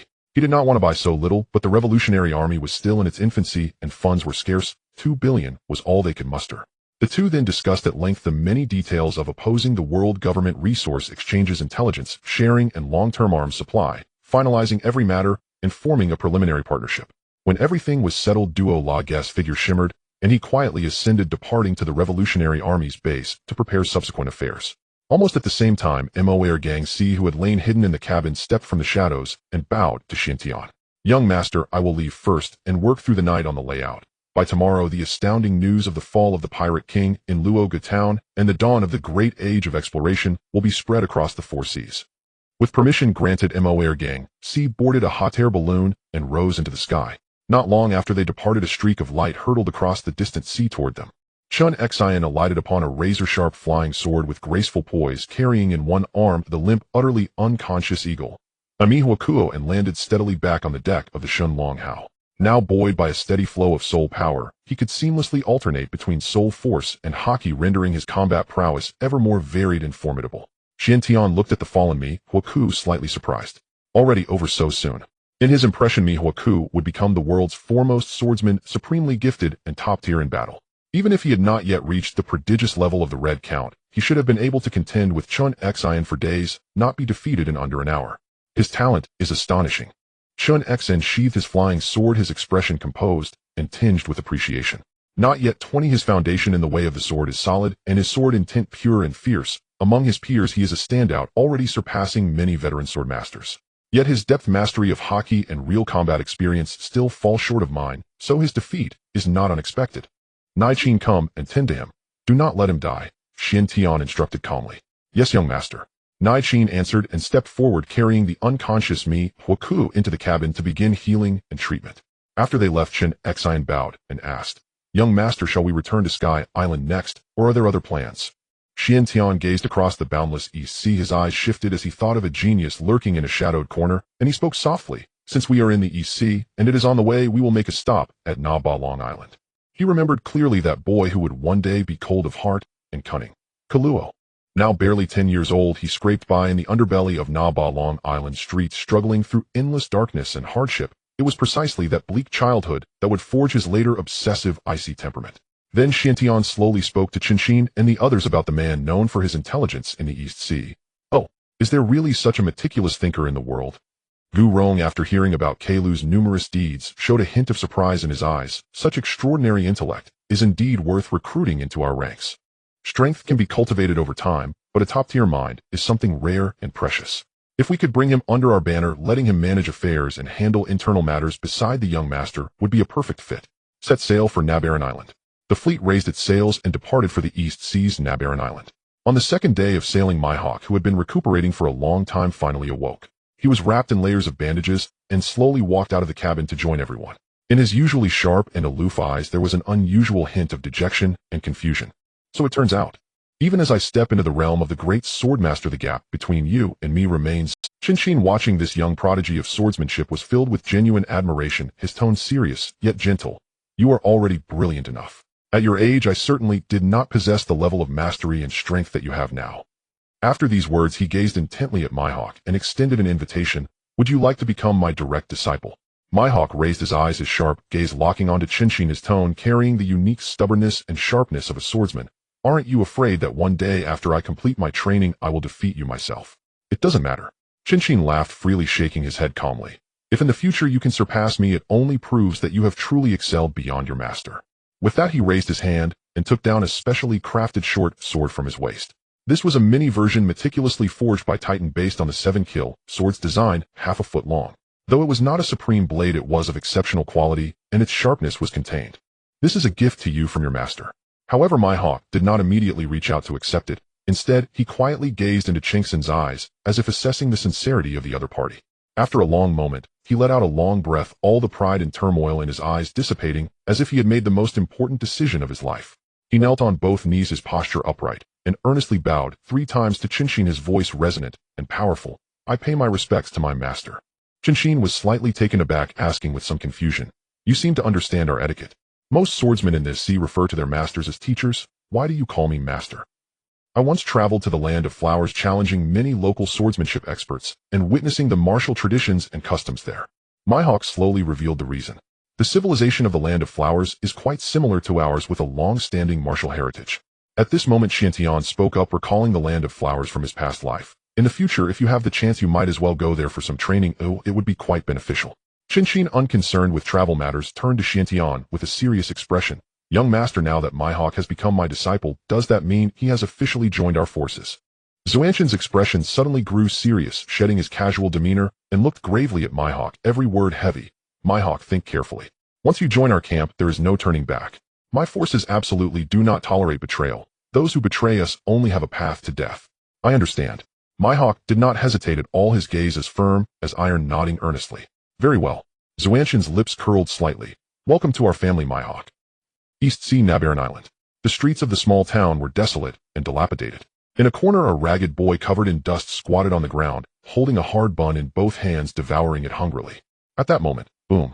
A blinding lightning bolt suddenly struck down, landing precisely a meter away from the boy, the raging electric light instantly engulfing the surroundings. As the lightning faded, Anilu stood in the air, bare-chested, with 4 thunder drums on his back, strands of electric light swirling around him, the overwhelming pressure of thunder quietly spreading. He looked down at the filthy boy, his tone indifferent and cold.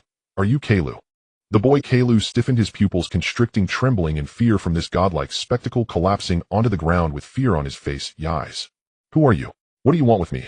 The god of the master commands this god to find you. Anil's tone remained calm, directly stating his purpose.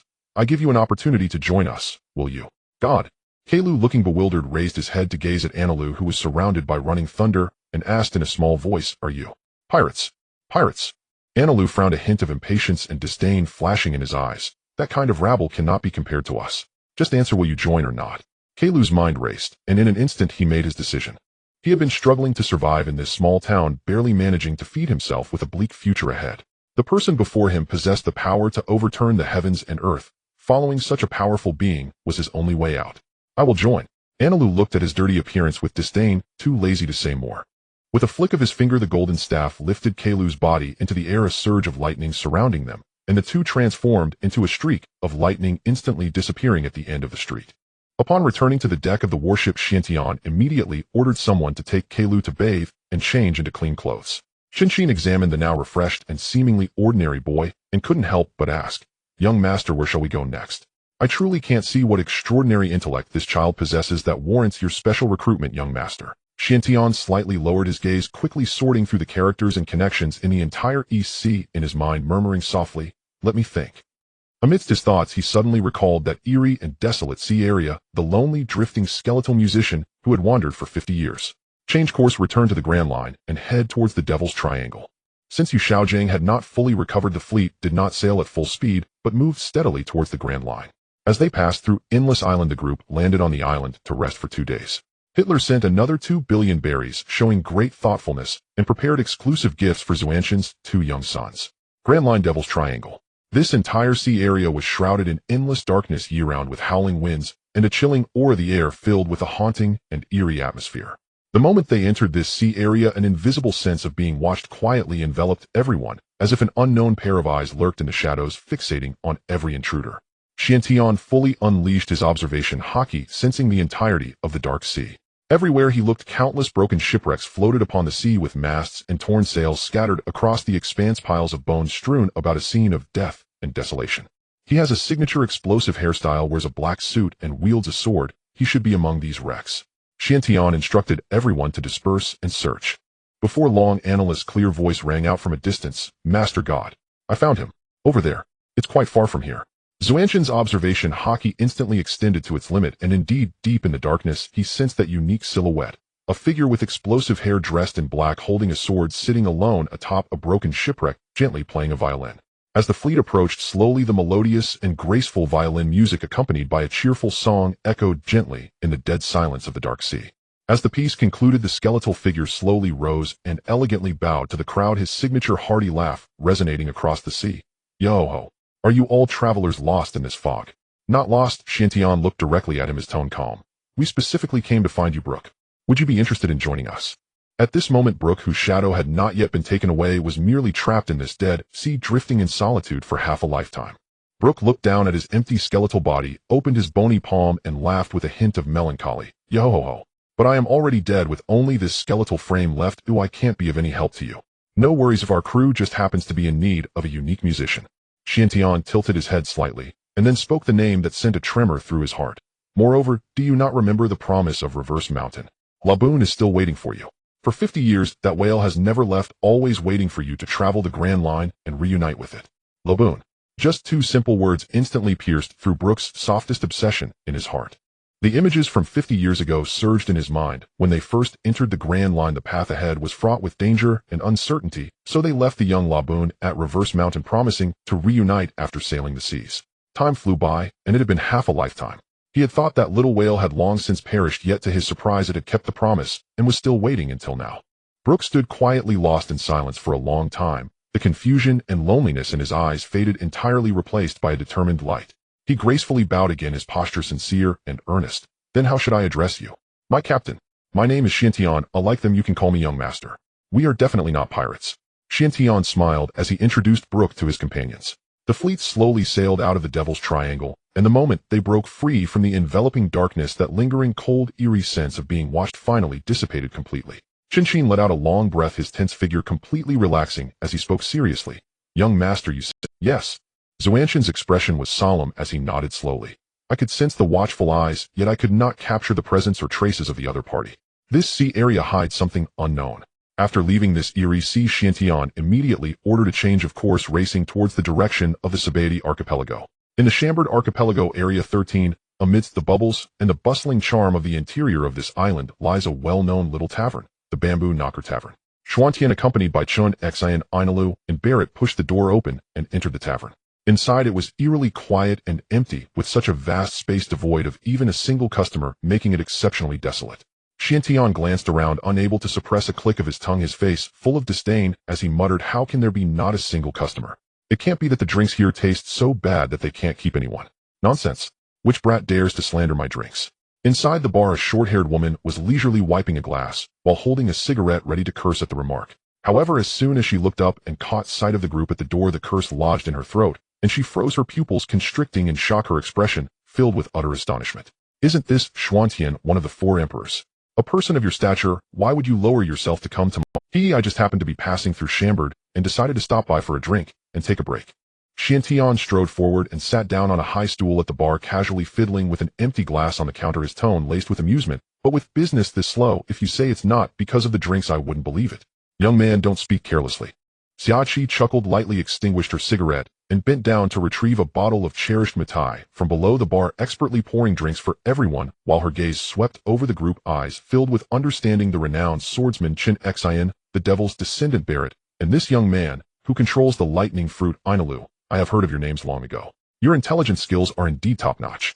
Chen Xin looked at Xiaoqi with some surprise, internally lamenting how that easygoing old man Rayleigh could manage to marry such a wise and perceptive woman. My apprentice only made a small move in Lobetown, with very little commotion, yet you were able to find out. It was purely coincidental. Xiaoqi smiled as she set down the clean glass, propping her chin with her hands, looking curiously at Xuantian. That day, I happened to have someone in Lowtown who coincidentally witnessed that duel. I wonder why you came here today. Or is there some intelligence you need me to help you with? I have Morgan's under my command, and his intelligence network spans the seas, not necessarily weaker than yours. Xiantian smiled openly and said, I don't need you to investigate any intelligence. My purpose for coming today is simple. Where's your man? He isn't off gambling again, is he? Young man, you know about this too. Xiaoqi was completely shocked. Rayleigh had just returned a few days ago and had been hiding in the casino, and very few knew about it. Xuantian's intelligence capabilities were indeed terrifying. I wonder why you sought me out, young man. Before Xiaoqi could respond further, a lazy and gentle voice came from the Rayleigh, whose hair was already turning gray and who had a relaxed demeanor, walked into the tavern. His gaze first landed on Chen Xin, and he smiled, raising a hand in greeting. Swordsman, Chen Xin, long time no see, hope you're well. It's been years. Chen Xin's gaze swept over Rayleigh indifferently, a hint of battle intent flickering in his eyes. Shall we spar again? No. Rayleigh quickly waved his hands in refusal, looking helpless. I can't compete with you, the greatest swordsman of this era. Spare this old man, will you? After refusing, he turned to Xuantian, his expression puzzled. I wonder what brings you to seek me out, young man. Xiantian had no unnecessary words and took out a piece of paper from his pocket, laying it flat on the bar. The paper was clearly printed with several handprints of varying depths, one of which belonged to the deceased pirate king Douluo, Roger, while another was left by Rayleigh himself. Upon seeing this contract handprint, Rayleigh's face instantly darkened. The composure and ease on his face vanished, and he awkwardly chuckled twice, hurriedly saying, You should ask Roger for that debt. At that time I was forced to press my handprint by that guy, it was purely against my will. Internally he cried out in anguish. The debt listed on the contract was a staggering 2 billion berries. He was currently financially strained and unable to repay, so he could only unhesitatingly pass the blame to the long-deceased Roger to save himself. Do you think it's appropriate to push all the debts onto a deceased friend? Xiantian scoffed, his eyes filled with blatant. It is said that the Dark King Rayleigh is loyal and straightforward, but today this seems to be a misrepresentation. If it really doesn't work, you can go find Jabba. That guy is well off and can definitely come up with the money. Rayleigh's cheeks flushed slightly, feeling ashamed, but in the face of such a huge debt the so-called pride was hardly worth mentioning. I will naturally go find Jabba. Xiantian gazed at him with a half-smile, sizing him up with a tone of mockery and threat. I happened to pass through Chambord, thought of you being here, so I stopped by. Rayleigh, if you don't repay soon, be careful. I might just sell you to a slave trader. That joke isn't funny. Rayleigh's heart suddenly sank, his expression changing drastically. As the legendary Dark King Rayleigh, the right-hand man of the Pirate King, who had roamed the seas for half his life, if he were to become a slave, his lifetime of fame would be utterly obliterated. Young man, I beg you for more time. I will immediately look for a job to raise the money and pay it back as soon as I earn the berries. If anyone else said this, Rayleigh would dismiss it as a joke, but this was Xuantian, who could fight Roger for days and nights without falling behind, not to mention Chen Xin, the great swordsman. Fine. Xiantian snorted, giving no consideration to the other party, displaying his dominance. Don't say I am being unreasonable. Next time I come here, if you still haven't produced the money, I will definitely take you away and sell you. Consider today's drinks as your interest payment. With that, Xiantian said no more, turning to leave the tavern with Chen Xin, Inalu, and Barrett. Once the group had completely vanished from sight, Xiaoqi frowned at the complex expression on Rayleigh's face, filled with confusion. Strange, Xuantian's attitude towards you seemed rather rude. Who knows? Rayleigh's emotions were complicated, and with a bitter smile he raised the drink that had been poured on the bar, downing it all in one go, feeling helpless and unable to articulate. On the Sky Island at the peak of the Holy Land Mountain within a grand and solemn palace, Xuantian, dressed in a loose red nightgown, sat lazily on the bed, his mind stirring as he directly summoned the system interface, calmly commanding system initiate 2 intermediate summons and 1 advanced summon. Ding. Congratulations to the host for a successful summon. Intermediate summons yielded level 68 Soul Emperor Davis, level 62 Soul Emperor Osro. Advanced summon yielded level 92 title Douluo, Douluo. Swish, swish, swish. 3 figures suddenly materialized in the hall. They quickly completed the memory integration of this world, then knelt on one knee in unison, their postures respectful and solemn. Thank you, young master, for granting us the grace of rebirth. In this life, we shall devote ourselves wholeheartedly and pledge eternal loyalty, never to betray. You may rise. Xiantian spoke lightly, his tone calm. You all go out and find Chen Xin and the others first. Familiarize yourselves with the rules and situations of this sea, and I will summon you again later. The 3 responded and rose, bowing as they exited the hall. Just then a sudden system prompt echoed through Ding. Congratulations to the host for completing the milestone task, accumulating 5,000 personnel with loyalty above 60. Reward 1 item refresh opportunity.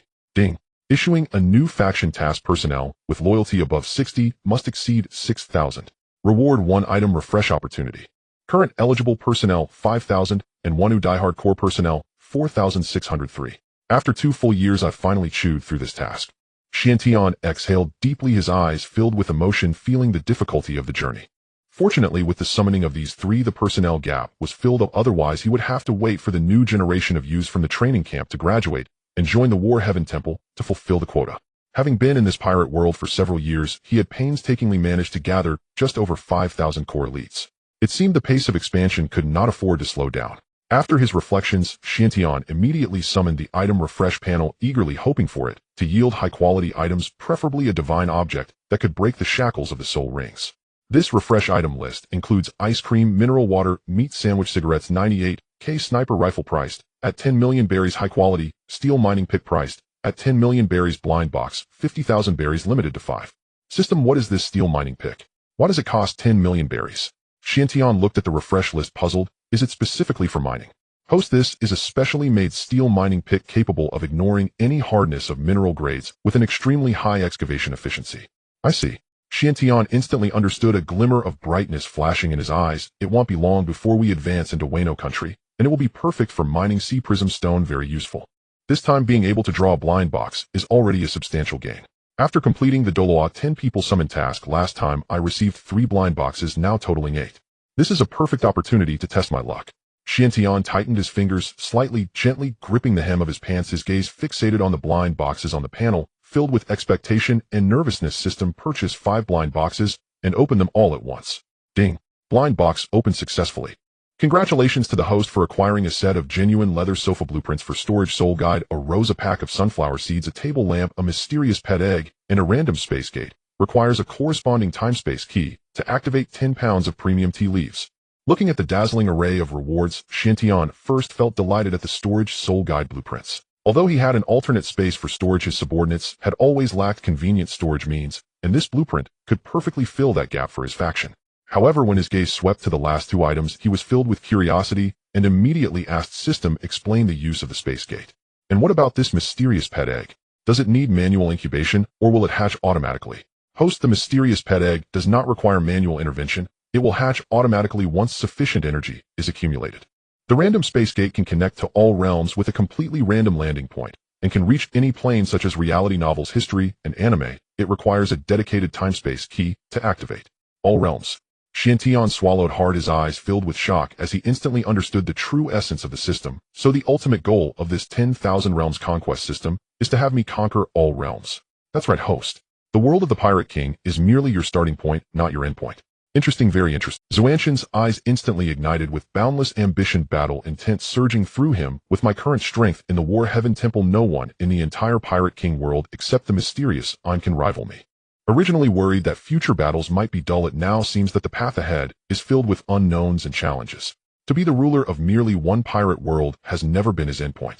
Since he has been reborn into another world with a top-tier 10,000 realms system in hand, he is determined to shatter the heavens and conquer all realms. Perhaps one day he may find his way back home to the celestial realm of his past life. In the year 1498 of the Sea Circle calendar, as Roger was publicly executed in Log Town, his declaration echoed across the seas, causing a stir worldwide, spread by the Morgan's newspaper. Countless ambitious and greedy individuals abandoned their homeland, setting sail for the Grand Line, eager to everyone coveted the ultimate treasure left behind by Roger, chasing after the Pirate King's crown, which symbolized the highest honor of the seas, heralding the grand era of pirates. With the onset of chaos, order crumbled. After Roger's death, the world government immediately launched a large-scale crackdown, hunting down and suppressing everyone connected to the Roger pirates. Pirates rampaged across the seas, looting freely, while the Navy, still struggling with a recent conscription, found itself once again in a dire shortage of manpower, reluctantly initiating another nationwide draft. In this turbulent era, Fishman Island, home to precious merfolk, became a target for countless vile pirates. Merfolk were worth a fortune in the slave market, and driven by greed, a large number of pirates flooded into Fishman Island, capturing their kin, without restraint, plunging this underwater paradise into chaos. In this time of crisis, the Whitebeard pirates returned from their travels, passing through Fishman Island. Whitebeard took decisive action, eradicating the marauding pirates and publicly declaring Fishman Island as part of his territory. With a mere word, he established his supreme reputation, deterring all covetous intruders and completely safeguarding the island on the brink of destruction. However, this news enraged Honest when it reached his ears. His good brother did not inform him about the turmoil on Fishman Island, and instead sought Whitebeard's protection, leading to a fierce argument with Jinbei, and they parted on unhappy terms. In the Holy Land within the Sacred Mountain Palace, Xiantian sat calmly in the hall, his gaze sweeping over the three people standing before him, Douluo, Davis, and Osro. Having endured intense training in the realm of time, the three had undergone a complete transformation in both strength and mindset, now standing among the top tier of the seas. Xuanxian's voice was steady and clear. Your strength is already sufficient to stand firm in these seas. Remember to minimize contact with us during this venture and avoid any vulnerabilities. Remember your identities. You all hail from the small town of Bala in the North Sea. Old Gang will personally escort you to your base. Upon arrival, there is no need to rush into joining the Navy. First eliminate a batch of wicked pirates to establish your reputation, and then join the Navy. Xiantian had long planned the overall strategy. 2 months of training in the realm of time had given the three a deep foundation, with Douluo even having consumed a natural-type poison mist ability, making him extraordinarily powerful. With their talents and strength, as long as they steadily displayed their prowess, it wouldn't be long before the Navy headquarters took notice and promoted them to important positions. This was the contingency he had been planning for a long time. In the future, to advance into the Holy Land and overthrow the world government's rule, he needed internal blades to cooperate from within the Navy's higher echelons, making it the safest move. To ensure everything went smoothly, he had already sent Selena to alter the memories of some people in Bala, fabricating a complete and flawless background for the three. Rest assured, young master, we will surely follow your orders and not disappoint your nurturing. Douluo cupped his fists and bowed, his expression solemn and respectful. Rebuilt by Xuanxian's time power, his body was fixed at the peak state of 40 years, reaching the pinnacle of vitality and spirit, calm yet formidable. Do well, Xiantian said, gently patting his shoulders, soothingly adding, I will have Yenner visit you often. With that, Xiantian signaled to Yu Xiaojiang, instructing him to set off immediately to escort the three to the North Sea, officially beginning their undercover plan. In the East Sea, on an unnamed deserted island, a cold rainy night poured down, washing over the desolate shore, while the wet and cold wind howled incessantly. Buggy stood in the rain, fists clenched tightly, rage surging within him as his red eyes fixed on Shanks before him, his suppressed fury finally exploding. Shanks, you clearly promised me that we would sail together to Laugh Tale on our own ships in the future. Shanks raised his hand and gently touched the straw hat atop his head, his eyes deep and filled with endless regret and melancholy, his voice low and hoarse. Yes, I did plan that at one time. But now, I've changed my mind.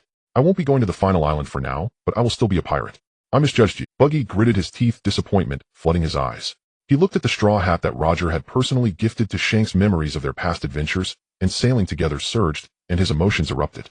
In his mind, Roger's death and the onset of a new era should have been the beginning of a legacy of will and the continuation of the flame. He had long suppressed his ambition to be king, reigning in his brilliance, willingly putting himself in a subordinate position, fully supporting Shanks, following him to Laugh Tale, seizing the great treasure, and claiming the title of Pirate King. He was prepared for all sacrifices and compromises, betting his entire future on this path, only to see it collapse in an instant. Shanks' calm retreat in Buggy's eyes was a betrayal of Roger's will and a betrayal of the faith of all their comrades. The cold rain soaked his brows and Buggy felt a chill in his heart, leaving no lingering attachment. He no longer spoke another word, resolutely turning away, entirely rejecting Shanks' offer to join his crew. In the pouring rain of the night, the two boys who once fought side by side parted ways. In the first half of the Grand Line at the shipbuilding Holy Land docked the most elite shipwrights of the entire sea, gathered here, renowned far and wide. Years ago, Tom's workshop crafted the exclusive warship Oro Jackson for the Roger Pirates, but afterward he was sentenced to death by the world government. Fortunately, Tom conceived the groundbreaking design of the sea train, which earned him a 10-year commuted sentence. At this moment, Tom was inspecting the terrain and planning shipbuilding matters at the dock with his two disciples, Iceberg and Frankie. The young Frankie was still dressed in his eccentric ensemble, a floral shirt paired with red underpants, an odd and flamboyant style, unconcerned with details. Oh, isn't that the renowned shipwright Tom? A frivolous voice suddenly pierced the tranquility of the dock. Tom and his two disciples looked up to see 5 figures suddenly appearing on the dock, 3 men and 2 women, each exuding a distinct and imposing presence. Who are you? Tom frowned, slightly confusion on his face, a sense of vigilance quietly rising within him. The 2 undercover CP agents in black clothing and masks, upon seeing the leader Xuanxian's face, instantly stiffened, their pupils contracting as extreme fear washed over them, their voices trembling uncontrollably. Xiantian, what do you want? This is the jurisdiction of Judicial Island. Don't act recklessly. Otherwise. Thud. Before he could finish, a dark shadow suddenly dashed by. Eneru appeared in an instant, delivering a powerful kick to the agent's abdomen, the immense force sending him flying, crashing heavily into the cold sea, vanishing from sight. What will you do then?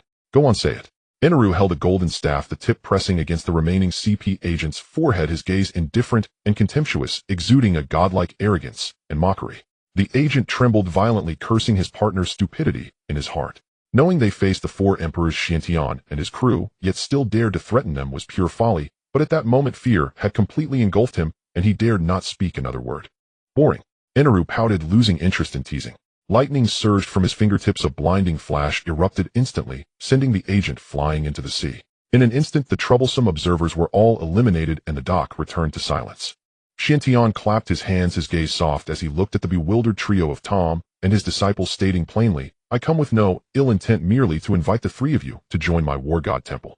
What do the three of you think?" Tom's expression was grave as he hesitantly spoke. "You, as one of the four emperors, have a reputation that resonates across the seas. However, all of us are condemned criminals. Taking us in would surely provoke the world government and be a losing." In his eyes, even if the four emperors were powerful, they ultimately could not contend with the massive governmental power that had ruled the world for 1,000 years. He could not recklessly jeopardize the 10 years of commuted sentence he had fought hard to obtain. Chen Xin chuckled lightly upon hearing this, lighting a cigar, taking a deep breath, and a carefree expression filled his eyes. "Do you not know where my first bounty came from? I have publicly executed a celestial dragon. I am already at odds with the world government. Do you think I fear?" Tom's pupils trembled slightly, the sense of vigilance in his heart quietly easing, yet he remained cautious. "But my disciples and I, apart from our shipbuilding skills, possess no exceptional combat power and may not be able to assist you in any way. You need not fight." Chen Xin saw through his concerns, and with a thought produced a complex and intricate design from another dimension, presenting it to the three. The complete structure, power system, and navigation design of the Arc Maxim unfolded before them, exquisite and surpassing their understanding of shipbuilding in this sea. The three leaned down to observe their amazement, growing, their eyes shining with brilliance, their faces reddening, as they could not help but exclaim, "What an incredible design! This is simply a shipbuilding art that transcends the era." Watching the three become captivated and obsessed, Chen Xin calmly replied, "Join me and focus on building warships for me. You need not worry about the external conflicts or governmental pressures. I will bear it all myself." Tom almost without hesitation nodded heavily, his tone extremely respectful. "My disciples and I are willing to serve you. Please allow us a moment to gather our belongings, and we will follow you at once." "Of course." Chen Xin nodded slightly and turned to instruct Inaru accompany them back safely. "Judicial Island is filled with CP agents. Do not make any mistakes." "Understood." Inaru replied, accepting the mission, and accompanied Tom and his disciples as they turned to leave. Once the figures of the group had receded, Chen Xin did not linger, and with Selena Noah and Yu Xiaojing activated the power of space, instantaneously vanishing and reappearing in a core office deep within Judicial Island.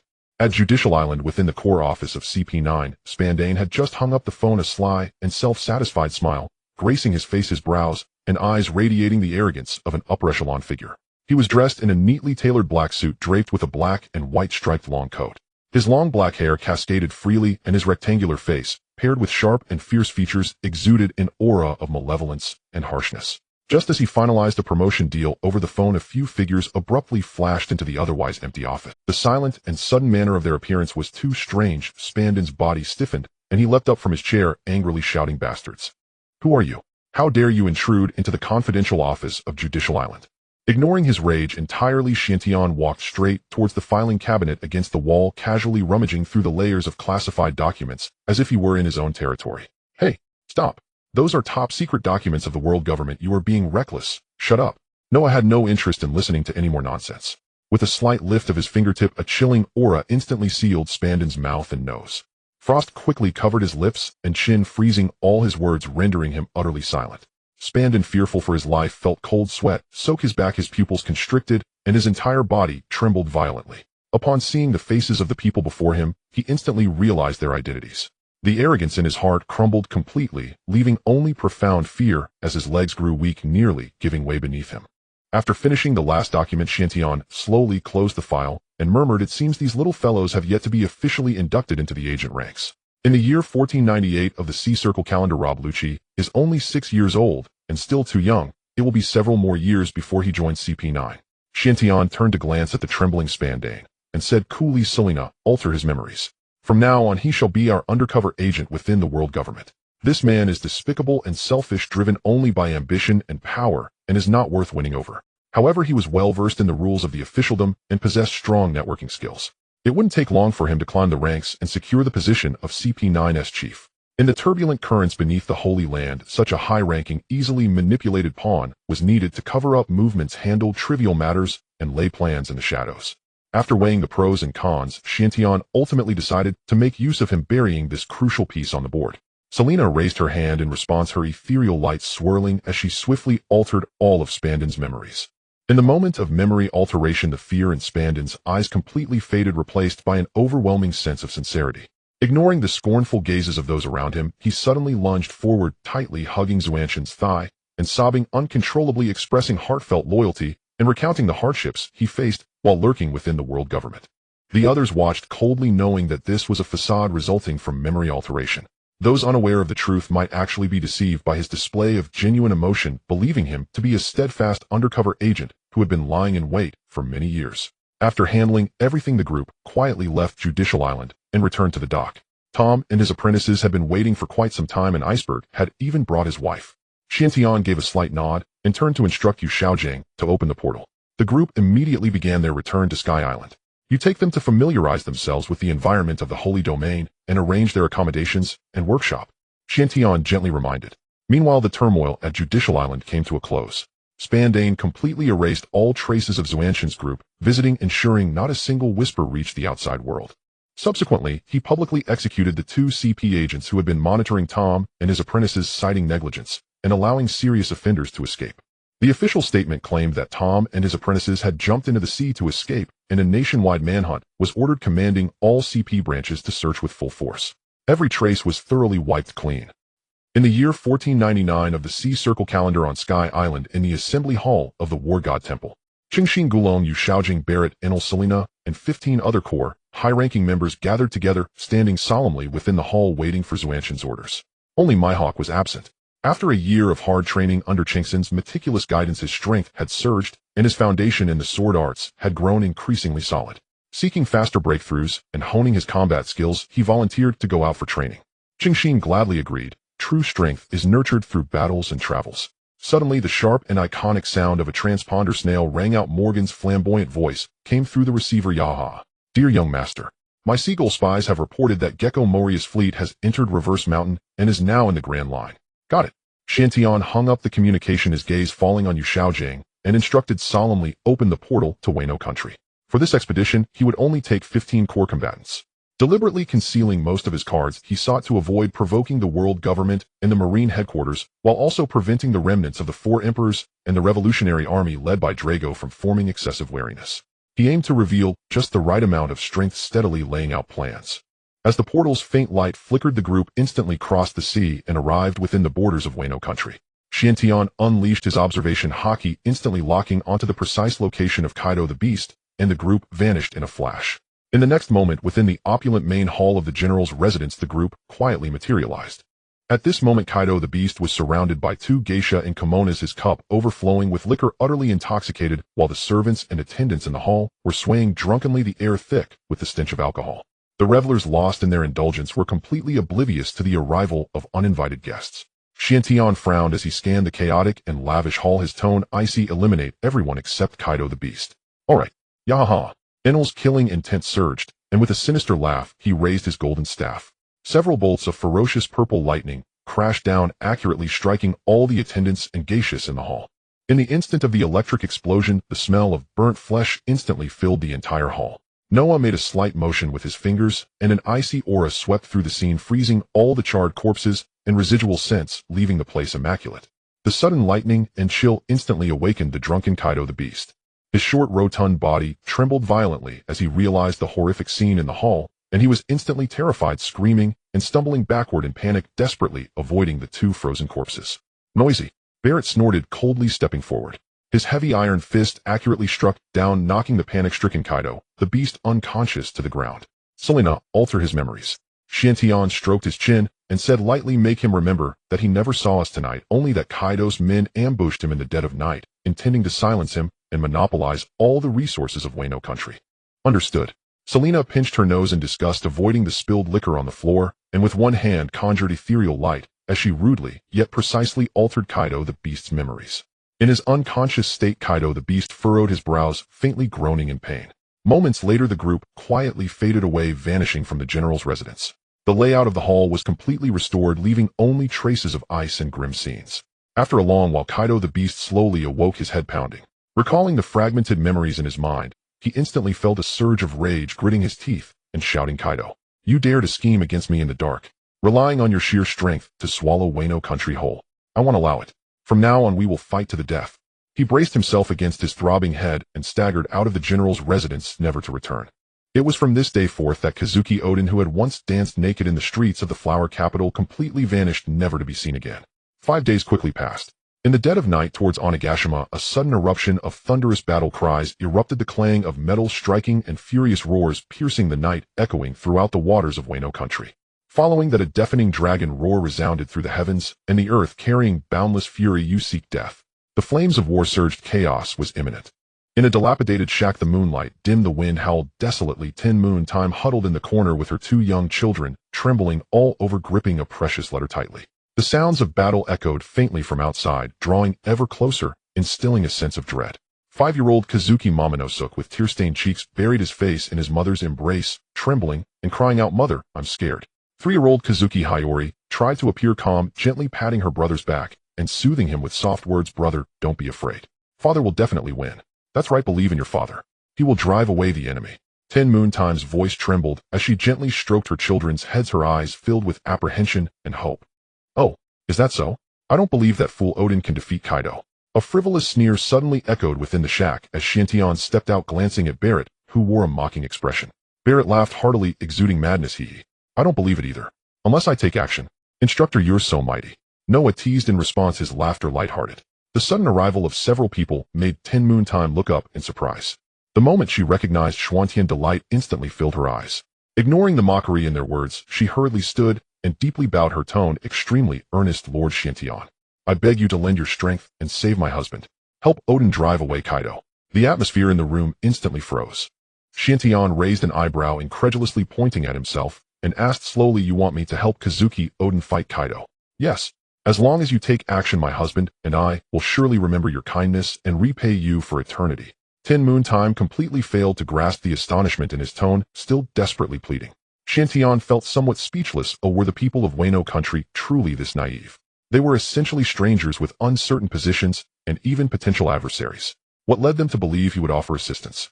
Before Xuantian could respond, Momonosuke suddenly looked up, his little face flushed, and shouted at Xuantian with righteous indignation, his childish voice filled with justification. "Bakayuru, you are my father's friend. Father is in danger. You should help. You should help." 5-year-old Tao Jiju, emboldened by youth and ignorance, brazenly scolded others with a self-righteous air, utterly unaware that his conduct had long since provoked those around him. "Damn it."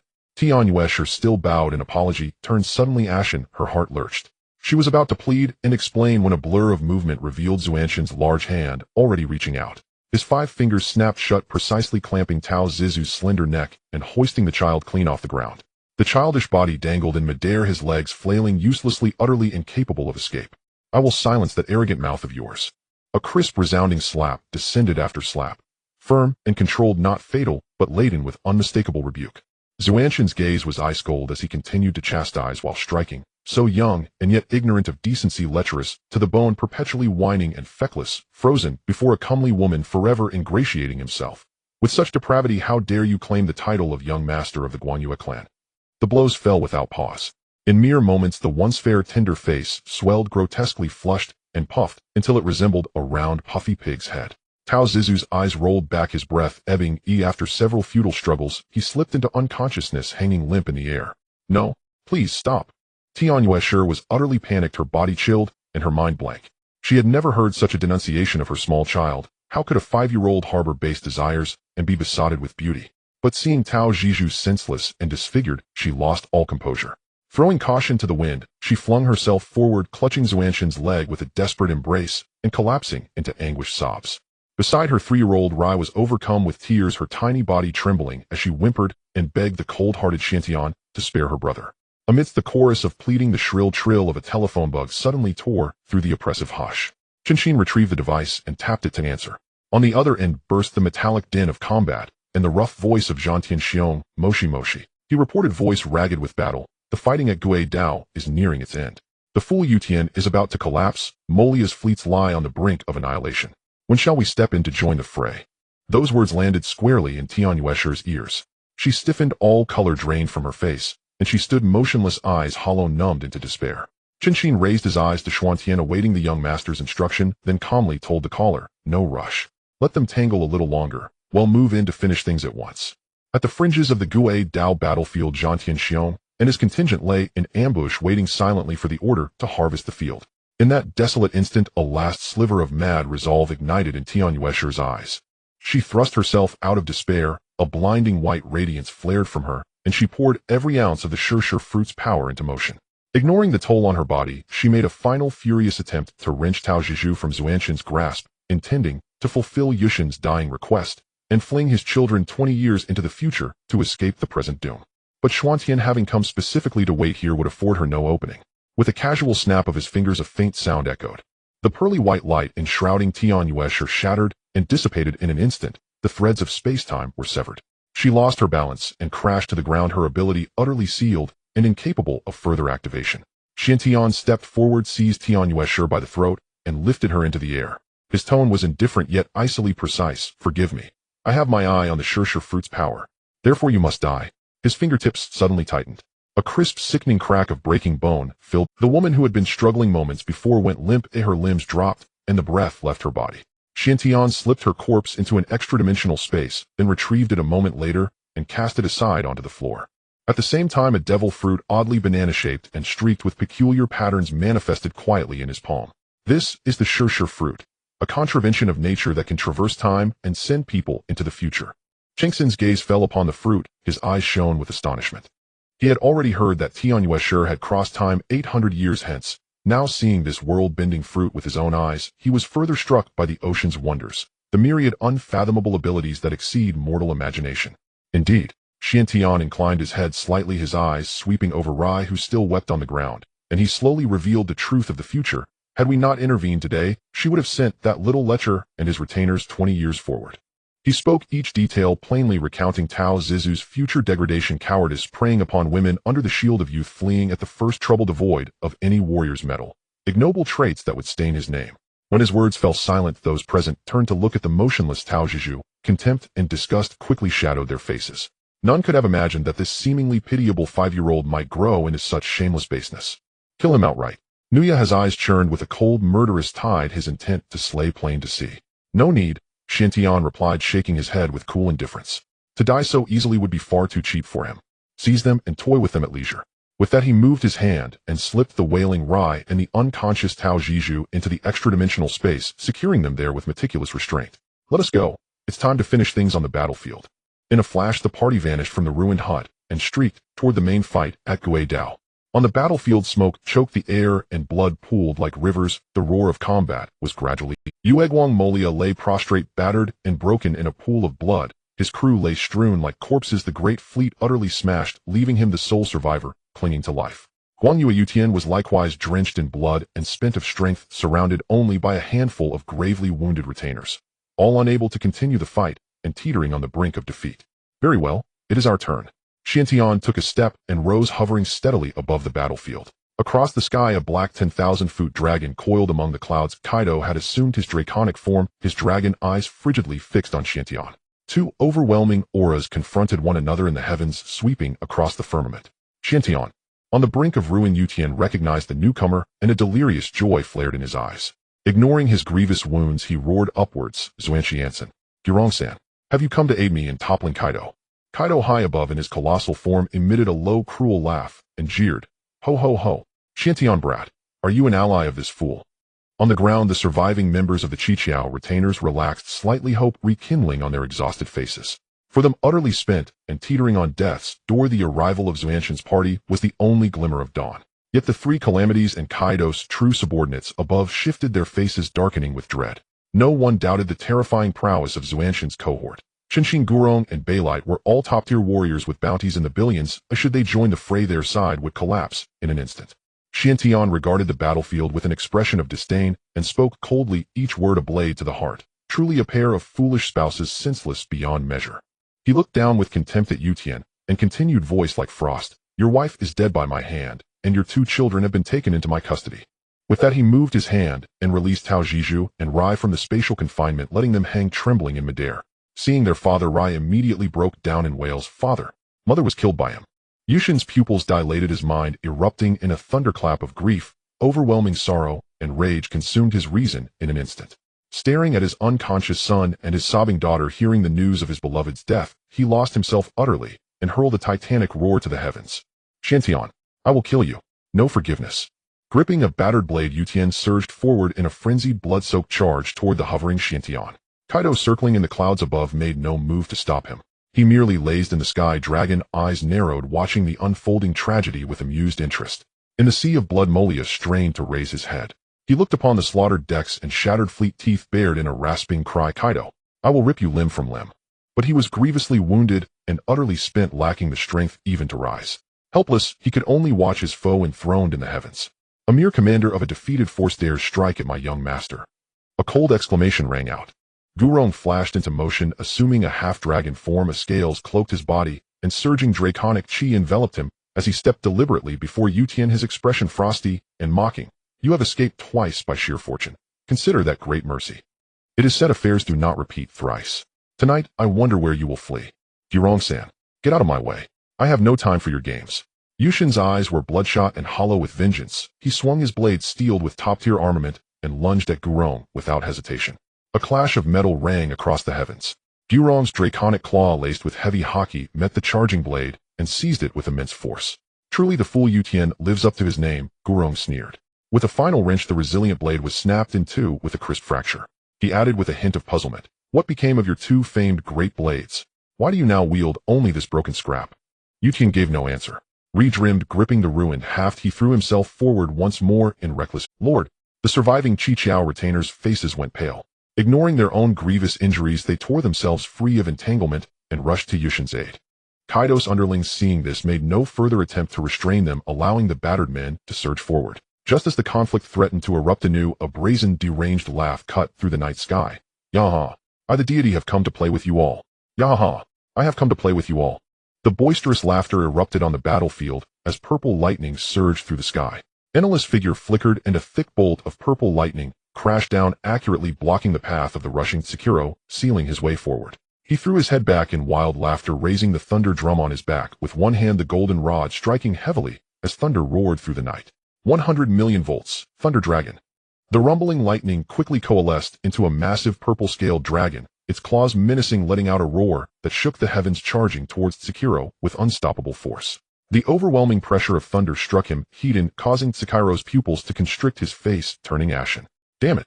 He grunted lowly, exerting strength in his arms as he gripped his long sword tightly, the heavy armed color wrapping around the blade, fiercely slashing towards the incoming Thunder Dragon. Ziz! The moment the blade met the lightning, a piercing explosion resonated through the heavens and the earth. The calm expression on Sekiro's face shattered as the extreme impact of the lightning rampaged through his body along the sword. In the next instant, he was sent flying as if struck by a massive force, crashing heavily to the ground and kicking up a cloud of dust. Sekiro! Nearby, Raizu paused, his face filled with anxious worry as he shouted sternly. Seizing this brief moment, the water surged violently, and a fierce water dragon broke through the ground, its massive maw filled with sharp teeth rushing towards Raizu with a torrent of water. In a critical moment, a nimble figure flipped backward to evade, throwing out several gleaming shurikens that accurately sliced through the body of the water dragon. Splash! The coalesced water dragon was instantly shattered, scattering into countless droplets. Lafia, dressed in camouflage and wearing a military cap, landed steadily, her cold gaze assessing Raizu as she whispered, "A ninja. It's rather rare." Before her words fell, she concentrated cold light in her palm, forming an incredibly sharp watercolored slash that cut through the air, targeting Raizu's vital points. Ninjutsu, substitution technique. Raizu reacted swiftly, biting down on a scroll as he hastily performed the hand signs. The water blade struck, but in an instant his figure suddenly became illusory, leaving only a severed piece of wood in his place, as his true self vanished without a trace. Ninjutsu concealment is indeed troublesome, Lafia remarked with a raised eyebrow, her observation color locking onto Raizu's hidden form, her voice icy, surging waves technique. The ground to her left surged violently, a large wave of water forming, suddenly sweeping in all directions, forcefully driving Raizu out of his hiding spot as the violent water crashed into him, causing him to stagger and his blood to surge. Die? 10,000 dragons emerged from the sea. Lafia raised her hand in the air before her, trembling as several massive water dragons roared into existence, crushing towards Raizu. The water moved at extreme speed, arriving in an instant, leaving Raizu no time to form seals and cast techniques. Several water dragons pierced through his chest instantly, staining the water red with blood. Raizu's eyes widened in disbelief, filled with endless reluctance, as his body crashed heavily to the ground, completely silent. On the other side, a phantom-like figure became extremely illusory, leaving a trail of afterimages as it swiftly entangled Kikuzu and Hisong. His speed had long surpassed the limits of the two's perception, leaving only blurred afterimages in their eyes as the offensive and defensive moves changed as swiftly as lightning. In just a few exchanges, Kikuzu and Hisong were covered in wounds of varying depths, blood soaking their clothes, their breathing increasingly erratic. The two quickly backed against each other, tensed up, gripping their long swords with all their focus to deal with the phantom's bizarre assaults, daring not to relax even a little. All over the battlefield, flames of war raged as Zhang Tianxiong stepped forward, his robust figure crashing in front of Jin Weimin and Ashura's child, single-handedly restraining two formidable warriors. Sigh, how shameful. Zhao Wujie raised a fist enveloped in overwhelming force, sending both Inuzuka and Nico Mamba flying. After landing, he couldn't help but self-deprecate, laughing. Here I am, the mighty Fudo Mayu Zhao Wujie, facing opponents who are just a dog and a cat, truly a disgrace. In contrast, Jin Weimin and Ashura's child were in a more dire situation. Initially probing, they wanted to gauge Zhang Tianxiong's true strength, but as their attacks collided, a terrifying pressure comparable to a towering mountain suddenly crushed down. The tremendous force made their arms numb, their blood surging as they were instantly blasted away by the overwhelming shockwave, staggering to the ground with blood seeping from their mouths. Jin Weimin forced himself to stabilize, wiping away the blood at the corner of his mouth, his brow furrowed as he warned in a deep voice, "Be careful. This guy is definitely a power user. His strength is extremely bizarre." "Understood. You attack from above, I attack from below." Ashura's child spat out the blood in his mouth, his eyes suddenly sharp as killing intent surged. "All right." Jin Weimin responded, charging forward, his long sword wrapped in flames, shouting fiercely, "Foxfire flow, fire willow flash." Following closely, Ashura's child crossed his two swords in a cross shape, the heavy armed color wrapping around them, fiercely declaring, "Mikazuki, two-sword style. Peach Orchard, 10 fists." The scorching cross-shaped massive slash tore through the air, cutting through the night, as the two followed in a desperate charge, striking fiercely towards Zhang Tianxiong. "Overestimating yourselves." Zhang Tianxiong scoffed, coldly activating the power of the Momo fruit, causing his body to swell and transform into a giant 10 meters tall, his presence terrifying. His right hand was completely covered in black armed color, and he threw a punch, unleashing an overwhelming force. Momo 100-fold power amplification. Bang! The terrifying shockwave swept in all directions, forcefully swallowing both fierce slashes. At the moment of collision, Jin Weimin and Ashura's child felt their bones creaking, their organs violently shaking as unbearable pain enveloped them. The two were powerless to resist, instantly blasted away by the violent force, spraying blood from midair, ultimately kneeling on the ground in a pitiful state. "With such little power, you dare to be reckless." Zhang Tianxiong looked down from above, disdain evident on his face as he coldly scoffed at the two, kneeling and gasping for breath. Damn it! The two gritted their teeth, their hearts filled with frustration and anger, yet they were unable to counterattack. High above, Xiantian looked down indifferently at the entire battlefield, his gaze sweeping over the fierce battle before turning to Ogre beside him, speaking softly. "Ogre, shall we go practice with Kaido?" "As you command, young master." Ogre responded with a hearty laugh, leaping into the sky. His body rapidly transformed in the air, becoming a giant dragon over 1,000 meters long, its scales glimmering with brilliance, the dragon's might shaking the heavens, resembling Kaido's dragon form. Kaido, perched among the clouds, narrowed his eyes in astonishment, staring intently at the giant dragon before him, which was both of the same origin, yet completely different. Before Kaido could regain his senses, Ogre opened his massive maw, gathering the thunderous power from his body, as crimson lightning coalesced, exuding a violent aura. Wrath of thunder. The red lightning beam tore through the night, crashing down heavily towards Kaido. Boom! The deafening explosion echoed through the heavens. Fortunately, his defense was extremely strong, and it did not cause any fatal injuries. He stared intently at Ogre, his voice low with suspicion. Fortunately, his defense was extremely strong, and it did not cause any fatal injuries. He stared intently at Ogre, his voice low with suspicion. "You little brat, are you from the Oni clan?"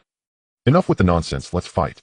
Ogre's dragon form surged, his eyes glowing with lightning as his massive front claws surrounded by dazzling thunder-sharp dragon claws tearing through the air, aiming directly at Kaido's head. Thunder Dragon Claw. Kaido no longer spoke, gathering a roar of thunder from his gaping mouth, unleashing it to collide violently with the incoming Thunder Dragon Claw. Boom! The two bolts of raging thunder exploded upon collision, the blinding lightning instantly illuminating the entire night as the loud noise echoed through the mountains and seas. In the distant battlefield, Enelu sensed the violent thunder from the collision instantly, igniting his competitive spirit, his face filled with defiance. He glanced at Sekiro, who was still struggling to rise covered in wounds, and raised his hand to strike the thunder drum on his back again, unleashing a torrent of lightning. Yahaha! Such violent thunder, I possess it as well. 200 million volts, heavenly net. The rumbling thunder roared endlessly as endless purple lightning surged from Enelu, interweaving and forming a massive net of lightning that blotted out the sky, bearing down with a destructive force upon Sekiro. The range of the lightning net was vast, with nowhere to evade, and given Sekiro's previous injuries and severe exhaustion, he had no chance to escape. The violent thunder instantly enveloped him as Sekiro let out a heart-wrenching scream, his long sword slipping from his grasp, his body convulsing violently, wisps of black smoke rising from his head, his entire form charred black. Sekiro. Not far away, Kikuzu witnessed the whole scene, throwing back his head to wail, in despair, tears streaming down his face, filled with grief and anger. Are you underestimating me by being distracted in battle? A cold, mocking voice suddenly echoed from behind. The phantom-like figure silently appeared behind Kikuzu, two cold daggers crossing instantly against his neck, the wrists exerting force. Sizzle! A sharp, cold light flashed as a hot jet of blood burst forth. Kikuzu's eyes widened in horror, desperately clutching his neck, incredulity written across his face as his breath quickly faded. How is this possible? Before he could finish, his body crashed to the ground, unable to close his eyes. Fool! The remaining Hisong felt a chill in his heart upon seeing this, cursing inwardly, his face pale as paper. With all his companions fallen, he was utterly powerless against the monsters before him. In the face of life and death, he completely gave up resistance, hastily dropping his sword and kneeling down, shouting loudly, I surrender. I am willing to yield. Spare my life. He thought surrendering would ensure his survival, but suddenly felt a chilling sensation at his neck. His fingertips instinctively touched his neck, and another jet of blood shot into the sky. Hisong's gaze became vacant, his breath weak, filled with endless confusion and reluctance. I clearly surrendered. Hahat. The phantom slowly materialized, leisurely wiping the blood from the dagger on Hisong's corpse, his tone filled with disdain and indifference. The young master has decreed no samurai from Wano shall be left alive. Your blood is exceedingly filthy. It seems I need to switch to a different dagger upon returning. In the blink of an eye, 4 of the red scabbards had already fallen, while the remaining 4 struggled, battered, and retreating, their defeat merely a matter of time. In the center of the battlefield, Kazuki Oden watched helplessly as his loyal retainers met tragic ends, his eyes wide, with fury, completely consumed by rage. Endless Crimson Conqueror's Haki surged violently as he completely abandoned defense, wrapping his 2 swords in layers of overwhelming Conqueror's Haki, the black aura interweaving with flickers of crimson lightning tearing apart the surrounding air as he launched a fierce attack against the 2 massive dragons confronting him in the sky. Rong, momentarily careless, was cut several times by the frenzied near-death assault. A sharp blade, Chi tore through his restraints and shredded his scaled armor, leaving bone-deep gashes from which scarlet blood instantly welled at the corner of his mouth.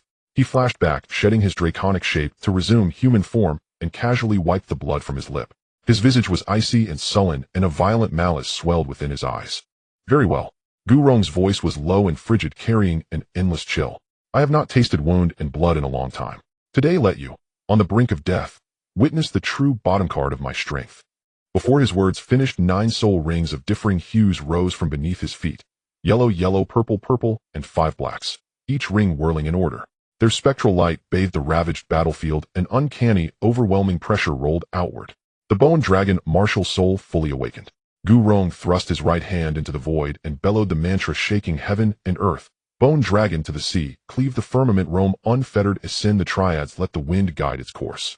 With a thunderous roar, the earth convulsed and split. Countless ivory giant bone blades burst from the soil, crisscrossing in a dense lethal lattice. A jet-black bone dragon, its skeletal carapace grim and wings unfurled to blot sky and sun, crawled slowly from the abyss beneath.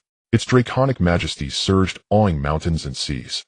The ebony dragon beat its wings and ascended, carving through layer after layer of cloud. It then veered back, and dove, merging with Rong on the ground, man and dragon became one, and their combat power soared to its pinnacle. 9th soul technique, ossified divine dragon. The dragon's roar detonated like thunder, a savage shockwave swept outward, ripping soil feet into the air as stones and dust spun wildly, the heavens themselves seeming to change color. Below, Guanyue Yutian stood petrified, his pupils contracting as fear filled him. He could not fathom the horror of such power. Before he could regain his senses, Rong, wrapped in the bone dragon's supreme might, plummeted earthward. Yutian dual blade style, Taoyuan 10 fists. At the life and death moment, Yutian roused himself and poured out the last of his strength. The twin blades crossed, condensing a lifetime of domineering spirit into a cruciform slash, a keen, desperate counter to halt the fatal strike. The instant the two forces collided, Yushin's whole body trembled violently, and his face drained white. He no longer faced mere human strength, but an incomparable force, as if a god mountain had crashed down upon him. Crack, crack. Bones in both arms, shattered, agony lancing through flesh and marrow. The awesome pressure instantly ruptured his organs, crimson streams gushed from his orifices. No, what sort of power is this? Yutian issued a hoarse, tortured scream, eyes blazing with disbelief and unwillingness. His body convulsed several times before his head slumped, life snuffed out. The peerless warrior who once roared across the land of harmony and made his name on the great voyage Guanyu Yutian had been utterly felled. Clan Lord. The remaining members of Qi Chao Jiuxia beheld Yushin's grisly death and erupted in anguished roars, eyes rimmed in red. Grief and fury shattered their reason. Abandoning defense despite grievous wounds, they hurled themselves at the enemy with the last of their might, sworn to avenge their master. Above the cloudline, Kaido engaged in brutal combat, swung his club, and sent Oge's Thunder Dragon incarnation flying. His dragon gaze locked onto Gu Rong, brows knitted, his face a portrait of stunned suspicion. What is that power? He had seen countless strongmen and bizarre fruit abilities over decades upon the seas, yet never had he sensed such strange domineering force, nor caught even a whisper of the lethal scent of death that lay within it. Do not be impatient. Zhang Tianxiong's lips curled into a cruel, bloodthirsty grin as he fixed his gaze on the wounded, desperate Jin Weimin and Luo Tongzi. His voice dripped with cold derision. Soon you will all descend to join your foolish clan lord. Momo 100-fold power amplification. With a thunderous clap, immense force coalesced in his fists, and layers of dark, domineering aura stacked upon one another. Jin Weimin and Luo Tongzi gritted their teeth and swung their blades, pouring out their last strength to block, but they had overestimated themselves. Before their edges could reach Zhang Tianxiong's fists, the terrifying shockwave had already struck. The two figures were blasted like shells struck by thunder, sent hurtling backward. Their warrior garb was shredded by the blast, flesh-torn wounds instantly degenerating to the utmost severity. Momo 10-fold speed. Momo 50-fold power. Zhang Tianxiong no longer toyed with them, his form blurred, crossing the void at 10-fold velocity to stand squarely before the two tumbling warriors. His fists bore the absolving force of execution and struck without mercy at their skulls. Two heavy explosions rang out, blood spattered, and brains burst as the two Qi Chao warriors were obliterated in an instant, leaving no trace of life. Elsewhere on the field, the sole survivors Quan Lan and Mao Fusha watched their clan lord and all companions fall one after another. Perceiving that all was lost, any flicker of will to survive vanished. The two mighty Fur Tribe warriors exchanged a single glance and saw final resolve mirrored in the other's eyes. They unleashed their utmost strength, two perfect assaults wreathed in thunder and domineering aura, and struck at Zhao Wuji without warning. Boom!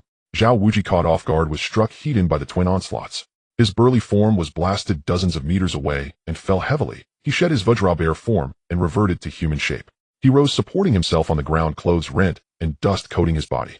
His face darkened with fury as he cursed under his breath, filled with humiliation and rage. Damn it! What a disgrace to my name! I, the venerable, immovable king, was felled by a dog and a cat together. Today I will tear you two beasts apart. Zhao Wuji, prideful to the core, had never endured such humiliation. The fire of rage within him flared dangerously. A brilliant aura of soul force flared around him.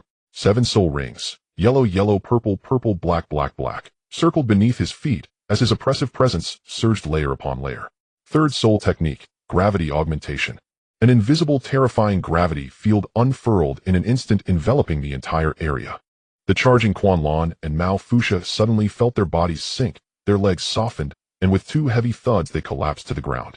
The ambient gravity doubled and crushed their flesh. Bones creaked under the overwhelming load, and they could not. Cold sweat poured from their brows, and their jaws locked as they strained every ounce of strength to keep from completely collapsing. It is over. Zhao Wuji's eyes went icy as a dense soul force coalesced in his palm, golden brilliance blazing with stupendous might. Second soul technique, Great Vajra Palm. A colossal golden palm imprint slammed down, covering the entire gravity field as irresistible force crushed inward. 2 muffled thuds sounded. The 2 Fur Tribe titans were pulverized by the palm force, their bodies torn asunder and completely extinguished. With this, Guanyu Yutian and all the Qi Chao warriors were annihilated, none spared. High above, Kaido stared at the dissolving soul rings beneath Zhao Wuji, his face a tangle of shock and doubt. His curiosity only deepened. Again, with that strange circular power. He had lived many decades and seen countless top fighters mastered Haki and the highest fruits of draconic power, yet never had he encountered such an ability that transcended reason. Compared to Armament Haki and Conqueror's Haki, this force was more domineering, and stranger still, its ceiling unfathomable. He mused that Chen Xin and Chen Xin were inscrutable and terrifying in foundation, though forcefully abducting their power would be impossible. If it could be obtained through barter for cultivation methods, there might be an opening. Having settled the thought, Kaido suppressed his bloodlust, planted his wolf-tooth club, and redoubled his pressure on Oge, pressing the Thunder Dragon's bulk hard to the earth. "Hey, brat." Kaido tempered his ferocity and forced a smile. He fancied genial, speaking in a low voice. "Do you possess the strange power those two wielded?" Oge's dragon gaze burned fierce, and he paid him no heed, every fiber of him aflame with combat fervor. "Why should I tell you?" Before Kaido's words finished, Oge blurred and executed an extreme step, escaping from beneath the wolf-tooth club. He hefted his colossal thunder hammer high as scarlet lightning coiled about it. The electric radiance cracked like exploding stars, and the violent gusts whipped Kaido's hair back as the hammer descended. Great Hammer 80. With a roar, the thunder-laden maul, carrying the force to cleave mountains and part seas, slammed toward Kaido's dragon head. At the same time, on another flank, Honest and Shimon, given tacit permission by Chen Xin, burst forth and struck at the remnants of Kaido's pirates. The two moved with seamless coordination and balanced offense and defense. Shimon used his shrinking ability to miniaturize Honest, who darted into the ranks and abused his softening touch. Every man he touched slumped like clay stripped of mobility. At the battlefield's edge, Jean, leader of the three calamities, witnessed his forces hemorrhaging and felt his killing intent surge. He spread his wings and rose to intercept Honest and Shimon. A hulking silhouette suddenly barred his path. Not here to watch the show, and rushing off in a hurry. Barrett stood with hands clasped behind his back, a mocking sneer on his face, his presence oppressive. "Get lost," Jean roared, snatching a colossal samurai blade from his waist. Flames coiled the blade in a roaring inferno as he brought it down upon Barrett with searing heat. Tenfold strength reinforcement.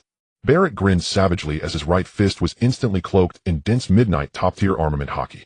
His physical power surged, and he met the flaming greatsword with a thunderous punch. Clang! The thunder of metal rang through the skies as sparks flew. The blazing blade struck Barrett's iron fist, yet left not so much as a scratch. The hard-armored fist remained intact. The recoil's terrifying force rolled up the blade and sent Jean hurtling back dozens of meters. His wings trembled, blood surged, and his face was shocked. "Is that all?" Barrett regarded him with a strange, disdainful look and curled his lip. "Aren't you supposed to be Kaido's greatest enforcer? How is that the extent of your prowess? Bastard, how dare you belittle me?" Jean was truly enraged. Wind whipped his black robes aside as he shed outer garments to reveal a suit of pitch-black armor and broad obsidian wings. Flames burned behind his head, a helmet and goggles shrouding his face, his aura surging as roaring fire billowed. His wings vibrated with blistering speed, and countless flaming projectiles streaked forth like machine gun fire, an overwhelming deluge aimed at Barrett. Twin Blade Emperors. The dense volley of fire struck Barrett from all sides, but was repelled by his weighty armament Haki, unable to inflict even the slightest wound. Barrett folded his arms and stood unmoved, calm as a spectator, while the infernal hail bounced harmlessly from his form. He inwardly wondered whether his strength had grown so absolute that even a full assault from an elite could not warm him. He smirked at Jean's furious output. "Hey, any stronger moves?" Barrett idly plucked at his ear, his gaze both mocking and dismissive as he looked at the infuriated blazing Jean. "If that is all you have, you might as well lie down and concede." On the aerial battlefield, thunder rolled and draconic chi boiled. Kaido, pestered by Oge's relentless assaults, burned with rage. He no longer held back. Clutching his wolf-tooth club as lightning flared about his body, he wound his arms in furious circles to amass cataclysmic thunder. Thunderous 8 trigrams. The wolf-tooth club crackled with resplendent lightning, its destructive might tearing the air and booming like thunder that could shake seas and mountains as it slammed toward Oge. "Do not underestimate me, Kaido. I too command thunder." Oge's eyes swelled with electric light as he gripped the hammer's haft and gathered force from the ground up. Great Hammer 80. Boom. At the moment when the two hammers collided with the wolf-fawn club, the entire world fell into a sudden silence. The howling winds froze in an instant, the flying debris hung suspended in midair, and even the flowing air seemed to be completely sealed, rendering all things motionless and silent. In the next moment, a blinding pure white light erupted suddenly, instantly illuminating the entire battlefield. The dazzling brightness deprived everyone of their sight, leaving the audience momentarily blinded with only a vast expanse of white void before them.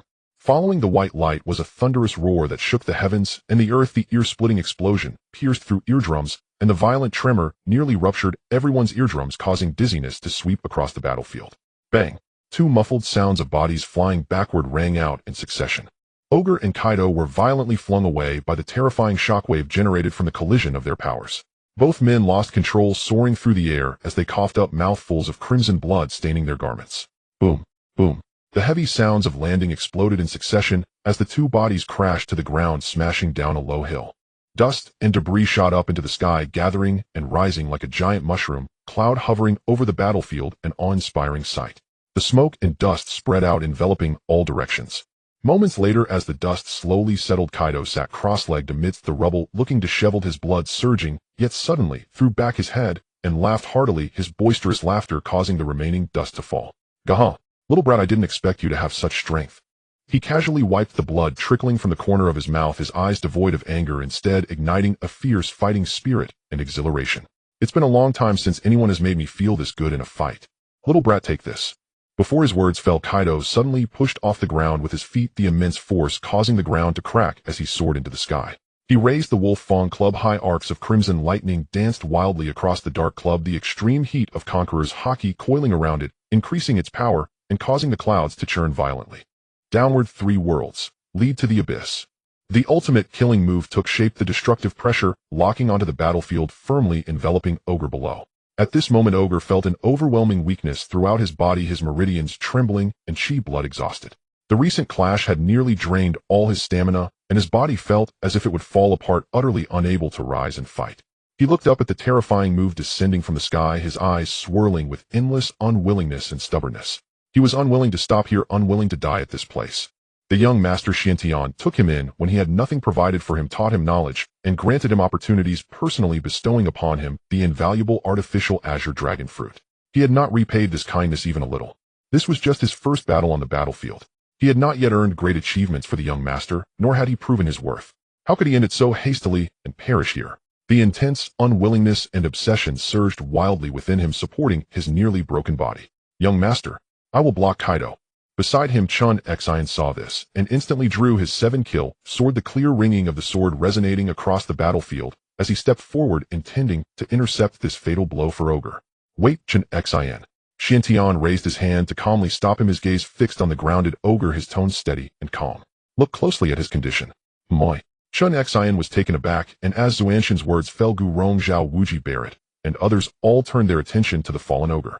At this moment, strands of dark lightning flickered around Ogre's body, constantly moving along the surface of his skin, an invisible momentum that was domineering and rebellious, continuously accumulating and rising. That power had already taken residence at his surface, on the verge of exploding, just waiting for the final opportunity to break through the shackles and be reborn. "I absolutely cannot let down the young master's expectations." Ogre roared in his heart, the extreme obsession breaking through the limits of his body. A roar that shattered limits echoed through the heavens. He tightened his grip on the thunder giant hammer beside him, his knuckles turning white as he poured all his strength into it. In the next moment, a deep sound akin to a wild bull's roar suddenly erupted, and a chilling wave of black Haki burst forth from within him. The winds surged, sweeping across the battlefield as the scattered debris on the ground was lifted and rolled by the tempest, creating chaos in the air. High above, Kaido, who was diving down to gather strength, suddenly halted, his pupils constricting sharply, his eyes widening in disbelief, filled with shock. "This aura is actually Conqueror's Haki. You actually awakened it under such dire circumstances." Before anyone could react to this sudden transformation, Chen Xin had already vanished. In an instant, he stood firmly in front of Ogre, golden arcs of electricity swirling around him, lightning dazzling and overwhelming as he pointed his Fang Tianhua halberd at the descending Kaido. One halberd to determine the universe. Clang. The divine halberd collided with the Haki move. The two extreme powers exploded and intertwined in midair, resembling two thunderclaps echoing through the clouds. The terrifying impact violently tore through the thick clouds, creating a narrow rift in the sky, adding an eerie contrast of light and dark to the dark night. The violent waves of energy interwoven and centered around the point of impact surged and expanded as surrounding debris, fallen leaves, and dust were instantly blown away, swirling and intertwining in the air, forming a massive dust vortex wreaking havoc in all directions. Kaido felt an overwhelming, domineering force crashing through his center of balance, sending him flying uncontrollably like a kite, with its string-cut blood spouting from his mouth as his injuries intensified. As the dust settled, the battlefield returned to calm. Ogre hung his head, his breath weak, his body trembling slightly, his face filled with shame and self-reproach, his voice hoarse and powerless. "Young master, I'm sorry. I let you down." Chen Xin bent slightly, his eyes devoid of reproach, filled only with approval and recognition, softly comforting him. "No, on the contrary, you have honored me greatly. In our family, very few can awaken Conqueror's Haki. From today on, you are one of them. Today, taking you into battle was to give you experience and test the waters. You need not feel guilty, rest well. Having said this, Xiantian activated spatial power, wrapping Ogre in an invisible barrier and swiftly sending him to join Chen Xin and the others for recuperation. After completing all this, Xiantian slowly turned around, his gaze falling into the distance. Kaido, holding the Wolf Fang club firmly against the ground, swayed unsteadily, as if he were drunk on the verge of collapsing, looking disheveled, and his breath in utter disarray. Kaido, holding the Wolf Fang club firmly against the ground, swayed unsteadily, as if he... Gaha. Cough cough. Kaido attempted to laugh heartily, releasing the emotions surging within him, but the effort jarred his injured insides, causing him to cough violently. He raised his hand to wipe away the blood that continued to spill from the corner of his mouth, his gaze still sharp as he locked on his Xuantian, gritting his teeth and solemnly asking, "Xuantian, little brat, tell me, what is your group's true purpose in coming to Wano?" At that moment, he had already seen through the situation, realizing that he was merely a target for the new powerhouse Ogre to practice against. Yet he held no anger in his heart, instead harboring great admiration for Ogre. This little brat broke through his limits and awakened Conqueror's Haki in adversity, displaying an unyielding and defiant spirit that resonated with him. Moreover, the other party was one of the few remaining Oni sharing the same origin and bloodline as himself. However, what truly made him cautious and deeply shocked was Xuantian's power. In the previous clash, he had clearly felt that in front of Xuantian, he was like a child wielding a toy weapon against an adult powerhouse. The disparity between them was vast, offering no possibility of resistance. Xiantian looked at the disheveled Kaido, his expression calm, directly throwing out an invitation. "Kaido, would you like to join us? I can take you to overturn the world government." From the very beginning, he had never intended to kill Kaido. Despite appearing brutal and bloodthirsty, Kaido was carefree and unconcerned with trivialities. He never blamed his subordinates for talking back or for their defeats, showing a vision and mindset far beyond the ordinary. Moreover, he possessed the supreme reputation of the strongest being across land, sea, and air. Cultivating such a top-tier powerhouse was incredibly difficult. Rather than eliminate him, it was better to recruit him. "I admit your strength is formidable." Kaido threw back his head and laughed, his tone still rebellious as he resolutely declined. "But I am Kaido. How could I easily submit and join you?" "Gaha. Isn't your lifelong pursuit a grand chaotic battle that sweeps across the world, unstoppable by anyone?"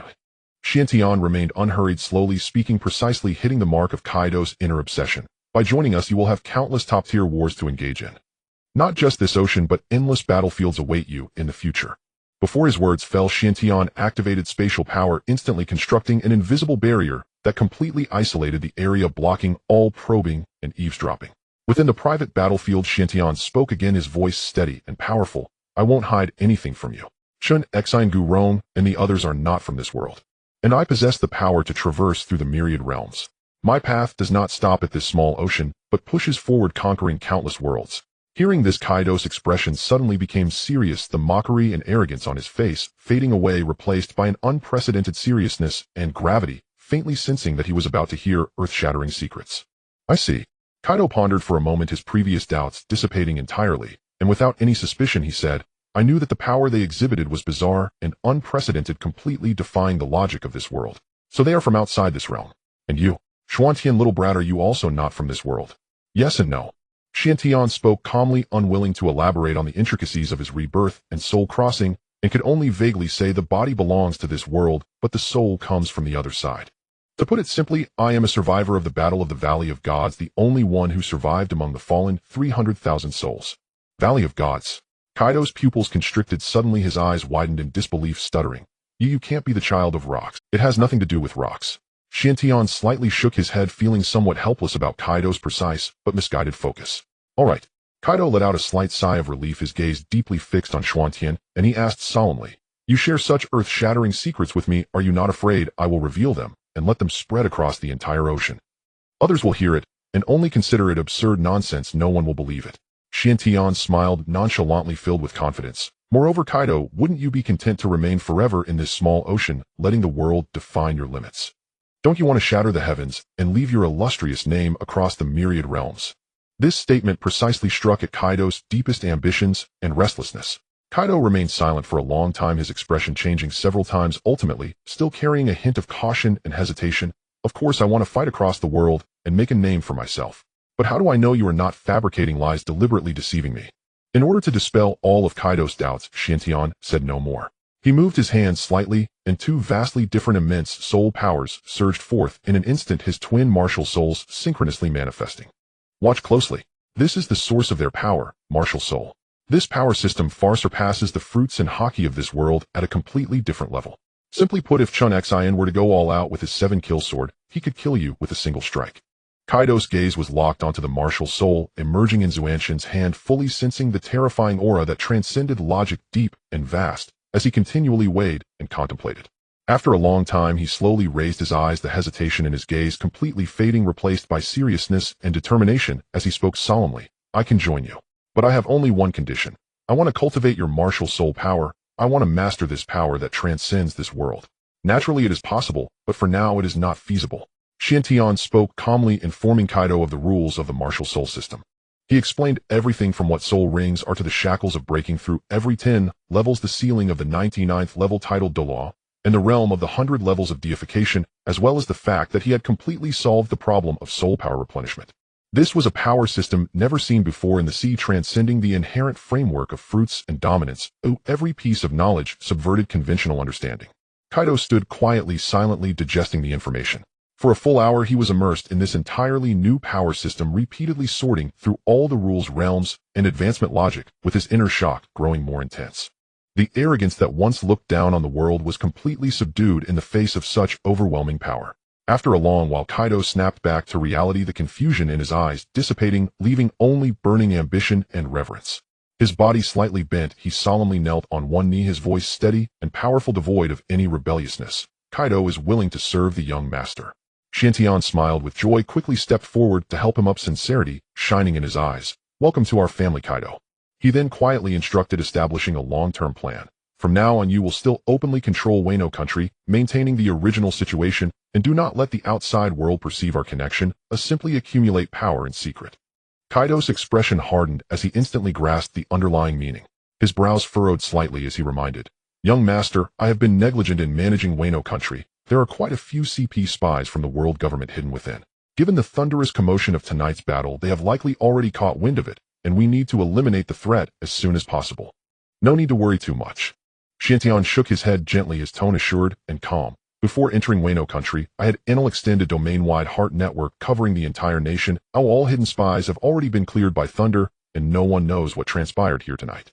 As his words fell, a flicker of light flashed in Xuanzhen's palm, revealing a mini golden halberd intricately patterned and unique in aura, serving as a token for core members. Take this, it is the identity badge of our war god temple. Kaido solemnly accepted it, carefully stowing it away. Chen Xin raised his hand to remove the spatial barrier, reuniting the isolated world with the outside realm. At this moment, the battlefield was already littered with devastation. Kazuki Odin, Kazuki Toki, and the entire Red Scabbard 9 were all dead, with none surviving. The calamity beneath Kaido's reign, the calamity of the 3 disasters, and all the true fighters lay incapacitated on the ground, injured and unable to move, completely devoid of combat power. Seeing his subordinates sprawled out in a miserable state, Kaido showed a hint of embarrassment, turning to Chen Xin with a tone of helplessness. Young master, this. Barrett stepped forward, expressionless, as he swept a glance over the injured on the ground, his demeanor indifferent. They saw you disappear for so long and wanted to come forward to investigate. To avoid disturbing the young master, we had no choice but to knock them down. His gaze was blunt, clearly implying, your subordinates are too useless. All right. Chen Xin chuckled as he patted Barrett's shoulder, trying to ease the situation. Now that Kaido is one of us, there is no need to be so harsh. Just then a crisp system notification suddenly rang in Xuanzhen's mind. Ding. Congratulations on occupying Wano country, completing the mission reward, and obtaining 2 random compatible techniques from the world of One Piece. Ding. Congratulations to the host for learning body enhancement technique. Ding. Congratulations to the host for learning Tiger Leap Killing Fist. Hearing this, Xuanzhen's eyes brightened as he quickly cleared the battlefield rewards during the group's downtime. He extracted the Illusion Beast species ability of the Yamato fruit left by Kaido, gathering up all the famous swords scattered on the battlefield without leaving any precious resources behind, and then led everyone to depart from Wano country, heading back to the Sky Island base. Upon returning to the Sky Island, Chen Xin meticulously studied the 2 new techniques. Body enhancement technique, based on the core foundation of armed color Haki. It infuses Haki into the 28 acupuncture points of the governing meridian, then guides it into the 24 acupuncture points of the governing meridian, forming a closed-loop circulation. The technique is divided into 4 stages: white, blue, purple, and gold, each progressively stronger. Every advancement enhances physical capabilities, defense, and explosive power. Activating the technique requires a massive amount of armed color, and a corresponding halo of color will appear on the surface of the body, with white representing the lowest entry level and gold representing the pinnacle. Tiger Leap Killing Fist. This is an ultimate close-quarters killing technique with movements like a fierce tiger leaping across a ravine, gathering strength in midair, both fists filled with heavy haki crashing down in a swift motion, targeting the enemy's shoulders, and heading a hit can cause severe injury, overwhelming and fierce. This body enhancement technique provides all-around enhancement, though I wonder how difficult it is to cultivate. Xuanqian's eyes were filled with anticipation as he casually flipped through the technique, quickly discerning its essence. So that's it. It's just the small circulation method of the Zhou Tian, except that ordinary spiritual energy has been replaced with the Haki of this world, making it highly compatible. While pondering, a new system task refreshed on schedule. Ding! A new main task has been issued. Occupy Marine Fort. Task reward 1 random technique, 1 time-space key. Seeing the new task issued by the system, Xiantian merely took a glance and did not pay it any mind. It was too early to consider it, and he preferred to study the techniques first. Xiantian put away the techniques, his interest growing stronger. This fist technique seems quite impressive, though I wonder how powerful it will be once fully mastered. He closed the technique, sat cross-legged, closed his eyes, and began to attempt cultivating the body enhancement technique. He first activated the Haki throughout his body, flowing it through the 24 acupuncture points of the governing meridian, then washing through the 28 acupuncture points of the governing meridian on his back, finally building a bridge of meridians to form a continuous closed small circulation of Haki between the 2 major meridians. Once the meridians were thoroughly cleared and the circulation fully formed, Xiantian slowly opened his eyes and lightly clenched his fist. A layer of soft white light quietly covered his skin, feeling comfortable all over, with visible enhancements to his physical strength, defense, and explosive power. That's powerful. Just at the entry level, each attribute has increased so much. If cultivated to the blue level or even higher, the enhancements would be terrifying. Xiantian was astonished, genuinely feeling the strength of this technique. He looked up and saw that the sky was already bright. Just a single round of small circulation had consumed an entire night. Xiantian understood, had it not been for his profound knowledge of the Zhou Tian method in his past life, with this bodus narrow and blocked meridians, it would have taken much longer. For an ordinary person attempting to cultivate, the difficulty would increase exponentially.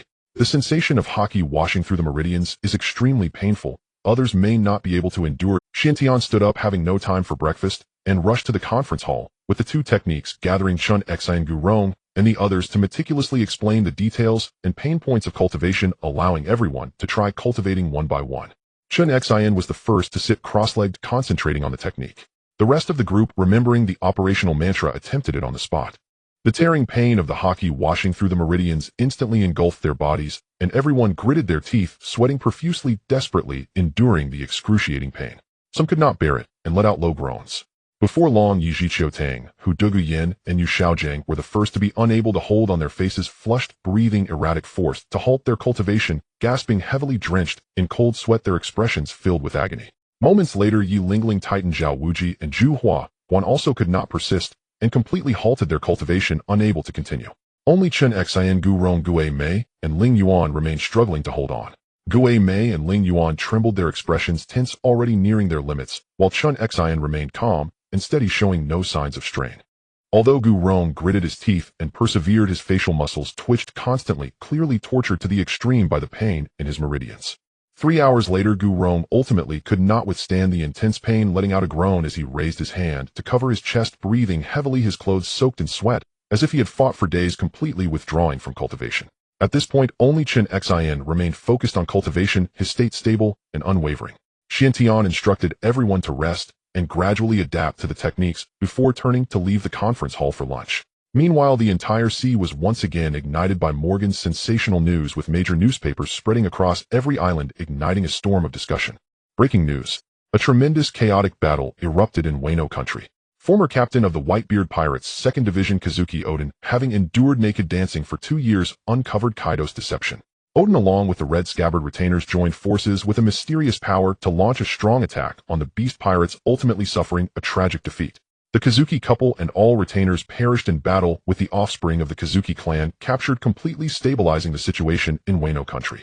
The news reports elaborately exaggerated the battle, defining it as Odin's revenge and tragic defeat, without a single mention of Xiantian and his group's involvement, perfectly concealing their whereabouts, leaving the entire sea oblivious to the true nature of this battle. On the isolated sky island, time was peaceful and leisurely. After lunch, Xiantian strolled along a forest path with his children. He held his 3-year-old daughter Xianziyu, born in 1498 of Yulilai, in his left arm, while his 3-year-old son Xianziang and 2-year-old son Xianzian walked alongside him, each holding one of his hands, leading their younger brother Xianzihu, who was also born in 1498 from Belta's second pregnancy. As of now, Chen Xin had 4 children, the oldest being 3 years old, and the youngest 2, all lively. Selena was once again pregnant, and 2 months later at the end of 1499, she would give birth to a new baby. Eulalie had also missed her period this month, and the continuous joyful news of new children made Xuanxin's mood even more cheerful. The group walked slowly towards the school, with Chen Xin light on his feet, gradually moving ahead. "Dad, don't walk so fast. We're falling behind." Chen Xin gasped, looking at the receding figure, shouting loudly with a face full of childish grievance. Suddenly a bolt of lightning flashed across the sky, and Enel appeared in front of Chen Xin in an instant, single-handedly lifting the youngest Xianzhu, raising an eyebrow playfully and laughing heartily through the forest. "Yaha! You look tired. Do you want your brother to carry you, little Yang Yang?" "Don't call me little Yang Yang. I've said it many times. If you call me that again, I'll really get angry, hum." "You." Waddle looked at the quarreling children in front of him, chuckling helplessly. He then waved his hand, speaking gently. "It's fine, it's just a title. What's most important is that the children are happy." To the tranquil, "Doesn't your mother also call you Xiao Yang Yang? Why aren't you anxious like your mother?" Enel held Xian Zihao in his arms, strolling leisurely behind Chen Xin. Seeing the child in front puffing up with anger, he couldn't help but tease. Xian Xiang had a fiery temper, his face full of defiance, his cheeks puffed high. In contrast, the second son Xian Xin, though young, possessed a calmness beyond his years. His brows and eyes were composed and serene, every gesture imbued with an unusual maturity. He inherited his mother Belta's reserved and steady nature. "Brother Enel, you specially caught up with us. Is there an important matter for my father?" Xian Xin looked up and spoke, his voice clear and steady. "You should call me Lord Raijin." Enel raised his hand to rub Xian Xian's little head, then lightly kicked Xian Xiang's backside with a playful smile full of abandon. "Can't I just come specially to play with you little rascals? Stinky Enel, I've endured you for too long." Xian Zhang instantly flared up, leapt onto Enel's leg, clutching at his clothes tightly, with small hands gently biting the thigh, while glaring fiercely, his childish demeanor unmistakable. "Xian Xiang, show some respect, and get down." Xian Tian, who was teasing Xian Ziyu in his arms, turned his head upon hearing this. His expression darkened slightly, his gaze sweeping coldly over his mischievous eldest son. That glance was filled with commanding authority, instantly intimidating Xian Xiang. The little one immediately released his grip and obediently stood aside, hanging his head and pouting, mumbling complaints softly, but no longer daring to make a fuss. Xian Tian withdrew his gaze and looked at Enel with a hint of puzzlement. Enel, who should have been in the laboratory researching the Ark's Maxim with Tom and other craftsmen, suddenly appeared here, surely with urgent news. "Enel, what is the matter?" Upon Xian Tian's serious inquiry, Enel ceased his playful demeanor. His expression abruptly became excited and solemn as he stepped forward quickly and whispered, "Master Shen Caesar has successfully cultivated the genetic factor clones. Oh, that is truly magnificent news." A gleam of sharp light flashed in Xian Tian's eyes, barely hiding his joy. He lowered his head to affectionately kiss the chubby cheek of Xian Ziyu in his arms, immediately changing his plans. Originally intending to take the children to the academy to play with other companions, he now had no heart for leisure. Turning around, he led his children back to the palace, preparing to visit the research lab to inspect the results. The group quickly arrived at the Sky Island Research Laboratory. The vast experimental site was meticulously organized with various instruments operating in orderly fashion. Caesar stood before a massive cultivation pod filled with nutrient fluid and covered in pipes, carefully recording growth data with a focused expression. "Caesar, how are the results?" Xian Tian approached, his gaze fixed intently on the embryo inside the pod. The first batch comprised 10 cloned embryos, clearly divided, 5 modeled after the genetic factors of Kaido the Beast, and 5 replicating Barrett's formidable physique, both perfect genetic blueprints of top-tier powerhouses. Rest assured, young master, the entire process has been a perfect success." Caesar laughed heartily, pride and confidence shining in his eyes. "We only need to wait for the embryos to fully mature before they are ready for battle." Xian Tian nodded slightly, his expression grave as he seriously inquired about the crucial point. Can these clones be fully formed and deployed in battle within 2 years? He was well aware that Beihai Gaji's clone warriors required 5 years to cultivate. Now, with Caesar possessing the complete and pure genetic factor data, the cultivation efficiency should far surpass theirs. Caesar pondered briefly before answering precisely. 2 years is sufficient for conventional cultivation. If we integrate the rare bloodline of the Bacchania tribe to strengthen the physical foundation, the development speed can greatly accelerate, and they could be fully formed and battlefield ready in just 1.5 years. Bacchania tribe. Xian Tian murmured softly, instantly recalling the gentle and righteous 7 warlord of the sea, Bartholomew Kuma. Had it not been for Kuma's timely rescue back, then he would have perished under the blade of Gringo's sacred. This debt of gratitude remained forever engraved in his heart. "I understand. I will personally seek out and retrieve the Bacchania tribe's bloodline sample in due time." Suppressing his thoughts, Xian Tian once again spoke seriously. Accelerate the progress of the Archangel project I previously assigned. Ordinary clones are merely mindless humanoid weapons possessing brute strength, but lacking intelligence. Only the Archangel is the perfect artificial warrior he truly values, capable of overturning the tide of battle. Young master, rest assured. Caesar's eyes gleamed with fierce determination. The Archangel project has entered its final phase. It won't be long before this new perfect artificial warrior weapon comes into existence. Having consumed cognitive ability capsules and fully mastered genetic technology, Caesar's scientific achievements now rival those of the Navy headquarters genius scientist Vegapunk. Chen Xin subsequently inspected the progress of other research projects one by one. After confirming everything was advancing steadily, he turned and left the lab to return to the palace for rest. Meanwhile, atop the Grand Line in Myriad World, the capital city of Pangu, the power hall gathered the 5 elders. The atmosphere was solemn and oppressive. Jaegeru Shia Saint casually placed a newspaper about the Wano country war on the desk, furrowing his brow as he spoke in a deep voice. Do you think Kaido's complete control over Wano this time is because he has caught wind of that secret treasure buried underground, thus insisting on occupying this land? It is unlikely. Topman Wochuri, Saint the martial god of legal affairs, gently shook his head, dismissing the idea. The secrecy of that treasure is beyond the comprehension of a mere pirate like Kaido. His actions are probably driven by greed for Wano's abundant seastone resources.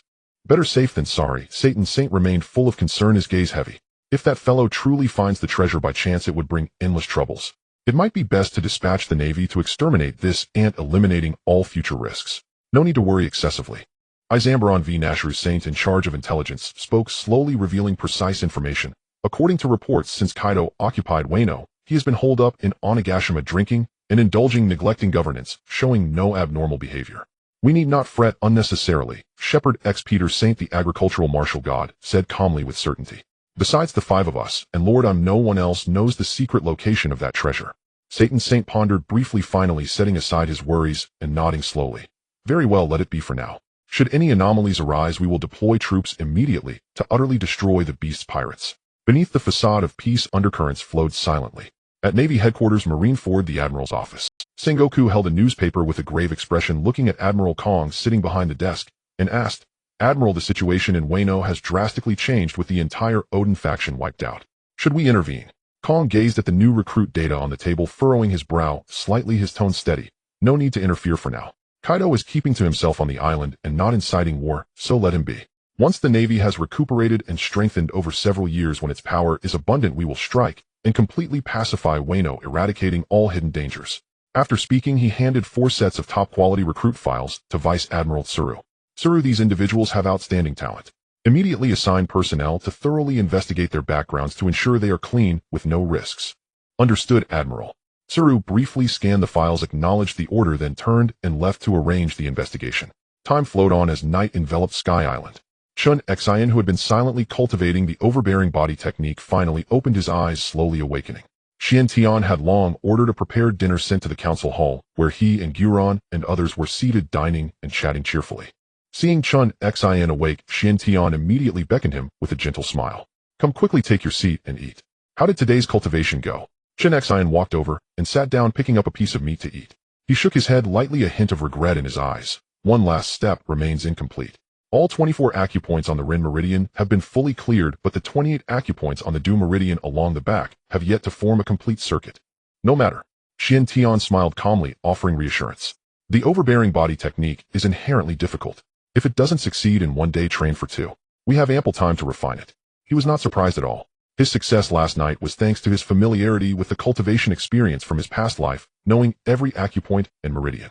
If not for this body's narrow and slightly blocked meridians, worrying that excessive force might rupture them, he could have completed the cultivation in just 2 hours instead of the entire night. After dinner, Xian Tian did not leave, but stayed up late to meticulously explain the meridian acupoints of the Rin and Du channels to everyone, marking key points prone to pain and blockage, instructing when to gently dredge and when to focus force to break through, imparting the entire cultivation method thoroughly. The explanation continued until dawn, by which time everyone had fully comprehended it and gradually dispersed to rest. As for Barrett and others, Xian Tian entrusted Chen Xin to teach them the method.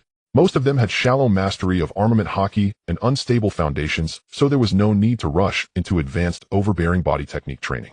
Steadily consolidating the basics was the true path. Years passed swiftly. At the end of the year 1499 of the Haiyuan calendar, Selena successfully gave birth to a daughter. Chen Tian had another daughter, the fifth child, named Chen Xin, making the residence livelier and more complete. Soon the year 1500 of the Haiyuan calendar arrived. In the warmth of spring, Chen Tian led Yu Xiaojing, Selina Belta, and others along with brothers Chen Ziang and Chen Xin on a journey north to a white town. For years, Chen Tian had regularly purchased rare herbs for refining restorative elixirs there and was well acquainted with the town's Dr. Walter. The former reverence and distance had all faded, leaving only peaceful familiarity. Sir, all the herbs you requested have been fully prepared without omission. Walter smiled and welcomed the group into the inner room, his gaze falling on the two children brimming with spiritual energy, beside him eyes full of curiosity. Sir, who are these two young masters? These are my eldest son Chen Ziang and second son Chen Xin. Chen Tian briefly introduced them, then lightly kicked Chen Ziang's backside, feigning sternness. Have you forgotten your manners? Go call Uncle Walter properly. Hello, Uncle Walter. Chen Zhang reluctantly greeted, rubbing his kicked backside and mumbling under his breath, I knew you'd pick on me. When I grow up, I'll definitely kick Dad's backside. Beside him, Chen Xin helplessly rubbed his forehead, exasperated. Big brother, maybe say less. Haven't you been scolded enough already? You two young masters are polite and well-behaved, truly delightful. Walter laughed heartily and quickly stepped forward to greet them.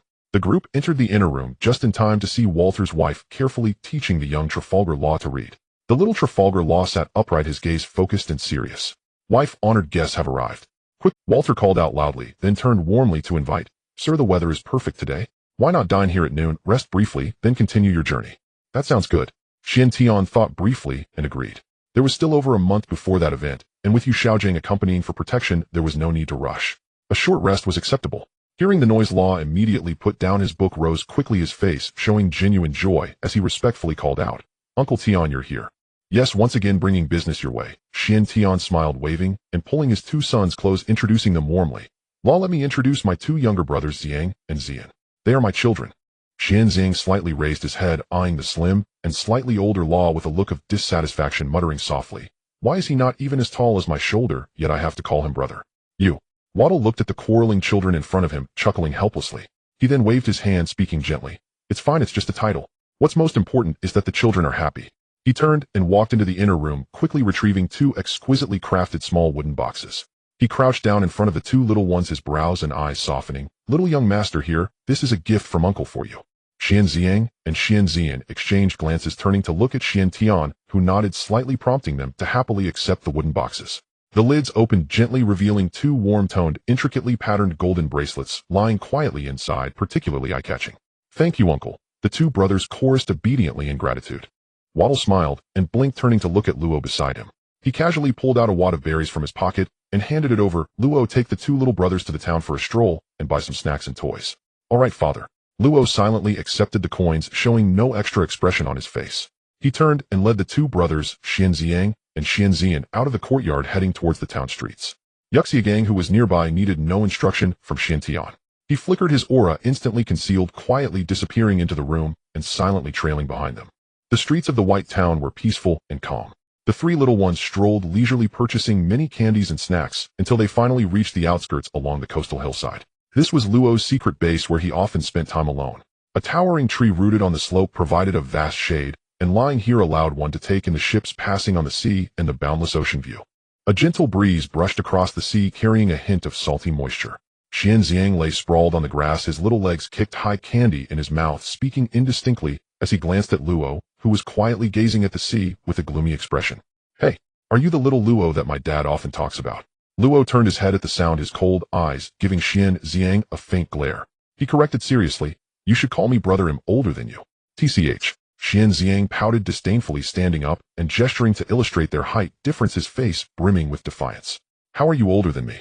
You're not even up to my shoulder. Big brother. Chen Xin helplessly pressed down on his restless elder brother, gently sighing as he advised, Dad said, he is 1 year older than us, so we mustn't be rude. If you keep messing around, you'll get beaten. Does Uncle Tian often scold or hit you? Luo turned slightly, a rare curiosity flickering in his eyes. In his impression, Chen Tian had always been gentle and composed, treating people with kindness, entirely devoid of a stern elder's demeanor. Well, of course, it's natural for parents to discipline their children. Chen Ziang replied, nonchalantly chewing on his candy with a familiar tone. To be honest, being disciplined by Dad compared to the thousands of kids in the Sky Island Academy were already very fortunate. Luo fell silent, his brows and eyes tinged with a hint of melancholy, his voice low and hoarse. I haven't. I've always had poor health. My parents have never had the heart to scold me even once. He had been weak and sickly since childhood, often bedridden. Watching other children run freely and play in the sea filled him with envy, yet he could only be trapped indoors enduring the torment of illness day after day. Chen Xin looked puzzled and asked softly, "Your parents are both highly skilled doctors. How come they can't cure your body?" He knew that if it weren't for Waddle and his wife's outstanding medical skills and reliable character, his father would not frequently come here to procure herbs personally and maintain close ties.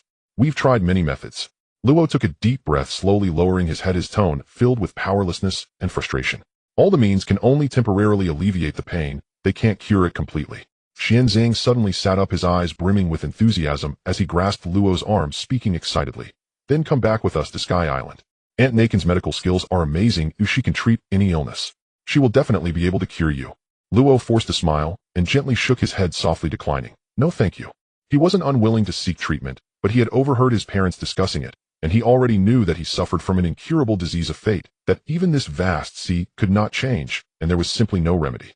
Seeing his despondent attitude and firm refusal, Chen Xin wanted to persuade him again, but was gently nudged by Chen Xin on the shoulder. Chen Xin shook his head slightly at him, signaling him not to touch on Luo's painful subject. The group sat quietly on the hillside, chatting for a long time. As the sun rose higher, they finally returned together to the courtyard.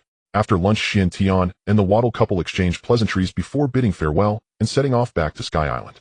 As soon as they stepped back into the palace on Sky Island, Chen Xiang and Chen Xin immediately pulled Chen Tian to a secluded corner, their small faces serious and mysterious. "Dad, does Luo have a very serious terminal illness?" Chen Tian raised an eyebrow, slightly looking at his perceptive second son with a hint of curiosity. "Did he tell you?" "No." Chen Xin shook his head gently, his brow slightly furrowed as he said seriously, "Just from the tone of his speech and the look on his face, I always felt something was off. He seems to be in despair." Chen Tian smiled as he picked him up, gently stroking his head, his tone calm and assured. "At your age, it's enough to play happily and carefreely. All problems and troubles are for Dad to handle." After saying that, he set Chen Xin down, took Chen Xiang's hand, and walked slowly towards the depths of the palace, his steps steady and confident. As night fell, the night enveloped the entire North Sea. The Don Quixote family residence was brightly lit, solemn and imposing. Chen Tian, accompanied by Yuxiagang, quietly appeared in the main hall, his aura calm. "Doflamingo, have you found no news about the surgery fruit?" Doflamingo, dressed in his signature flamboyant feather coat, lightly adjusted his glasses and shook his head with a hint of helplessness in his eyes. "Young master, I have deployed half of the personnel to search the entire sea area. Up to now, there is still no clue." "It's no bother." Chen Tian nodded indifferently, showing no disappointment, his tone flat. "It seems the time is not yet ripe. I was merely probing ahead." "Young master." Doflamingo slightly bowed, his gaze cautious and a bit tentative. "You are also aware of the secrets behind the awakening of this fruit." As a former celestial dragon, he had unique insights into the secret of the surgery fruit's awakening, which could enable one to break free from the shackles of life and death, achieving eternal life. This was the ultimate opportunity that countless powerhouses yearned for. A mysterious smile appeared at the corner of Chen Tian's mouth as he gently placed a hand on Doflamingo's shoulder, a stream of gentle temporal power quietly flowing into his body, nourishing his meridians and physique. "He, Doflamingo, mere immortality is nothing but a trivial matter to me." He spoke with calm assurance. "You are a member of our War God Temple family. Stay with me and countless opportunities await you. As for the path to immortality, I will naturally pave it for you. Just accompany me on this journey." The overwhelming and gentle power enveloped his entire being, repairing hidden injuries and nourishing his physique. Doflamingo instantly sensed his transformation, his eyes bursting with extreme joy, his signature arrogant laughter echoing through the hall. "Ha! Thank you, young master. For the rest of my life, I vow to follow you and never betray." "Enough." Chen Tian raised his hand to interrupt his excitement, calmly instructing. "Choose a day to secretly travel to Jaya Island, and do not make it public. Once you get there, someone will naturally be there to guide you and introduce you to the other core members." As soon as he finished speaking, without waiting for Doflamingo to respond, Chen Tian, along with Yuxiagang, flickered and directly tore through space, swiftly returning to Sky Island. Time flew by and a month passed in the blink of an eye.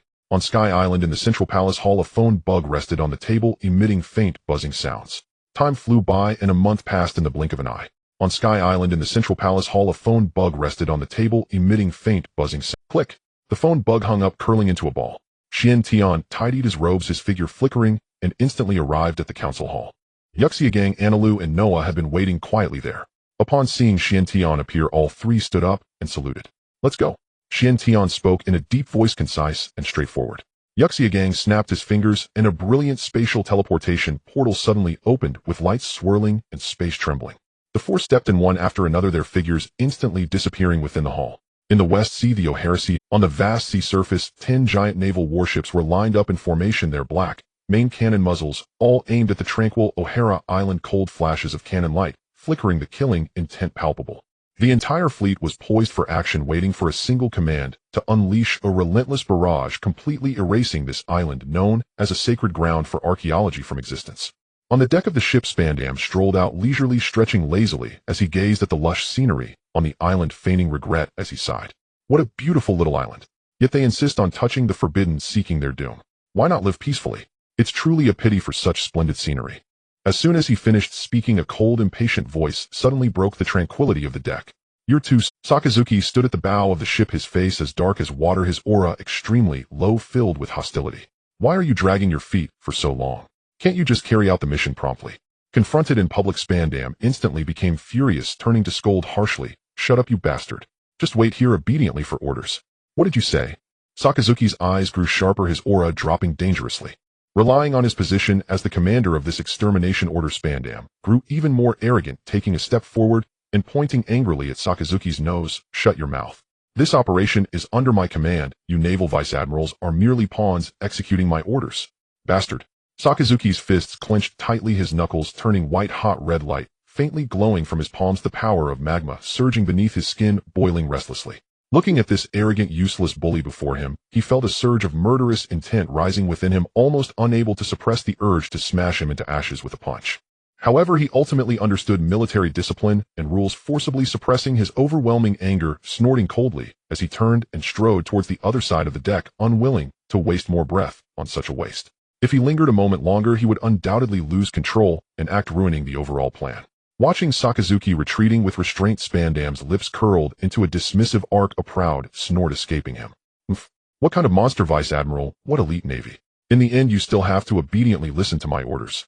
The surrounding CP agents quickly chimed in, raising their fists and shouting in unison, "Commander is imposing." Amidst the clamor, another gentle, lazy voice slowly came forward.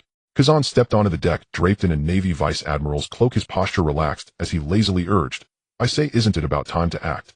If we continue to delay and miss the opportunity, you'll be the one held accountable for any mistakes in the mission." Hearing this, Spandam felt a stirring in his heart, secretly weighing the words and finding them to be utterly reasonable.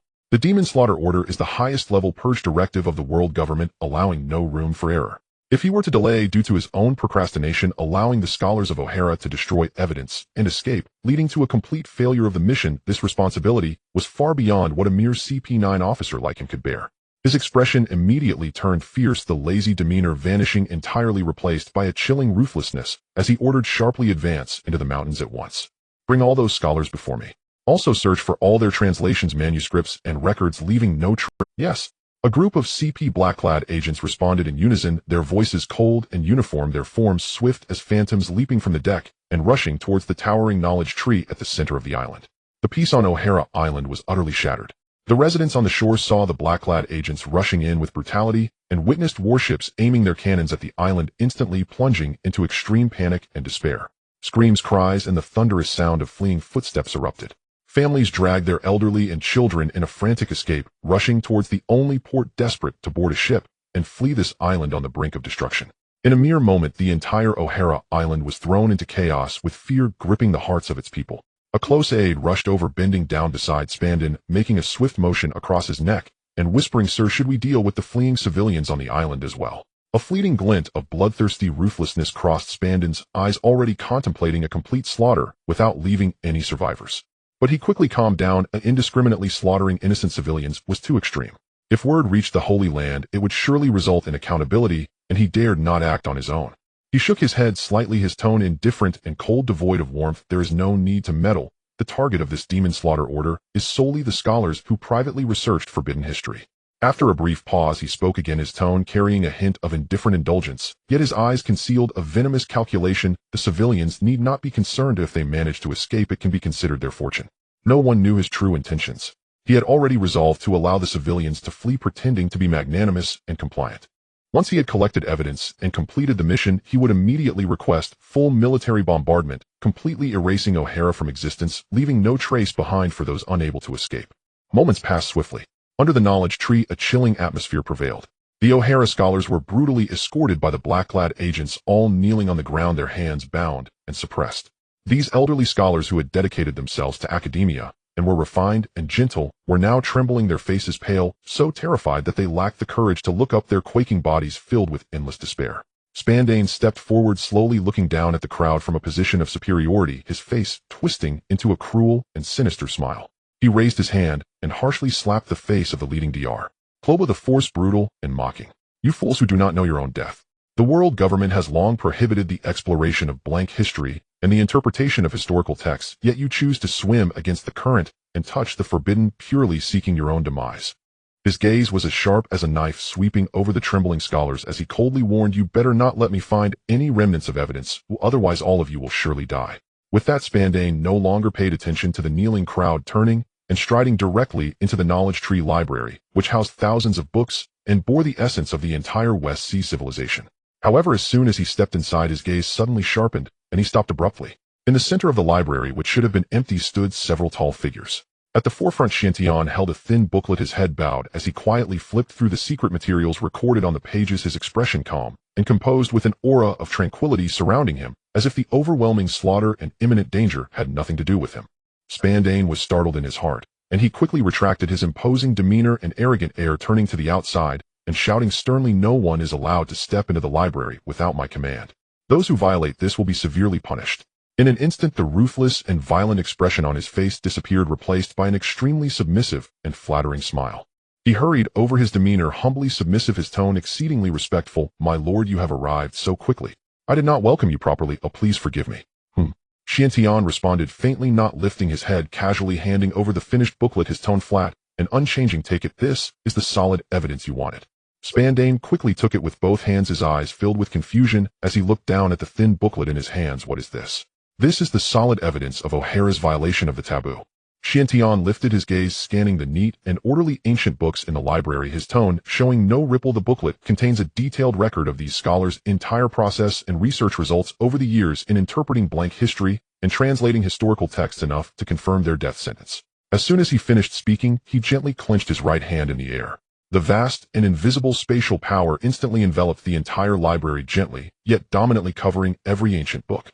The precious scrolls, unique editions, and handwritten records which carried the secrets of ancient civilizations and the blank 100 years all vanished into thin air, without a sound, collected into the space storage. All of these were priceless treasures, unique in the world, posing a significant risk if left in existence. Once returned to the empty island, whether to let Caesar analyze the ancient civilization's lineage or have Yu Shaojing sort through the interpretation of the secret history, they could uncover immeasurable value.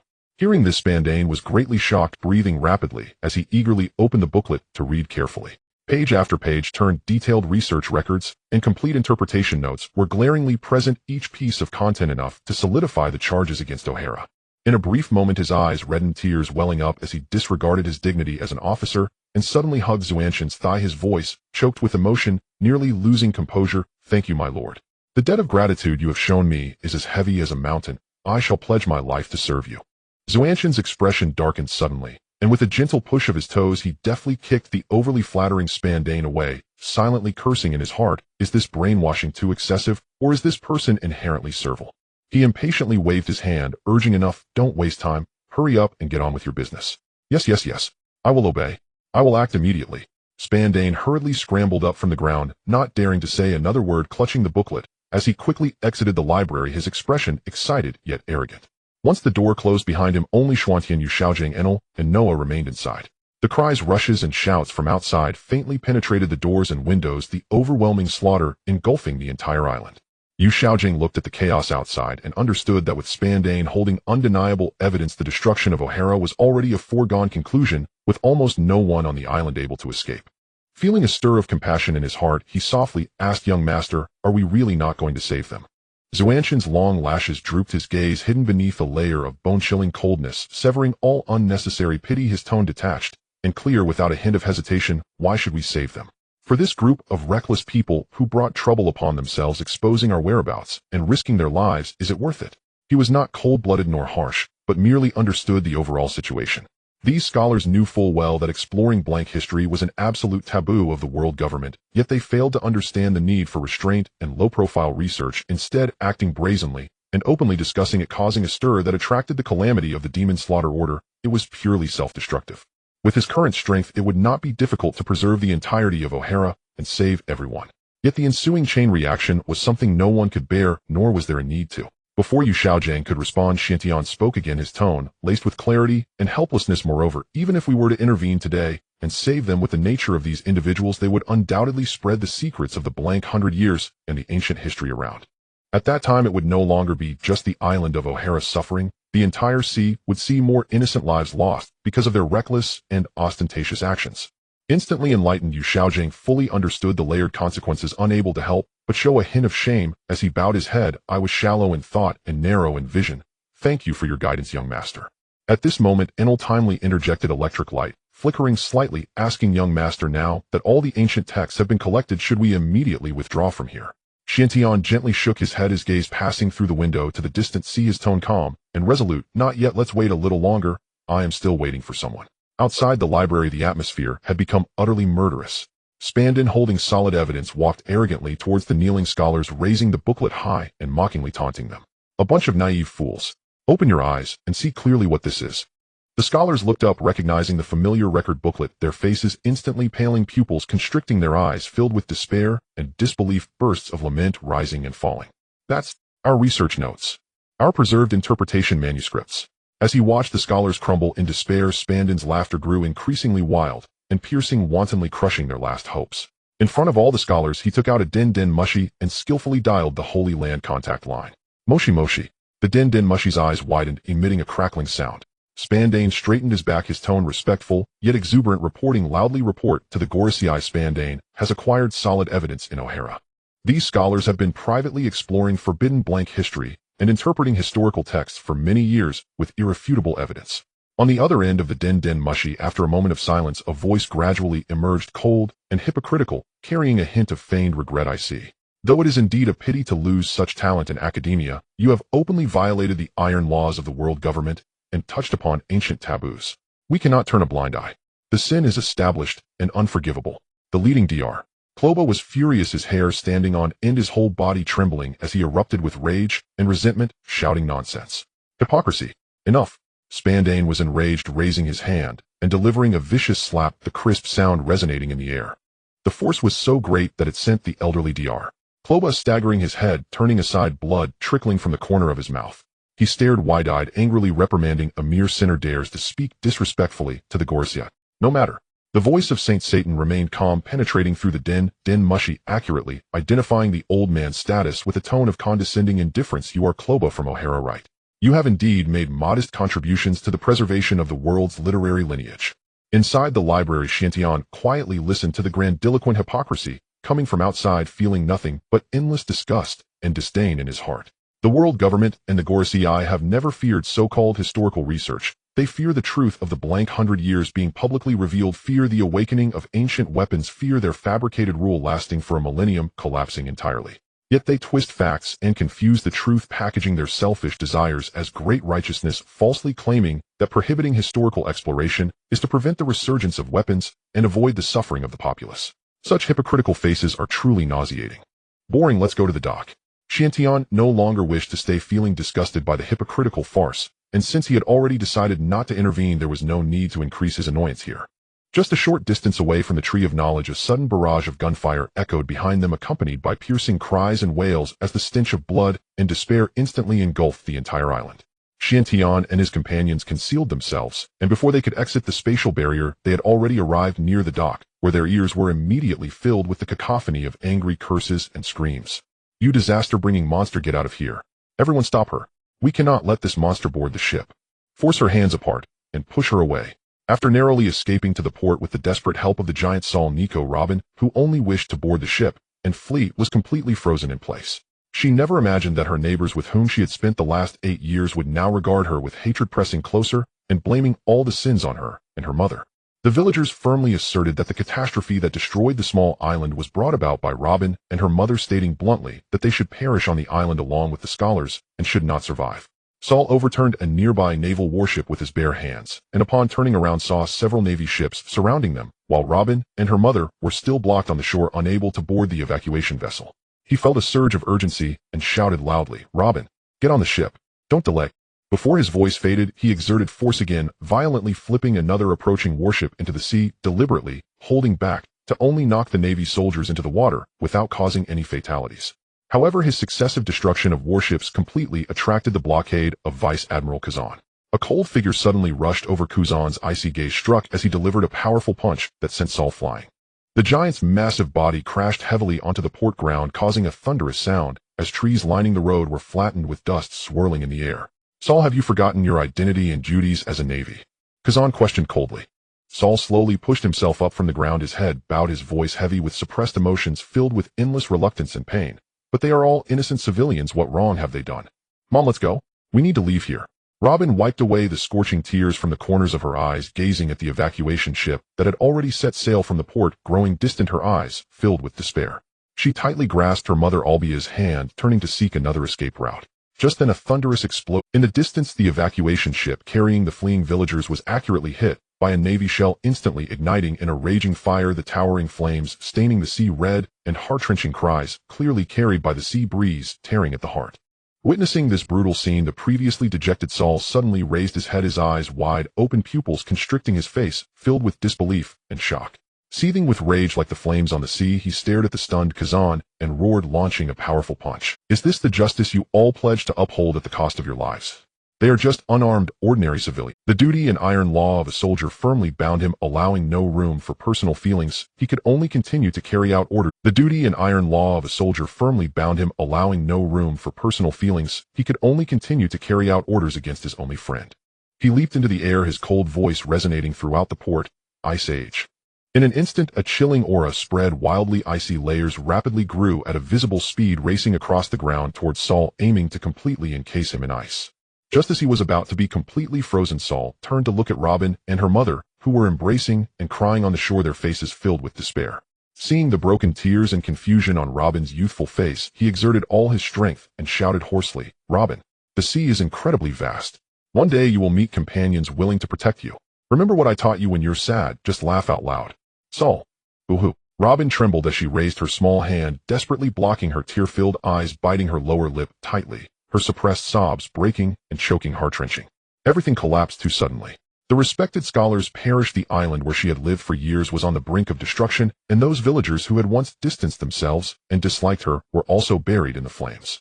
And now even the only friend in this world who truly cared for and protected her was leaving her. The extreme pain clenched Robin's tender heart, as if a sharp blade repeatedly pierced, making it nearly impossible for her to breathe. The little girl was lost and helpless, repeatedly questioning herself in her heart. Am I truly a harbinger of disaster, destined to bring calamity and destruction to those around me? The biting cold ice rapidly spread along his limbs, and Saul's body was gradually enveloped by the ice layer, transforming into a cold, lifeless ice sculpture, silent and motionless. Kazan gradually eased his strength, the icy aura around him dissipating, expressionless as he walked towards the helpless mother and daughter on the shore, each step carrying a suffocating sense of oppression. Albia looked at the completely encased Saul, then at the approaching Vice Admiral of the Navy, as the last trace of hope in her heart was completely shattered. She knew very well that for her and her daughter today there was absolutely no chance of escaping unharmed. She suddenly bent down, gripping Robin's shoulders tightly, her tone resolute, yet gentle, using all her strength to instruct. Robin, you must go. He'll stay behind to stop him. You must live well. The young Robin had already been terrified into tears by the horrific scene before her, trembling all over, only able to stare blankly at her mother at a loss. Albia raised her hand to gently wipe away the tears on her face, her fingertips cold, her tone urgent, yet incredibly firm, every word ringing clear. Listen, child, you are a scholar of O'Hara. You must remember that history is humanity's most precious treasure, meant to illuminate the path for all. The past and truth preserved by our ancestors, if not passed down, will completely vanish into the sands of time. As Kazan's footsteps drew closer, the shadow of death completely enveloped the two. Albia quickened her speech, her eyes holding a tragic conviction, continuing to instruct. O'Hara never intended to overturn the world or instigate conflict. All we seek is to protect the voices preserved by our ancestors. Our research, our lives will end here today, but the spark of O'Hara still remains. Robin, you must live well. I don't understand. Mom, I don't want to be apart. Can't we escape together? Robin could no longer hold back, suddenly leaping into Albia's embrace, gripping the hem of her clothes tightly, crying out in despair, her childish voice filled with hopelessness and pleading. Albia's eyes were filled with tears, but she forcibly held them back, ruthlessly pushing her daughter away with all her strength, shouting hoarsely, "One day you will understand everything. Run. Robin, you must live well." Mom. Sol. Boo-hoo. Robin staggered back looking at her resolute mother and the frozen friend, her heart-wrenching cries echoing in the shattered port, piercing and helpless. At that life-and-death moment, a sudden burst of applause rang out, breaking the silence by the shore. A shimmering spatial light portal slowly opened and four tall figures stepped out, exuding a calm, yet intimidating aura. Chen Xin stood at the forefront, casting a disdainful and impatient glance at Albia, who was emotionally shattered and stubbornly placing all of O'Hara's millennial fate upon her 80-year-old daughter. He coldly sneered inwardly, finding her utterly absurd. For the sake of her illusory righteousness and mission, she recklessly forced the burden of the entire island onto the shoulders of an innocent child, completely disregarding whether such tender shoulders could bear this heavy fate. The unfamiliar aura suddenly emerging at the port made Kuzan tense up, his steps halting instantly. He fixed his gaze on Chen Xin and his group, his eyes swirling with extreme wariness and doubt, and spoke in a deep voice, "Xuantian, why are you here?" Chen Xin landed gracefully, his demeanor relaxed as he walked past the tense Kazan, approaching the trembling Robin, who had turned into a crying mess, and gently picked her up. He took out a clean tissue, carefully wiping away the tear stains and smudges from the child's face, shedding his former indifference, his tone softening. "Don't cry, it's all right now, you don't have to run anymore." After settling Robin, Noah crossed his arms and raised an eyebrow at the serious-looking Kazan, a defiant smile on his face, as he provocatively called out, "Hey Vice Admiral Kazan, I heard you've been promoted. How about we have another fight to settle the score?" "Damn it." Kazan's expression darkened instantly, frosty aura flickered restlessly around him, and fury surged deep within his heart. The humiliation of their clash years ago remained vividly etched in his memory. Since then he had trained relentlessly, day and night, refining his strength solely to confront him once more and erase that ancient disgrace. Now battle lust blazed within him like wildfire. Just as the two stood locked in tense confrontation, coiled like serpents ready to strike, the entire island shuddered violently. Muffled explosions erupted one after another across its depths. Countless marine artillery shells screamed through the air, blanketing O'Hara in dense, unrelenting barrages. Fire soared skyward, smoke choked the heavens, towering infernos instantly devoured vast swaths of land. The world government had long resolved to erase this island of archaeology from the map of the Grand Line, utterly irrevocably, not a single stone nor trace left behind. Watching the rain of falling ordnance and the island crumbling step by step, Kazan knew all was lost. Prolonging the fight would serve no purpose. He cast one last piercing glance at Chen Xin and his companion's voice icy with warning, "Chen Xin, this day's events will be reported to the world government in full detail." Without another word, he launched himself upward, leaping across shattered rooftops and broken docks, vanishing into the haze above the ruined harbor in an instant. Yu Xiao Gang gazed upon the crimson-stained sky ablaze with fire, then hurried to Chen Xion's side and murmured urgently, "Young master, we must depart immediately. This island is sinking fast." Chen Xin gave a quiet nod, gently setting Nico Robin down before taking her small chilled hand in his. He turned toward Albia, her face etched with anguish and despair, and spoke with calm, unwavering clarity, "Let us go. I'll take you both out of this living hell." Before Albia could reply, Chen Xin signaled Yu Xiao Gang, who activated a spatial gateway. Without hesitation, they stepped into the shimmering light and vanished from that realm of utter desolation. Deep within Chen Xion's heart lingered a quiet disdain for Nico Robin's parents. Chasing a nebulous ideal of archaeological discovery, they spent years adrift at sea, leaving their infant daughter in the care of distant relatives, indifferent to her growth, absent from her childhood. Their absence condemned Robin, after unwittingly consuming the hana fruit, to be branded a monster and ill omen. From earliest memory, she endured isolation, ostracism, and cruelty, cold stares, and vicious malice shaping her world. Yet at the hour of final collapse, Albia thrust upon her 80-year-old daughter the weight of O'Hara's 1,000-year legacy and the impossible burden of defying the world government itself. Such parenthood, selfish, negligent, utterly unworthy of the name, was nothing short of betrayal. The spatial transit ended not on Sky Island, but upon a desolate, uninhabited isle in the Grand Line. Sparse vegetation dotted barren soil, no soul stirred in sight. Only endless azure sea encircling silence and solitude. No sooner had their feet touched ground than Albia, long suppressing her grief, erupted in raw fury, whirling to face Chen Xin and his companions, shrieking, "You had the power to save them all. Why did you watch O'Hara burn, watch countless innocents perish, without lifting a finger?" This sudden venomous accusation stunned Yu Xiao Gang and the others into stunned silence. Chen Xion's gaze froze, his aura plummeting to absolute zero. In one swift motion, he seized Albia's throat and lifted her off the ground. His eyes gleamed with glacial contempt as his voice cut like a blade. "I ask you, what bond binds me to O'Hara? Why should I defy the world government, the sovereign authority over all seas, for strangers?" "Mama." Robin paled, trembling violently as she threw herself at Chen Tian's leg, tears streaming down her cheeks. Please, please don't hurt Mama. She's just distraught. She didn't mean it. Forgive her. Orbia gasped, her face purpling, eyes rolling back, choking under suffocating pressure. Chen Tian looked down, first at Robin weeping helplessly, consumed by terror, then at Orbia defiant, even now shifting blame without remorse, and let out a sharp, scornful laugh before releasing his grip. Orbia crashed onto the earth, clutching her throat, coughing violently, broken, humiliated. You've lived half a lifetime, yet respond to crisis only with misplaced rage, incapable of weighing consequence or cost. Your judgment falls far short of an 80-year-old's. Were it not for my reluctance to strip this child of her last ember of warmth, to rob her of the peaceful childhood she deserves, I would never have intervened to save you both. Ungrateful, venomous, truly a wolf raised in vain. With that, Chen Tian turned away from the sobbing mother and daughter.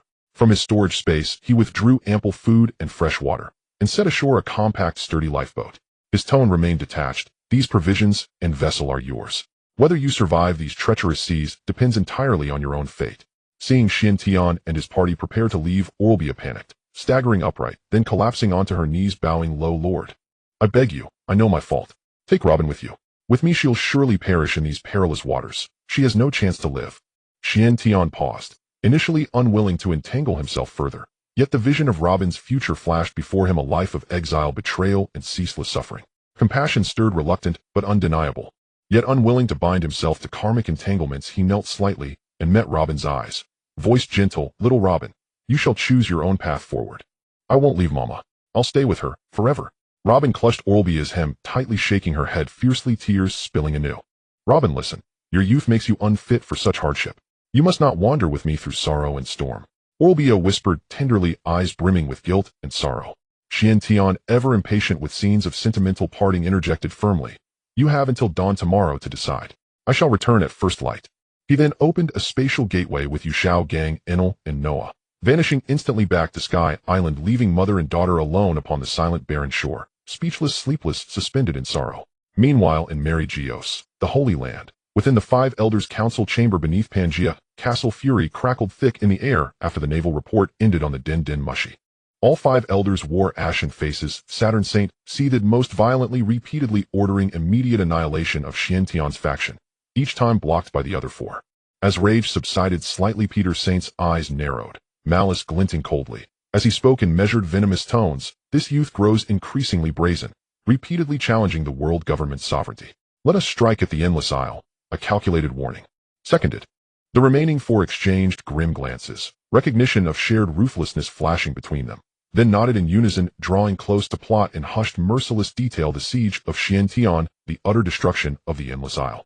Elsewhere at Marine headquarters in Marineford Fleet, Admiral Sengoku slammed his newspaper onto the desk so hard the teacup beside it overturned.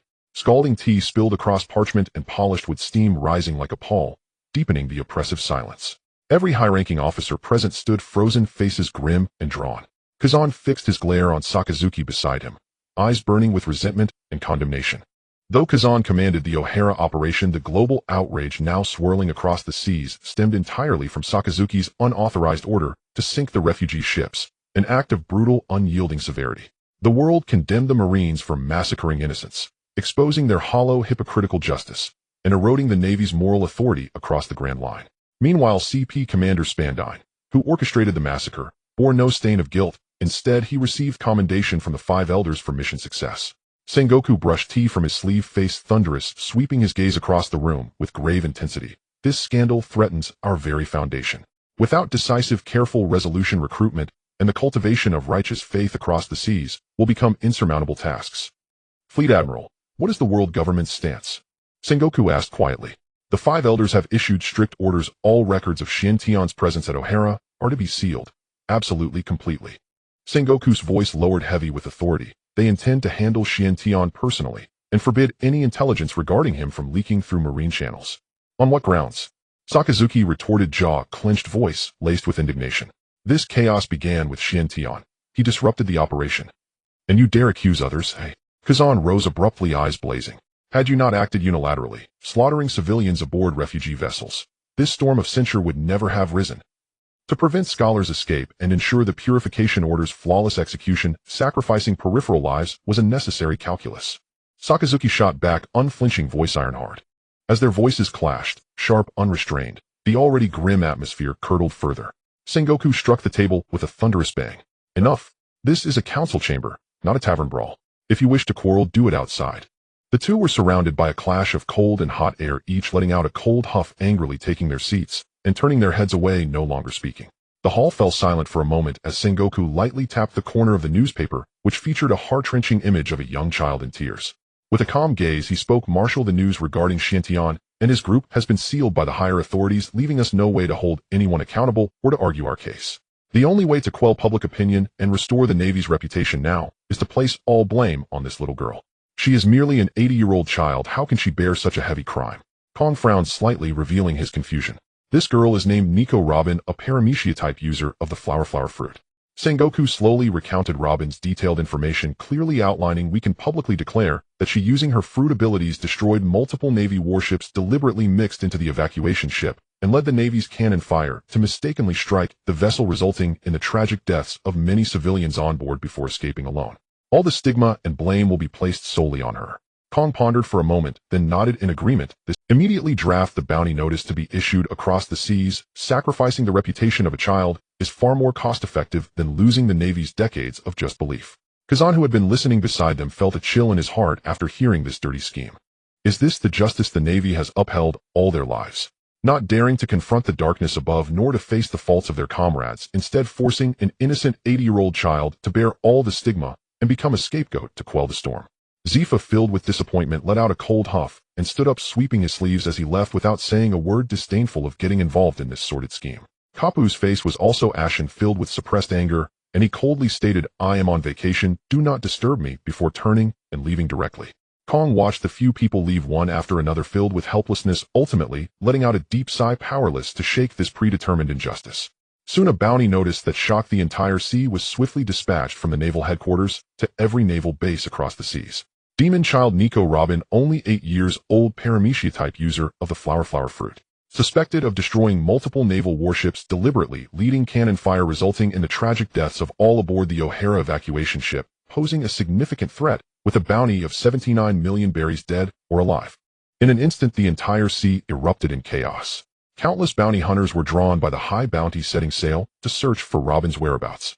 Everyone completely ignored her devil fruit power, thinking that at such a young age, how powerful could she really be, eager to claim this easily attainable hefty bounty. On the deserted island, a night passed in the blink of an eye. It was unknown what the mother and daughter had discussed, but when Xiantian arrived as promised the next morning, Robin was no longer crying or clinging. She simply held her mother's hand tightly, her eyes filled with reluctance, standing quietly and silently agreeing with her mother's decision. The O'Hara incident came to an end, and the entire sea fell into a long period of calm. Months passed quietly, and Xiantian returned to the ruins of O'Hara with Selena.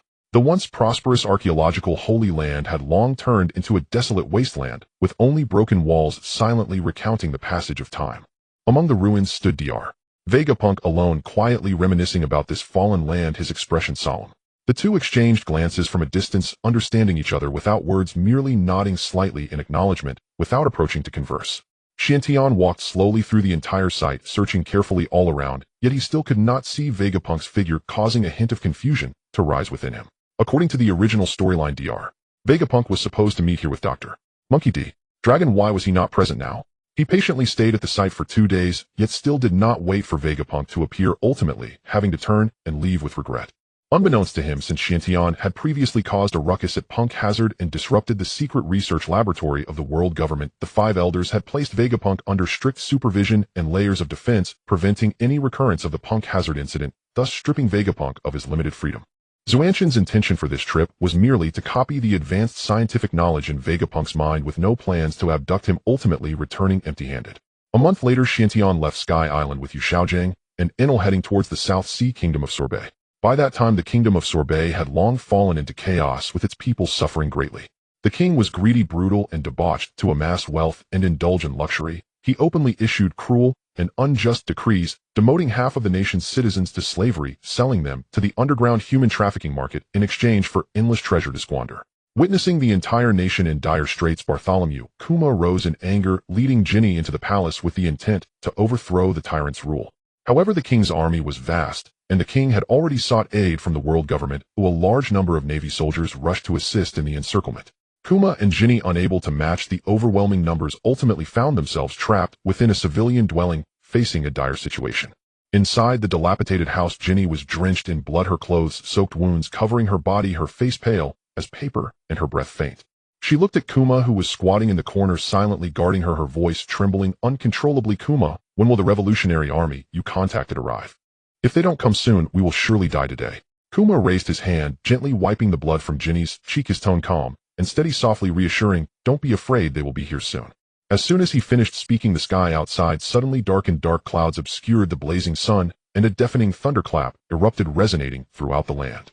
In the next moment, numerous purple lightning bolts as thick as arms tore through the sky, raining down densely like a storm, striking fiercely towards the king's army and the navy outside. The thunder roared, and the lightning rampaged. A large number of soldiers were instantly struck by the thunder, falling to the ground in agony, completely losing their fighting power. Those who were fortunate enough to escape the lightning were already terrified, throwing down their weapons and fleeing in all directions, cries of panic echoing through the wilderness. Kuma and Jinny inside the house exchanged glances filled with surprise, hurriedly getting up to rush outside. Yet what met their eyes was not the revolutionary army, but a young man hovering in the air with a golden staff, surrounded by flickering electrical sparks, looking down with indifference and contempt at the disorganized enemy below. Is he a powerful member of the revolutionary army? Jinny looked at the young man in the air, filled with confusion, softly asking Kuma beside her. I'm not sure. Kuma shook his head slightly, his eyes filled with surprise. He was familiar with most of the high-ranking members of the revolutionary army, yet he had never seen this young man who controlled lightning. However, he felt a vague sense of familiarity, as if he had met him before, but could not recall where. Just as the two were filled with uncertainty, a clear voice suddenly rang out from the rooftop. Kuma, Jinny, long time no see. The two looked up at the sound, only to see two figures standing on the roof. The young man speaking wore a dark golden suit with short black hair, neatly styled, sharp eyebrows, and starry eyes exuding a noble and imposing aura. Beside him stood a middle-aged man with a buzz cut, his aura calm and restrained. The moment they recognized the young man's face, Kuma and Jinny trembled in unison, exchanging shocked glances, and exclaimed in unison, it's you. The Four Emperors, Chen Xin. How did you end up here? Four Emperors. Chen Xin leaped down from the rooftop, landing steadily as he casually lit a cigar, a familiar smile curling at the corner of his lips. It's normal if you don't remember me after so many years. 16 years ago, if you hadn't intervened and taken me away, I might have died at the hands of that man. Where would the Four Emperors be today? 16 years ago. Xiong and Jean and I recalled the long-buried memories surging to the surface, their pupils constricting in disbelief. You were the child from back then. That's right. Chen Xin chuckled softly, sincerity glinting in his eyes. I've long wanted to come and express my gratitude for saving my life, but I've been entangled in trivial matters, delaying for over a decade. I never expected to reunite under such circumstances. Recognizing the once frail and helpless child now grown into the Four Emperors who commands the entire sea, Xiong felt an overwhelming mix of emotions and stepped forward to gently embrace Xuanxin's shoulder, genuinely exclaiming, I can't imagine that the child on the brink of death back then has in just over a decade become someone renowned across the seas. Let's talk later. We need to deal with the immediate trouble first. Chen Xin raised his hand, his gaze sweeping over the remaining enemy forces below and the opulent palace in the distance. Right, I almost forgot we were still on the battlefield. Xiong quickly retracted his arms, smiling awkwardly, then turned to look at Enelu in midair. He is the one under your command who controls the lightning fruit, right? Indeed, he's quite formidable. Once the battle is over, I will formally introduce you to him. Chen Xin nodded, turning to Yu Xiaojing beside him with a smile. Do you want to step forward and stretch your limbs a bit? No thank you. I'm a support type. Yu Xiaojing quickly waved his hand in refusal. Honestly, with all that thunder, not only would I fail to defeat the enemies, I might be struck by lightning myself. As the remaining Navy Vice Admiral recognized Xuanxin's face, he was instantly filled with rage and shouted angrily, Chen Xin, you from the War God Temple, why do you oppose the Navy at every turn and meddle in the internal affairs of allied nations? Chen Xin glanced at him indifferently, disdain clear on his face, completely ignoring the question, and turned to Enelu in the air, coldly stating, give them 1 minute. If they do not retreat, kill them all. Ha! Understood, master. Enelu's eyes flashed with a trace of cruel amusement as his chilling voice echoed throughout the area. Insignificant ants, this is your last chance to survive. If you do not retreat, you shall all die. The Vice Admiral, looking at his heavily injured subordinates who were moaning in despair and had lost their combat ability, ultimately could not bear to see them all perish. Gritting his teeth, he led the remaining surviving Navy members to hastily retreat from the battlefield. Thus, the king's army of the Salb Kingdom was left with the dead and the fleeing, the entire battlefield thoroughly pacified with no resistance left. Enelu flashed and landed in front of Xuantian, excitement visible on his face. Master, it's all taken care of. Let's go to the palace. Xuanxin's gaze turned towards the distant resplendent palace, a coldness gradually creeping into his eyes. This palace, built to the utmost extravagance with every brick and tile, and every bit of luxury, was the bloody wealth earned by the king through the exploitation and trafficking of his people. The group hurried forward, and Xiantian delivered a powerful kick, shattering the heavy, ornate golden palace doors, which crashed down with a thunderous sound. Inside the hall, an extravagant banquet was still in full swing, with music and dancing as the courtesans swayed their bodies and the officials raised their cups in joy, completely ignoring the suffering of the common people outside. Witnessing such a ridiculous scene, Xiong's fury erupted. He instantly dashed to the throne, grabbing the cruel king by the collar, his eyes bloodshot, as he sternly reprimanded, "For your lavish pleasures you have reduced half your citizens to slaves for profit, treating their lives as if they were worthless. You tyrant, you deserve to die 1,000 deaths." The sudden turn of events left the officials in the hall in a state of panic as they all stood up to shout and scold. "You audacious fool! How dare you attempt to kill the king in public? You have such boldness. Where are the guards? Quickly protect the king. Let go of the king. Otherwise I'll kill your entire family." The chaotic shouts and curses filled the hall, creating utter chaos. "Enough!" Xuantian, annoyed by the noise created by the ministers, suddenly darkened his face and spoke calmly. "Enelu." "Understood." Enelu stepped forward, his dead fish-like eyes coldly sweeping over the panicking civil and military officials in the hall, a cruel smile creeping onto his face. "Insignificant ants, today I grant you death." With a loud laugh, he gave a slight shake of the golden staff in his hand, unleashing a violent surge of purple lightning that roared like a thunder dragon, instantly engulfing the entire hall. Where the lightning passed, wails ceased in an instant. Dozens of officials inside the hall fell to the ground, with not a single one left alive, and the once bustling hall fell into a dead silence. Jean and I covered her mouth, her face filled with shock and her heart trembling. Xiong furrowed his brows, feeling a slight reluctance in his heart, yet knowing that these people were all guilty of heinous crimes, he ultimately did not speak out to stop it. Xiantian looked at Xiong, whose expression was moved, and slowly spoke, his tone clear and insightful. "Xiong, I know you are kind-hearted and compassionate, but in a chaotic world, being soft-hearted is never a virtue. Today we strike to overthrow the tyrant and purge the corrupt officials, but once we leave they will only intensify their oppression of the common people. At that time the number of innocent lives lost will only increase." He stepped forward, grasping the king's neck with a chilling gaze that pierced to the bone. "Just like this man, if you show mercy today and let him go, he will not be grateful. Instead, he will turn to the world government for help, seeking to eradicate you and everyone who opposes him. Countless innocent lives will be lost due to your kindness." Before his words fell, Xuanxin's palm suddenly exerted force, swiftly ending the tyrant's life. Xiong opened his mouth, but ultimately remained silent. He understood in his heart that every word Xiantian said was true. Such bloodthirsty, brutal, and insatiable rulers never deserve compassion or forgiveness. As the few of them exited the palace, Dorak and his revolutionary army also arrived here.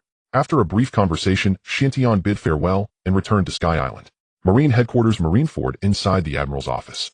Kong hung up the special report call from the South Sea, pressing his temples with one hand, feeling a splitting headache and utter helplessness, murmuring to himself, Xuantian, why are you everywhere? Do you really intend to oppose the Navy and the world government?" Sengoku pushed the door open and entered. Seeing him looking fatigued and frustrated, he asked in confusion, "Admiral, what happened?" "I just received a report from the South Sea. Xiantian and his group have appeared in the Salb Kingdom, slaying numerous Navy and allied forces, publicly executing a king, and completely disrupting the local situation." Kong solemnly conveyed the situation to Sengoku. Sengoku was momentarily at a loss for words, his expression complex. Upon learning of the king of Salbi's brutal actions, he too felt contempt in his heart. If it were him, he might also take action to punish the tyrant. However, from the Navy's standpoint, Xuanxin's actions were undoubtedly a blatant intervention in the internal affairs of allied nations, provoking the authority of the Navy, and he bore heavy responsibility. At that moment, he completely could not see through Xuanxin's intentions and stance. "Forget it, this matter is beyond our jurisdiction. We will report it to the Gorosei immediately and let the world government deal with it." Kong sighed helplessly and promptly dialed the contact line to Panga City. Panga City, the Gorosei's conference hall. After listening to Kong's report, the atmosphere in the hall instantly dropped to freezing point. This time Saint Satan did not explode with rage. His expression was unusually calm, yet his eyes concealed an extreme and ruthless killing intent as he slowly spoke. "This child has become increasingly arrogant and unruly, refusing to change his ways. It is time to take action and deliver a fatal blow to eradicate this hidden danger completely." "Agreed." St. Mazas nodded slightly, his tone cold and severe. "Order the Navy to mobilize and surround Never-Ending Island without rest, ensuring a decisive strike to eliminate any future threats." "What scale of forces will be used for this operation?" St. Nasus asked in a deep voice. St. Peter lightly tapped his fingers on the table, his gaze sharp and fierce, each word resolute. Since we are going to act, we must thoroughly crush this, and leaving no trace of life.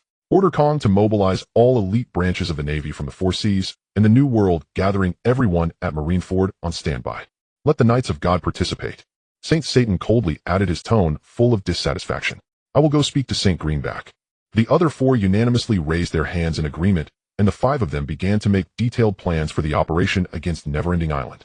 Orders were swiftly transmitted to Marineford, with the Navy immediately mobilizing troops across all regions, a massive fleet of elite ships and combat forces converging on headquarters. This unprecedented military mobilization was like a giant stone thrown into a tranquil sea, creating towering waves across the entire ocean. All factions and pirate crews across the four seas sensed the anomaly, their hearts filled with anxiety. They hurriedly dispatched personnel to gather intelligence, speculating about the true purpose of the Navy's large-scale troop mobilization. In the New World, Whitebeard and Charlotte Lean, the two four emperors, were the first to notice the unusual movements. They felt uncertain in their hearts and immediately ordered their subordinates to investigate the truth. Kaido also received the intelligence at the first moment, promptly dialing Xuanxin's Din Mushi, his tone urgent. Young master, the Navy has been mobilizing troops on a grand scale recently, making an unprecedented stir. Do you think they might be planning to strike against me? Indeed, Kaido's concern may not be unfounded, for he recently seized control of Wano country, and the Navy might very well dispatch forces to eliminate him for this reason. I'm not sure for now, but just in case, I will send a team to Wano, Xiantian said as he sat in the conference hall of the Sky Island, his fingers stroking the Din Mushi, his brow furrowed.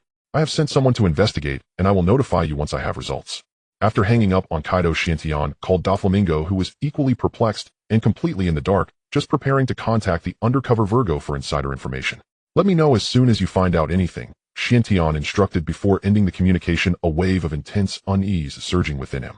Could it truly be that they are going to eliminate Kaido? Night enveloped the vast ocean, leaving many sleepless. Countless spies and informants from various factions moved swiftly through the night, probing for information as the entire sea simmered with tension, a storm brewing. In the conference hall of the Sky Island, Xiantian had arrived early, sitting alone at the desk, his fingers burning through one cigarette after another, the curling blue smoke enveloping him. On the desk lay a dozen Din Mushi of various designs, all on standby. He had tossed and turned all night, unable to make sense of it. Although he had repeatedly interfered with the plans of the world government during this time, these were supposed to be inconsequential matters that posed no threat to the foundation of their rule and hardly warranted a large-scale response. Yet the sudden tightening of the tense situation across the sea felt odd, leaving his doubts unresolved. Before long, Chen Xin and a few others quickly entered the conference hall. Xiantian extinguished the cigar between his fingers with force, his brows knitted and his expression grim, looking up at Chen Xin and speaking in a deep voice. What's the situation? Did you find anything? No. Chen Xin lowered his gaze, contemplating for a moment, confusion evident in his eyes, before looking up and responding. I contacted Douluo and a few others overnight, but they are completely unaware of the specifics. The only information I received is that they have all been urgently summoned to the Navy headquarters for standby. The unknown orders and the eerie silence intensified the oppressive atmosphere in the hall. Chen Xin hesitated for a moment, his gaze filled with uncertainty, and cautiously asked, Do you think they might be planning to take action against us? Xuanxin's fingers tapped steadily on the table, each beat heavy, further darkening his expression. That is certainly a possibility. He still could not grasp the true purpose behind the world government's large-scale actions and could only respond cautiously and passively. Regardless of the reasons behind this, we must gather our forces and be prepared for war at any moment. As he finished speaking, he recalled the unease and worries Kaido had expressed last night and continued, by the way, arrange for a squad to infiltrate Wano, all using new faces lying in wait. I fear their true target is Wano and Kaido. We must be ready to provide support at any time. Chen Xin accepted the order and immediately withdrew to make arrangements. In the following days, the entire New World and various factions were shrouded in a suffocating atmosphere of tension. No one knew the cause of the upheaval, nor could anyone decipher the true intentions of the world government, and all could do was anxiously wait and live in unease. During these few days, Xuantian, Whitebeard, Charlotte Lean, and Kaido communicated secretly through Din Mushi, planning to join forces against the Navy. Initially, Xiantian did not intend to join their coalition, but considering the current situation was unclear, he ultimately agreed to their alliance. The four parties established a deadly pact regardless of which side the Navy and world government coalition attacked. First, the other three parties must come to each other's aid, without fail, never allowing a comrade to perish nor fighting separately. They decided to hold the decisive battle in the open waters of the Frostfall Sea in the central New World, the most suitable location for large-scale clashes, minimizing the risk of ambush. On the fifth day, the mist shrouding the New World was finally completely torn away. The Navy headquarters issued a public notice to the world announcing that they would gather the main elite forces and unite with dozens of allied nations of the world government to launch a massive campaign into the New World to eliminate Kaido of the beast pirates who was entrenched in Wano and restore order to the sea. The notice was stern, explicitly stating that the purpose of this battle was to punish the chaos caused by pirates, to intimidate the four seas, and to warn all pirates who dared to provoke the authority of the world government, preventing any future disruptions to nations or confrontations with the authorities. Chen Xin and his group also received word from Douluo that they were to take action against Kaido, and they were all required to participate. The news spread like wildfire, instantly creating a tremendous uproar, shocking the world. Everyone looked at the unprecedented military formation announced. All were horrified and astonished. The Navy headquarters deployed all its elite forces combined with the reorganized coalition of dozens of nations, their warships blocking the sky, and troops like the sea. The momentum was the largest seen in decades. Everyone understood that the world government was now serious, willing to expend their military might to eliminate Kaido and eradicate the beast pirates, a significant threat in these waters. However, Kaido, the core target of this battle, upon receiving the news, showed no signs of fear or panic on his face. Instead, his eyes sparkled with fervor and excitement. A nationwide coalition mobilizing all its strength for an encirclement. Wasn't this the ultimate battle he had longed for his entire life? The only regret was that this battle came earlier and more hastily than he had anticipated. But this minor regret quickly faded. Ever since he allied with Xuantian, he had no more worries. Even facing the encirclement of the entire world, he had the stronger support of Xuantian behind him, rendering him unafraid of any crisis. Meanwhile, on the deck of the Moby Dick, the sea breeze howled, and the atmosphere was tense and oppressive. Marco stood beside Whitebeard, his expression filled with reluctance. After hesitating for a long time, he finally asked, "Dad, are we really going to help Kaido?" Ever since learning that the Navy's target for this encirclement was Kaido, Marco had an innate aversion to this war. The reason was simple. Kazuki Oden, the captain of the 2nd Division of the Whitebeard Pirates, had met a tragic end at Kaido's hands. There was another person on board who hated Kaido deeply, and that was Aizu. As a former retainer of Kazuki Oden and one of the Red Scabbards, Aizu was fiercely loyal to his lord, having dedicated his life to avenging Oden and restoring Wano. In his eyes, Kaido was a monster deserving death. If the Navy could eliminate Kaido, it would not only comfort Lord Oden's spirit in heaven, but also allow the oppressed Wano to break free from Kaido's control and be reborn. Thus, he was vehemently opposed to aiding Kaido, secretly hoping that Kaido would fail and perish in this battle. Seeing his children filled with resentment and defiance, especially the almost uncontrollable hatred in Aizu's eyes, Whitebeard sighed helplessly. "Marco, we are not going to help Kaido, we are helping ourselves." He scanned the crowd with a serious gaze, each word heavy. "If we simply stand by and allow Kaido to be eliminated by the Navy once the coalition is reassembled, we could very well be the next target to be attacked and eliminated the Whitebeard pirates." "Dad." Marco was suddenly shocked, and in an instant he gained clarity. He had been too short-sighted, indulging solely in the deep hatred for the bloodshed caused by the Utian, neglecting the world government aimed to systematically eliminate all uncontrollable royal forces. Having allowed Kaido's downfall today, it would not be long before the blade was aimed at the Whitebeard pirates. At the same time, a similar dispute unfolded within the main hall of the Candy Castle on Cake Island. The sweet scent of candy in the hall could not suppress the pervasive tension and restlessness. Members of the Charlotte family stood on either side, their expressions grave, with most strongly opposing the idea of aiding Kaido. The eldest son, Perispero, stood at the front, his fingers lightly raised, his expression sinister, his thoughts meticulous and suspicious, consistently favoring self-preservation over risk. The second son, Katakuri, stood quietly beside him, his demeanor cold, his observation Haki, silently unfurling, revealing a cautious hesitation as he silently assessed the situation. Owen Daifuku and others displayed overt resistance, being the first to voice their objections. Owen stepped forward, his tone urgent. "The Marines are deploying elite forces from headquarters, supported by the armies of dozens of nations. Their military might is terrifyingly overwhelming. Kaido is already in an inevitable situation. We have no need to recklessly intervene, unnecessarily offending the entire world government." Daifuku immediately echoed, his tone firm. "Exactly. Kaido is inherently violent and dictatorial, notoriously difficult to get along with. Our alliance with him has always been merely superficial. Now that he has been singled out by the Marines, we can simply sit back and watch the tiger fight, waiting for them to both suffer losses. This way we can preserve our family's strength, while also seizing the territory of Wano, making a profit without any risk." Around them, the siblings all voiced their agreement, each feeling that aiding Kaido was an extremely foolish choice. In their view, to confront the entire world government for the sake of a shallow relationship with Kaido, who had long been an enemy, was utterly not worth the cost. Only the eldest son, Perispero, remained silent, cunning and suspicious by nature, not blindly following the crowd, but quietly watching his mother on the throne, waiting for her decision. Meanwhile, Katakuri maintained a detached gaze, relying on his foresight Haki to silently assess the battle situation, his expression growing increasingly solemn. Charlotte Linlin sat majestically upon the enormous candy throne, exuding an overwhelming presence. Listening to her children's pleas, she let out a heavy snort, her deep voice causing the candy fragments in the hall to tremble slightly. A group of short-sighted children only seeing immediate benefits and not understanding the bigger picture. Her crimson eyes swept across the room, each word sharp. Do you really believe the world government simply wants to kill Kaido? The coalition army is pressing in. This is a long-planned purge. They intend to establish their authority by eliminating Kaido, while simultaneously eradicating all royal forces beyond their control.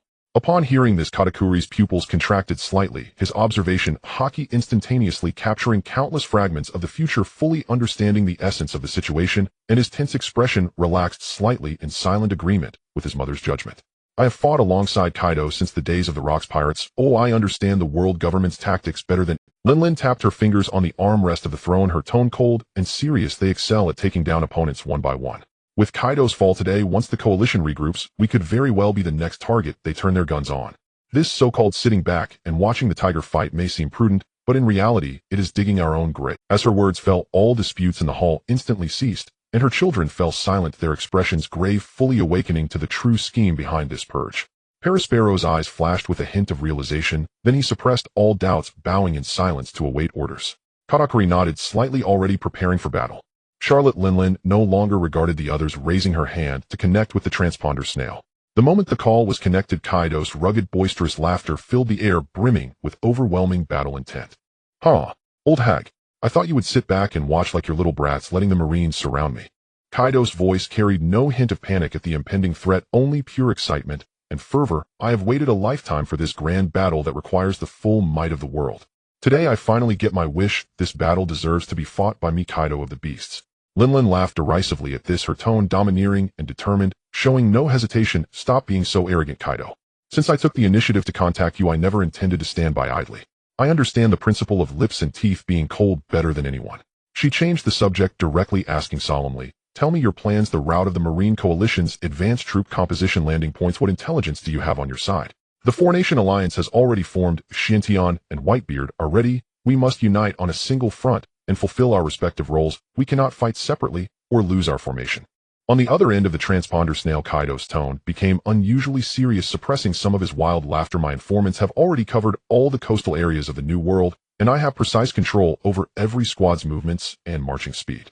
For this battle, we actively abandon the homeland defenses of Wano. All forces will head to the Frostfall Sea to confront the enemy Hedon. I will lead the Beast's pirates to hold the center, directly engaging the coalition's initial onslaught, keeping their main forces occupied.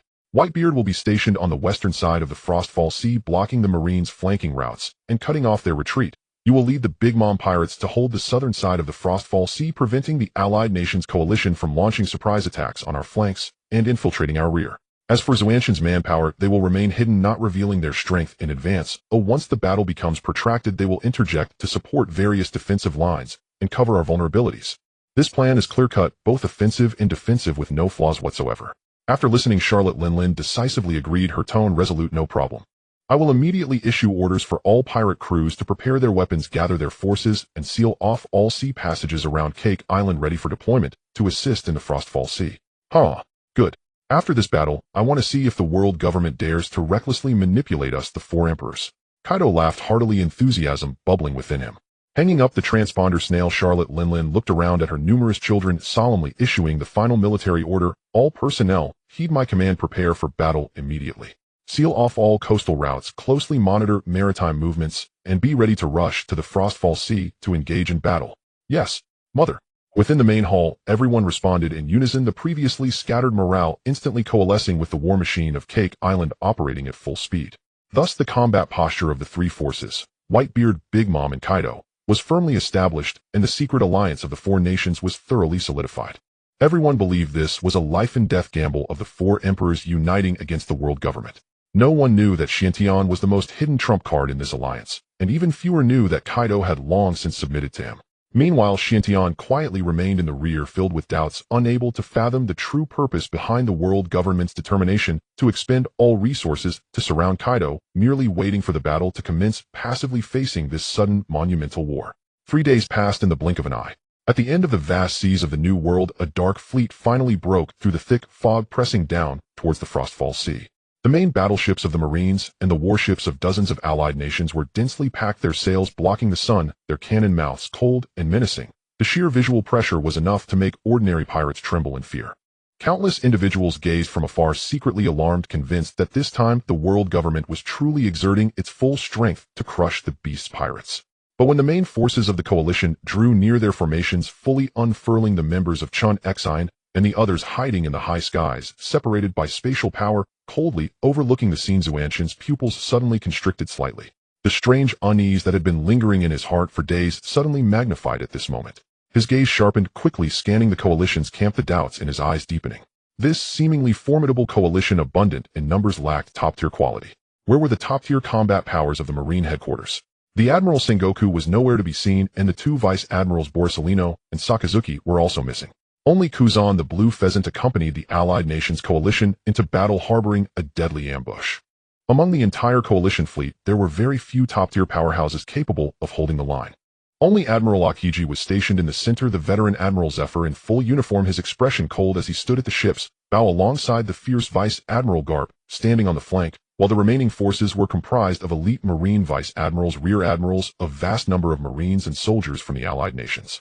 However, Xiantian soon detected two powerful auras hidden within the allied forces, a sacred presence that transcended the conventional battlefield, belonging to two core members of the Knights of God, who were quietly lurking in the high corners of the allied forces, concealed from all perception. The so-called nationwide encirclement deploying all elite forces seemed imposing, yet there was a palpable lack of top-tier combat strength everywhere, revealing intent and strangeness. Something is off. Way too off, Xiantian murmured softly, unconsciously tightening his fingers as the fog of doubt deepened in his heart. The world government has always been cautious and ruthless, never engaging in battles without assurance.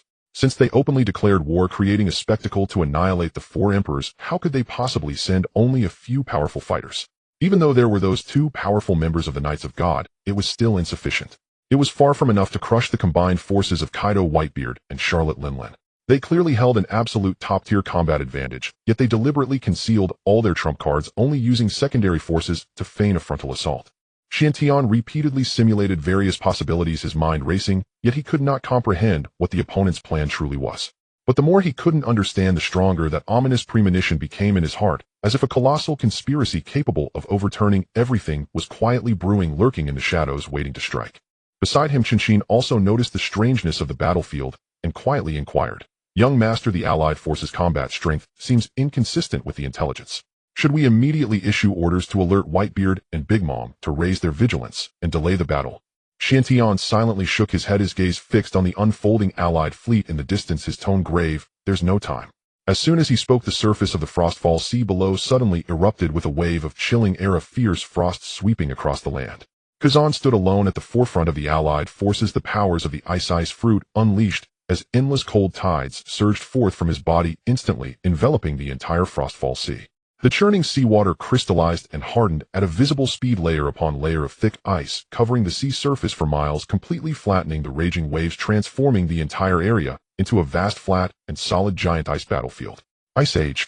The deep incantation echoed across the heavens and the earth as tens of thousands of miles of ocean were completely frozen, the hard ice layer thick and solid, capable of withstanding the ultimate collision of tens of thousands of troops, giant warships, and peak powerhouses, utterly preventing any fluctuations of the surface or the washing of seawater from altering the battle situation.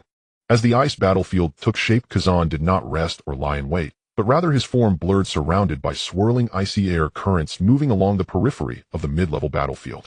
He did not engage in the showdown of top-tier four emperors, but specifically restrained the mid-level cadre of various pirates, occasionally raising his hand to create ice walls to block movements, unleashing ice spears to assault and disrupt, continuously depleting the pirates' combat strength with his extreme speed and freezing abilities, perfectly complementing the Navy's overall strategy of delaying and restraining, becoming an invisible shackle in the mid-level battlefield of the Allied forces. Meanwhile, the Beast's pirates' warships broke through the thick fog, all personnel heading for the Frostfall Sea ice battlefield. Kaido transformed into a giant dragon, soaring into the sky, his dragon might sweeping across the seas, the violent hot winds blowing away the tiny ice shards, his roar echoing across the heavens. Goo goo goo. Finally here. This frozen sea perfectly matches this unprecedented battle. The frenzied laughter resonated through the clouds as Kaido could no longer contain his boiling battle intent, actively leading his army straight towards the Allied forces' ice formation. The grand and intense ice battlefield had thus completely erupted.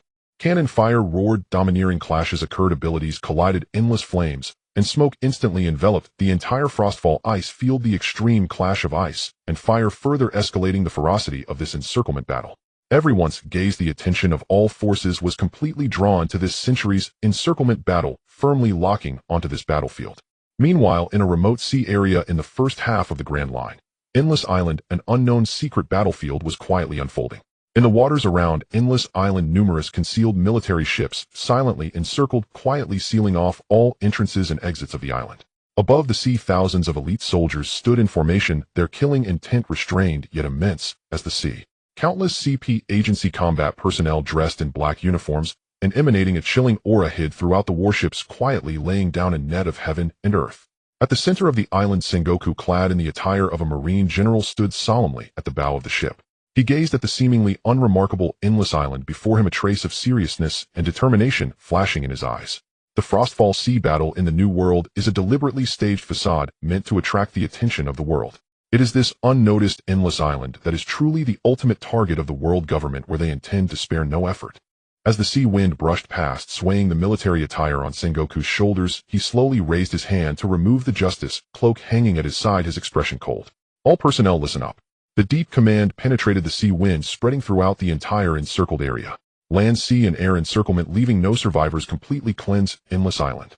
With the order given, a large number of Army and CP combat personnel rapidly boarded the island. Sakazuki wore a fierce expression as he slowly walked into the island.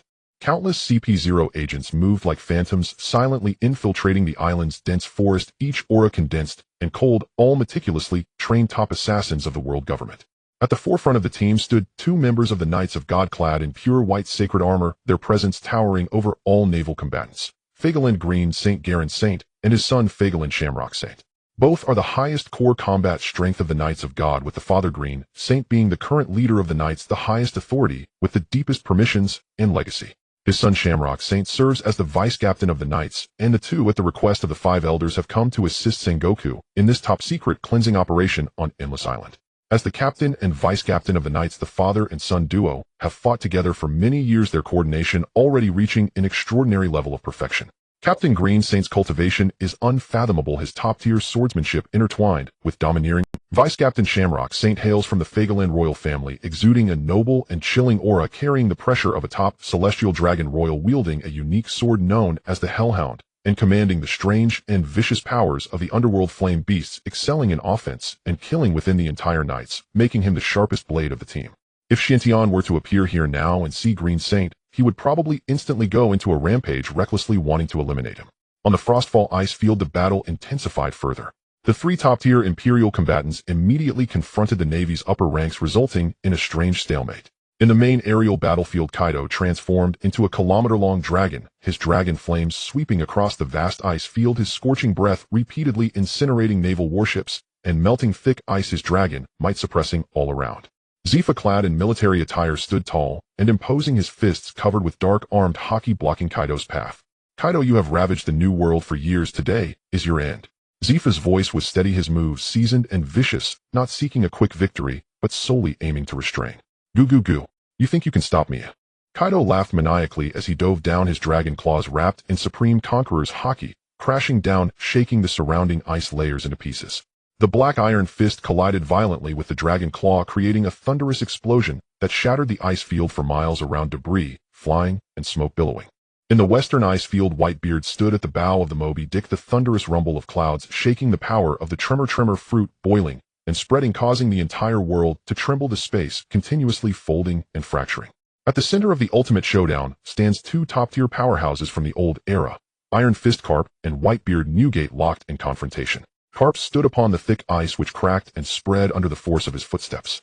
Unarmed and devoid of any weaponry, he bore only his iron fists enveloped in a dense coating of the highest grade armament Haki, a formidable barrier forged through decades of battling the seas and enduring countless royal-level assaults. Faced with the overwhelming aura of Whitebeard, there was not a trace of fear in Carp's eyes, only the pure and burning will to fight. This was the confidence belonging to a hero of the Navy. Newgate, it has been many years, yet your might remains as terrifying as ever. Carp bellowed, his figure suddenly exploding forward, shattering the ice beneath him, sending countless shards flying into the air. With each punch, he unleashed a terrifying power capable of shattering mountains and splitting seas. The wind from his fists ripped through the air with a deafening crack, causing the ice to collapse and shatter under the impact, creating massive craters on the vast battlefield of ice. On the opposite side, Whitebeard wielded the supreme blade 12 work Chen Xin, his towering figure, standing resolute in the snowstorm, his white cloak dancing wildly in the raging winds. He looked down at the charging Carp, a hint of weariness crossing his eyes as he softly sighed. Carp, we both know that this battle today is ultimately meaningless. Before his words could finish, Whitebeard's wrist suddenly twisted. The Chen Xin, imbued with the ultimate power of the tremor fruit and a thick layer of Haki, slicing horizontally with a fierce strike. The dark blade of energy tore through the void, sending ripples that fractured the surrounding space, visible cracks spreading outwards, colliding head-on with Carp's invincible punch. The thunderous clash of fist and blade erupted. The pinnacle of armament Haki collided violently with the power of the tremor fruit, unleashing a tempest of black and white Haki that engulfed the entire central battlefield. The violent shockwaves ravaged the area, causing the once smooth ice to cave in and the frozen ground to crack, transforming the vicinity into a wasteland. The two exchanged offensive and defensive blows, each collision a pure clash of top-tier physiques, supreme Haki, and unparalleled devil fruit powers. There were no fancy techniques, merely a battle of raw strength characteristic of the old era's powerhouses. Only the mysterious Xiantian could see through the hidden understanding behind this top-level confrontation amidst the swirling Haki and snow. With each thunderous punch, Carp would skillfully withdraw his force just as it was about to strike Whitebeard's vital points. Every fierce attack halted just before lethal impact, appearing to engage in a life-and-death struggle, yet in truth, it was a mutually tacit dance, delaying time, without seeking victory or killing blows. In the southern ice field, another royal-level battlefield was also caught in an eerie stalemate. Charlotte Linlin stood aloft on the ice, her massive figure radiating overwhelming royal pressure, her dual soul weapons unleashed to their fullest. The flame avatar Prometheus floated by her shoulder, unleashing a torrential inferno that engulfed the battlefield, scorching the ice until it sizzled and evaporated into steam.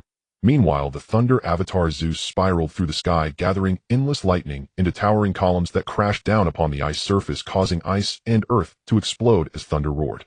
Empowered by her dual souls, Big Mom's might reached its zenith, instilling such terror that nearby low-ranking Marines and allied soldiers found themselves weak in the knees, collapsing to the ground, gasping for breath, not even daring to look up. Her opponent was the then Admiral of the Navy Kong. As a seasoned top combatant of the Navy, Kong's foundation was unfathomable, far surpassing many of the future admirals. He stood tall with a steady and powerful aura, his thick and stable Haki wrapping around him. Each time he raised a hand to block or launched a fierce attack, it was a perfect blend of offense and defense, leaving no openings, effortlessly countering Big Mom's fiery storm and thunder.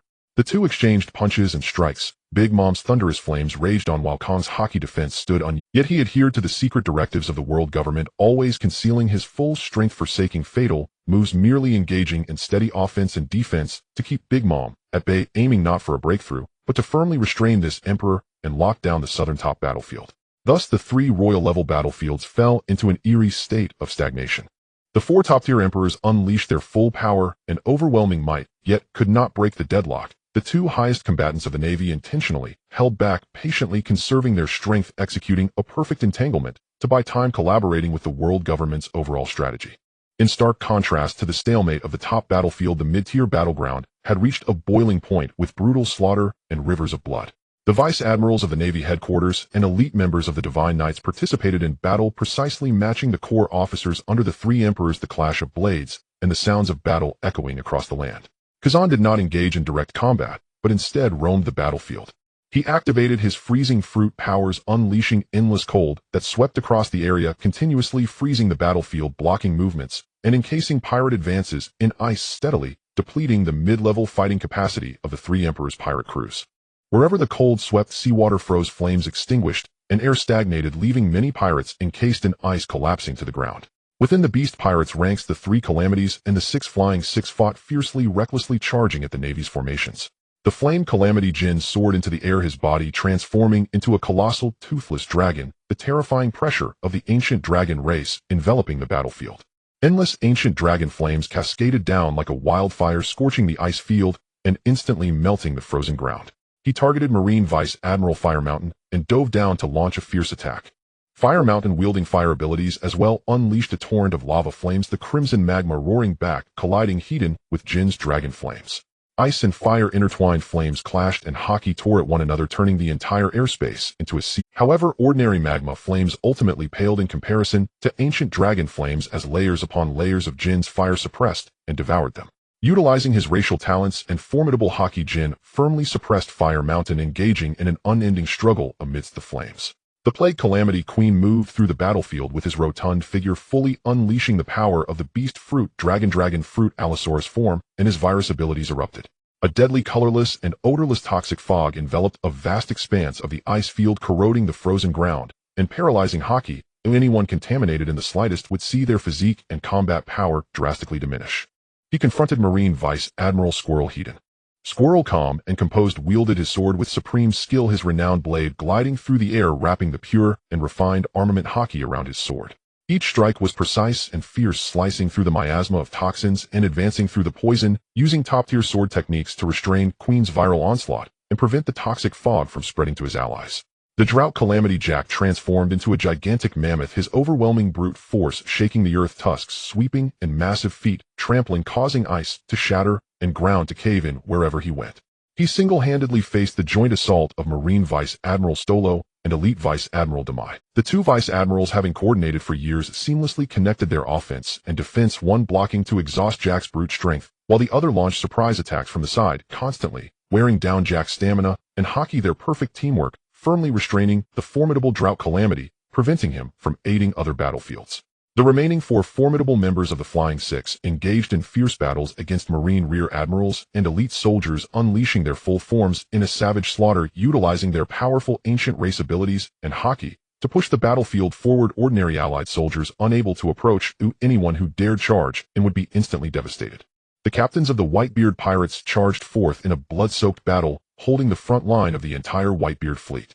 First Division Captain Marco transformed into a blue phoenix, his wings unfurling as azure flames of regeneration filled the sky. With his extreme speed and unparalleled regenerative abilities, he navigated the perilous battlefield with ease, healing injured teammates with regenerative flames to stabilize the line, while simultaneously restraining enemy high-tier combatants directly confronting headquarters Vice Admiral Doberman. Dao Bowman was decisive in killing, radiating a heavy oppressive aura. He relentlessly launched fierce attacks, his strikes unyielding and brutal. However, Marco's speed was elusive and unpredictable, swiftly dodging by elemental transformation. Even when severely wounded by the overwhelming pressure, the azure flames could instantly heal his injuries and regenerate rapidly, making Dao Bowman's fierce assaults unable to pinpoint his true form, forcing him to passively engage in an endless struggle. The captain of the 5th Division Bista wielded twin swords, their movements as swift as the wind. The fierce sword energy surged across the battlefield, filling the entire airspace, showcasing his peak swordsmanship. He accurately intercepted the Rear Admiral Ghost Spider as the two swordmasters faced off. The clash of blades echoed with explosive sounds, their powerful strikes colliding continuously, the rhythm of attack and defense tightly coordinated, neither able to break through the other's defenses. Inzong wielded both firearms and a long knife, seamlessly switching between the two weapons, a chilling, killing intent enveloping him. He darted across the battlefield, his precise marksmanship harvesting enemies from afar, and his deft knife skills breaking through formations up close, disrupting the charging lines of the Allied forces again and again, continuously tearing apart the Navy's outer defenses. In the Big Mom Pirates formation, all the elite members of the Charlotte family engaged in battle, staunchly defending the southern battlefield with all their might. Katakuri's eyes glowed a deep crimson as his top-tier observation Haki fully activated, countless future scenarios flashing through his mind, allowing him to foresee all enemy attack trajectories. With the awakening of the Machi fruit, the icy ground beneath him transformed into a viscous torrent of sticky rice, towering barriers of Machi rising up to seal all advancing routes, unleashing a barrage of giant Machi punches that clashed directly against the dual assault of Navy Rear Admirals Menard and Bastille. Facing the combined assault of the two Rear Admirals, Katakuri remained calm and collected, accurately predicting their moves and maintaining a balanced offense and defense. His fruit ability dominated the battlefield, ensuring he held the absolute advantage. Perispero wielded the powers of the candy fruit with endless crystalline candy vines weaving intricately and spreading across the battlefield, creating a giant impenetrable cage that restricted the movements of countless elite Navy soldiers. Oven activated the heat fruit, exuding intense heat that melted all close-range assaults. Daifuku unleashed his shadow lantern illusion, confusing the enemy's vision and disrupting their formations as the three of them systematically swept through the allied forces, firmly holding the southern defense line of the Big Mom pirates without a single flaw. Amidst the overwhelming battlefield of tens of thousands of soldiers, only two figures stood out, their aura pressure and combat power entirely surpassing all Navy rear admirals and elite soldiers. The two were clad in pure white, gilded sacred armor engraved with intricate void cross patterns, exuding a solemn and majestic formality, surrounded by the supreme holy pressure of the celestial dragon's highest authority, emanating a sense of deathly silence, coldness, and nobility that made it difficult to gaze directly upon them. They were the true core of the Knights of God, Saint Somaz and Saint Kirinham. As the Knights of God, who had been hidden by the world government for years and seldom revealed, the two exuded a chilling and deathly aura, their depths unfathomable, completely overpowering all Navy rear admirals, their combat power nearing the threshold of veteran admirals. The two operated with extreme clarity in their roles, never wasting their strength on minor enemies, instead precisely targeting the core powerhouses of the pirates, disrupting the combat rhythm of the entire pirate camp with a minimal number of personnel. In the high skies, Saint Somaz shattered the biting cold winds, his presence steady and heavy like an ancient, surrounded by an immensely heavy pure white sacred aura, starkly different from the dark auras of the Navy and pirates, emanating a divine pressure that suppressed all worldly combat forces. Possessing top-tier physical defense and immense brute strength, he wielded no weapons, his fists enveloped in solidified pure white aura, diving straight down to intercept the core powerhouses of the Whitebeard pirates. To contain this top-tier powerhouse with unmatched defense and brute force, Marco and Bista decisively withdrew to encircle him, forming a dual lock assault with all their might. Marco spread his wings wide, azure flames of rebirth engulfing the sky as the Phoenix's true form soared through the air, his extreme speed constantly maneuvering and restraining, while the azure flames continued to burn against the divine aura armor, his regenerative powers sustaining him and continuously depleting the opponent's aura reserves. Bista swung both swords in unison, the fierce sword energy intertwining and layering, sealing off all of Saint Somaz's movements, blocking all routes of advance with complete precision. This perfect combination of speed, restraint, flame consumption, and sword energy blockade was enough to instantly defeat any rear admiral representing the peak combat power of the Whitebeard cadre. Yet before Saint Somaz, it still appeared pale and powerless. Saint Somaz's strength was no less than that. His top-tier observation Haki accurately covered the entire airspace, perfectly predicting all of Marco's high-speed movements and instant evasions. Despite the Phoenix flames burning his flesh and the peak sword energy striking his body, the finely condensed divine aura armor remained unyielding, withstanding all fierce attacks without a scratch.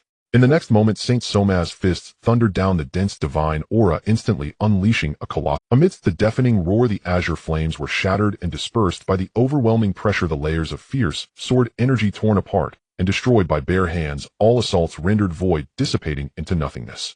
The domineering reverse shockwave surged toward both of them. Marco's life-saving rebirth flames forcibly suppressed his self-healing speed, drastically reduced his body, violently shaking, a sweetness rising in his throat as he spewed a mouthful of azure blood flying back several meters.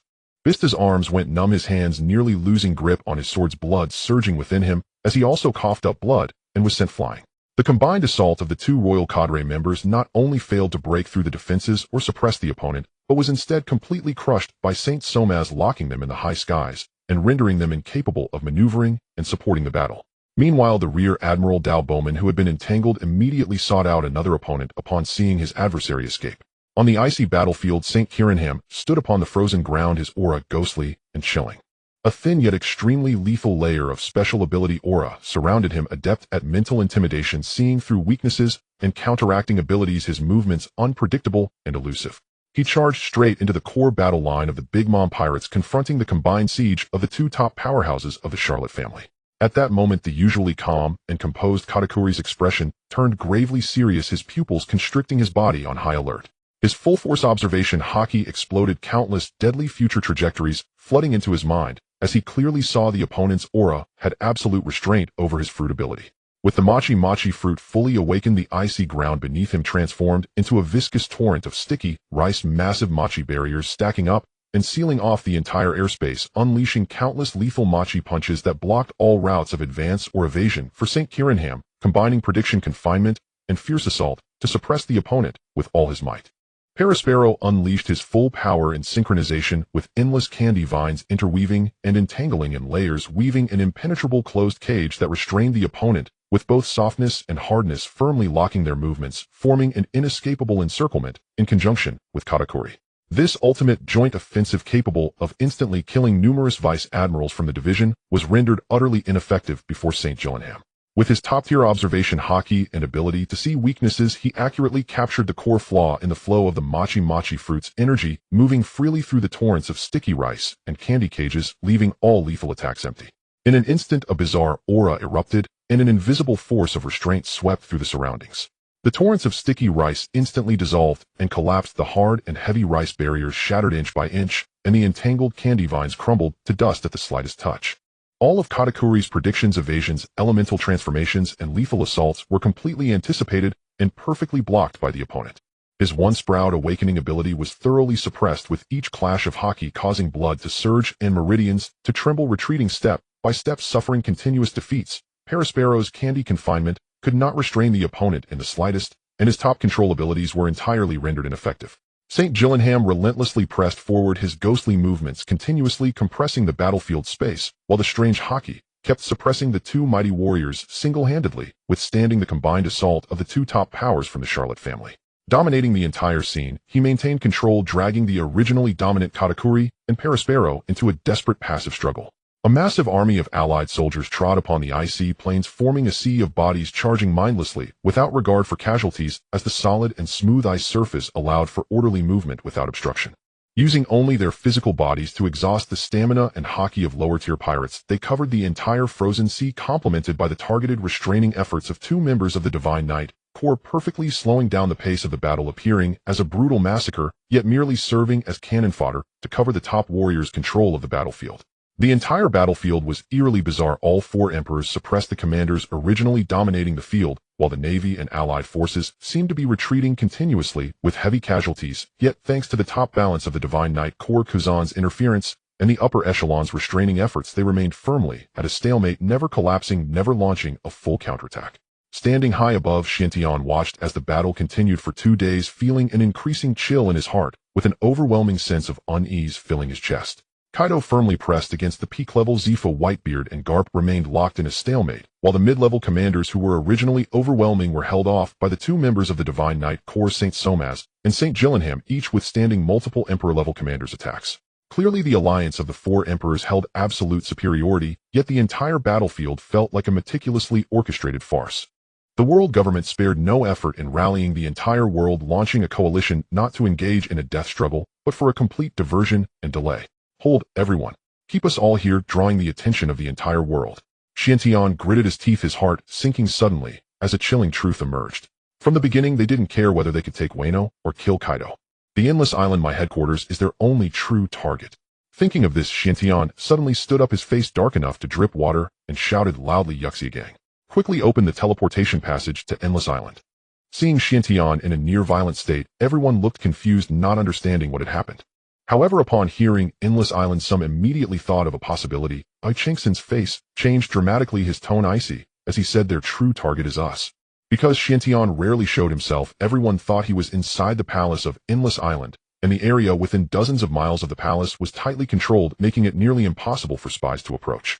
This created the illusion that Chen Xin had always been on Endless Island and had never left. Zit has danger. Rong also reacted, gritting his teeth and shouting, "World government bastards." Soon a light gate appeared out of nowhere, and several people immediately vanished from this sea area, directly arriving above Endless Island through the portal.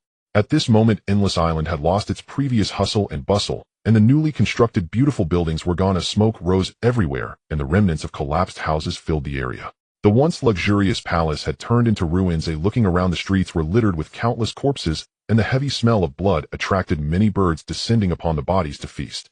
Seeing the once prosperous Endless Island transformed into this hellish scene, memories of Xuanzhen's experiences from over a decade ago resurfaced, a brutal massacre that annihilated all life. Suddenly, a chaotic and domineering aura erupted from Xuanzhen's body, turning into a golden heat wave that spread outward, and a violent gust of wind rose from nowhere, turning everything in its path to dust. Oh, I'm late. Standing high above, Xuanzhen's usually calm and indifferent expression shattered completely, his eyes swirling with overwhelming rage replaced by bone-chilling fury and near uncontrollable madness. The air around him trembled violently with his surging emotions. His robe that had been falling steadily now danced wildly, as if caught by a storm, and his usually calm eyes were now terrifyingly red. The long-suppressed rage could no longer be concealed, transforming into a nearly insane fury that swept in all directions. "Young master, calm down, we haven't found it yet, there may still be a chance." Seeing Xiantian in this state, Chen Xin, equally pained, anxiously tried to persuade him. He had just used his observation Haki to search, but did not find Zid among the many corpses, yet he found countless young faces of disciples he had once taught now quietly lying in this cold pool of blood. "Damn the world government, damn the navy, I will make you pay the price." Hearing Chen Xin's words, Xiantian finally calmed down a bit. He had thought all were slaughtered upon seeing the scene on the island, and had not even released his observation Haki. Upon learning that Zid and the others might still be alive, Xiantian managed to suppress the chaotic emotions. Filled with regret, he thought that if he had perceived their plot earlier, perhaps this tragedy would not have occurred and those innocent lives on the island would not have perished. The group landed in front of the palace looking at several familiar bodies. Xiantian felt as if his heart was being stabbed by needles in unbearable pain. "Mother, brother." At that moment Zeth stumbled forward, despair etched across his face, as if all support had been stripped away, collapsing heavily into the warm, stinging pool of blood.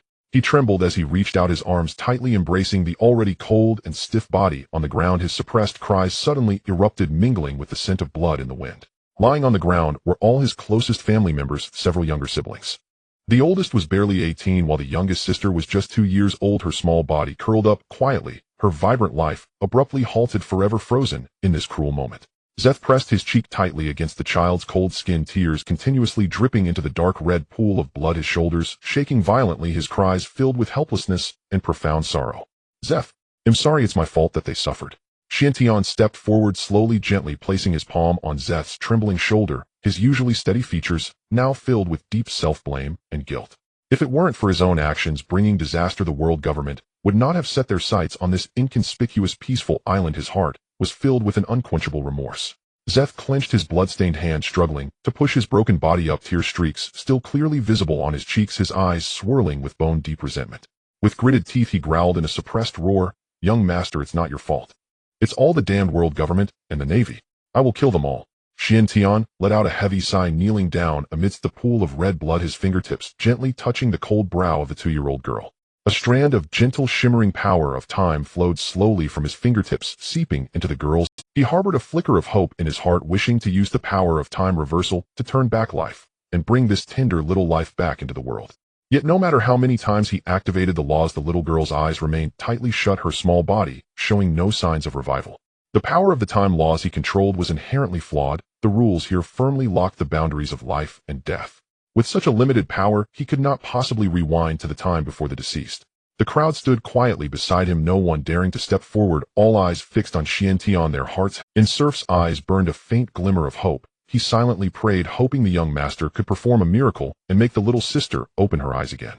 An hour passed slowly as the endless power of time was forcibly extracted by Xiantian, causing his body to shudder violently and collapse backward. His once jet-black hair began to turn gray from the roots, reflecting the depletion of his life force. The crowd's expressions changed drastically as Chen Xin rushed forward, catching the fainted Xiantian in his arms. Looking at his paper-white face and the cold sweat rolling down his forehead filled with concern, he urged urgently, "Young master, do not try again. If you force yourself any further, your body won't be able to handle it." Surf watched the gray in Xiantian's hair grow, his last bit of hope shattered as he sighed heavily and stepped forward to advise. He clearly saw the heavy price Xiantian was paying. He could not let his family's pillar of strength exhaust himself for the sake of his deceased relatives. He still needed Xiantian to lead him in avenging the bloodshed against the navy and the world government. Xiantian, completely drained, let out a long, weary sigh from his throat, unable to continue any longer, and softly leaned against Chen Xin, his vision darkening as he fell unconscious. Chen Xin quickly arranged for some people to bury the bodies of Surf's family and the members of the former young soldier corps who had guarded the island's peace. And then he took a part of the group back to the Sky Island to find Nachin to examine Xiantian's condition. Meanwhile, on the battlefield of the Frostfall Sea in the New World, the situation suddenly turned. Kadu furrowed his brow, filled with rage and unwillingness. He was not ready to end this battle yet. However, Whitebeard and Big Mom had already declared a ceasefire, and their respective pirate crews had suffered heavy casualties, leaving them unable to continue fighting. Seeing that the two insisted on stopping, Kadu, despite his anger, could only grit his teeth in restraint, coldly watching as Kong led the navy to retreat from the battlefield. This grand naval encirclement battle that had shaken the entire New World and lasted for 5 days came to an abrupt end, leaving everyone bewildered. The world believed the Navy had gathered a massive force over 10 days to decisively encircle and suppress Kadu, intending to completely shake the new world structure. However, throughout the battle all forces had held back their strengths. No one fought to the death. It was more like a farcical sparring match than a life-and-death encirclement. Above the sea, countless forces mocked quietly. This grand showdown was absurd to the point of disbelief. At Marineford, in the office of the Marine Headquarters Marshal, as soon as Kong returned to headquarters, he immediately summoned Sengoku, and the high-ranking officials, his expression extremely grave. "What did you say?" Chen Xin and all his senior officials are not at Endless Island. Kong's body stiffened as if all his strength had been drained in an instant. He slumped back into his chair, beads of cold sweat uncontrollably creeping across his forehead, his back already soaked. "Yes," Sengoku replied, his face pale, a lingering heaviness and fear in his expression, his voice low and hoarse.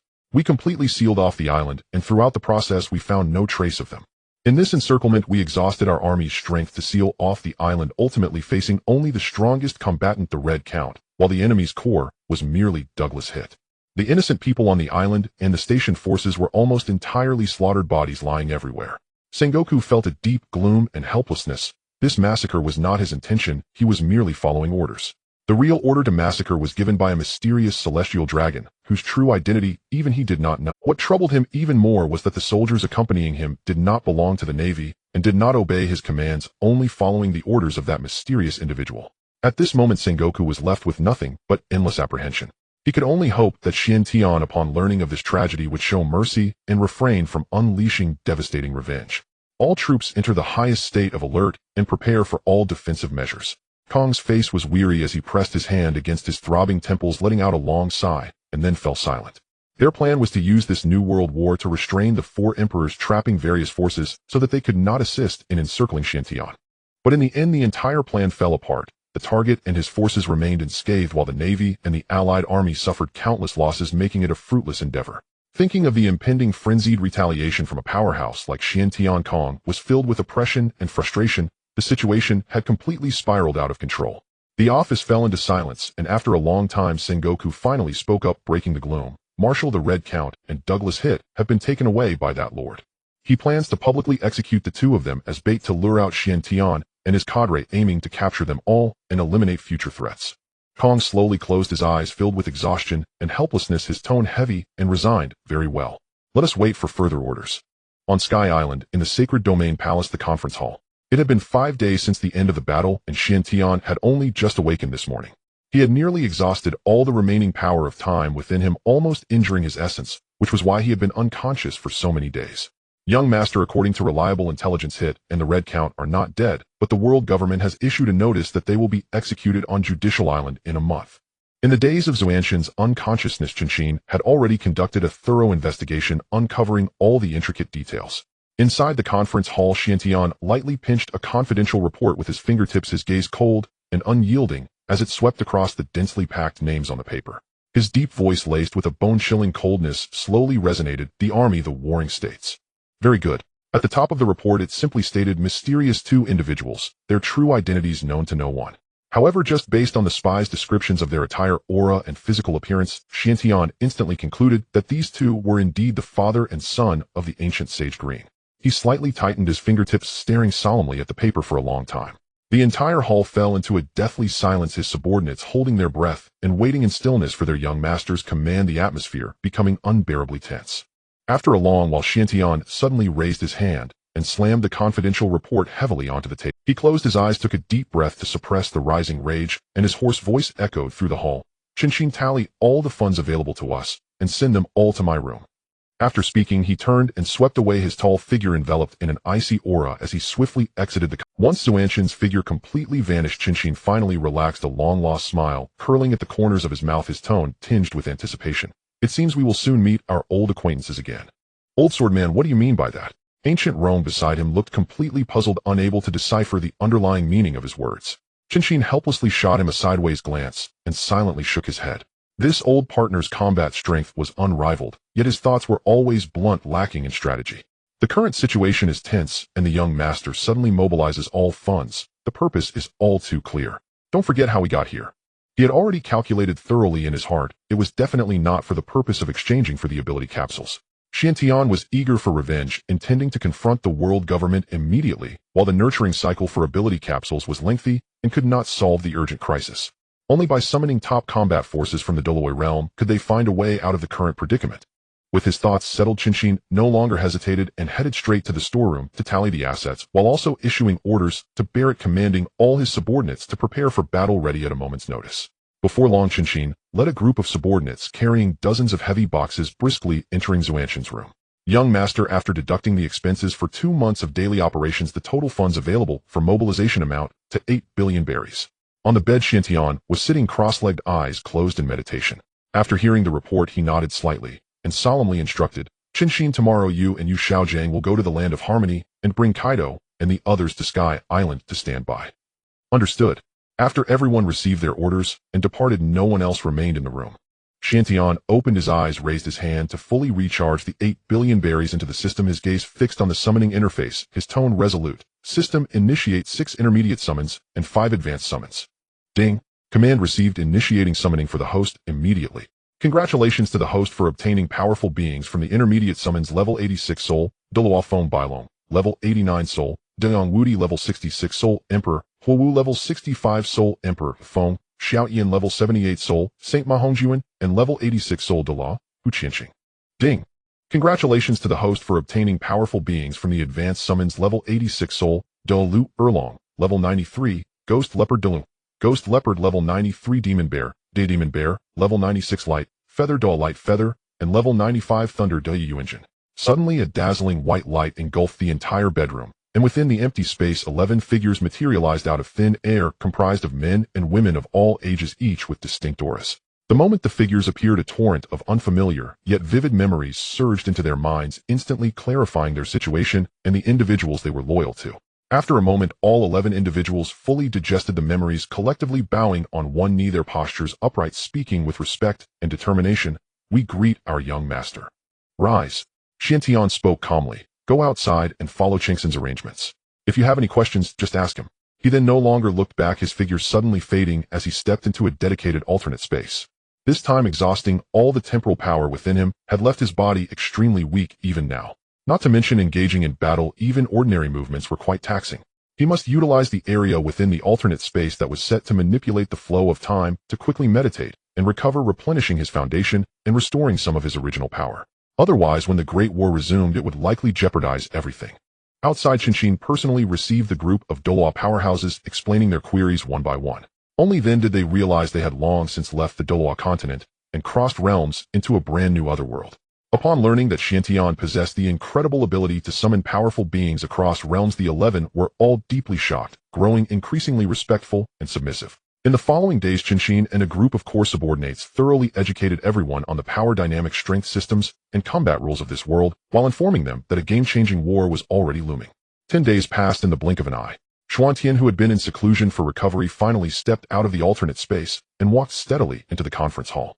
The hall, which had often been half empty in the past, was today filled to capacity, with many people having to stand with their hands down, the atmosphere solemn as they awaited Xuanxin's arrival.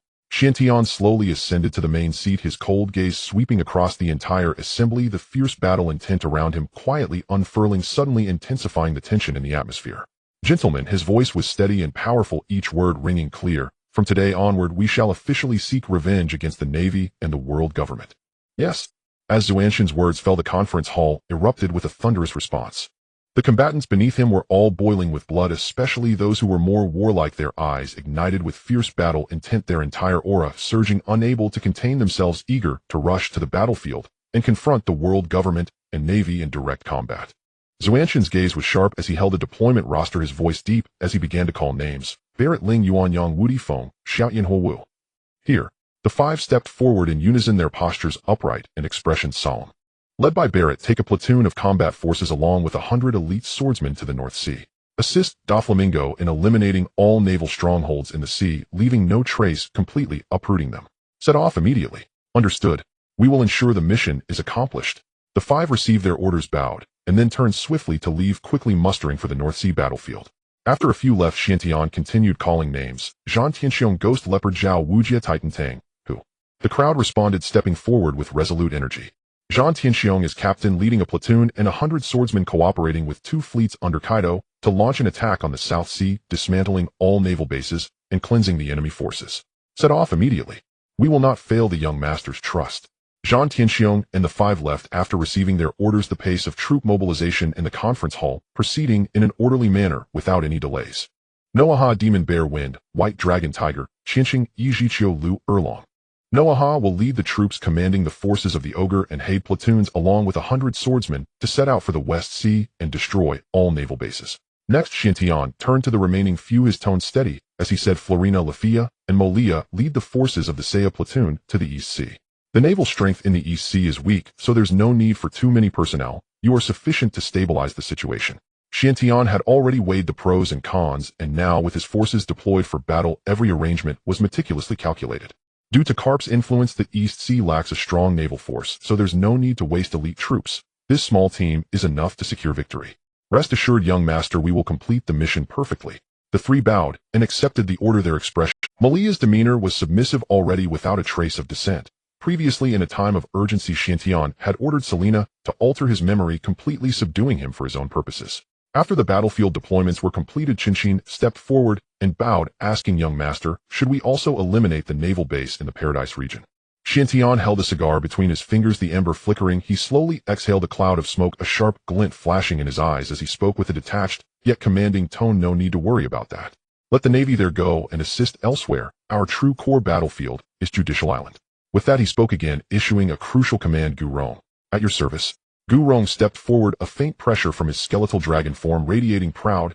You and Yuanjin, Ma Hongjuan, and Liu immediately launch a blitz to advance on the city, rescue the Golden Lion Shurji, and after the mission is accomplished, swiftly head to Judicial Island to rendezvous with us. Huh, young master, don't worry. A mere advanced city cannot trap me, Gu Rong. Gu Rong patted his chest and replied loudly, his face full of confidence and fearlessness. While the world feared the dire straits of Advanced City and trembled at the ruthless criminals imprisoned within, Gu Rong, known throughout the seas as the Skeletal Dragon, had never regarded this prison as a threat. Yu Xiaojiang immediately raised his hand to open a spatial portal, and in a flash of light, Gu Rong and his party vanished from the conference hall. Xiantian extinguished his cigar, stood up, and with his eyes fixed on the door said in a low voice, everyone follow me to Judicial Island. The remaining core powerhouses nodded in unison, following closely behind Xuantian, heading towards the port and the Divine Dragon ship. Once everyone had left, 2 small figures peeked out from beside a pillar outside the conference hall. It was the brothers Xianxiang and Xianxian. Brother Dad and Sword Grandpa will definitely return safely, right? Xianxian asked softly, a hint of youthful worry in his eyes. Xianxiang shot a glance at his younger brother, his expression far more composed than his peers. You're overthinking it. Their strength is enough to sweep through the seas, and nothing unexpected will happen. Since he learned to read, Xianxian often secretly browsed through the information papers in the palace, already familiar with the various factions. He knew that his kind-hearted father, easygoing Sword Grandpa, and domineering Bone Grandpa were all top figures in these seas, and even Enel, who loved to tease them, was a formidable powerhouse capable of instilling fear. Knowing the immense strength of his own faction, his worries dissipated, replaced by a sense of anticipation, eager to witness this battle that would overturn the dynamics of the seas. Meanwhile, off the coast of Gaia Island, a massive fleet cut through the turbulent waves, shattering the previous tranquility of the sea. Over 20 giant warships formed a grand formation, exuding an intimidating pressure. The flagship of the fleet was entirely gilded, shining brilliantly, with a lifelike dragon head sculpted at the bow, fierce and majestic, looking down upon the vast sea. A red battle flag on the ship flapped in the wind, depicting a lavish temple design, with a gilded character for war prominently displayed in the center, strikingly noticeable. The people of Gaia Island spotted the fleet from afar, their faces instantly pale, panic rising in a chorus of voices. It's the War God Temple. It's actually the fleet of the War God Temple. With this grand display, it seems something monumental is about to occur. Silence. Do not rashly discuss matters of the temple. Is your life not worth anything? Amidst the chaotic discussions, fear and unease spread among the people, yet no one dared to pry further. Xiantian had never intended to conceal his whereabouts. This high-profile expedition was to declare to the entire world that his revenge was open, just, and upright. The strong winds at the ship's bow whipped around, causing his robes to billow. Xiantian stood beside the dragon, head coldly gazing down at the surging sea, a chilling smile curling at the corners of his lips. World government, you exhaust yourselves to set up both an overt and covert two-pronged battlefield to restrain various forces. Then I shall spread my forces wide and launch an all-out war. I want to see how you will cope. Today I will spare no effort to reveal all my capabilities to ensure that the lofty world government realizes the reality. They are not dealing with mere ants that can be squashed at will. In his youth, facing the blood feud of the destruction of his island, he was weak and could only conceal his identity, endure, and secretly build up strength step by step. And now, with wings fully grown and power at its peak, he feared no authority. The world government dared to recklessly destroy his strongholds and massacre his family, but today he would return the favor 100-fold, toppling all opposing forces. Chen Xin quickly walked to Xuanqian's side, looking at his tall and solitary figure, softly inquiring, "With completely destroy his strongholds and massacre his family, but can you withstand the upcoming battle?" "It's nothing. Though I haven't fully regained my peak strength, it's sufficient to handle the upcoming situation." Xiantian stood against the wind, his gaze indifferent, yet fierce, responding lightly. "With the acceleration of time in the alternate dimension, my depleted source power has recovered by 70 to 80%. Though not at my peak, I am in no serious trouble."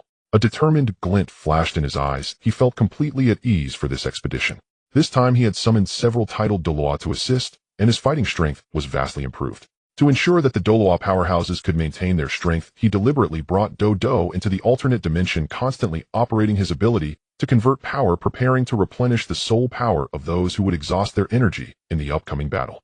Several days of sailing passed in the blink of an eye, and the fleet of the War God Temple sailed grandly through paradise, the news sweeping across paradise and the new world like the wind.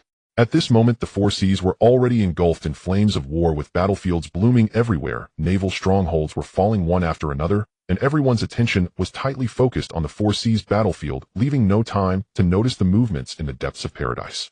At Marineford, in the emergency meeting room of the Navy headquarters, the atmosphere was stifling. All major generals and above high-ranking officers had gathered overnight. Dozens of telephone bugs on the table buzzed incessantly, with urgent reports of defeats and destroyed strongholds coming in one after another.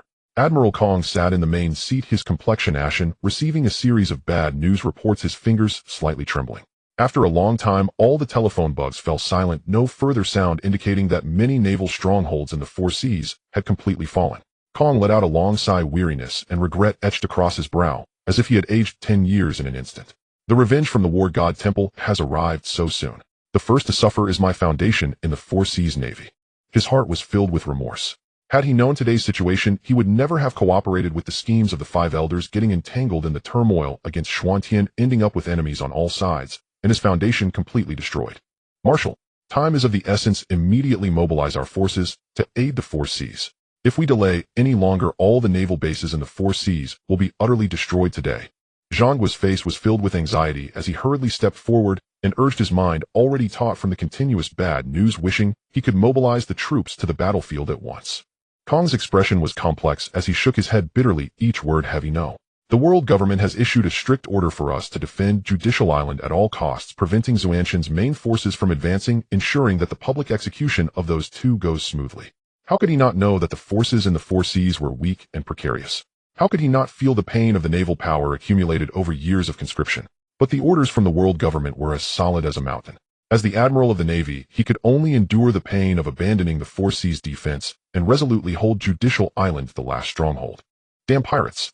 Sakazuki clenched his fists and slammed them onto the wooden table, causing it to tremble and crack. Flames of fury burned in his eyes, with nowhere to vent his pent-up anger. News of the rampant war in the Four Seas and the continuous defeat of the Navy reached the ears of the four Emperor's forces in the New World. Upon learning of the battle situation, Whitebeard and Big Mom quickly gathered all their forces, standing ready, closely monitoring Xuanqian's next move, unwilling to easily intervene.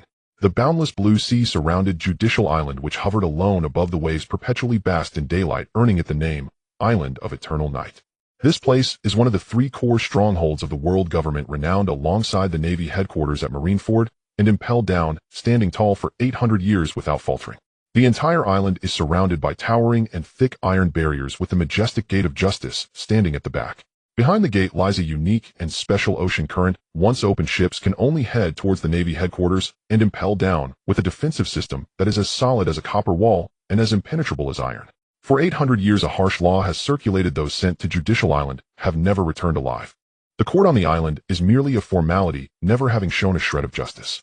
All those brought here have already been convicted by the world government, and the so-called trial is nothing but a formality, with the final outcome being execution or imprisonment. The Tower of Justice sits at the center of the island, housing the CP9 headquarters, which has maintained the myth of never being breached for 800 years with the formidable combat power of top agents from generations past. But today, this 800-year-old myth of invincibility is about to be shattered. After several days of pursuit, the flagship of the war god temple, the Divine Dragon, has led a massive fleet to the waters surrounding Judicial Island. Chen stood at the bow of the ship, his cold gaze sweeping over the heavily fortified island, a symbol of the world government's hypocritical justice. A chilling smile curled at the corner of his lips as he coldly commanded, "Bring this island to the ground." Roar! The dragon's roar thundered through the sky as the azure dragon soared above, blocking out the sun and launching a fierce attack on the iron barriers ahead. Kaido's form suddenly transformed into a 1,000-meter-long azure dragon coiling amidst the clouds, his crimson eyes fierce, unleashing a torrent of scorching dragon breath. The searing dragon flames tore through the air, instantly striking the thick iron wall, melting the steel with intense heat, and blasting a massive hole that connected the inside and outside. In midair, Zhu Deyueguan stepped gracefully through the air, standing poised as he brewed his emotions. Moments later, his expression shifted to one of extreme sorrow and anguish, resonating with a heart-wrenching roar that echoed through the heavens. "Old ghost, you died a terrible death." The overwhelming sorrow fueled his abilities, and between his palms a golden orb compressed to the size of a fist rapidly formed, imbued with world-destroying heat and power. In the next second, Yueguan violently threw the orb. Boom! The deafening explosion erupted with a thunderous roar as terrifying waves of scorching heat swept over the entire island, billowing fire clouds rising to form a massive golden mushroom cloud. The layered and extensive iron barriers outside crumbled and melted, turning into molten iron that poured into the sea, causing the ocean's surface to boil and churn. All present were stunned in awe of the terrifying power of Zhu Douluo's ability. Only the nearby ghost Douluo wore a grim expression filled with helpless anger, staring intently at his partner, who feigned sorrow in the air. He naturally understood that Yueguan held deep feelings for him, yet every time he unleashed his abilities he had to leverage his own life and death to evoke emotions and brew techniques, which was both amusing and infuriating. As the smoke gradually dissipated, the scene on Judicial Island became clear. The elite navy stood in formation, with fortified barriers and essential pathways heavily guarded. Admiral Kong stood atop the castle walls with several high-ranking naval officers, his expression stern. In front of them all stood a figure that Chen would never forget, a figure he loathed deeply, standing proudly. With his flamboyant golden crescent hairstyle and sharp sideburns jutting out like spikes, it was Fegalando. His eyes were filled with disdain and indifference, his posture arrogant and defiant, just like when he coldly slaughtered Xuanzhen's family, looking down upon Chen and his companions from above. "Merely ants."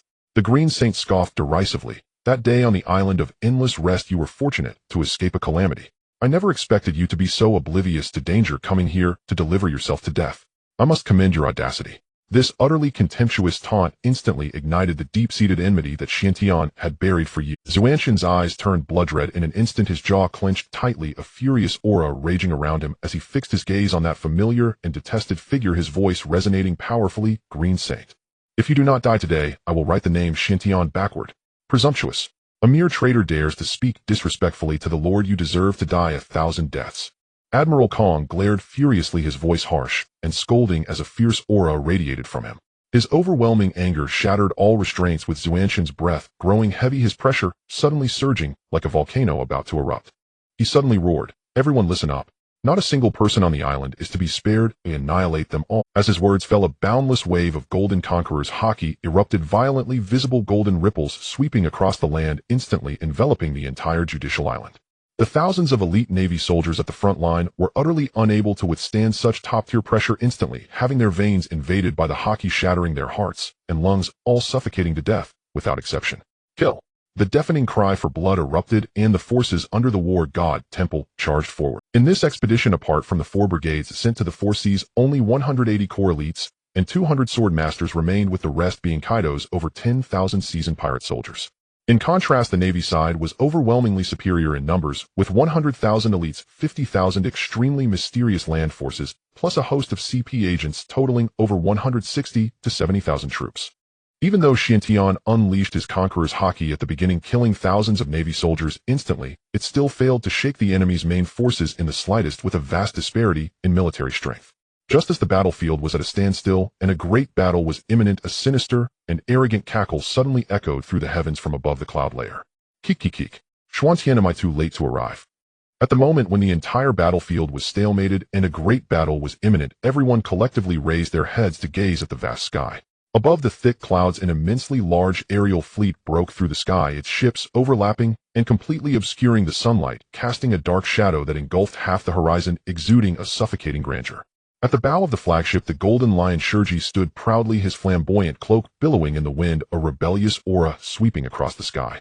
Rong and his companions followed closely beside him. They were the small team that had previously rushed to advance the city to rescue the golden lion, and they had successfully completed their mission, racing to the main battlefield.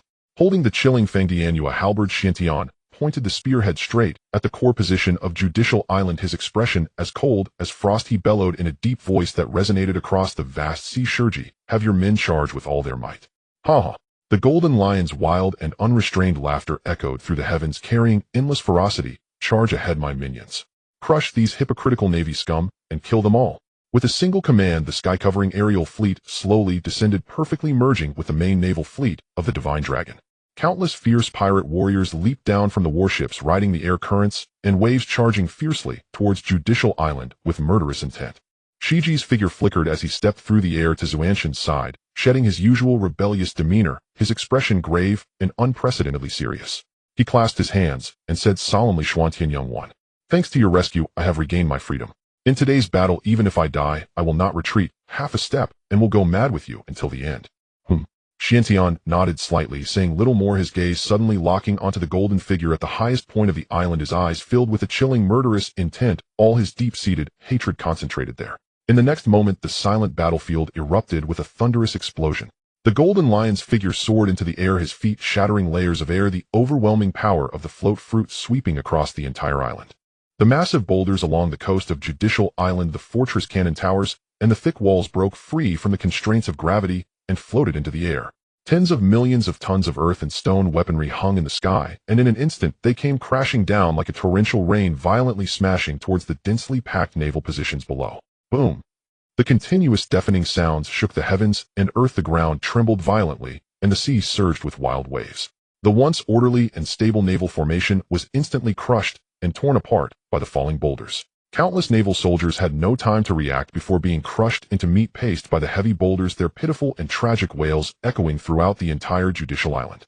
Do not panic. Steady yourselves. Hold the line. Admiral Kong's expression changed drastically as he roared loudly, unleashing an overwhelming naval aura that shattered several giant floating boulders that came crashing down. However, the Golden Lion's offensive covered the entire battlefield with an endless rain of falling stones. No matter how hard he tried, he could not completely block it, only able to watch helplessly as his formation continued to collapse. Yaha! Experience the power of my lightning. Just as the battlefield was being crushed by Shiji's massive objects, dark storm clouds suddenly gathered in the sky, endless purple lightning tearing through the gloomy sky as Enel appeared barefoot in the air. With his bare upper body, golden earrings swaying, surrounded by strands of terrifying lightning, his indifferent gaze looked down upon the Navy army below, like ants, his whole being filled with the supreme arrogance of commanding the thunder of heaven and earth. The power of the natural lightning fruit was fully unleashed, and all the lightning power in the air was at his disposal. Annoying mortals, be obliterated. Enel's voice was indifferent as he lightly dropped his fingertips, and the heavens were suddenly flooded with silver light. Countless thick bolts of lightning tore through the clouds, dense beams of thunder cascading down upon the entire naval positions like a rain curtain, covering every corner of the battlefield without a blind spot. The speed of the natural lightning was extreme and unavoidable. The moment ordinary naval soldiers touched the lightning, their bodies carbonized and life ceased, collapsing in groups without even a scream. Even the elite naval forces, fully utilizing their armed color Haki, had no resistance against the ultimate thunder explosion of the lightning fruit. Their Haki layers were instantly pierced and shattered by the lightning, their paralyzed bodies losing all mobility, and the incoming torrent of lightning immediately devoured and burned them. Several fortunate surviving naval vice admirals rushed together in an attempt to break through the lightning domain's blockade, but Enel moved slightly in the air, his figure transforming into a flash of light, moving so fast that it could not be captured by the naked eye. Countless lightning crystals condensed in his palm, and the explosive thunder shockwave directly knocked down several people. Wild currents of electricity rapidly spread across their Haki armor, instantly paralyzing their meridians and tearing their flesh, sending the high-ranking officers crashing to the ground, completely blackened and unable to fight again. The sky was filled with roaring lightning, electric serpents crisscrossing everywhere. Enel walked on the lightning, his figure graceful and unmatched, clearing vast areas of the battlefield with the mere manipulation of heaven and earth's thunder. Seizing the perfect opportunity when the naval formation was thrown into disarray and their morale crumbled, Xuantian's group of titled Douluo all moved like tigers entering a flock of sheep, fiercely breaking into the enemy's hinterland, initiating a complete dimensional crushing. Thunderous might. Upon seeing Enel surrounded by lightning, the Thunder Douluo Yuanzhen's expression changed slightly, and he soared into the air, unable to resist joining the battle. The heavens and earth erupted with crackling thunderclaps. Countless purple lightning bolts crisscrossed and intertwined, weaving into an endless violent lightning domain, fiercely sweeping across the entire battlefield. The purple lightning danced wildly across the sky, the deafening roar of thunder overshadowing all the chaos of the battlefield, as Yu Yuanjin stood in midair, unleashing all his soul power, without reservation. Thick and terrifying purple lightning tore through the clouds, intersecting to form an endless purgatory of lightning, locking down the entire naval positions. Ordinary naval soldiers instantly turned black and stiff as they were struck by lightning, collapsing to the ground, without even a chance to let out a wail, completely losing their lives. Even the elite naval forces covered in armed color Haki leading the charge had no means to resist under the thunder's wash. Their hardened Haki layers instantly shattered, their bodies torn to shreds by the violent lightning. A few naval vice-admirals, seeing this, gathered together, fully activating their Haki defense, attempting to jointly withstand the lightning force and create an opening. However, Yu Yuanjin's thunderous soul power was already exceedingly tyrannical. The crashing giant thunder directly shattered the united defense of several people. Overwhelming lightning exploded, instantly incapacitating several high-ranking officers, sending them flying and spitting blood, completely losing their fighting capability. The entire battlefield was a surging tide of lightning and rampant electric light. Wherever it passed, not a blade of grass remained. The relentless pressure of the thunder left the naval soldiers utterly trapped in a situation with nowhere to hide and no means to defend. Above the clouds, the airflow suddenly solidified, and an immensely cold soul power quietly unfurled. The light feather Douluo stood high in the air, her figure ethereal and detached, free from any trace of gunpowder or hostility. With a wave of her hand, endless soul power condensed into thousands of shimmering white feathers. Countless aurora feathers raced through the wind at a speed that broke the limits of the naked eye, transforming into countless fragments of silver light that pierced through the battlefield. Unlike the widespread, thunderous rumble of Enel's attack, the killing precision of the light feather was pushed to the extreme, specifically targeting the high-ranking naval forces for pinpoint assassination. The hardened armed color Haki of the naval vice-admirals, the CP-9 elites on standby, and the commanding officers of the formation had no time to capture the trajectory of the feathers. The hard Haki armor was like thin paper before the exquisitely condensed soul power feathers, all pierced through vital points in an instant. Silver light vanished in a flash, and several thuds of bodies hitting the ground echoed in the air. Anyone locked onto by the feathers fell without exception, without even the slightest chance to resist or evade. Kong let out a long sigh, weariness and regret etched across his brow, as if he had aged 10 years in an instant. The revenge from the war god temple has arrived so soon. The first to suffer is my foundation. Douluo Yu Guan activated his emotional manipulation ability to its extreme, surrounding himself with a bizarre aura. Countless orbs of light formed from intense emotions shot out like cannonballs, targeting the clusters of Navy personnel for bombardment. With each explosion of the light orbs, a wave of ferocious soul power surged forth, instantly engulfing and annihilating large swathes of Navy forces, resulting in countless casualties. In midair, a blazing inferno suddenly pierced through the smoke of battle as Ma Hongjun spread his wings, soaring gracefully, with a torrent of majestic soul power surging violently around him. The Phoenix martial soul was fully unleashed, with scalding phoenix flames enveloping him, casting a crimson glow that stained the entire sky. This was a fire of soul power transcending the vast ocean, with temperatures and destructive capabilities far exceeding all ordinary flames. He fiercely flapped his wings, and several solidified fiery phoenixes burst through the air with the might to burn mountains and boil seas, diving mercilessly into the dense formations of the Navy. The explosive waves of fire instantly swept in all directions, with the overwhelming heat melting firearms and cannons, as well as corroding heavy rusted armor. The armed color, domineeringly urged by the Navy soldiers, proved utterly feeble against the overwhelming Phoenix soul power flames, as layers of hardened barriers were swiftly scorched and collapsed. The flames raged ceaselessly, consuming everything in their path. The fire phoenix that landed erupted into a torrential rain of fire, engulfing fleeing Navy soldiers. The piercing screams were quickly swallowed by the roaring inferno, leaving behind charred remains scattered across the ground. Ma Hongjun swept through the air, each surge of soul power resulting in widespread incineration, as the intense heat of the flames suppressed the battlefield, instilling terror in the remaining Navy personnel, none daring to approach and obstruct him. Yi Lingling activated her nature-based wood-type abilities, spreading a wild growth across the battlefield. The girl stood midair, her expression icy with no wind, yet her surroundings stirred as emerald light flowed slowly around her. Boom! The ground cracked suddenly, and countless thick, dark vines burst forth from the earth, their branches gnarled and covered in sharp thorns akin to awakened beasts from the jungle, rampaging through the remnants of the Navy. The hard, rocky terrain was brutally torn apart and crushed by the vines, which instantly locked down the entire area. The densely packed Navy soldiers had no time to evade as they were swiftly ensnared and bound by the wildly growing vines.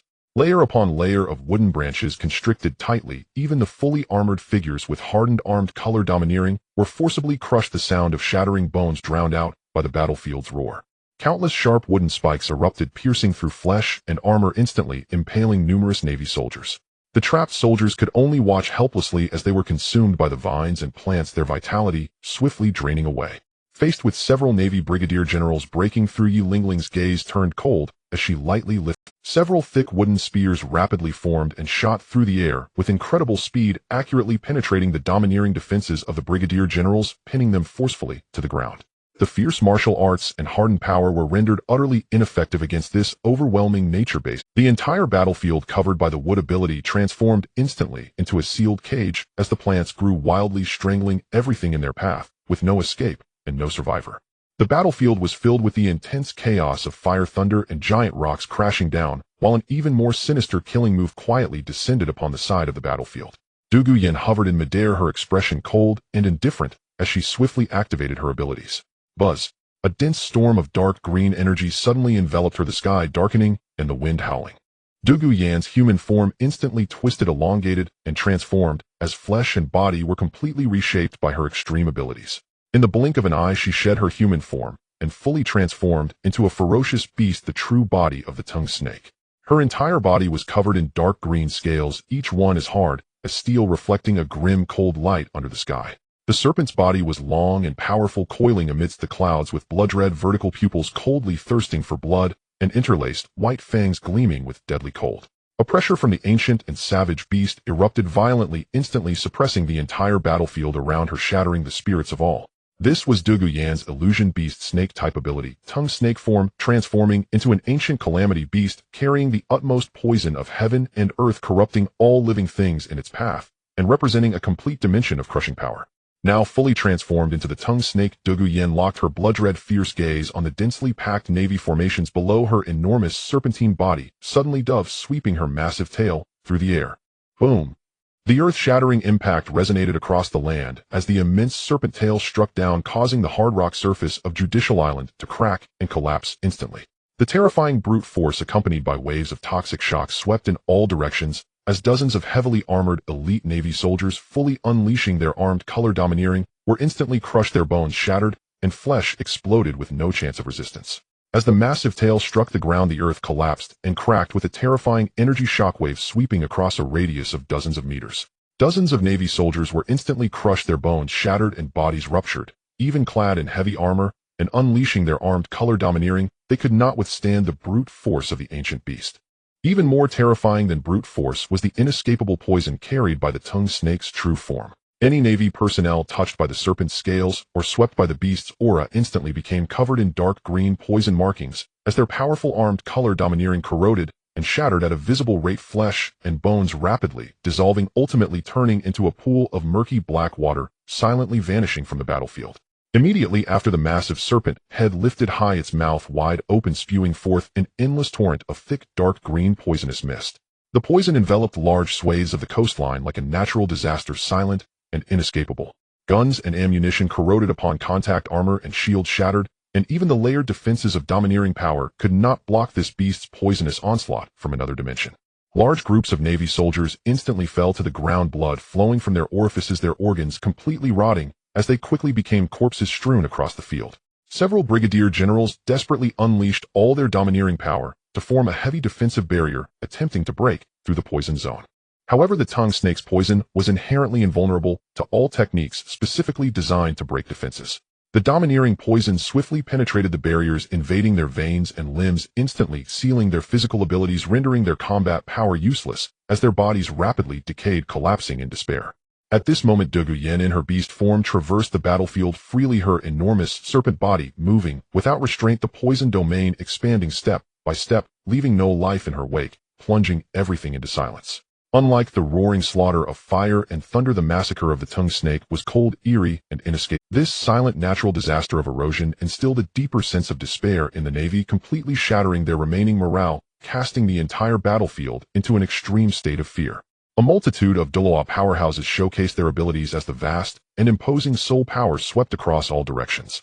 On the front line of the coast, over 10,000 elite pirates under Kaido, and the entire Golden Lion flying pirate crew landed, coordinating with 200 elite swordsmanship teams from the temple and 180 core temple warriors ruthlessly launching a massacre against the panicking remnants of the 170 Navy. The lean monkey landed on Judicial Island with the main force, and in the very first moment of stepping onto the land, he activated his summoning abilities, tearing through the void to release all the power stored in his special space. Amidst the vibrating hum, a full 1,000 iron soldiers stepped out in unison, forming a neat formation with an imposing aura. Each soldier stood 4 meters tall, covered in heavy pitch-black steel armor, with a robust and upright figure gripping a standard steel broadsword in one hand and raising a heavy alloy shield in the other, standing in military posture with an awe-inspiring presence. The 1,000 iron soldiers quickly formed an orderly square formation, marching steadily forward with synchronized steps towards the disarrayed remnants of the Navy. Clang, clang, clang. Countless gunfire bullets and standard artillery shells rained down upon the black armor, producing only the sharp, crisp sounds of metal colliding, sparking tiny bursts of fire before falling to the ground. The ordinary firearms and artillery inflicted not even the slightest scratch upon them, causing no harm whatsoever. These iron soldiers were devoid of emotions, pain, or fear of death, lacking any vulnerabilities of flesh and blood, maintaining their relentless advance without any slowdowns. Next to the lean monkey stood 2 distinctly different elite guards.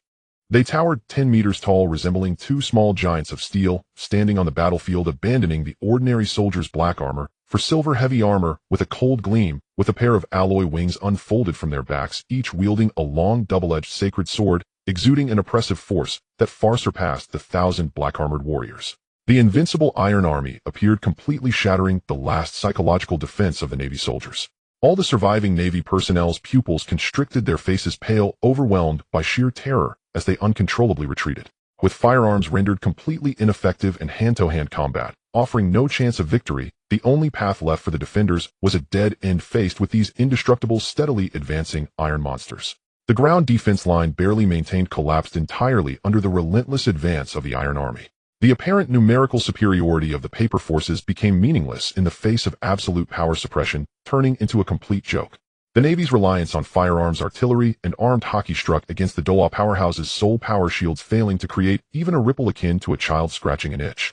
In contrast, the casual strikes from the Douluo group unleashed devastating destruction across vast areas, causing the battle to tilt irreversibly from the moment it began. What in the world are these monsters? A battle-hardened Navy Vice Admiral's pupil shrank as he felt a chill run down his spine, gazing at the overwhelming tide of the battle with intense fear and despair. Having traversed the seas for decades and fought countless battles against powerful foes, he had never witnessed such unreasonable, terrifying power. These individuals could annihilate dozens or hundreds of elites with a mere gesture, completely overturning his decades of understanding of combat power. The Vice Admiral furrowed his brow tightly, his heart trembling, a chilling fear coursing through him.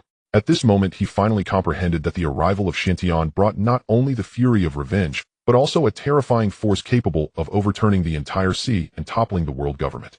Sakazuki's entire body was engulfed in boiling magma as his fists unleashed a relentless lava assault, desperately melting away the incoming soul power impact and floating boulders. His face twisted in rage, his fury blazing, yet he could do nothing to reverse the tide of defeat, forced to passively defend as he watched his soldiers fall one after another. After Sakazuki dissolved a falling boulder with his magma-covered fist, Sakazuki's form instantly blurred, utilizing his extreme speed to vanish from the battlefield, evading all the surrounding flames, reappearing abruptly in front of Ma Hongjuan, who was mercilessly slaughtering the Navy. Black magma coiled around his fist, a terrifying heat surged forth as Sakazuki's face twisted in fury. He unleashed a thunderous punch. Hellhound! Die! All pirates and troublemakers must be utterly obliterated. The blazing magma punch surged with destructive power directly towards Ma Hongjuan, its ferocity unyielding and merciless. Faced with this sudden lethal assault, Ma Hongjuan's face changed dramatically, instinctively stepping back, but when he realized the surging flames were merely ordinary magma, his tense expression relaxed, replaced with pride and disdain. 7 dazzling soul rings appeared beneath his feet, rotating in yellow, purple, purple, black, black, black, and black. His soul power erupted explosively. 7th soul skill, Martial Soul Avatar. 6th soul skill, Phoenix Piercing Cloud Strike. 2 black Tenthasanier soul rings shone brilliantly, unleashing an overwhelming surge of Phoenix soul power. Flames erupted, raging fiercely as Ma Hongjuan's body instantly transformed and expanded into a majestic 7-headed fire phoenix. The 7 fierce phoenix heads raised simultaneously, unleashing a crimson flame shockwave that spanned the sky. The condensed phoenix true fire carrying earth-shattering might colliding Hiden with Sakazuki's Hellhound Punch.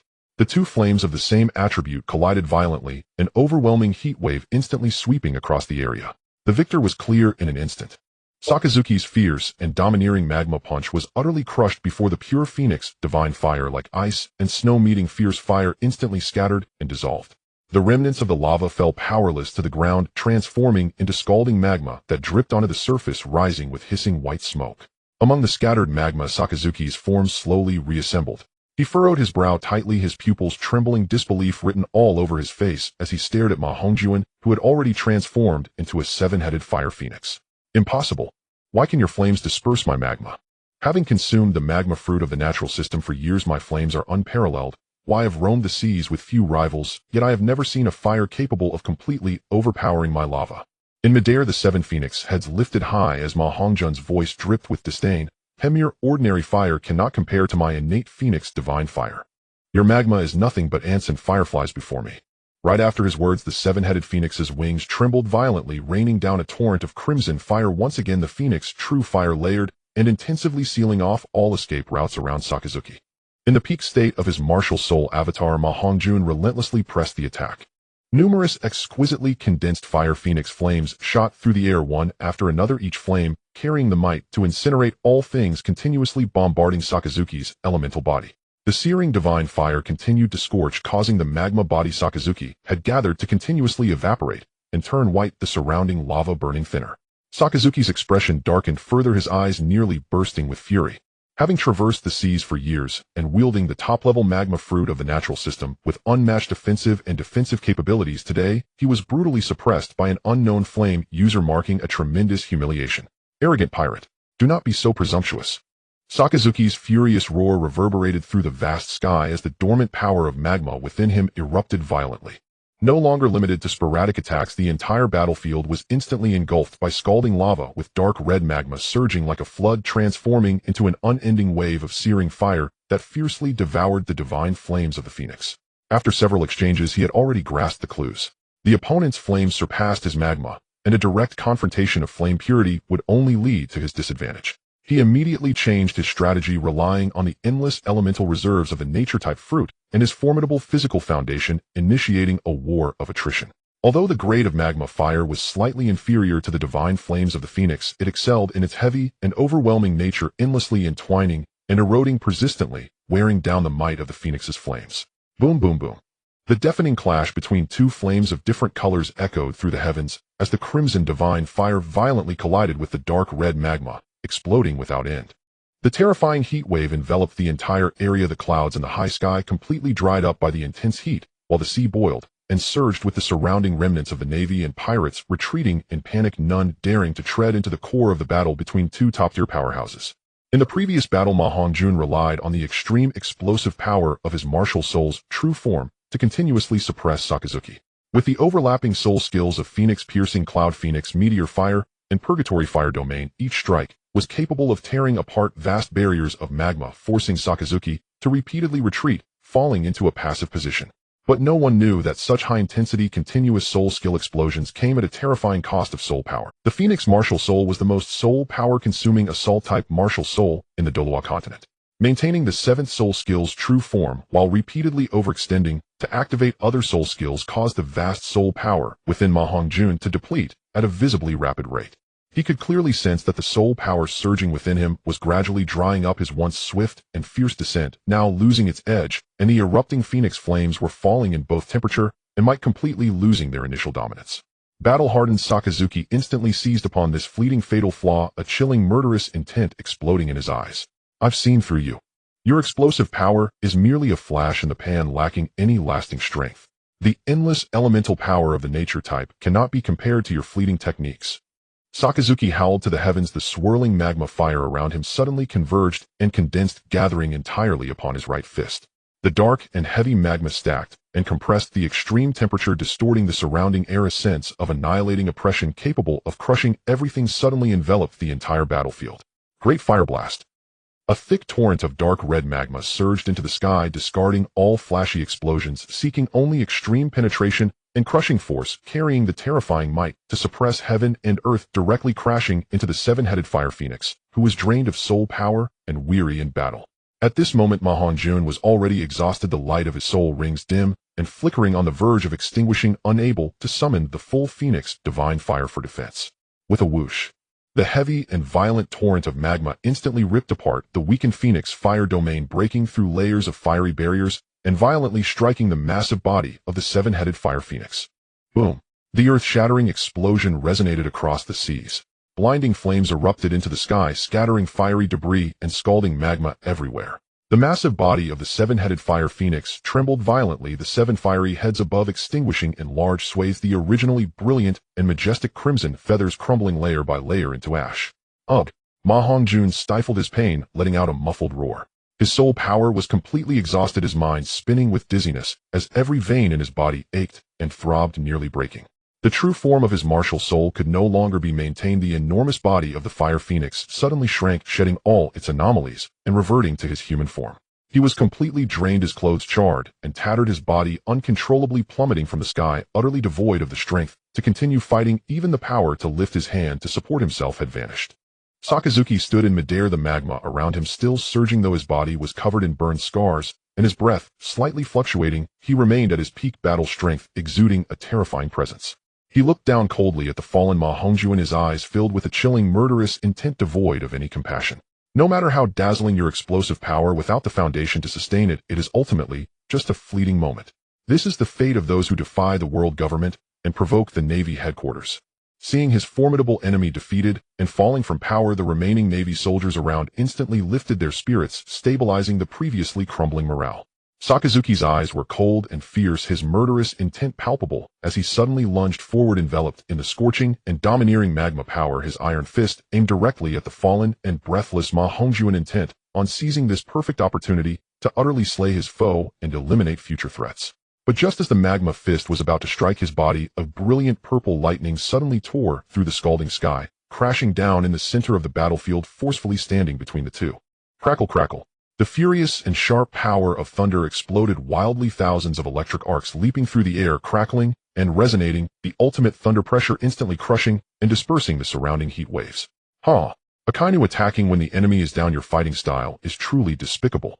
Enel stood in midair, his posture proud and defiant, surrounded by rolling thunder, the top-tier nature-type power of the rumble fruit fully unleashed, every inch of air trembling violently in the thunder's resonance.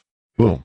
The domineering thunder clashed violently with the heavy magma, the terrifying energy exploding throughout the battlefield, scorching steam rising into the sky as lightning and fire waves intermingled and ravaged, sweeping across the entire sea. His eyes gleamed with cold light, locking onto the defiant figure before him, his expression dark enough to drip water, as a chilling voice laced with sharp, murderous intent slowly emerged. Rumble fruit.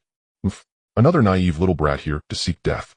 Enel casually brushed off the splattered hot magma fragments from his shoulder, his head held high as he laughed maniacally, the sharpness in his eyes fully displayed his tone, both domineering and arrogant. Seek death. In the vast Navy headquarters, no one can take my life. I'm merely telling you, under the command of Lord God, you cannot slaughter at will. Just as Enel firmly blocked Akainu, the moment they faced off, beneath them, the nearly exhausted Ma Hongjun lay on the ground, and the air suddenly rippled with subtle spatial waves. The spatial ripples intensified, the void slightly distorted and trembled as a pair of long hands suddenly emerged from the torn spatial gap, precisely gripping the exhausted Ma Hongjun, who had only breath left, and gently pulling him. Whoosh! Without a sound, Ma Hongjun's body, along with the remnants of hot embers on the ground, was completely swallowed by the spatial gap, leaving the area empty and devoid of any trace. Sakazuki's pupils contracted sharply, instantly perceiving the unusual movement ahead, his murderous intent surging. How could he watch his prey escape right before his eyes? His form instantly blurred again, unleashing the magma power in full, ready to dive down and intercept, to forcefully kill. But would Enel give him even a chance to act? Want to escape? Enel sneered coldly, and a burst of lightning erupted from his fingertips, a thick, blinding column of thunder, crashing down precisely in front of Sakazuki's path of descent. Boom! The violent thunder erupted fiercely, enveloping the entire area in a storm of electric light. Scalding steam surged into the sky, abruptly cutting off Sakazuki's charge. The powerful shockwave from the lightning jolted Sakazuki, forcing him to halt his dive, his murderous intent completely ignited by rage. You troublesome brat! Sakazuki glared furiously, magma swirling violently around him, the temperature in the area skyrocketing, and a deathmatch between the nature-type powerhouse was about to begin. Arrogant!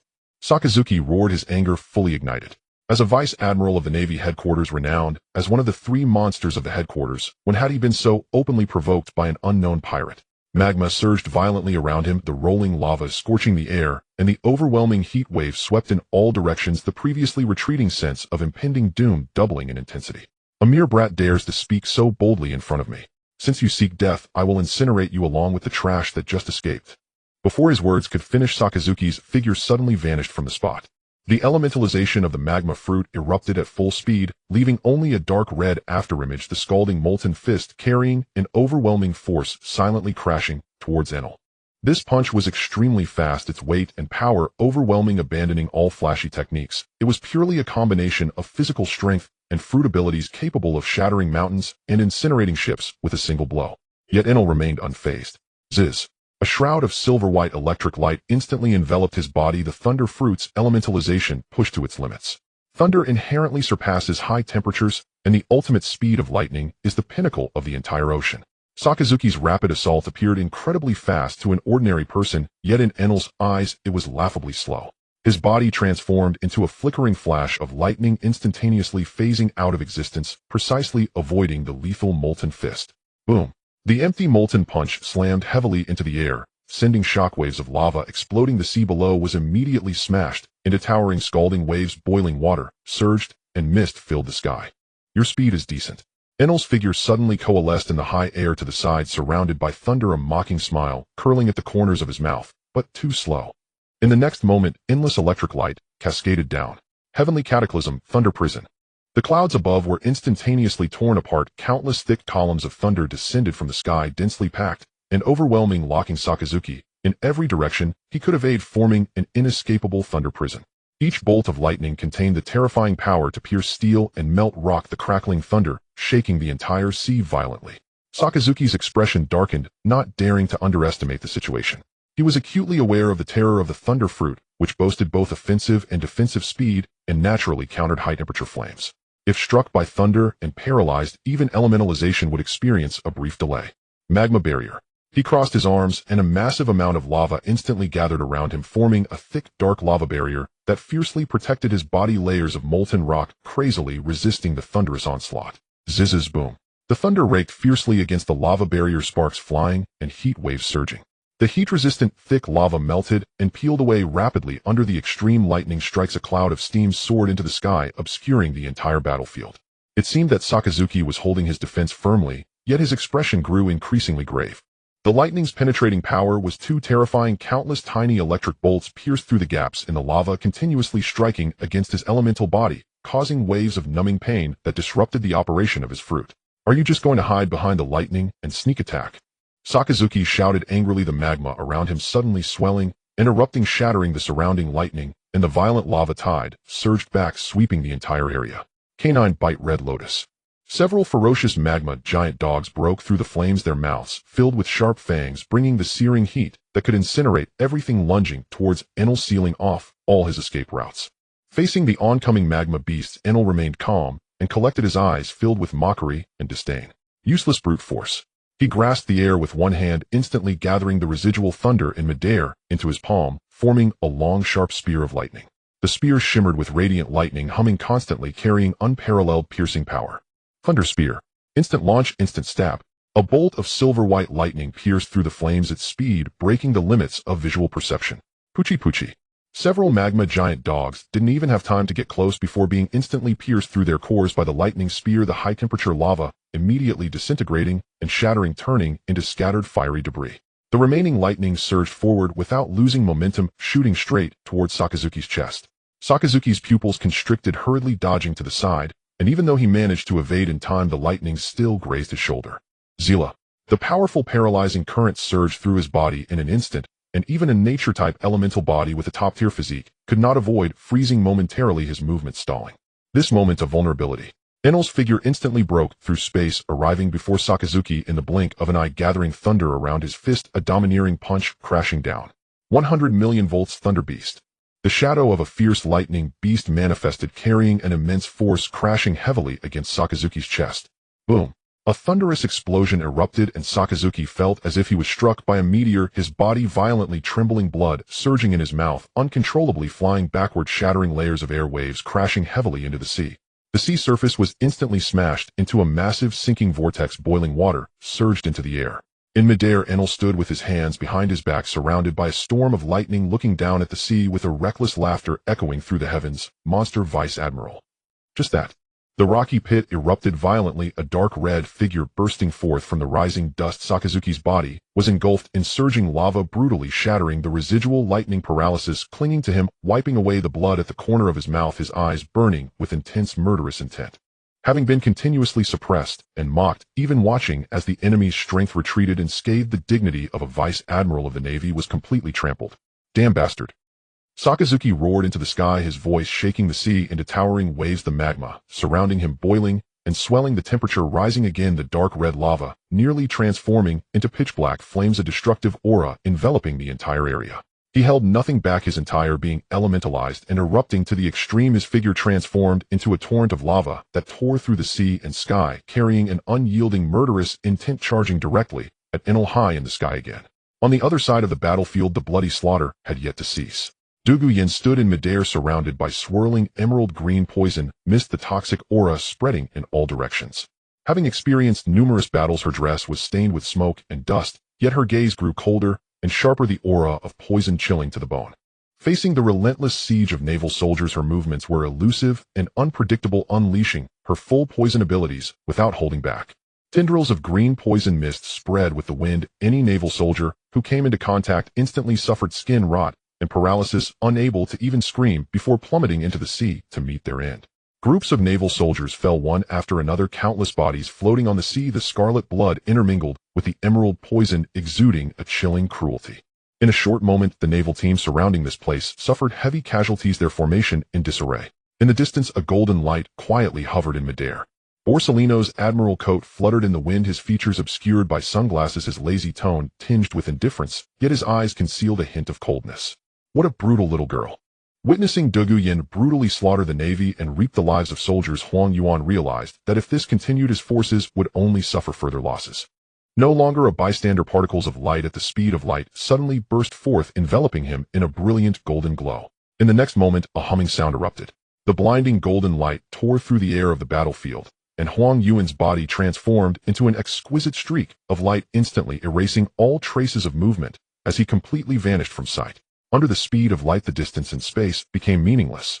In the blink of an eye, his golden figure suddenly came to a halt less than 3 zhang in front of Douluo, his breath locked onto her, his sharpness retracted, ready to unleash light-speed retribution with a mere gesture interrupting her massacre. As a vice admiral of the navy, his strikes were always devoid of nonsense, quick and decisive, with tiny particles of light already gathering at his fingertips, a deadly offensive poised to unleash. But just as Huang Yuan was about to strike, the air around him suddenly turned cold, and the temperature of the entire area, a thick pitch-black, deathly cold aura suddenly manifested, spreading like abyssal black mist, instantly cutting off the scorching light and heat surrounding Huang Yuan, forming a barrier between the two and severing the path for all offensives. The black mist slowly gathered, and a tall, slender shadow stepped out from the darkness. Clad in ghostly black attire, surrounded by an unshakable aura of death, his face was hidden in shadow, revealing only a sinister, eerie smile at the corners of his mouth, with eyes dark and deep, exuding a chilling menace. He lifted his gaze to stare directly at the naval vice admiral, his tone languid and sinister, carrying unabashed provocation and mockery.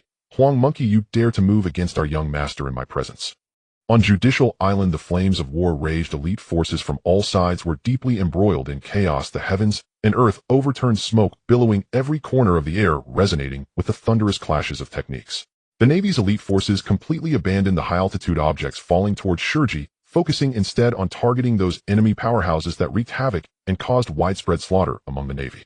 The biting cold wind froze the vast sky, and Akiji Kazan was enveloped in layers of frost, in extreme chills suffusing the sea for miles, the seawater solidifying into thick ice, sealing off all escape routes.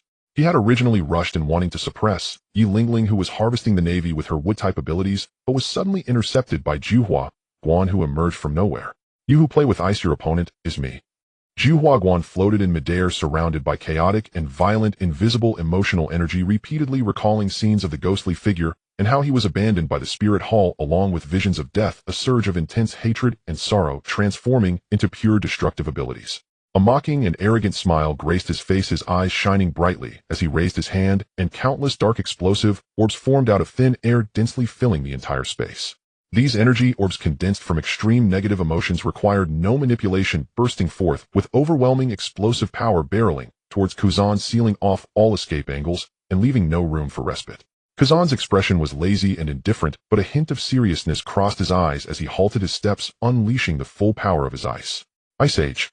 As he murmured, a heavy, deep blue ice wall instantly rose before him, layered and indestructible, the power of extreme cold swirling around the ice layer, attempting to freeze all incoming explosive energies.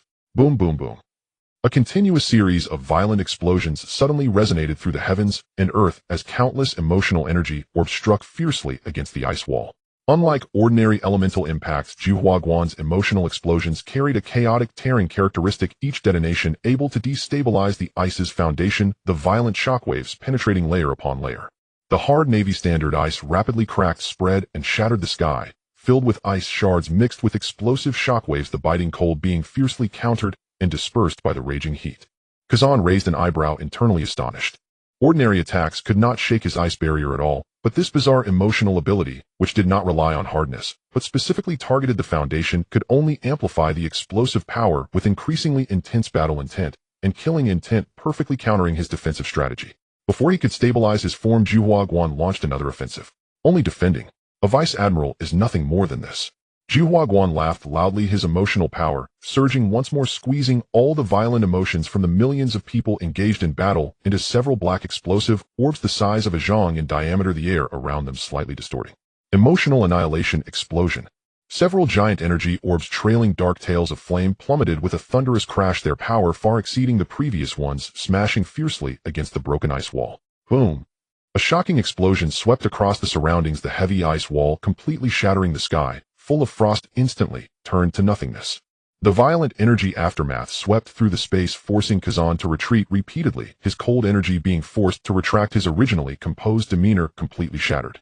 He fully confronted this bizarre powerhouse of emotional abilities before him, no longer holding back, raising his hand to condense countless ice spikes, with sharp ice blades racing through the air towards the wave of explosive energy, pushing the extreme slaughter of ice and fire to a boiling point. Meanwhile, in the high skies of the battlefield, the domineering aura shook the sea of clouds, the dragon's might suppressing the four seas. Another top-tier duel was fiercely clashing.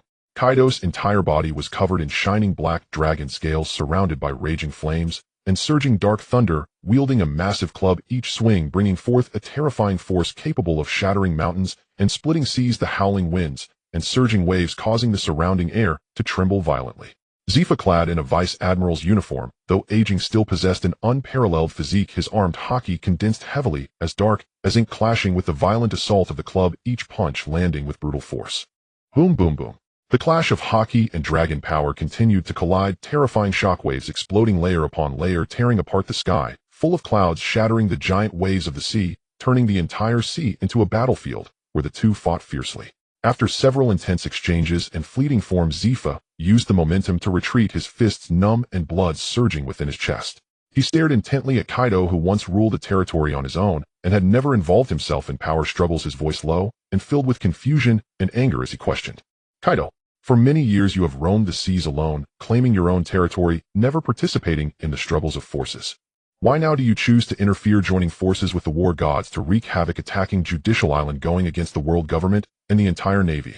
Upon hearing this, Kaido suddenly threw his head back and let out a raucous laughter that resonated through the heavens and earth, his laughter arrogant and domineering, filled with disdain for the four seas, his dragon might surging several times higher. Wreak havoc. Gwaha! Zifa, slamming his club to the ground, an invisible pressure crushed down his eyes, fierce and bloodshot, his aura overwhelming. Today, I will tell you clearly, because I have long been a member of the war gods. From now on, wherever the war gods go, that is where I, Kaido, go. The enemies of the war gods are the enemies of the beast. As the voice fell, flames and thunder erupted around Kaido, his dragon scales glimmering coldly and overwhelming, might completely locking onto Zephyr, igniting an unstoppable violent intent to battle. In that case, today let me experience what kind of power you, Kaido, truly possess. Zephyr's expression turned grim as he activated his armed color to its peak, gathering strength in both fists, charging forward to confront the incoming dragon, might initiating an even more perilous battle. In another heavy void, the name of Iron Fist Cap resonated across the seas, clad in navy uniform, surrounded by jumping red arcs of electricity, pure and condensed dark-armed color, coiling around his fists, creating waves of air pressure that held back the surrounding sea. His opponent was Yu Yunjin. Yu Yunjin was engulfed in endless rolling thunder, wild purple-blue lightning wrapping around his body, thunder armor enveloping him, and the overwhelming pressure of thunder crashing down, causing every inch of air to tremble with the violent potential of lightning. As a top-tier powerhouse of the lightning element, he could summon the divine thunder of the nine heavens with a wave of his hand, annihilating his enemies with overwhelming explosiveness. Previously, Yu Yunjin had crushed the Navy's line with his tyrannical lightning, shredding their formations with countless naval ships, struck down soldiers, pierced by electric light, achieving a horrifying efficiency in slaughter. Seeing this, Cap no longer watched from the sidelines. His figure flashed as he entered the fray, confronting this top powerhouse of the Battle God Temple directly. "Bastard! Relying on your abilities to slaughter the Navy at will, today I shall meet you heathen."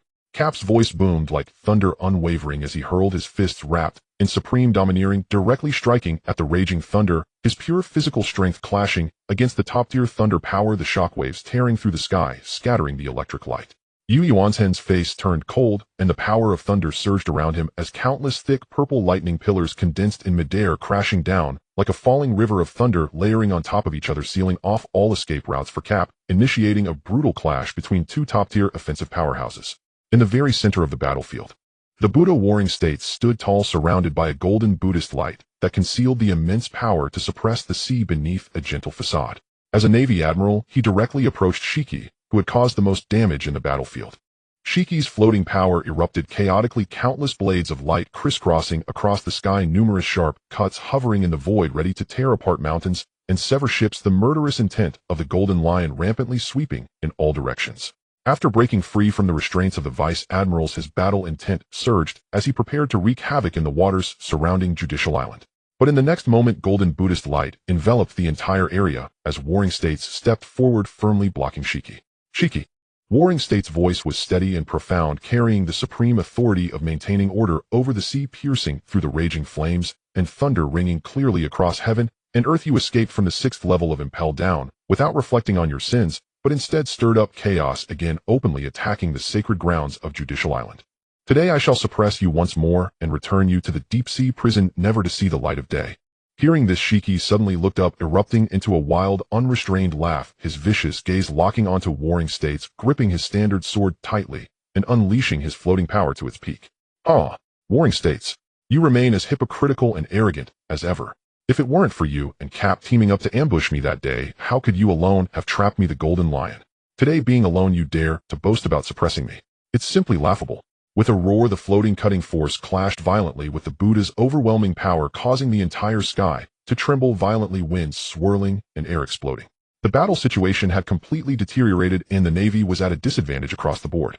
The Navy's high-end combat power was firmly restrained, unable to break free from the entanglement, and the Army officers originally stationed on the defense line, as well as the vice admirals from the main headquarters, were also intercepted and held back by various powerhouses, rendering them incapable of aiding the main battlefield. On the ground square, the Navy soldiers suffered heavy casualties, their formation collapsing step by step with smoke and blood enveloping the entire Judicial Island, the tide of defeat already visible to the naked eye. On the towering walls of Judicial Island, Steelbone Kong stood quietly, overlooking the brutal battlefield below where everything was collapsing. As the Navy Marshal, there was no fluctuation in his eyes, only a stern and cold demeanor. Seeing his forces completely locked down with no one able to break the situation, and watching the Battle God Temple's forces crush forward without opposition, he knew that remaining in the rear would lead to a complete collapse of the entire battle. Without further hesitation, Steelbone Kong's overwhelming power suddenly surged the air beneath his feet, exploding, and in a moment, he leaped off the wall, appearing directly in the center of the fierce battle below. He had no intention of clearing out the minor soldiers or getting involved in ordinary battles. His eyes pierced through the raging flames, locking onto the direction of the port in the distance, where the Shenlong was docked, the core position of Xiantian. As long as he captured Xuantian, seizing the source of this turmoil, all slaughter would come to an end. With his mind set, Steelbone Kong surged forward once more, tearing through the airflow at extreme speed, transforming into an overwhelming shadow, racing towards the port to ambush the Shenlong, intent on forcibly altering the battle situation and capturing the enemy's young master. On the other side of the battlefield, Rong, who had been silently guarding, suddenly caught sight of this terrifying figure making a rapid advance. His eyes turned icy, locking onto the rapidly approaching Steelbone Kong. Young master, Steelbone Kong is coming this way. Without missing a beat, Gu Rong's lips curled into a sharp cold arc, his battle intent surging. I will intercept him.